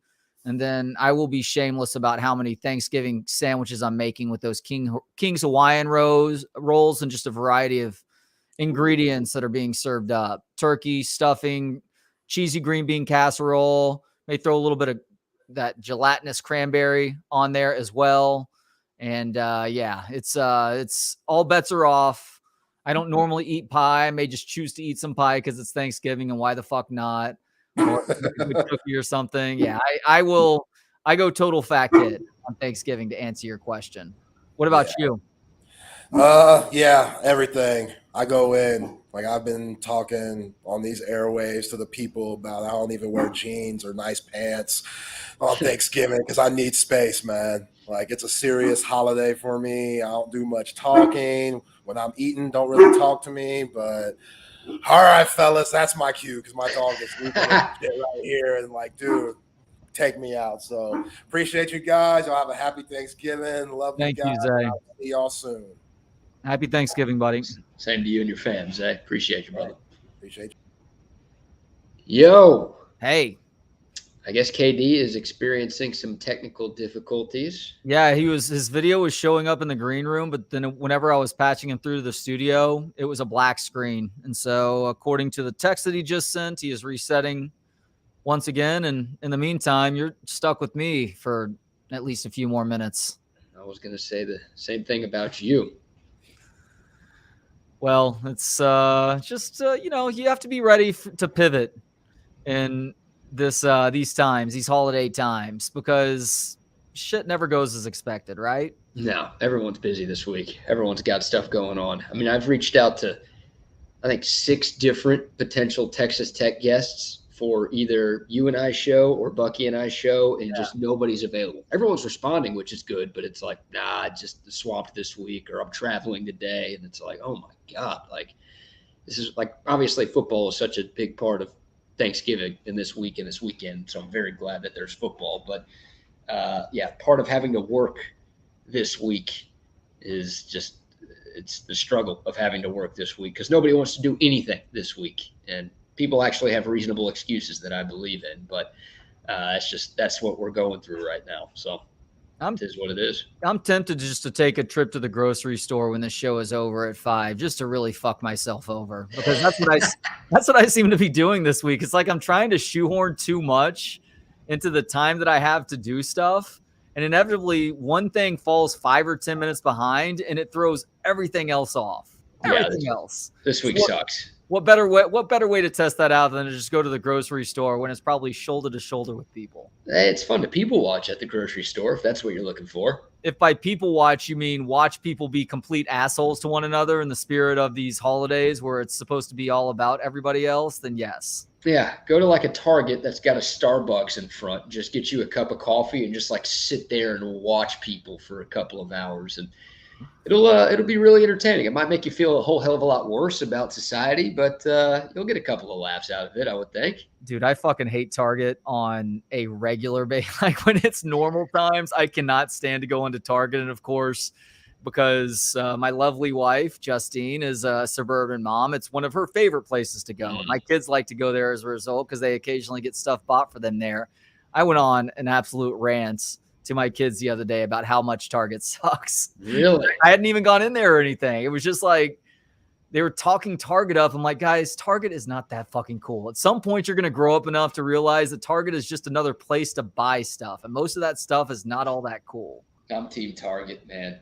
I'm in. There was one close to where I grew up that I went to a lot, and then there's a Target grocery right by where I live, and that's the closest grocery store. And I've just become the person who is all about ease when it comes to buying groceries. So whatever I live closest to is where I'm going to go. Like in Houston, I live close to Randall's, and I would just big Randall's guy, Team Randall's. Well, now I don't live close to Randall's anymore, so I don't go to Randall's. But I live close to a Target grocery, and that's where I do most of my grocery stuff. Now, where does the Target grocery rank amongst the grocery stores? Like, obviously, Central Market's at the top, H-E-B's next level. At the bottom is Aldi. I don't know where Randall's is, but where's the Target grocery store in 2023? Not that high. Like, just in terms of actual grocery selection, it's not great. It pales in comparison to all of those other places, but obviously, you got all the other stuff at Target that you can't find at H-E-B or Central Market, which is kind of cool. But yeah, no, the actual groceries. Like if I've got to get a whole bunch of stuff and it's more intricate, then I'll sack up and go to H-E-B. But it's just packed. The one on Brody is probably the closest one to me, William Cannon and Brody, and it's it's a nightmare. It's just always you can go there at 10 o'clock at night and it's insanely packed. Like I just can't stand that. I cannot stand big crowds at grocery stores. And I'm a headphone in grocery store guy. That helps a little bit. But when there's just that many people, it's like, it's not even fun. I think I'd rather starve than go to that grocery store during like peak hours or weekend or anything like that. Dude, that H-E-B on Brody and William Cannon. And if Kevin's computer works, he will confirm this with me. Kevin and I used to live in an apartment complex over there near where you are now. Yeah. That apartment complex was terrible, or that H-E-B rather was terribly packed at all hours of the day and night 15 years ago, 20 years ago. So I can't even imagine how much worse it's gotten in that time. Dude, it's huge, but I mean, the parking lot is just always full. It's always full. And curbside is usually what I do if I'm going to that H-E-B. That's smart. Like even that takes a long time, but just to avoid having to go in there and deal with the crowd, that's what I go for. We had Kevin for a half a second, and there he goes. That was lightning fast. Who do we blame? Is this Rectum's fault? Is this just his lack of knowing how to use technology popping up again? What do we blame here? I think it's Rectum's fault. And I have to be careful when I say that because I am beholden to Rectum, but I've also played their game. I've paid more money to get whatever the best services at a given time. You remember what it was like 3 months ago. Could barely understand me because my internet was cutting out, and it was the best internet within the last year or two before that. So that's what they do, man. Exactly. It's like the cable version of Apple where they just change the technology every couple of years and they force you to adapt and pay a little bit more. That's a real thing, right? That Apple does. It's been proven. Well, actually, Apple's actually been being forced to change the input on their chargers now for a universal charger, which is great because they aren't going to have such a stranglehold on charging you so much money for chargers. Like it's all going to go to USB-C. Okay. And they have said that they're going to comply. I don't know if the newest Apple phone actually does so. But that means the current iPhone charging port is going to change. So I'm going to have to buy a new iPhone that has the USB-C charger because that's what Androids use, right? That's what like every computer uses now.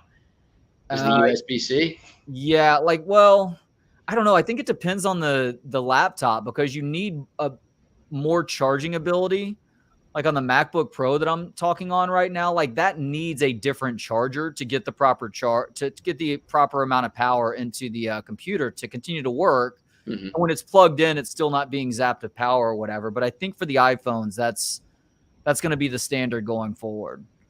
But yeah, to your point, like you're gonna have to buy a new iPhone just so that it works with all the chargers that exist. Dude, that's the biggest bullshit in the world. iPhone changing its charger a few years ago from that like long one to just this tiny guy that they use now, the lightning cable or whatever. Mm-hmm. Ridiculous. But there's no headphone jack in this thing. Did you know that? Of course you did, because everyone knows that.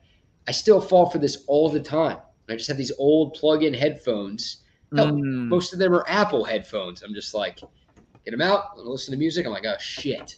It's like you can't listen to music and charge your phone at the same time, which also is annoying. Like the stranglehold that they have on my life is killer. I definitely remember going through that a few years ago, and I actually still have the adapter that allows me to plug wired headphones into my phone, but I've also just accepted my fate and I go with the Bluetooth headphones now. I found a decent pair of Bluetooth headphones. See, I don't know if you and I have ever talked about this before, BK, but I have really small ear holes, like virgin ear holes. So the regular earbuds do not. Hold on, for the record, mine have not been penetrated either. So I want to go ahead and, even though the holes might not be as small, I don't want people to get any ideas. If my holes are bigger than yours, I don't want nobody thinking that I'm into some sort of weird stuff like that, you know? Thank you for that clarification. The cherries in my ears have not been popped. And so anytime I try and put just the regular earbuds in there, like the Apple, what are the Apple earbuds called? AirPods? Oh, yeah. The wireless ones. Yeah, the AirPods. Uh-huh. Yeah, AirPods. Those don't stay in my ears. I need something that literally latches to the top of my ear to keep the earphone in or the earbud in. And I found that with a brand called Jaybird. And so I found a good enough pair that was similar to the wired headphones that I had to use that would only stand, that like the only pair that would stay in my ears.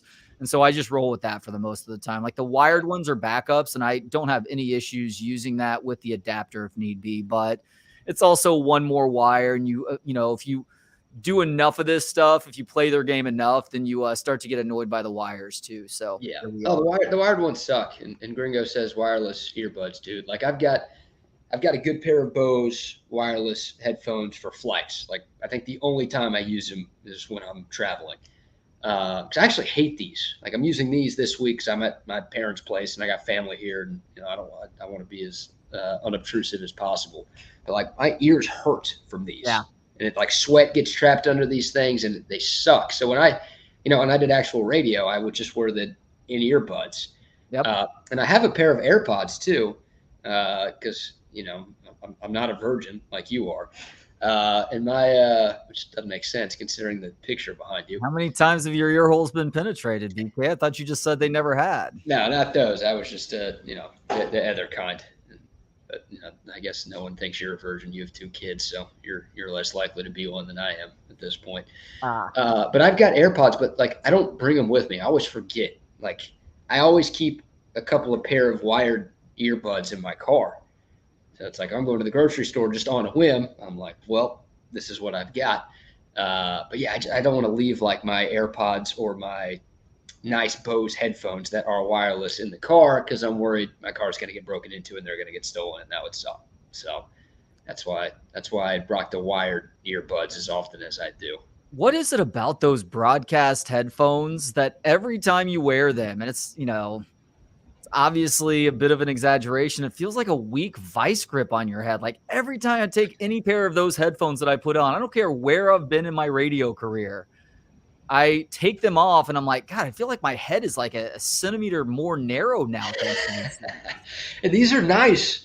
Exactly. And the ones that we've had at radio stations, like it's high quality stuff. This is, they should be comfortable, and there's a lot of padding and it's thick, but it just, I don't know. It's annoying.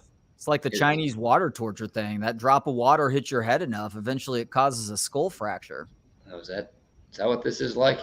Not exactly. And now I'm wondering if I'm going to get canceled because I don't know if Chinese water torture is still allowed. What do we just call it? The droplet water torture at this point? Chinese finger cuffs? Is that what Chinese water torture is? That little thing where you put the fingers in each side and they just stick there for 2.5 hours? Those are Chinese finger cuffs, not to be confused with Chinese checkers. Can we still call it Chinese checkers? It's like a more advanced version of checkers. I feel like that's a positive naming right thing there, that it's more advanced checkers. You got to be smarter to figure that checkers out. Asian checkers. I know what Bill Parcells would say at a time like this, but we don't need to bring him into this deal. I feel like the Chinese fire drill has definitely been canceled. I don't know why the Chinese got the label for that particular fire drill anyhow. You have any clue as to why that would have received that moniker so unfairly? No, I don't. And I don't think that's something people do nowadays. Was that a bit when you were a kid, the Chinese fire drill? I feel like I've maybe done that once in my life, and I did it once, and I'm like, even as a stupid teenager, what the fuck am I doing? It's one of those things like everybody knows what that is, but I feel like not a lot of people have ever actually done that. Like the Richard Gere gerbil thing. Everybody knows what it is, but not everybody has done it. Well, I don't even know what that is, so I'm in the minority. Richard Gere supposedly had to go to the emergency room because he keistered a gerbil in a plastic bag back in the late 1990s. He put the gerbil in a bag and keistered it? Yes. You're lying. Dude, look it up. YouTube commenters, please back me up here. Somehow that urban legend is known by everybody. None of us were in communication back in the 1990s, mind you. The internet existed, but not to the degree that it does now. We still had to see one another face to face or maybe make a phone call to figure a lot of this shit out. But by the mid 1990s, this is a well-known story. Did you hear what Richard Gere did? Who's Richard Gere? Who is that? Are you asking me for real? Yeah, I mean, I know that name. I can't remember who he is or what he did. Okay, that would make sense. This is a little bit before your time. Dick Gere's his heyday was 80s and mid 1990s. He starred in Pretty Woman, where Julia Roberts was the hooker. Yeah. He starred in American Gigolo, where he was the hooker. Officer and a Gentleman. And there's been some other things too. There was a movie where I feel like he played not the Dalai Lama, but maybe he went and met the Dalai Lama. Dolly Parton? Maybe a Tibetan monk or something. And that's supposedly, according to urban myth, he did a movie about Tibetan monks, one that praised the Dalai Lama and Tibetan monks and talked about how the Chinese were messing with them, were essentially trying to get rid of them. And so the word on the street is that the Chinese put the Richard Gere gerbil thing in like one of the tabloid mags, like the National Enquirer or something, to embarrass him for embarrassing the Chinese with his positive Tibetan monk movie. Wow. But I choose to believe that Richard Gere really had to go to an emergency room because he put a gerbil in, let's call it the gallon plastic bag, the one that's a little bit thicker. Freezer bag? Yeah, the freezer bag, and then keistered the gerbil in the bag. Interesting. So that the gerbil's like scratching and trying to run, and it's just hitting all sorts of nerve endings up in there. Like that's apparently why he did it, BK. Was he going for a massage back there or something? Oh, it's like a prostate massage, perhaps. A little bleaching action. Hopefully it's not bleaching. That means the claws are getting in a little bit too deeply. Damn, Richard Gere. Well, now I'm never going to watch Pretty Woman the same ever again because that guy had a gerbil in his ass the whole time. Yeah, well, or you can watch it knowing that, and the movie gets even better. Thank you, by the way, Pete Coughlin. Chinese fire drill started with the British Navy. Wow, the redcoats? Yep. Not a big fan of them. The doctor lit a lighter and Gere flatulated. Doctor had a concussion and second-degree burns on his forehead. Wow. Thanks, Mopetta. That's also got to be true. You can't put anything on the internet that isn't true. We've established this, right? Oh, exactly. Anywhere from 5 to 95% of what you read on the internet is 100% fact. Yeah, that's an Abe Lincoln quote, I think, that you're bringing up there. Hey, something we didn't get to earlier today that we talked about getting to. I'm going to go a little around the NFL Yeah. weekend. get a little sports convo in here. I have no idea if Kevin's even trying to. I'd almost feel bad if he was. I mean, I want him to be on this show because it is his show. But you think he's still trying to work this thing? No. Stop. Kevin, if you're watching or listening right now, stop trying.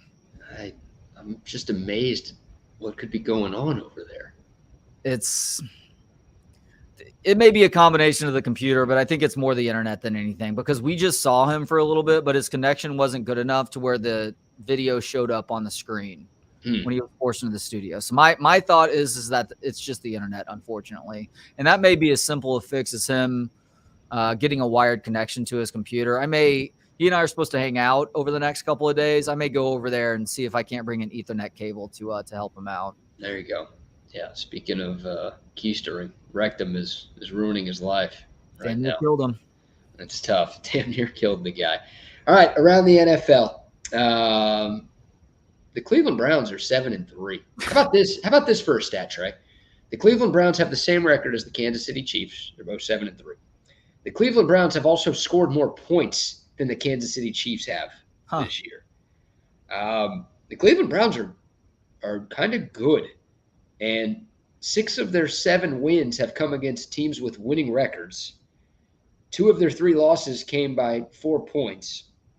And once again, they're 7-3 right now. Like, despite the Nick Chubb injury early in the year, despite Deshaun Watson being hurt a couple of different times, and obviously he's now out for the season, the Browns are a pretty solid football team this season. Yeah, and they've got an opportunity to really extend things over these next few weeks too, BK. Denver Broncos is their next game. That's in Denver. And the Broncos have been better than I think a lot of people, myself included, thought they would be this year, at least record-wise. But that's a very winnable game for them. At the Rams after that, they are very up and down. Jacksonville at home in Week 14, so Jacksonville's good. Bears Week 15. At the Texans, Jets at home, at the Bengals. Like, I think this is a playoff team right now. When I say I know this is a playoff team. Like, they're at least going to split the games that I just listed off there. And if they do that, they're well over 500. Yeah, I mean, their defense is great. The question that everybody has with them is, what are they going to get out of quarterback right now? Yeah. Like DTR, Dorian Thompson-Robinson, former LSU Bruin. That's not a thing. Former UCLA Bruin. He did enough. They won against Pittsburgh, but they won 13-10. Right.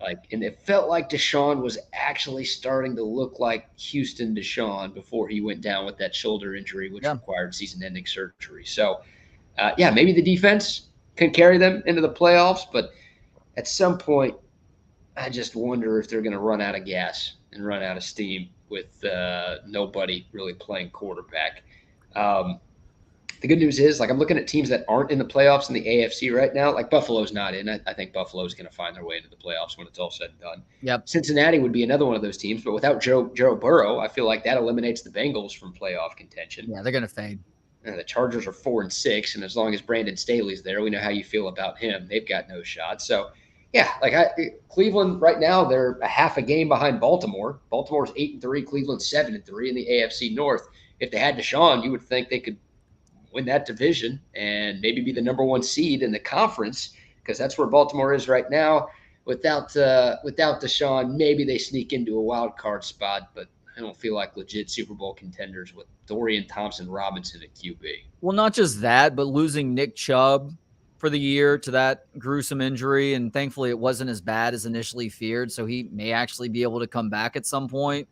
Like, Ford has been okay for them at running back. I know they have Kareem Hunt back in the fold as well, but eventually losing that many key pieces on offense is going to catch up with them. But their saving grace, as you mentioned, is a really ferocious defense led by Myles Garrett. And because they play a pretty pedestrian end-of-year schedule, again, for them to split the last 6 games on their schedule, that puts them at 10 wins right there. And if you get to 10 wins this year in the NFL, this weird year in the NFL, you are going to be in one of those wild card spots. I think you're right. And looking at some Vegas odds for Defensive Player of the Year right now, Myles Garrett, a pretty heavy favorite, actually 5-6 favorites. You don't even get money if you're betting on Myles Garrett to win that award right now. That's how good he's been, and that's how good Cleveland's defense has been.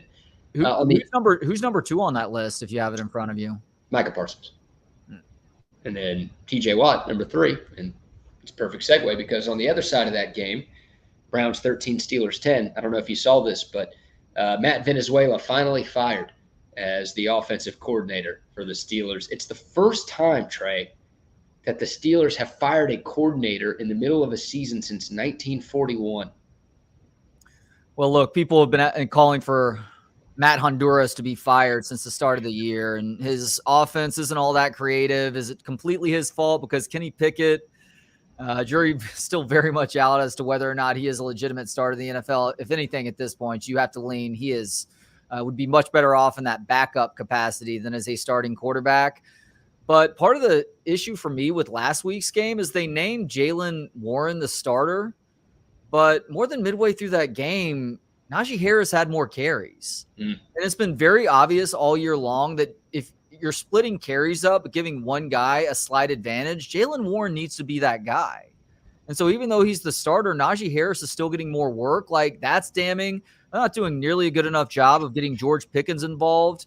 He has serious number 1 wideout potential. And I know Kenny Pickens is limiting at times, but I think that this Pittsburgh offense has the capability to be better than what they've shown up to this point. And maybe getting rid of the offensive coordinator is going to help with that. It's amazing to see where Pittsburgh is record-wise, BK. I know you've probably cited this stat on the morning show. We've seen it all over the place at this point. But, like, every single game that Pittsburgh has won, they have been outgained offensively by their opponent. That is just wild. And that trend is bound to reverse itself before it's all said and done. So, like, even them at 6-4 right now, they do not strike me as a team that's going to make the playoffs when it's all said and done. No, I tend to agree. I mean, it's Mike Tomlin, though. He's never had a losing record as the head coach. And, I mean, look, maybe they go 9-8 and they miss the playoffs. So, that streak can stay alive, and you can be right. Yeah, I think the jury's back on Tiny Hands Pickett. He's not good. They've come to their decision. He's not good. And I think whoever the interim offensive coordinator is going to find that out. I think Steelers fans are also going to find out that Matt, oh boy, do I only know 2 countries? Matt, Australia. There's a country and continent right there. They they don't speak English. What language do they speak again? According to our conversation with Michael Dixon, Australian. That's right. He speaks Australian. That Michael Dixon said that. I didn't say that. He said that. So don't think I'm the idiot. He's the idiot. I feel like we need to review the tape on that one. What, he throwing the progressive challenge flag on me here? Oh man, yeah. So like the Steelers are, they're in a bad spot. I can't remember if I told you. If you've already heard this, sorry, I might have told this to Buck, or I might have said this off the air. I don't know. All I talk about is sports, so it gets lost sometimes where I say these things. The Steelers are in purgatory, dude. Yeah, they're in a horrible spot because they're not good enough to be a legit Super Bowl contender, and they're not bad enough to draft a really good quarterback. So, like, if they were going to end up with the top 5 pick, then they'd be taking Drake May or Caleb Williams or, I don't know, J.J. McCarthy, whoever else is going to go high in the draft. And maybe middle or late in the first round, they could still get a decent quarterback, but that's where they drafted Kenny Pickett. Like, obviously, your chances of hitting are, higher the higher you are in the first round. So they're in that weird spot where, they're not good enough to really compete, and they're not bad enough to get high draft picks to turn their franchise around. So it's going to be an interesting offseason for Pittsburgh. Even if they make the playoffs, like assuming they don't make a deep playoff run, they've got a number of questions to answer. They're going to need a new offensive coordinator, and I think they're going to need a new quarterback, and they're going to need a lot of changes on the offensive side of the football because they are wasting TJ Watt and a really, really talented defense this year. The Cowboys are not wasting Micah Parsons, at least as they face bad opponent after bad opponent. And they took care of business once again over the Carolina Panthers. It's a couple of days, and they're going to play another bad opponent in the Washington Commies when they come to town for Thanksgiving. Eventually, this Cowboys team is going to be tested by another good opponent again, BK, and don't want to be too prisoner of the moment with this. I feel like the next time they face a good opponent, maybe off the top of your head better than I do who that next good opponent is, but I feel like they are going to show out better than they have so far this year. Yeah, they still need that signature win, right, if that's a thing in the NFL. And after this week, the schedule gets tough for the Cowboys. Like, they play 5 winning teams in a row after this week. They host Seattle next Thursday. Seattle's not great, but they're 6-4. Then the Eagles game is the Sunday after that. Then they go to Buffalo, then to Miami, then they host the Lions. Holy shit, that is brutal. Before they wrap the year up in D.C. against the Commies. So, yeah. That is a tough schedule. Yeah. So you'd like to think the Cowboys can win this week to get to 8-3, but once again, 5 straight games against teams that currently have winning records. If Cowboys go 3-2 in that stretch, I think everybody's pretty happy. Obviously, the biggest one is that game against the Eagles because you've got NFC East implications in that one, although somebody else is going to have to beat Philadelphia. Otherwise, we won't have NFC East implications in that one. But yeah, so the Cowboys are in obviously a weaker part of their schedule right now. Started with the Giants last week. Then they get the Panthers. Now they get the Commies. Those are 3 teams with losing records. Those are 3 of maybe the 5 or 6 worst teams in the NFL this year, if we're being completely honest. And then, boom, all of a sudden, once the calendar flips over to December, things get a hell of a lot tougher for Dallas. So they'll have their chances. Like you said, they're beating up on bad teams, which is what you're supposed to do. But there are some folks, myself included, who are like, I don't care if the Cowboys go 5-0 in that stretch. I need to see it in the playoffs before I really buy into them. That's unfair, but that's just how beaten and battered I am as a Cowboys fan born in the 90s. And there are some folks, though, who are like, all right, hey, if the Cowboys can have some success in that stretch, if they can beat Philadelphia, if they can go to Buffalo and win and or go to Miami and win, then I think people will really start to feel like the Cowboys, not only record-wise, are a contender, but eye test-wise are a contender as well. That's what they're looking for. Eye test wise, something has not been right with Tony Pollard so far this year. It looked like he's maybe starting to turn that physical corner, though, against the Panthers. Gets his first touchdown since, week 3? But then again, it's the Panthers. So how much can you take into that? So that'll be something worth paying attention to. Maybe he gets less work because it's a Thursday game, hasn't had as much time to recover. But as the schedule does ratchet up, Tony Pollard returning to pre-injury form would be huge in helping this team win some of those games. Yeah. I mean, Dak's playing some really, really good football. Absolutely. He didn't have an amazing stat line against Carolina, but he didn't need to, and he looked really good. But yeah, it's just they can't be one-dimensional. No team in the NFL can be one-dimensional. It's too hard to win in this league if you can't run or pass, and right now the Cowboys can't consistently run. So, if Tony Pollard could start looking like pre-injury Tony Pollard, that would be great. I was starting to think maybe Rico Dowdle was better than Tony Pollard, but Pollard looked like the better back against Carolina, so maybe I was jumping the gun on that deal a tad bit. But yeah, the Cowboys are good. They're very good. There's no doubt. But they've got to win some of these upcoming games. They need to take care of business on Thursday. They should. The Commies suck. They got swept by the Giants this year. But after that, I think we'll learn a lot about this team. Texans, they keep winning. It wasn't the most impressive showing, and congrats to you. You had Arizona, I think, +6. I think that's what the line was on Friday, or was it 5? Oh, wait a second. I don't remember. I thought I lost that. I just assumed that I lost that one. It might have been 5. We might have pushed it because the Texans won by 5. It kept going up. It was 3.5 on Wednesday.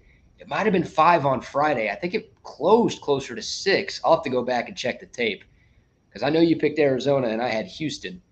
I just don't know what the line was on Friday at 12:35 when we made the announcement. I assumed until Philadelphia got that go-ahead touchdown last night that I was about to lose 3 games on you. But there's a chance that we're still even coming out of the weekend. Wow, that would be sweet. No, there's a chance here. Oh, yeah, if it was a push, yeah, we'd be even. Yeah, because you played the dumbass role this week that I played last week betting against Georgia. Fucking never again, dude. Never again. Neither both of us literally said, like, this isn't going to work. And sure enough, it didn't work. But yeah, look, a win is a win. And the Texans keep finding ways to win. That's 3 straight games where they've basically won in the final minute. Obviously, the miraculous comeback against Tampa Bay a few weeks ago. They had the big hold against Joe Burrow in Cincinnati, and then C.J. Stroud marched the Texans down the field for a game-winning field goal at the buzzer in the jungle. And then, on defense, the Texans got that turnover on downs in the final seconds to get another win. The Texans, since that loss, they had a fall back down to earth moment when they lost to Carolina, and that's still Carolina's only win this year. And it's like, oh man, we wanted these Texans to be different, but turns out they're just kind of the same old Texans, and that could have been a breaking point for this team. You lose to that team, and everything starts to fall apart. But since then, Texans have rattled off 3 straight wins. And, it's like, what does Sark always say about Texas? They're versatile. They can win in different ways. Good teams do that. Yeah. Texas is a good team. The Texans are like a couple weeks ago, C.J. Stroud putting the team on his back. And this week, Stroud threw 3 picks in the second half against Arizona. But the defense just kept getting stop after stop after stop, and it was a defensive struggle that the Texans won. They are finding ways to win games in multiple ways. That is clearly the sign of a solid team. And Kyler Murray clearly presents a unique challenge at the quarterback position because of his ability with his legs. So, yeah, give DeMeco Ryans defensive unit credit for helping them to win that one. How cool is it for Texans fans that they are playing what has to be considered one of the 2 best games this Sunday, hosting Jacksonville with a chance to grab a tie atop the AFC South? I mean, this does feel like, I haven't looked at the rest of their schedule, but the Texans are feeling like a playoff team right now. Yeah, they've got a shot. I mean, I think their best path is to win the division, but it's, again, the AFC. There's some teams that are in the playoffs right now that are either dealing with injuries or just probably aren't as good as their record indicates. But, yeah, the Texans, they've got a real opportunity here. And if they beat the Jags on Sunday, they would have swept the season series. So they would have the tiebreaker over Jacksonville. And, God, the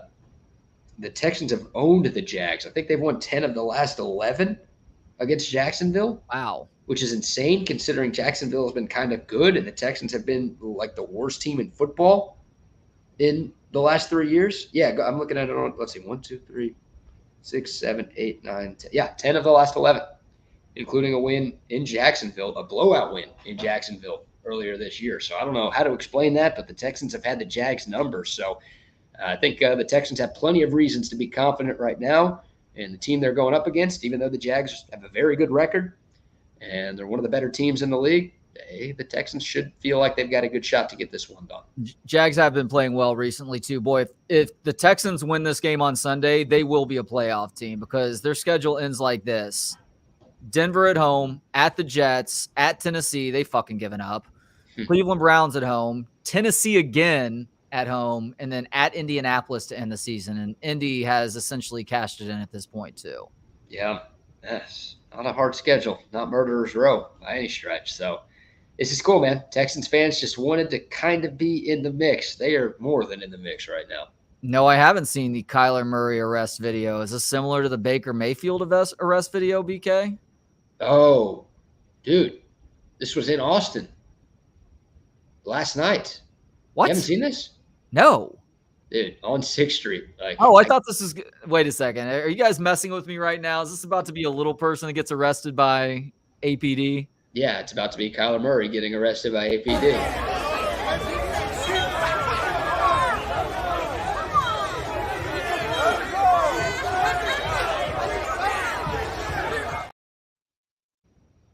So, yeah, Kyler Murray arrested last night on 6th Street in Austin, Texas, USA, America.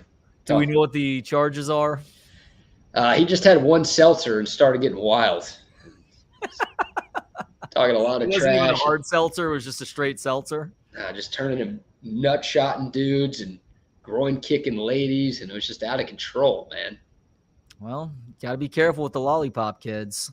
Can I show you the video of Kyler Murray walking into State Farm Stadium for his first game after the ACL injury? Oh, no. Let's see. Yeah, there's Kyler. Doesn't need to use the turnstile, man. He just walks right under. That'd be nice. The turnstile, I hate those damn things.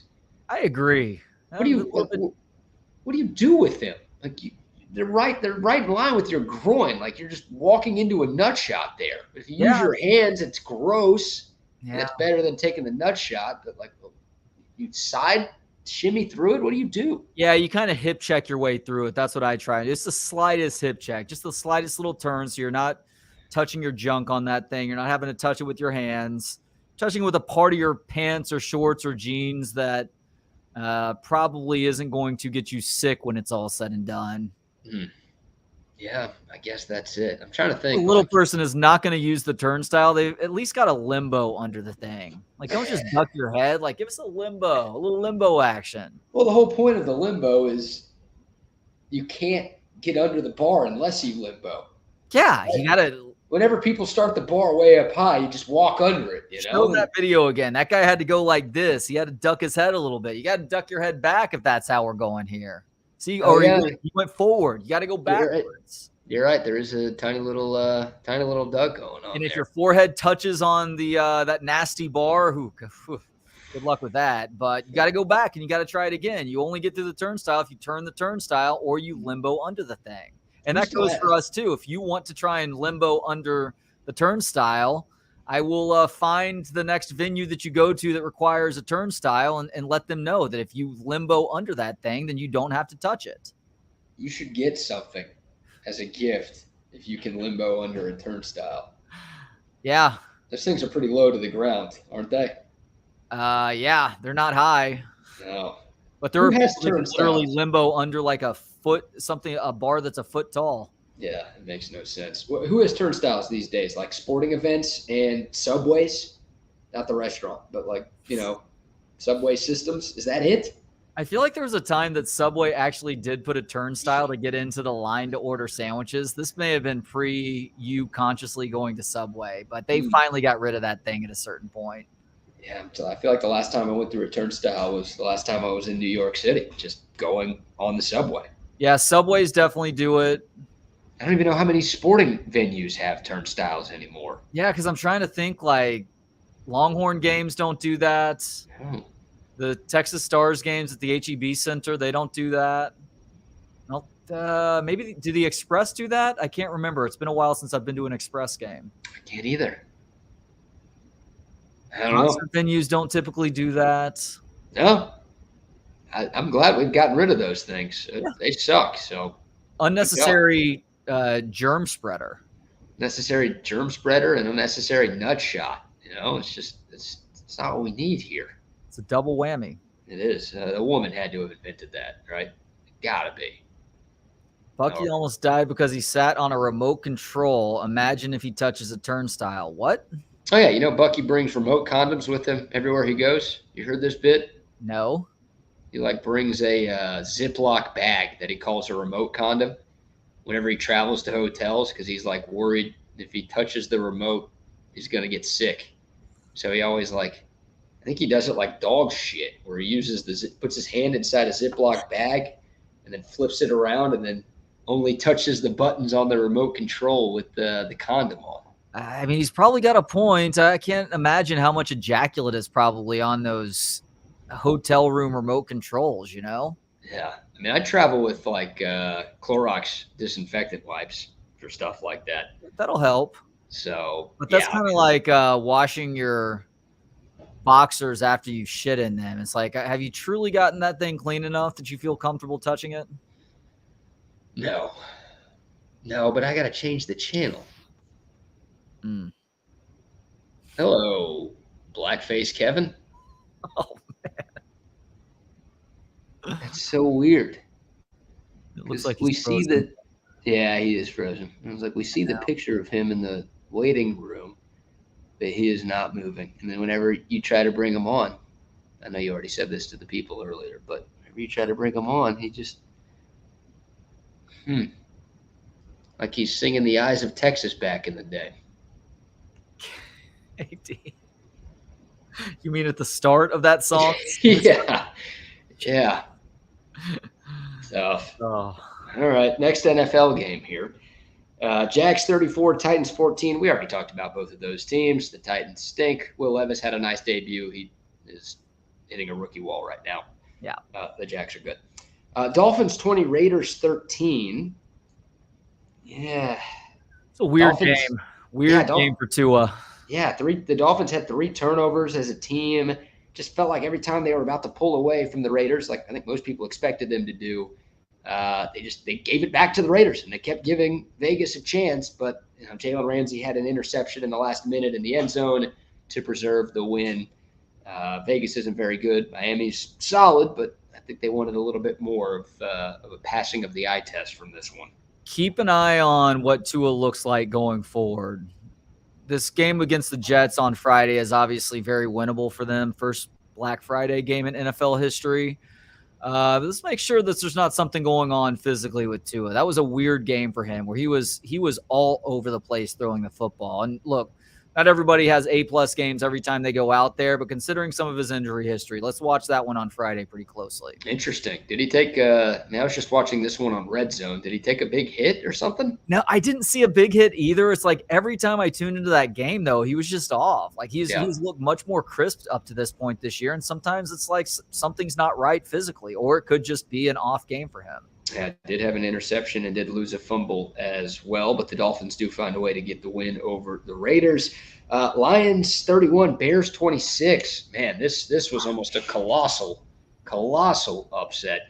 The Lions needed 17 points in the fourth quarter to come back and get this one done. They were actually trailing by 12 points with 3 minutes left and 1 in regulation. I don't know if that says that the Lions are really good or if it says the Bears are really bad, or maybe it's a small combination of both. Combination of the two. Got to give credit to Jared Goff. He did not have a very good game, but he got it together and did what was necessary to help his team win this game in the end. Got a pretty lethal combination at running back right now with David Montgomery and Jahmyr Gibbs, who has really come on in his rookie year. Obviously got great weapons on the outside too with Amon-Ra St. Brown, and then, of course, Josh Reynolds on the other side. Sam Laporta has been an absolute find for them at the tight end position as well. And defensively, they're a little bit up and down, especially covering the opposition. But, man, that defensive front is mean. Everybody talks about Aiden Hutchinson.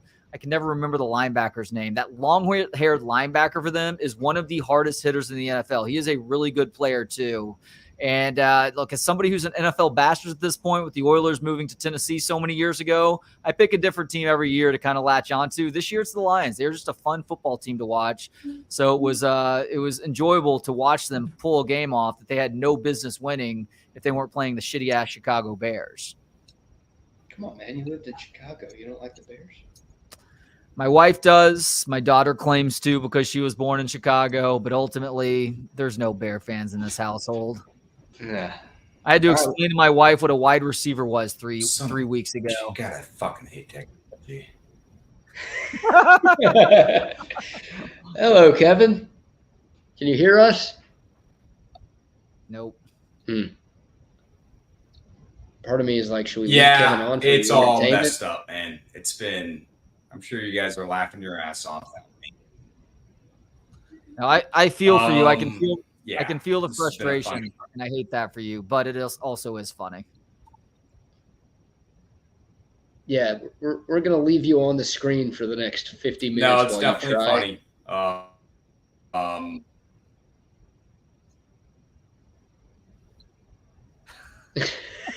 There's the delayed bird. God, I fucking hate technology. Why don't we just write letters and fucking go up to people and just talk to them like fucking human beings? All this fucking goddamn bullshit. I'm so fucking sick of it. But I am thankful for Thursday. That's awfully kind of you, man. Goodness. That's I won't even ask. Don't even sweat it, dude. I mean, it was so much easier back in the day. It was so much easier back in the day. You guys swipe left, swipe right. I did add teams to this after the post game for a meeting on Monday. So I don't know what that is. This is a year and a half old, man. Like this should not be doing this. This is the second time it's done it like this. And I don't know what it is. Trey, I may need you to come over for a post game if you don't mind and try and troubleshoot this, because I've done everything that I know what to do, which is a lot, and nothing's worked. So I'm going to come over one of these next couple of nights. I'm going to watch the Pony Express, and I'm going to look to see what we can delete off of your computer so that it's not taking up so much memory and therefore affecting the processing speed. Dude, I don't even watch porn on this either. Like, I mean, there's no reason that they should be doing this. That explains it. That is why it's not working. BK, but not the time. You've got to satisfy your computer's cravings, man. They're looking for it just like we are, you know? All right, you guys are totally breaking up now. This is actually no, dude. It's not like I haven't watched porn on this for a long time, and it was missionary porn. None of these little people stuff that Trey gets into. Look, it's cool after he finishes that he makes her wear him out of the room like a backpack, okay? There's just something that's a big turn on about that. Now I can't even hear stuff. Yeah. See, I'm missing the jokes now too. BK, stop laughing so much, all right? I know it's funny, but I mean, do you really enjoy watching? What's that? Say that again, Kevin. Couldn't hear you there. You're breaking up, bud.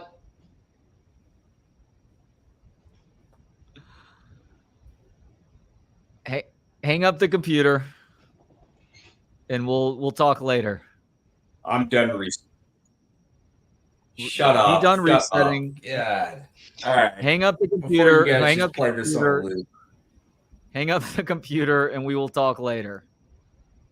I know that you've tried a lot, and I want you to be less stressed. There we go. I want you to be less stressed with the rest of your day. I'm kicking him off. He's done. What a run. We got a middle finger from the green room. One final middle finger. Yeah, that's riveting stuff right there. Why can't we go back to writing? None of us would have ever had a job if this shit didn't exist. We could just read the letters that we've written to one another on the radio. On the StreamYard feed. Oh, okay. Yeah, we wouldn't have a StreamYard feed, though, would we, if KD had his way? Well, we're going to blend those two worlds. We're going to write letters, and then we're going to use technology to spread those letters across the globe. Okay. Yeah, we'll see if that catches on. That's a $1 billion idea right there. I like that one. So instead of porn, you just sit on your computer every time you're doing something lewd. You sit on it? Yeah, like you sit on the computer screen every time you do something lewd. That's how we blend the analog with the digital. Okay, I'll try that tonight. You have a computer I could borrow? I ain't doing that on mine. I have a computer you can have. Yeah, no, I'll return it. I'll give it to Bucky. Somebody a pair of your underwear, like you can have this underwear. I'm not letting you wear my underwear and then ever wearing that underwear again. No. You go ahead and keep that, or just throw it away. Or I would say donate it, but don't ever donate your underwear. No, it's disgusting. All right, riveting interview with KD there. Packers 23, Chargers 20. Why does Brandon Staley still have a job? I don't know. And he is getting to the point where he is angry with the media in post-game and extremely defiant, despite the fact that it's very clear something needs to change on the defensive side of the ball, which is Brandon Staley's side of the ball. Yet here we are with him telling us everything is fine. Now, I guess in his defense, if Quentin Johnston wasn't looking like a complete bust more than halfway through his rookie year and catching a very catchable ball that even MBS said was a bad drop for him downfield, they would have gotten into field goal range and at least been able to tie the game. But he's played entirely too many close games that he's lost. And a lot of that in those situations falls on the coach not being a very good game day manager. Yeah. That's what he is. He sucks as a head coach. And it's weird. It almost feels like the Chargers are cursed, right? Because it feels like the last 3 or 4 coaches they've had have had that same problem. They just always play these close games, and it just feels like they find ways to screw it up way more often than not. Chargering. Isn't that like a word that people have invented? Because that's just literally what they've always done. And, I mean, they wasted Phillip Rivers' career. I know some of their wounds were because of Phillip Rivers, but that guy was a damn good quarterback who was probably a Super Bowl away from being a Hall of Famer. Yeah. And I think everybody agrees Justin Herbert is a damn good talent. He's really solid quarterback. And once again, some of the mistakes that are plaguing the Chargers are his fault, but it sure feels like he's good enough for his team to be better than they actually are. And yeah, I mean, I think they should fire Staley a couple weeks ago, but really right now, because they're not out of it. They're 4-6, but no, there's a lot of injured teams ahead of them in the standings. Like there's still very much a scenario where the Chargers can turn their season around and find their way into the playoffs. I don't think it's going to happen with Brandon Staley. I feel like we've seen enough from him to know that he's not the right guy. I think that's well said. And at this point, all they're doing is delaying the inevitable. I guess you can wait to the end of the season if you really want to and put Kellen Moore in charge there. But Justin Herbert, he's getting shit on quite a bit this year. And I get that he has been far from perfect. He's dealing with another injury again. How much is that playing into it versus him just losing that clutch factor down the stretch in certain games? But he is potentially a franchise quarterback for you, but that's being completely wasted right now with Brandon Staley being allowed to stay in charge. Yeah, Justin Herbert's third in the league in QBR. Like, he's really good. He's really good. And they should be better with him. And they've got plenty of talent around him too, and it's not working. So, I'd make a change right now. The Packers suck. I hate the Packers winning, but they still suck. So, congrats to them. They're 4-6. Let's see. They play the Lions on Thursday. Lions should have an easy time with them, especially with Aaron Jones likely out for at least a few weeks with that knee injury. A.J. Dillon is looking very pedestrian right now. And, the Lions have had trouble covering guys, and Green Bay does have a decent group of wide receivers, but ultimately the Lions should boat race them. Yeah, next two games for the Packers, at Lions, home Chiefs. Tough stretch coming up for Green Bay. Giants 31, Commanders 19. I don't know if anybody cares, but congrats to the Giants. They have 3 wins this season, and 2 of them have come against the Commies. Tommy freaking DeVito won an NFL start. Wow. He played pretty damn well, too. It might be more of an indictment on the Commies than anything else, but he looked good. Fantasy football owner me says, yes, please keep throwing the ball way too often to Saquon Barkley, especially if you're not going to hand the ball off to him. Like, you better not have Jersey Mike's boy on your team. No. That would have been a problem there. San Francisco 27, Tampa Bay 14. Not that this surprises anybody, but the Niners have bounced back after their 3-game losing streak with a couple of dominant wins. It's nice when you have that full cavalcade of offensive weapons. It makes Brock Purdy's job look much easier, but he has looked much better these last couple of weeks, too. Had a beautiful ball on that 75-yard touchdown to Brandon Ayuk. And Christian McCaffrey's looking good right now. Kittle's been one of the few guys on that offense who has actually stayed healthy all year long. And Deebo Samuel being back in the fray now, too. Let's watch what happens with San Francisco's secondary the rest of the way, though. They obviously suffer a huge injury at safety on Sunday, and they've had trouble covering teams at times this year too. So if there's an Achilles heel for them right now, other than the injury bug, it might be their ability to cover the opposition's passing attack. Yeah, Brock Purdy, 21 of 25 for 333 yards and 3 touchdowns. Yeah. That's a damn near perfect stat line for him, but you're right, big injury to the Niners secondary. We'll see how that affects them going forward, but San Francisco is 7-3 on the season. Bills 32, Jets 6. The big story from this one is what happened earlier today, where the Jets announced that they are benching Zach Wilson in favor of Doyle rules. What's Boyle? Tim Boyle? Is that his name? I had to look this guy up. I had no idea who this was. He has been in the league for a while. He's 29 years old. Like, where the hell has this dude been? I don't know. I didn't like watching Zach Wilson. There's no way I'm going to like watching this guy play either, right? I mean, yeah, the guy sounds like a skin infection. Tim Boyle played at UConn and in Eastern Kentucky. Eastern Kentucky. I was literally just looking that up. Other than UConn, okay. The EKU Colonels, I believe. Don't sleep on them. Actually, you could definitely sleep on them. He was with Green Bay for 3 years. He must have been on the practice squad. Then Detroit for 2 years. Chicago last year. And now the Jets. Good luck to him. Well, they need Aaron Rodgers back.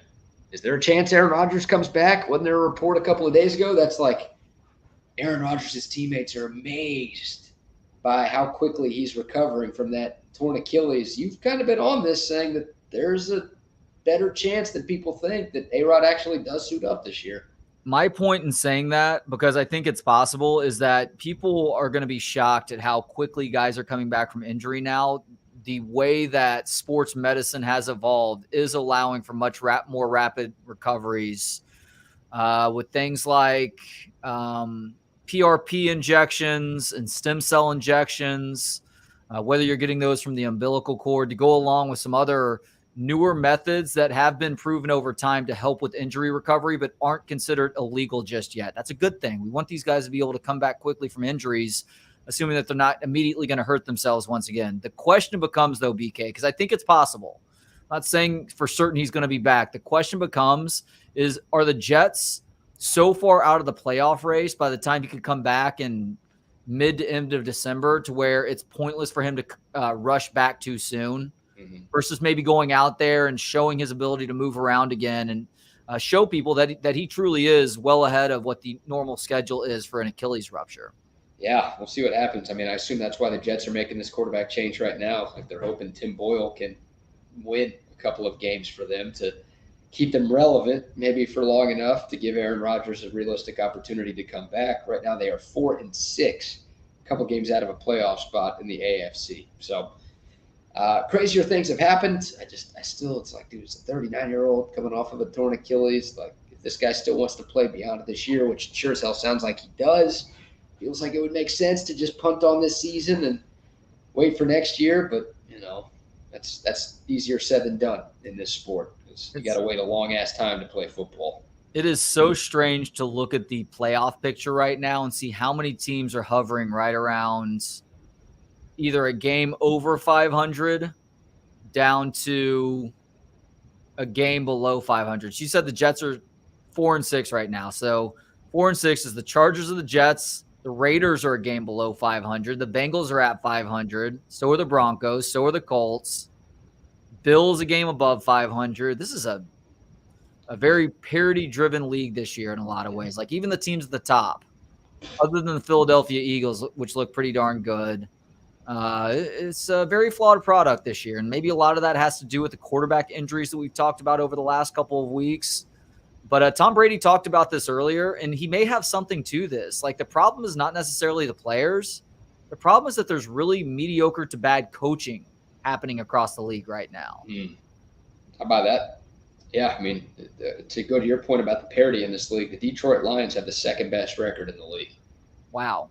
Like, they're 8-2. The Eagles are 9-1. The Lions are 8-2. Everybody else has at least 3 losses in the NFL right now. So it's been a weird year to this point. A lot of injuries obviously playing a part. Maybe bad coaching playing a part too. But that's where things stand. And by the way, for the Bills, first game without Ken Dorsey, right? They fired their offensive coordinator after another bad primetime Josh Allen performance. And, well, they look really good. The Jets defense is still salty, and the Bills offense had no problem moving the ball and putting up points in this game this past Sunday. I'll tell you, the line that exists right now for Bills-Eagles looks like easy money for the Eagles. I bet we see the Bills cover that line this Sunday. It's only like 3.5, 4. Exactly. It's strange. It's like, why the hell isn't this a bigger line? The Eagles are going to kill them. The Bills, Josh Allen has at least a turnover or 2 every game. They're changing offensive coordinators now. They suffered some injuries in that defense. It's going to be one of those weird games with the Bills. Maybe they win or maybe they lose by a point or 2, but it's one of those too good to be true bets, and ultimately it'll turn out to be the case. That Vegas knew something that none of us did. Yep, I like that call right there. I really do. Rams 17, Seahawks 16. Well, it feels like every time, Trey, people want to buy into the Seahawks, they go out and do something like this. Yeah, now Geno Smith might be hurt. We may get the Drew Lock experience on Thursday night. Let's go, Tom Herman. That's right, prancing around like we're tweaking our own nipples. Good move there, Tom Herman. They're also I don't know if this is the bigger injury, but this is also, let's say, similarly big injury at least. Kenneth Walker is going to be out this week, and I'm not recalling if that's a season ender for him, but he's going to be out for at least a couple of weeks with a significant oblique injury, according to Pete Carroll. And so now they're going to be leaning a little bit more on Zach Charbonnet too, the former Michigan product. Where did he go after Michigan? He was somewhere after Michigan. I'm not recalling off the top of my head. So if it's Drew Lock and Charbonnet, then take the team other than the Seahawks this Thursday night. Charbonnet, a UCLA guy. UCLA, that's where he went after Michigan. That's right. Yeah, the Rams were down by 9 in the fourth quarter of this game, and Matthew Stafford took a big shot. Like, that guy's playing very hurt, and he got hurt again on Sunday, stayed in the game, helped lead a comeback. Seattle's kicker missed a field goal at the buzzer within like a 55, 56-yard or something like that.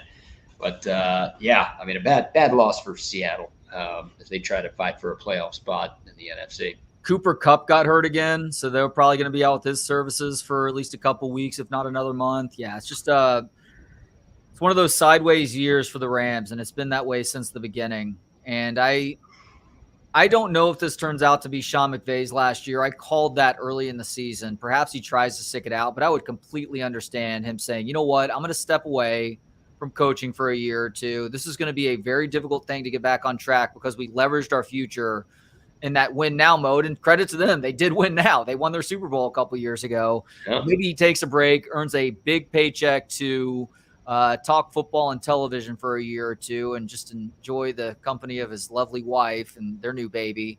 And then he decides to get back into coaching at some point in a couple of seasons for a situation that seems like a better fit to win pretty quickly. Yeah, Mrs. McVay is lovely. Whew. Yeah. One of the best. Yeah. It's funny, looking at the NFC playoff picture right now, you know who the 8th seed in the NFC is? There's 7 teams that make the playoffs. So the team that's just on the outside looking in right now. That's hilarious. Know who? The 4-6 Green Bay Packers. Ew. Yeah, that's how bad the NFC is this year. Gross. You already do have a 500 team, the New Orleans Saints, by way of, leading their division. They're a playoff team at the moment. But, not a lot of intrigue to the NFC wildcard race right now. Dude, this is crazy to look at. It's the Packers, Rams, Falcons, and Bucks all at 4-6. Yep, and they're all like a game and a half out of a playoff spot. So, and Minnesota is the last team in, and Seattle is the second to last team in, and we just talked about how both of their quarterbacks are hurt right now. So, I don't know. It is bonkers in the NFC. The whole NFL feels like it's a little off kilter this season, but that's why we love it so much. Yes, it is. Let's look at the Vikings schedule real quick because Josh Dobbs has been a really fun story in the NFL this year, but he can only do so much. Yeah. The rest of the team around him is shitting the bed, and that's what happens this last Sunday. Now, they have, of course, they lost to the Broncos on Sunday Night Football on Sunday. It's a bad loss. Denver's not very good. They have to dink and dunk their way down the field, yet they were able to do that.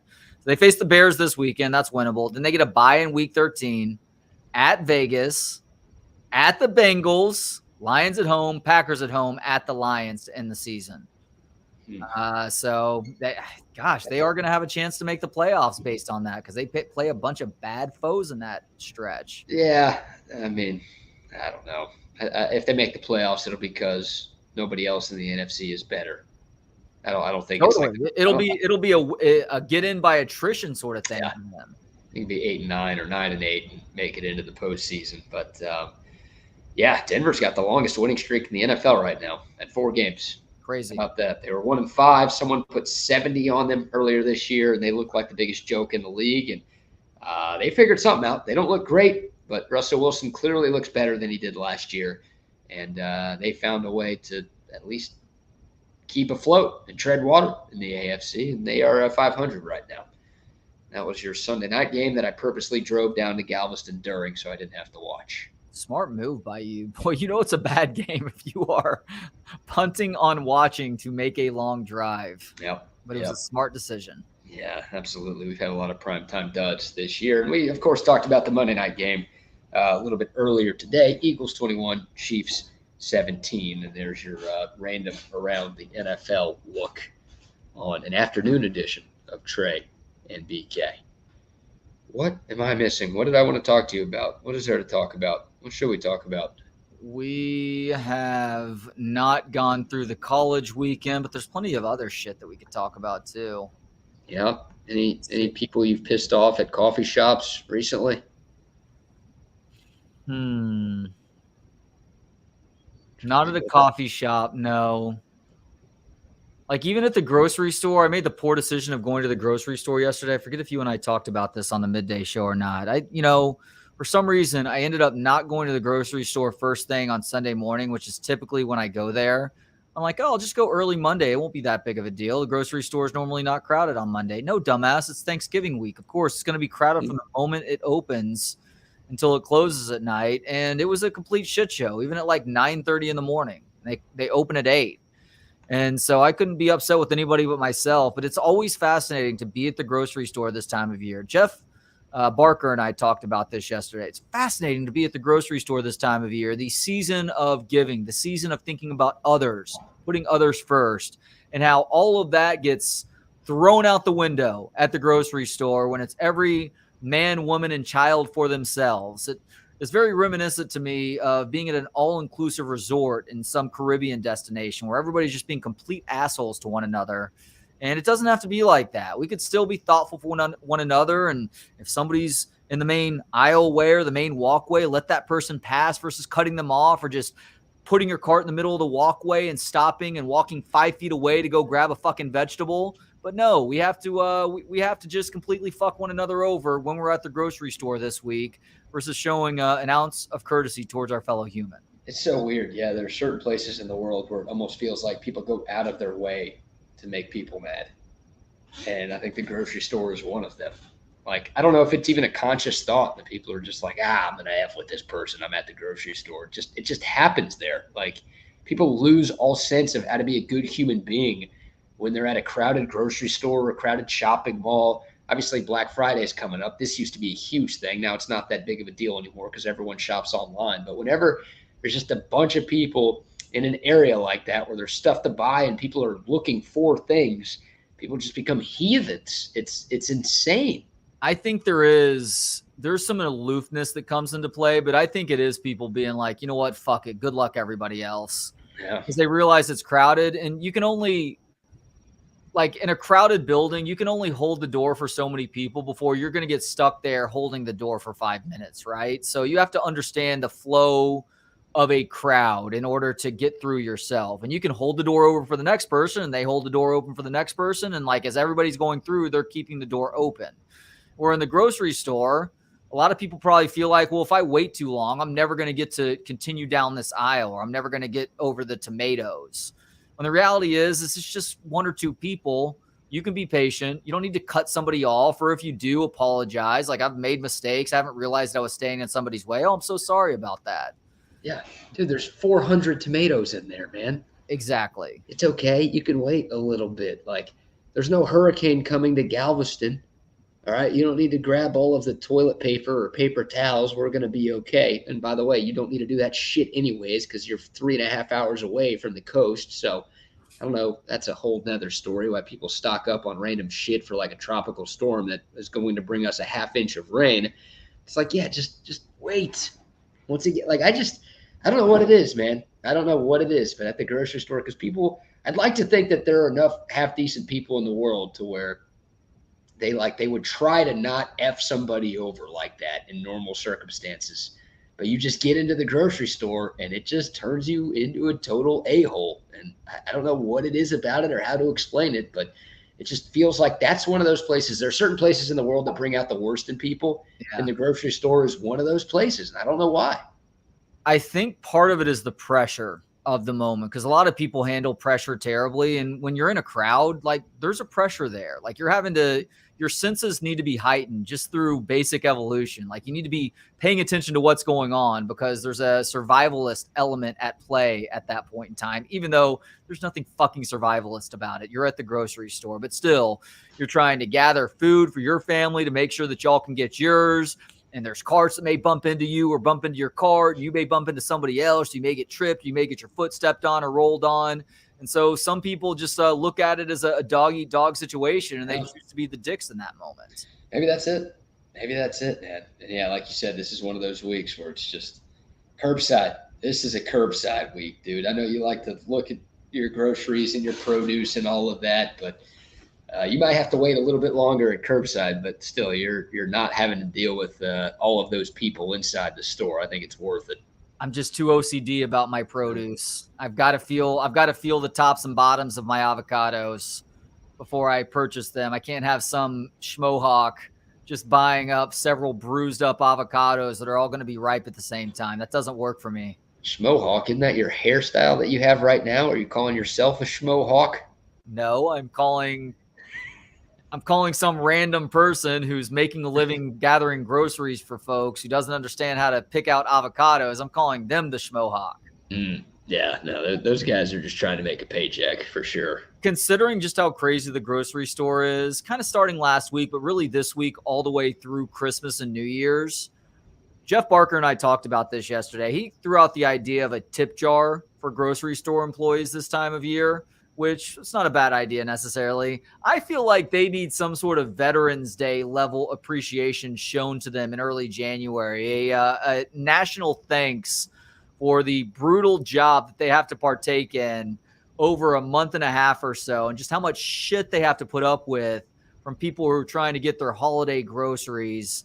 I, for one, am extremely thankful, not just because I worked at a grocery store in Chi-Town back in the day, Drink Up, but because I see the anguish on all of their faces, even halfway through a day with all the shit that they're having to eat throughout the course of Thanksgiving week or the weeks leading up to Christmas or that week between Christmas and New Year's as people are stocking up for their New Year's Eve parties. So what are you proposing here? Like, what do we give them? Just a national day off where all the grocery stores are closed? I think that's not a bad idea, or maybe a day off for everybody where we just get together and celebrate grocers. Hold on. Yeah, okay, I'm in on that. If this gives us a day off, then I'll celebrate anybody, man. Yeah, look, we've got days off for everything now. Why don't we actually acknowledge a group that deserves acknowledging? We can pick out a day. Maybe we lump the garbage men and garbage people in on this day as well. People who provide a service that don't get enough appreciation. Like people who pick up your garbage, that is one of the most thankless jobs on the planet. It's why I always make sure to tip the garbage guys at Christmas time to show thanks for the thankless job that they have to do every day. I mean, it's once a week in our neighborhood, but every day they're out there picking up people's garbage. You tip the garbage guys? Absolutely. How do you do that? You throw trash in the garbage and hope they find it? Because they ain't finding that. You're just throwing money away, dude, literally.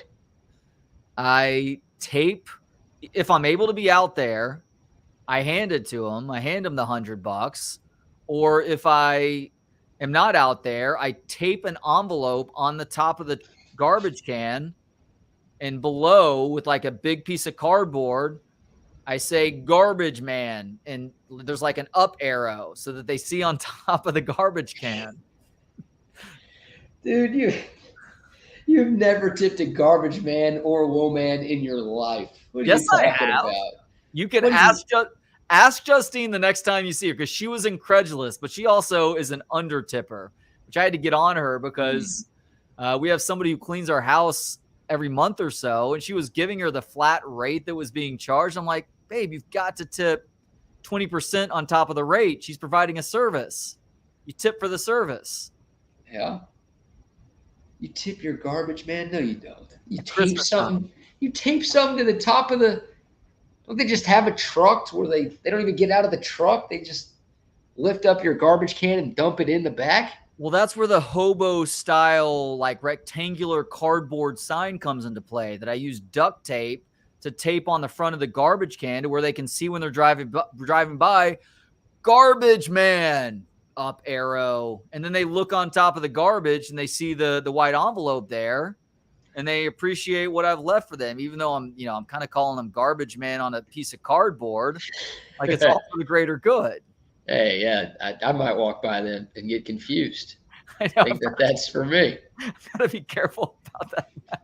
Hold on. At least in my neighborhood, they're just gonna have a free $100 to their name. God, I've never thought about tipping the garbage man. Well, you live in an apartment complex, so it's not a concern for you. It's just if you live in a house where they're literally coming by and picking up every person's individual garbage, that I think it's more necessary. I do have the valet service, though, at my apartment complex. You have valet at your apartment complex? I believe it's valet. But yeah, I do. I just put the trash can right outside of my door, and then someone takes the trash bag out of the can and I guess takes it to the dumpster. 1,000% that you need to tip that person. I got to give him or her my tip? Just a tip. How much? I've only lived there for a couple of months. It won't be a full year's worth. How often does he come by? I mean, they come by every day, but I only have trash probably once a week that gets taken out. So, okay, so once a week, it's the same thing. $100. $100 a week. Yeah, $100 for Oh, for the year. Yeah. Okay, I've only lived there for like 3 months, so I'll give him $5. I think that checks out. That math does not check out. Like 30. What do you mean? He's $40. Well, I don't know if it's the same guy every time, right? And then if I give it could be the guy's first day, and he's walking by taking my trash, and he gets the money.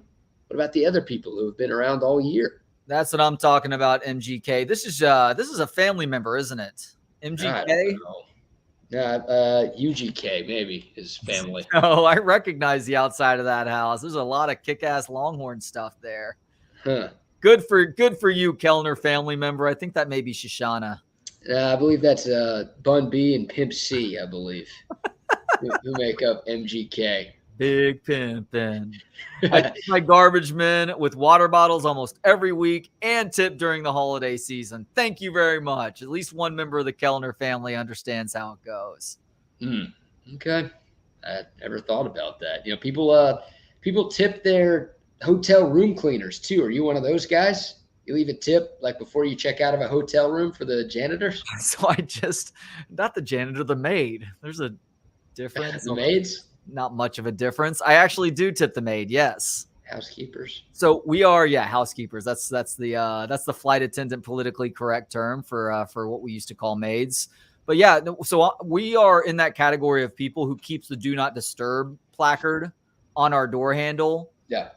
Like, say we're staying at a place for 3 or 4 nights, we'll keep it on there the entire time. If we're staying someplace like 7 to 10 days, and maybe halfway through, we'll have them come in and clean up. But they don't necessarily need to come in and clean up our mess every single day. But at the end, or if we do a halfway through thing, we will put like a $20 bill on the pillow. That's theirs. Okay. So I feel weird. What's that? Isn't that weird though? Like you tip somebody to thank them for a service that they've already done for you, right? Like you're tipping a waiter or a waitress because they've taken care of you and your family or your friends at the table and given you a good dining experience. Like you're tipping somebody after you leave. They never even saw you. They never even associated with you. And them cleaning your room doesn't do anything for you. It just does something for the next person. So that's just a pay it forward situation because somebody's going to have to come into that room, and at the very least, they're going to have to change your stained sheets. They're going to have to clean up. It's your room. Why would my stained sheets be in your room? How does that work? That's gross. How you getting those, dude? Got a key to my place or something? You broke into our fucking hotel room, you son of a bitch. I was in Vegas a couple of weeks ago, so it checks out. Hey now, so they're going to have to change the sheets. They're going to have to change the garbage. There inevitably be garbage in at least 1 or 2 trash cans, and they're going to have to do a clean of the bathroom too. I think you're paying it forward there, understanding everything that they have to come in and clean up.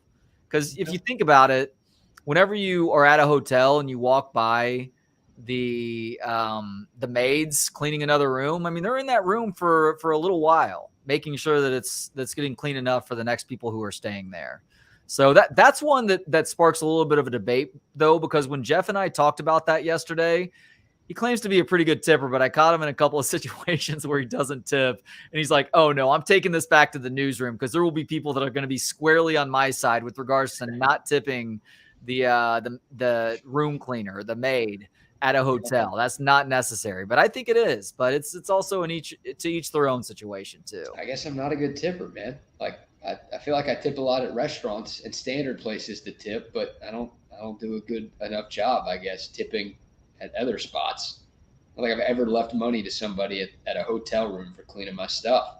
Well, you've left money for somebody at a hotel room. It was just for different reasons. Yeah, no, I gave it to her. I didn't leave it for her. I handed it to her. I was there for that transaction. So, I guess that's a tip, but different. No, it was more than the tip that night. Yeah, I wish I could say it was. I am so embarrassed for me right now. I'm sorry what I just said to you. One of those disappointing ones. Kevin said, "Yep, Kevin tips the garbage guy too." Kevin Dunn? Or it's the maid. I can't tell which one he commented on there, but Kevin tips at least one of those two situations. I mean, if I have a maid come by and clean my house, like where I was living in Houston, we had a maid who came by and cleaned up the place, and I got her a nice Thanksgiving gift, a nice Christmas gift, a nice birthday gift. Like I would take care of her because I would watch her clean the place that I lived in. I would see the service actually get done, and her cleaning actually benefited me because I used the room, obviously, after she left. So from that standpoint, yeah, if it's someone cleaning your place, you absolutely should tip. But if it's a hotel room where they're only cleaning it after you leave, maybe this is my frugality or frugalness coming out, but I don't see much of a point in a tip there, you know? I understand your rationale, even if I disagree with it. Unspoken member of the Kellner family says you tip the mailman too. So here's my issue with that. Normally I agree, but our mailboxes are in one centralized area, and so it's not easy to tip the mailman. So if the mailman is there and I drive by when he's putting our mail in, which is normally late morning, then I will stop and throw a tip his way. That doesn't sound good, but I'll throw a tip his way too. His way too. Oh, you're throwing your tip around to all sorts of people in the neighborhood, huh? Damn it. But it's not that easy because we don't have individual mailboxes. It's one of the only reasons why I'm bummed that we don't have individual mailboxes. Well, that and the fact that I have to walk or drive over to get my mail versus just walking straight down the driveway. I didn't even realize that. I've been to your place too. I didn't realize you didn't have a mailbox there. It's a weird thing. It's a commonality too in newer neighborhoods, especially suburban neighborhoods, that the mailboxes are all in a couple different spots throughout the neighborhood. What, has Karl Malone gotten lazy as shit? And the mailman just can't go door to door anymore? He's got to go to one place and drop all the mail off there? Karl Malone is a lot of things. He's much more likely to visit your house, though, if you have a teenage daughter. Yeah, that's what they say about the mailman. He always delivers his package to we're going to stop right there. All right, Roy, listen, tip the person that placed a bet and kept the ticket for you even as they move. It was a clutch move by him, and I said this on the air. Was it last week? Yeah, it was late last week after I got back from Vegas. I owe Kevin Dunn a dinner because I made a stupid Jerry Gray Houston Oilers bet, and BK is going to come along with that, and I'm going to take care of the tab at the end of the night. That's going to be my thank you to him. Do you accept that as a gift of thanks for the bet being placed? Well, it depends on where we're going to dinner. Uchiko. And? Yeah, that's dinner one. I eat 2 dinners a night. I'm going to need dinner 1 and dinner 2 taken care of. Oh, I've got this covered then because you just talked about it earlier. We're going to Whataburger for dinner too. All right. Bang. We're in. We are in. Man. Thank you, Roy. Eddie says, during my first marriage, God, I love when a sentence starts like that. During my first marriage, our next door neighbor with large fake boobs would sometimes make cookies for the garbage men wearing a tank top with no bra.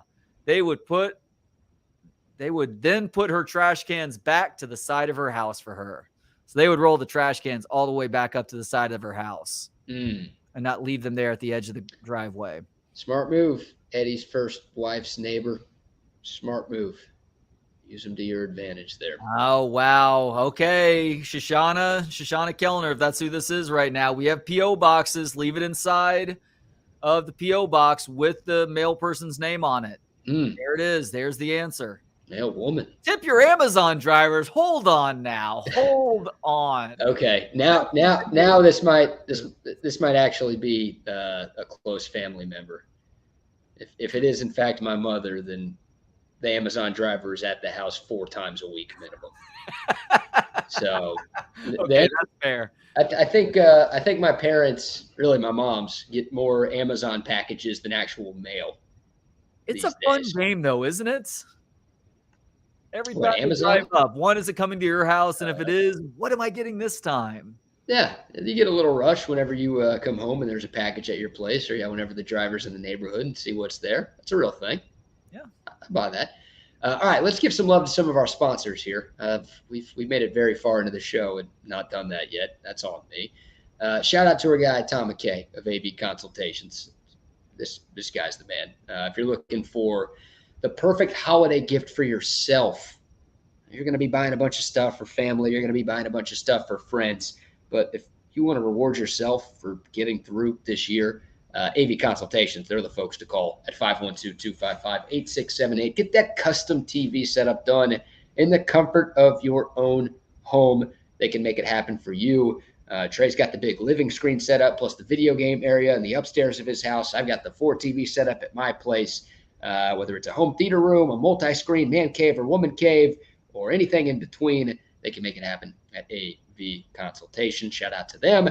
And shout out to Great Blue Heron Furniture as well. Tomorrow, I've got to tell you all about the massive Black Friday sale going on with Great Blue Heron Furniture. So if you've been thinking about a new couch or a new recliner or something like that for your home, good news. Great Blue Heron Furniture is about to have a ridiculously good sale over the next couple of weeks. It starts tomorrow, so we'll have info. You can already go to the website right now, greatblueheronfurniture.com, and maybe eyeball a couple of things that you're looking at, and then I'll let you guys know how to cash in on those tremendous savings. And normally Kevin tells you all about Apple leasing, but I can tell you all about the greatness of Apple leasing. Scott Cross is one of the best people in the world. Like, he's developed an incredible business with Apple leasing, but this guy is one of the most charitable human beings that I've ever encountered in my entire life. It's ridiculous. You can honestly say that about Tom McKay too, but I've probably been to not nearly enough charity events in my time in Austin.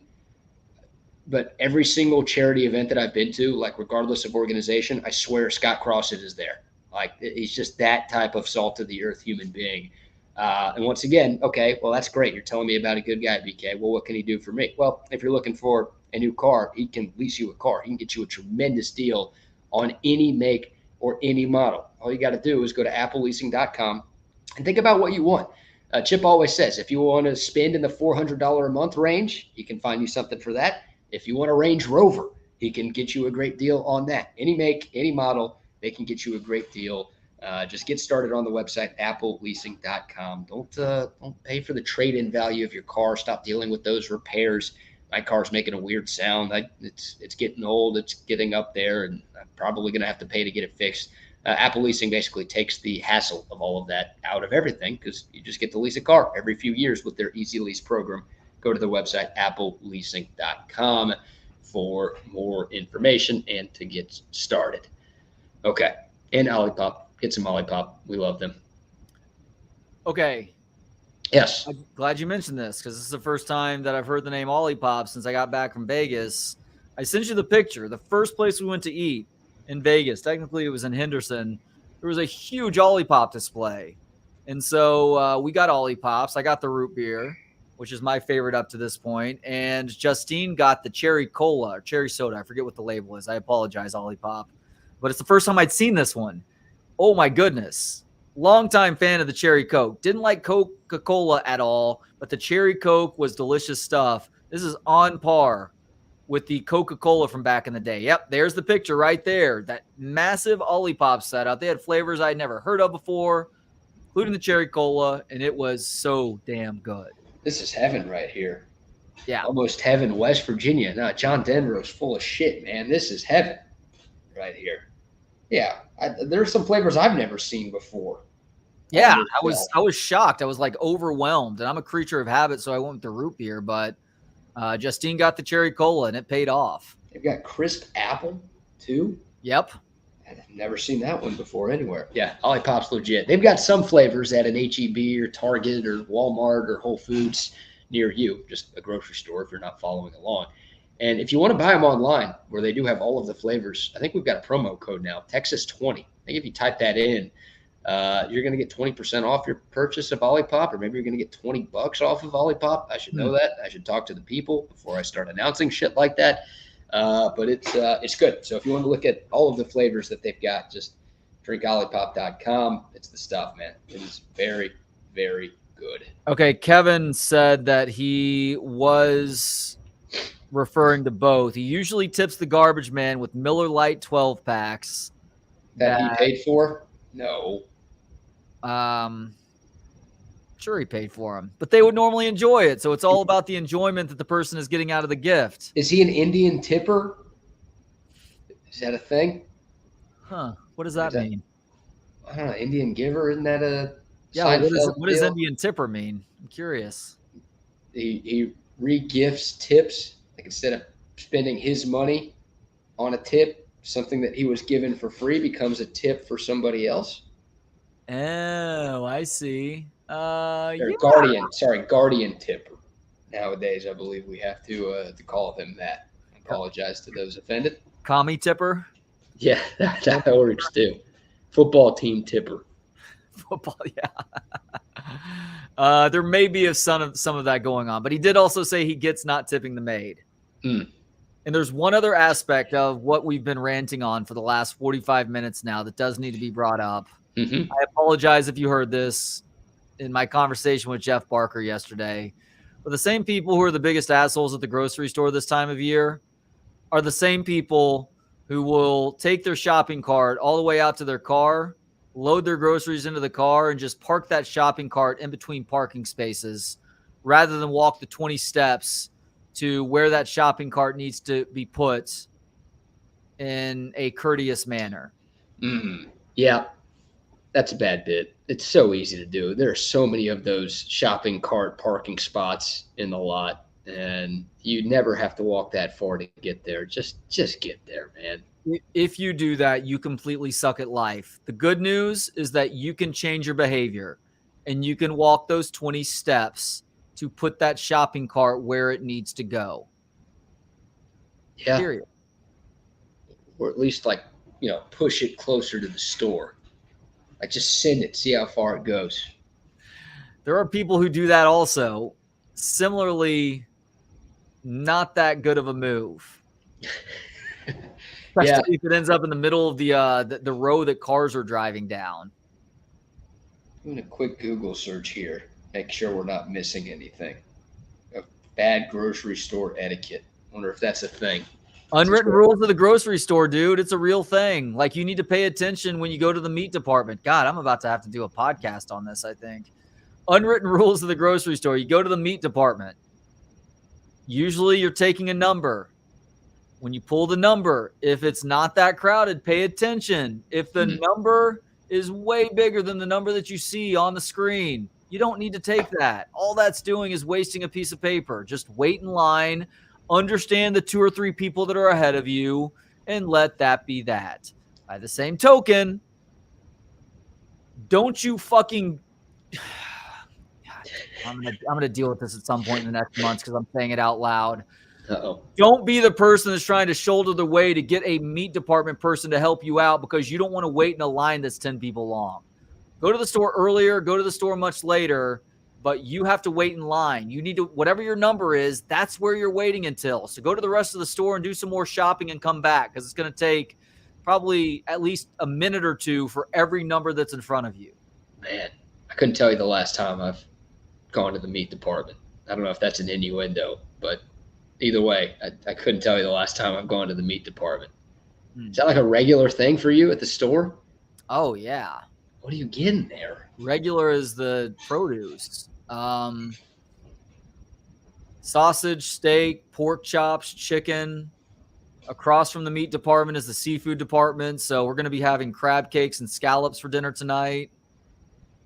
Is the stuff in the meat market, like the steaks and the burgers, is that much better than the stuff that's wrapped and kind of put on the back of the store? You know what I'm talking about? Yeah, back of the store. Oh, yeah, I see what you're talking about. Yes, it's a little bit less.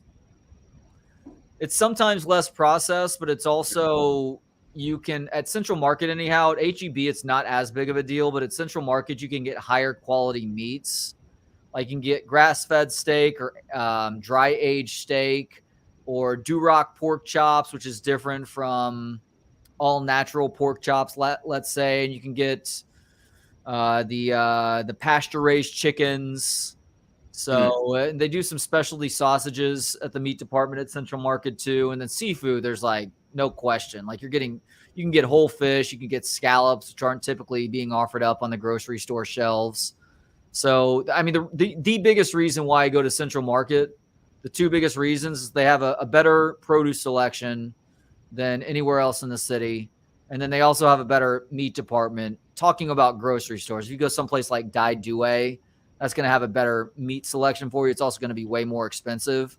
But in terms of grocery stores, best produce and best meat departments in the city. You ever do the icky shuffle when they call your number at the meat market? Oh, that's the deli, isn't it? Where they did that Geico commercial a few years ago. Yeah. I was trying to think about that. Yeah, that is the deli. I'll try the icky shuffle next time, and then they'll probably move me up in line because they'll assume that I'm special needs. Well, will that assumption be accurate? It just depends on if vacuum cleaners or fireworks are going off, BK. Oh, man. One more weigh-in from Shoshana Kellner. We know their names. They're being the Amazon drivers. They love On My Dog. That is a close relationship with your Amazon driver, and I understand why Shoshana tips her Amazon drivers. Dude, there's a greater than 50% chance our Amazon driver is going to be at Thanksgiving on Thursday.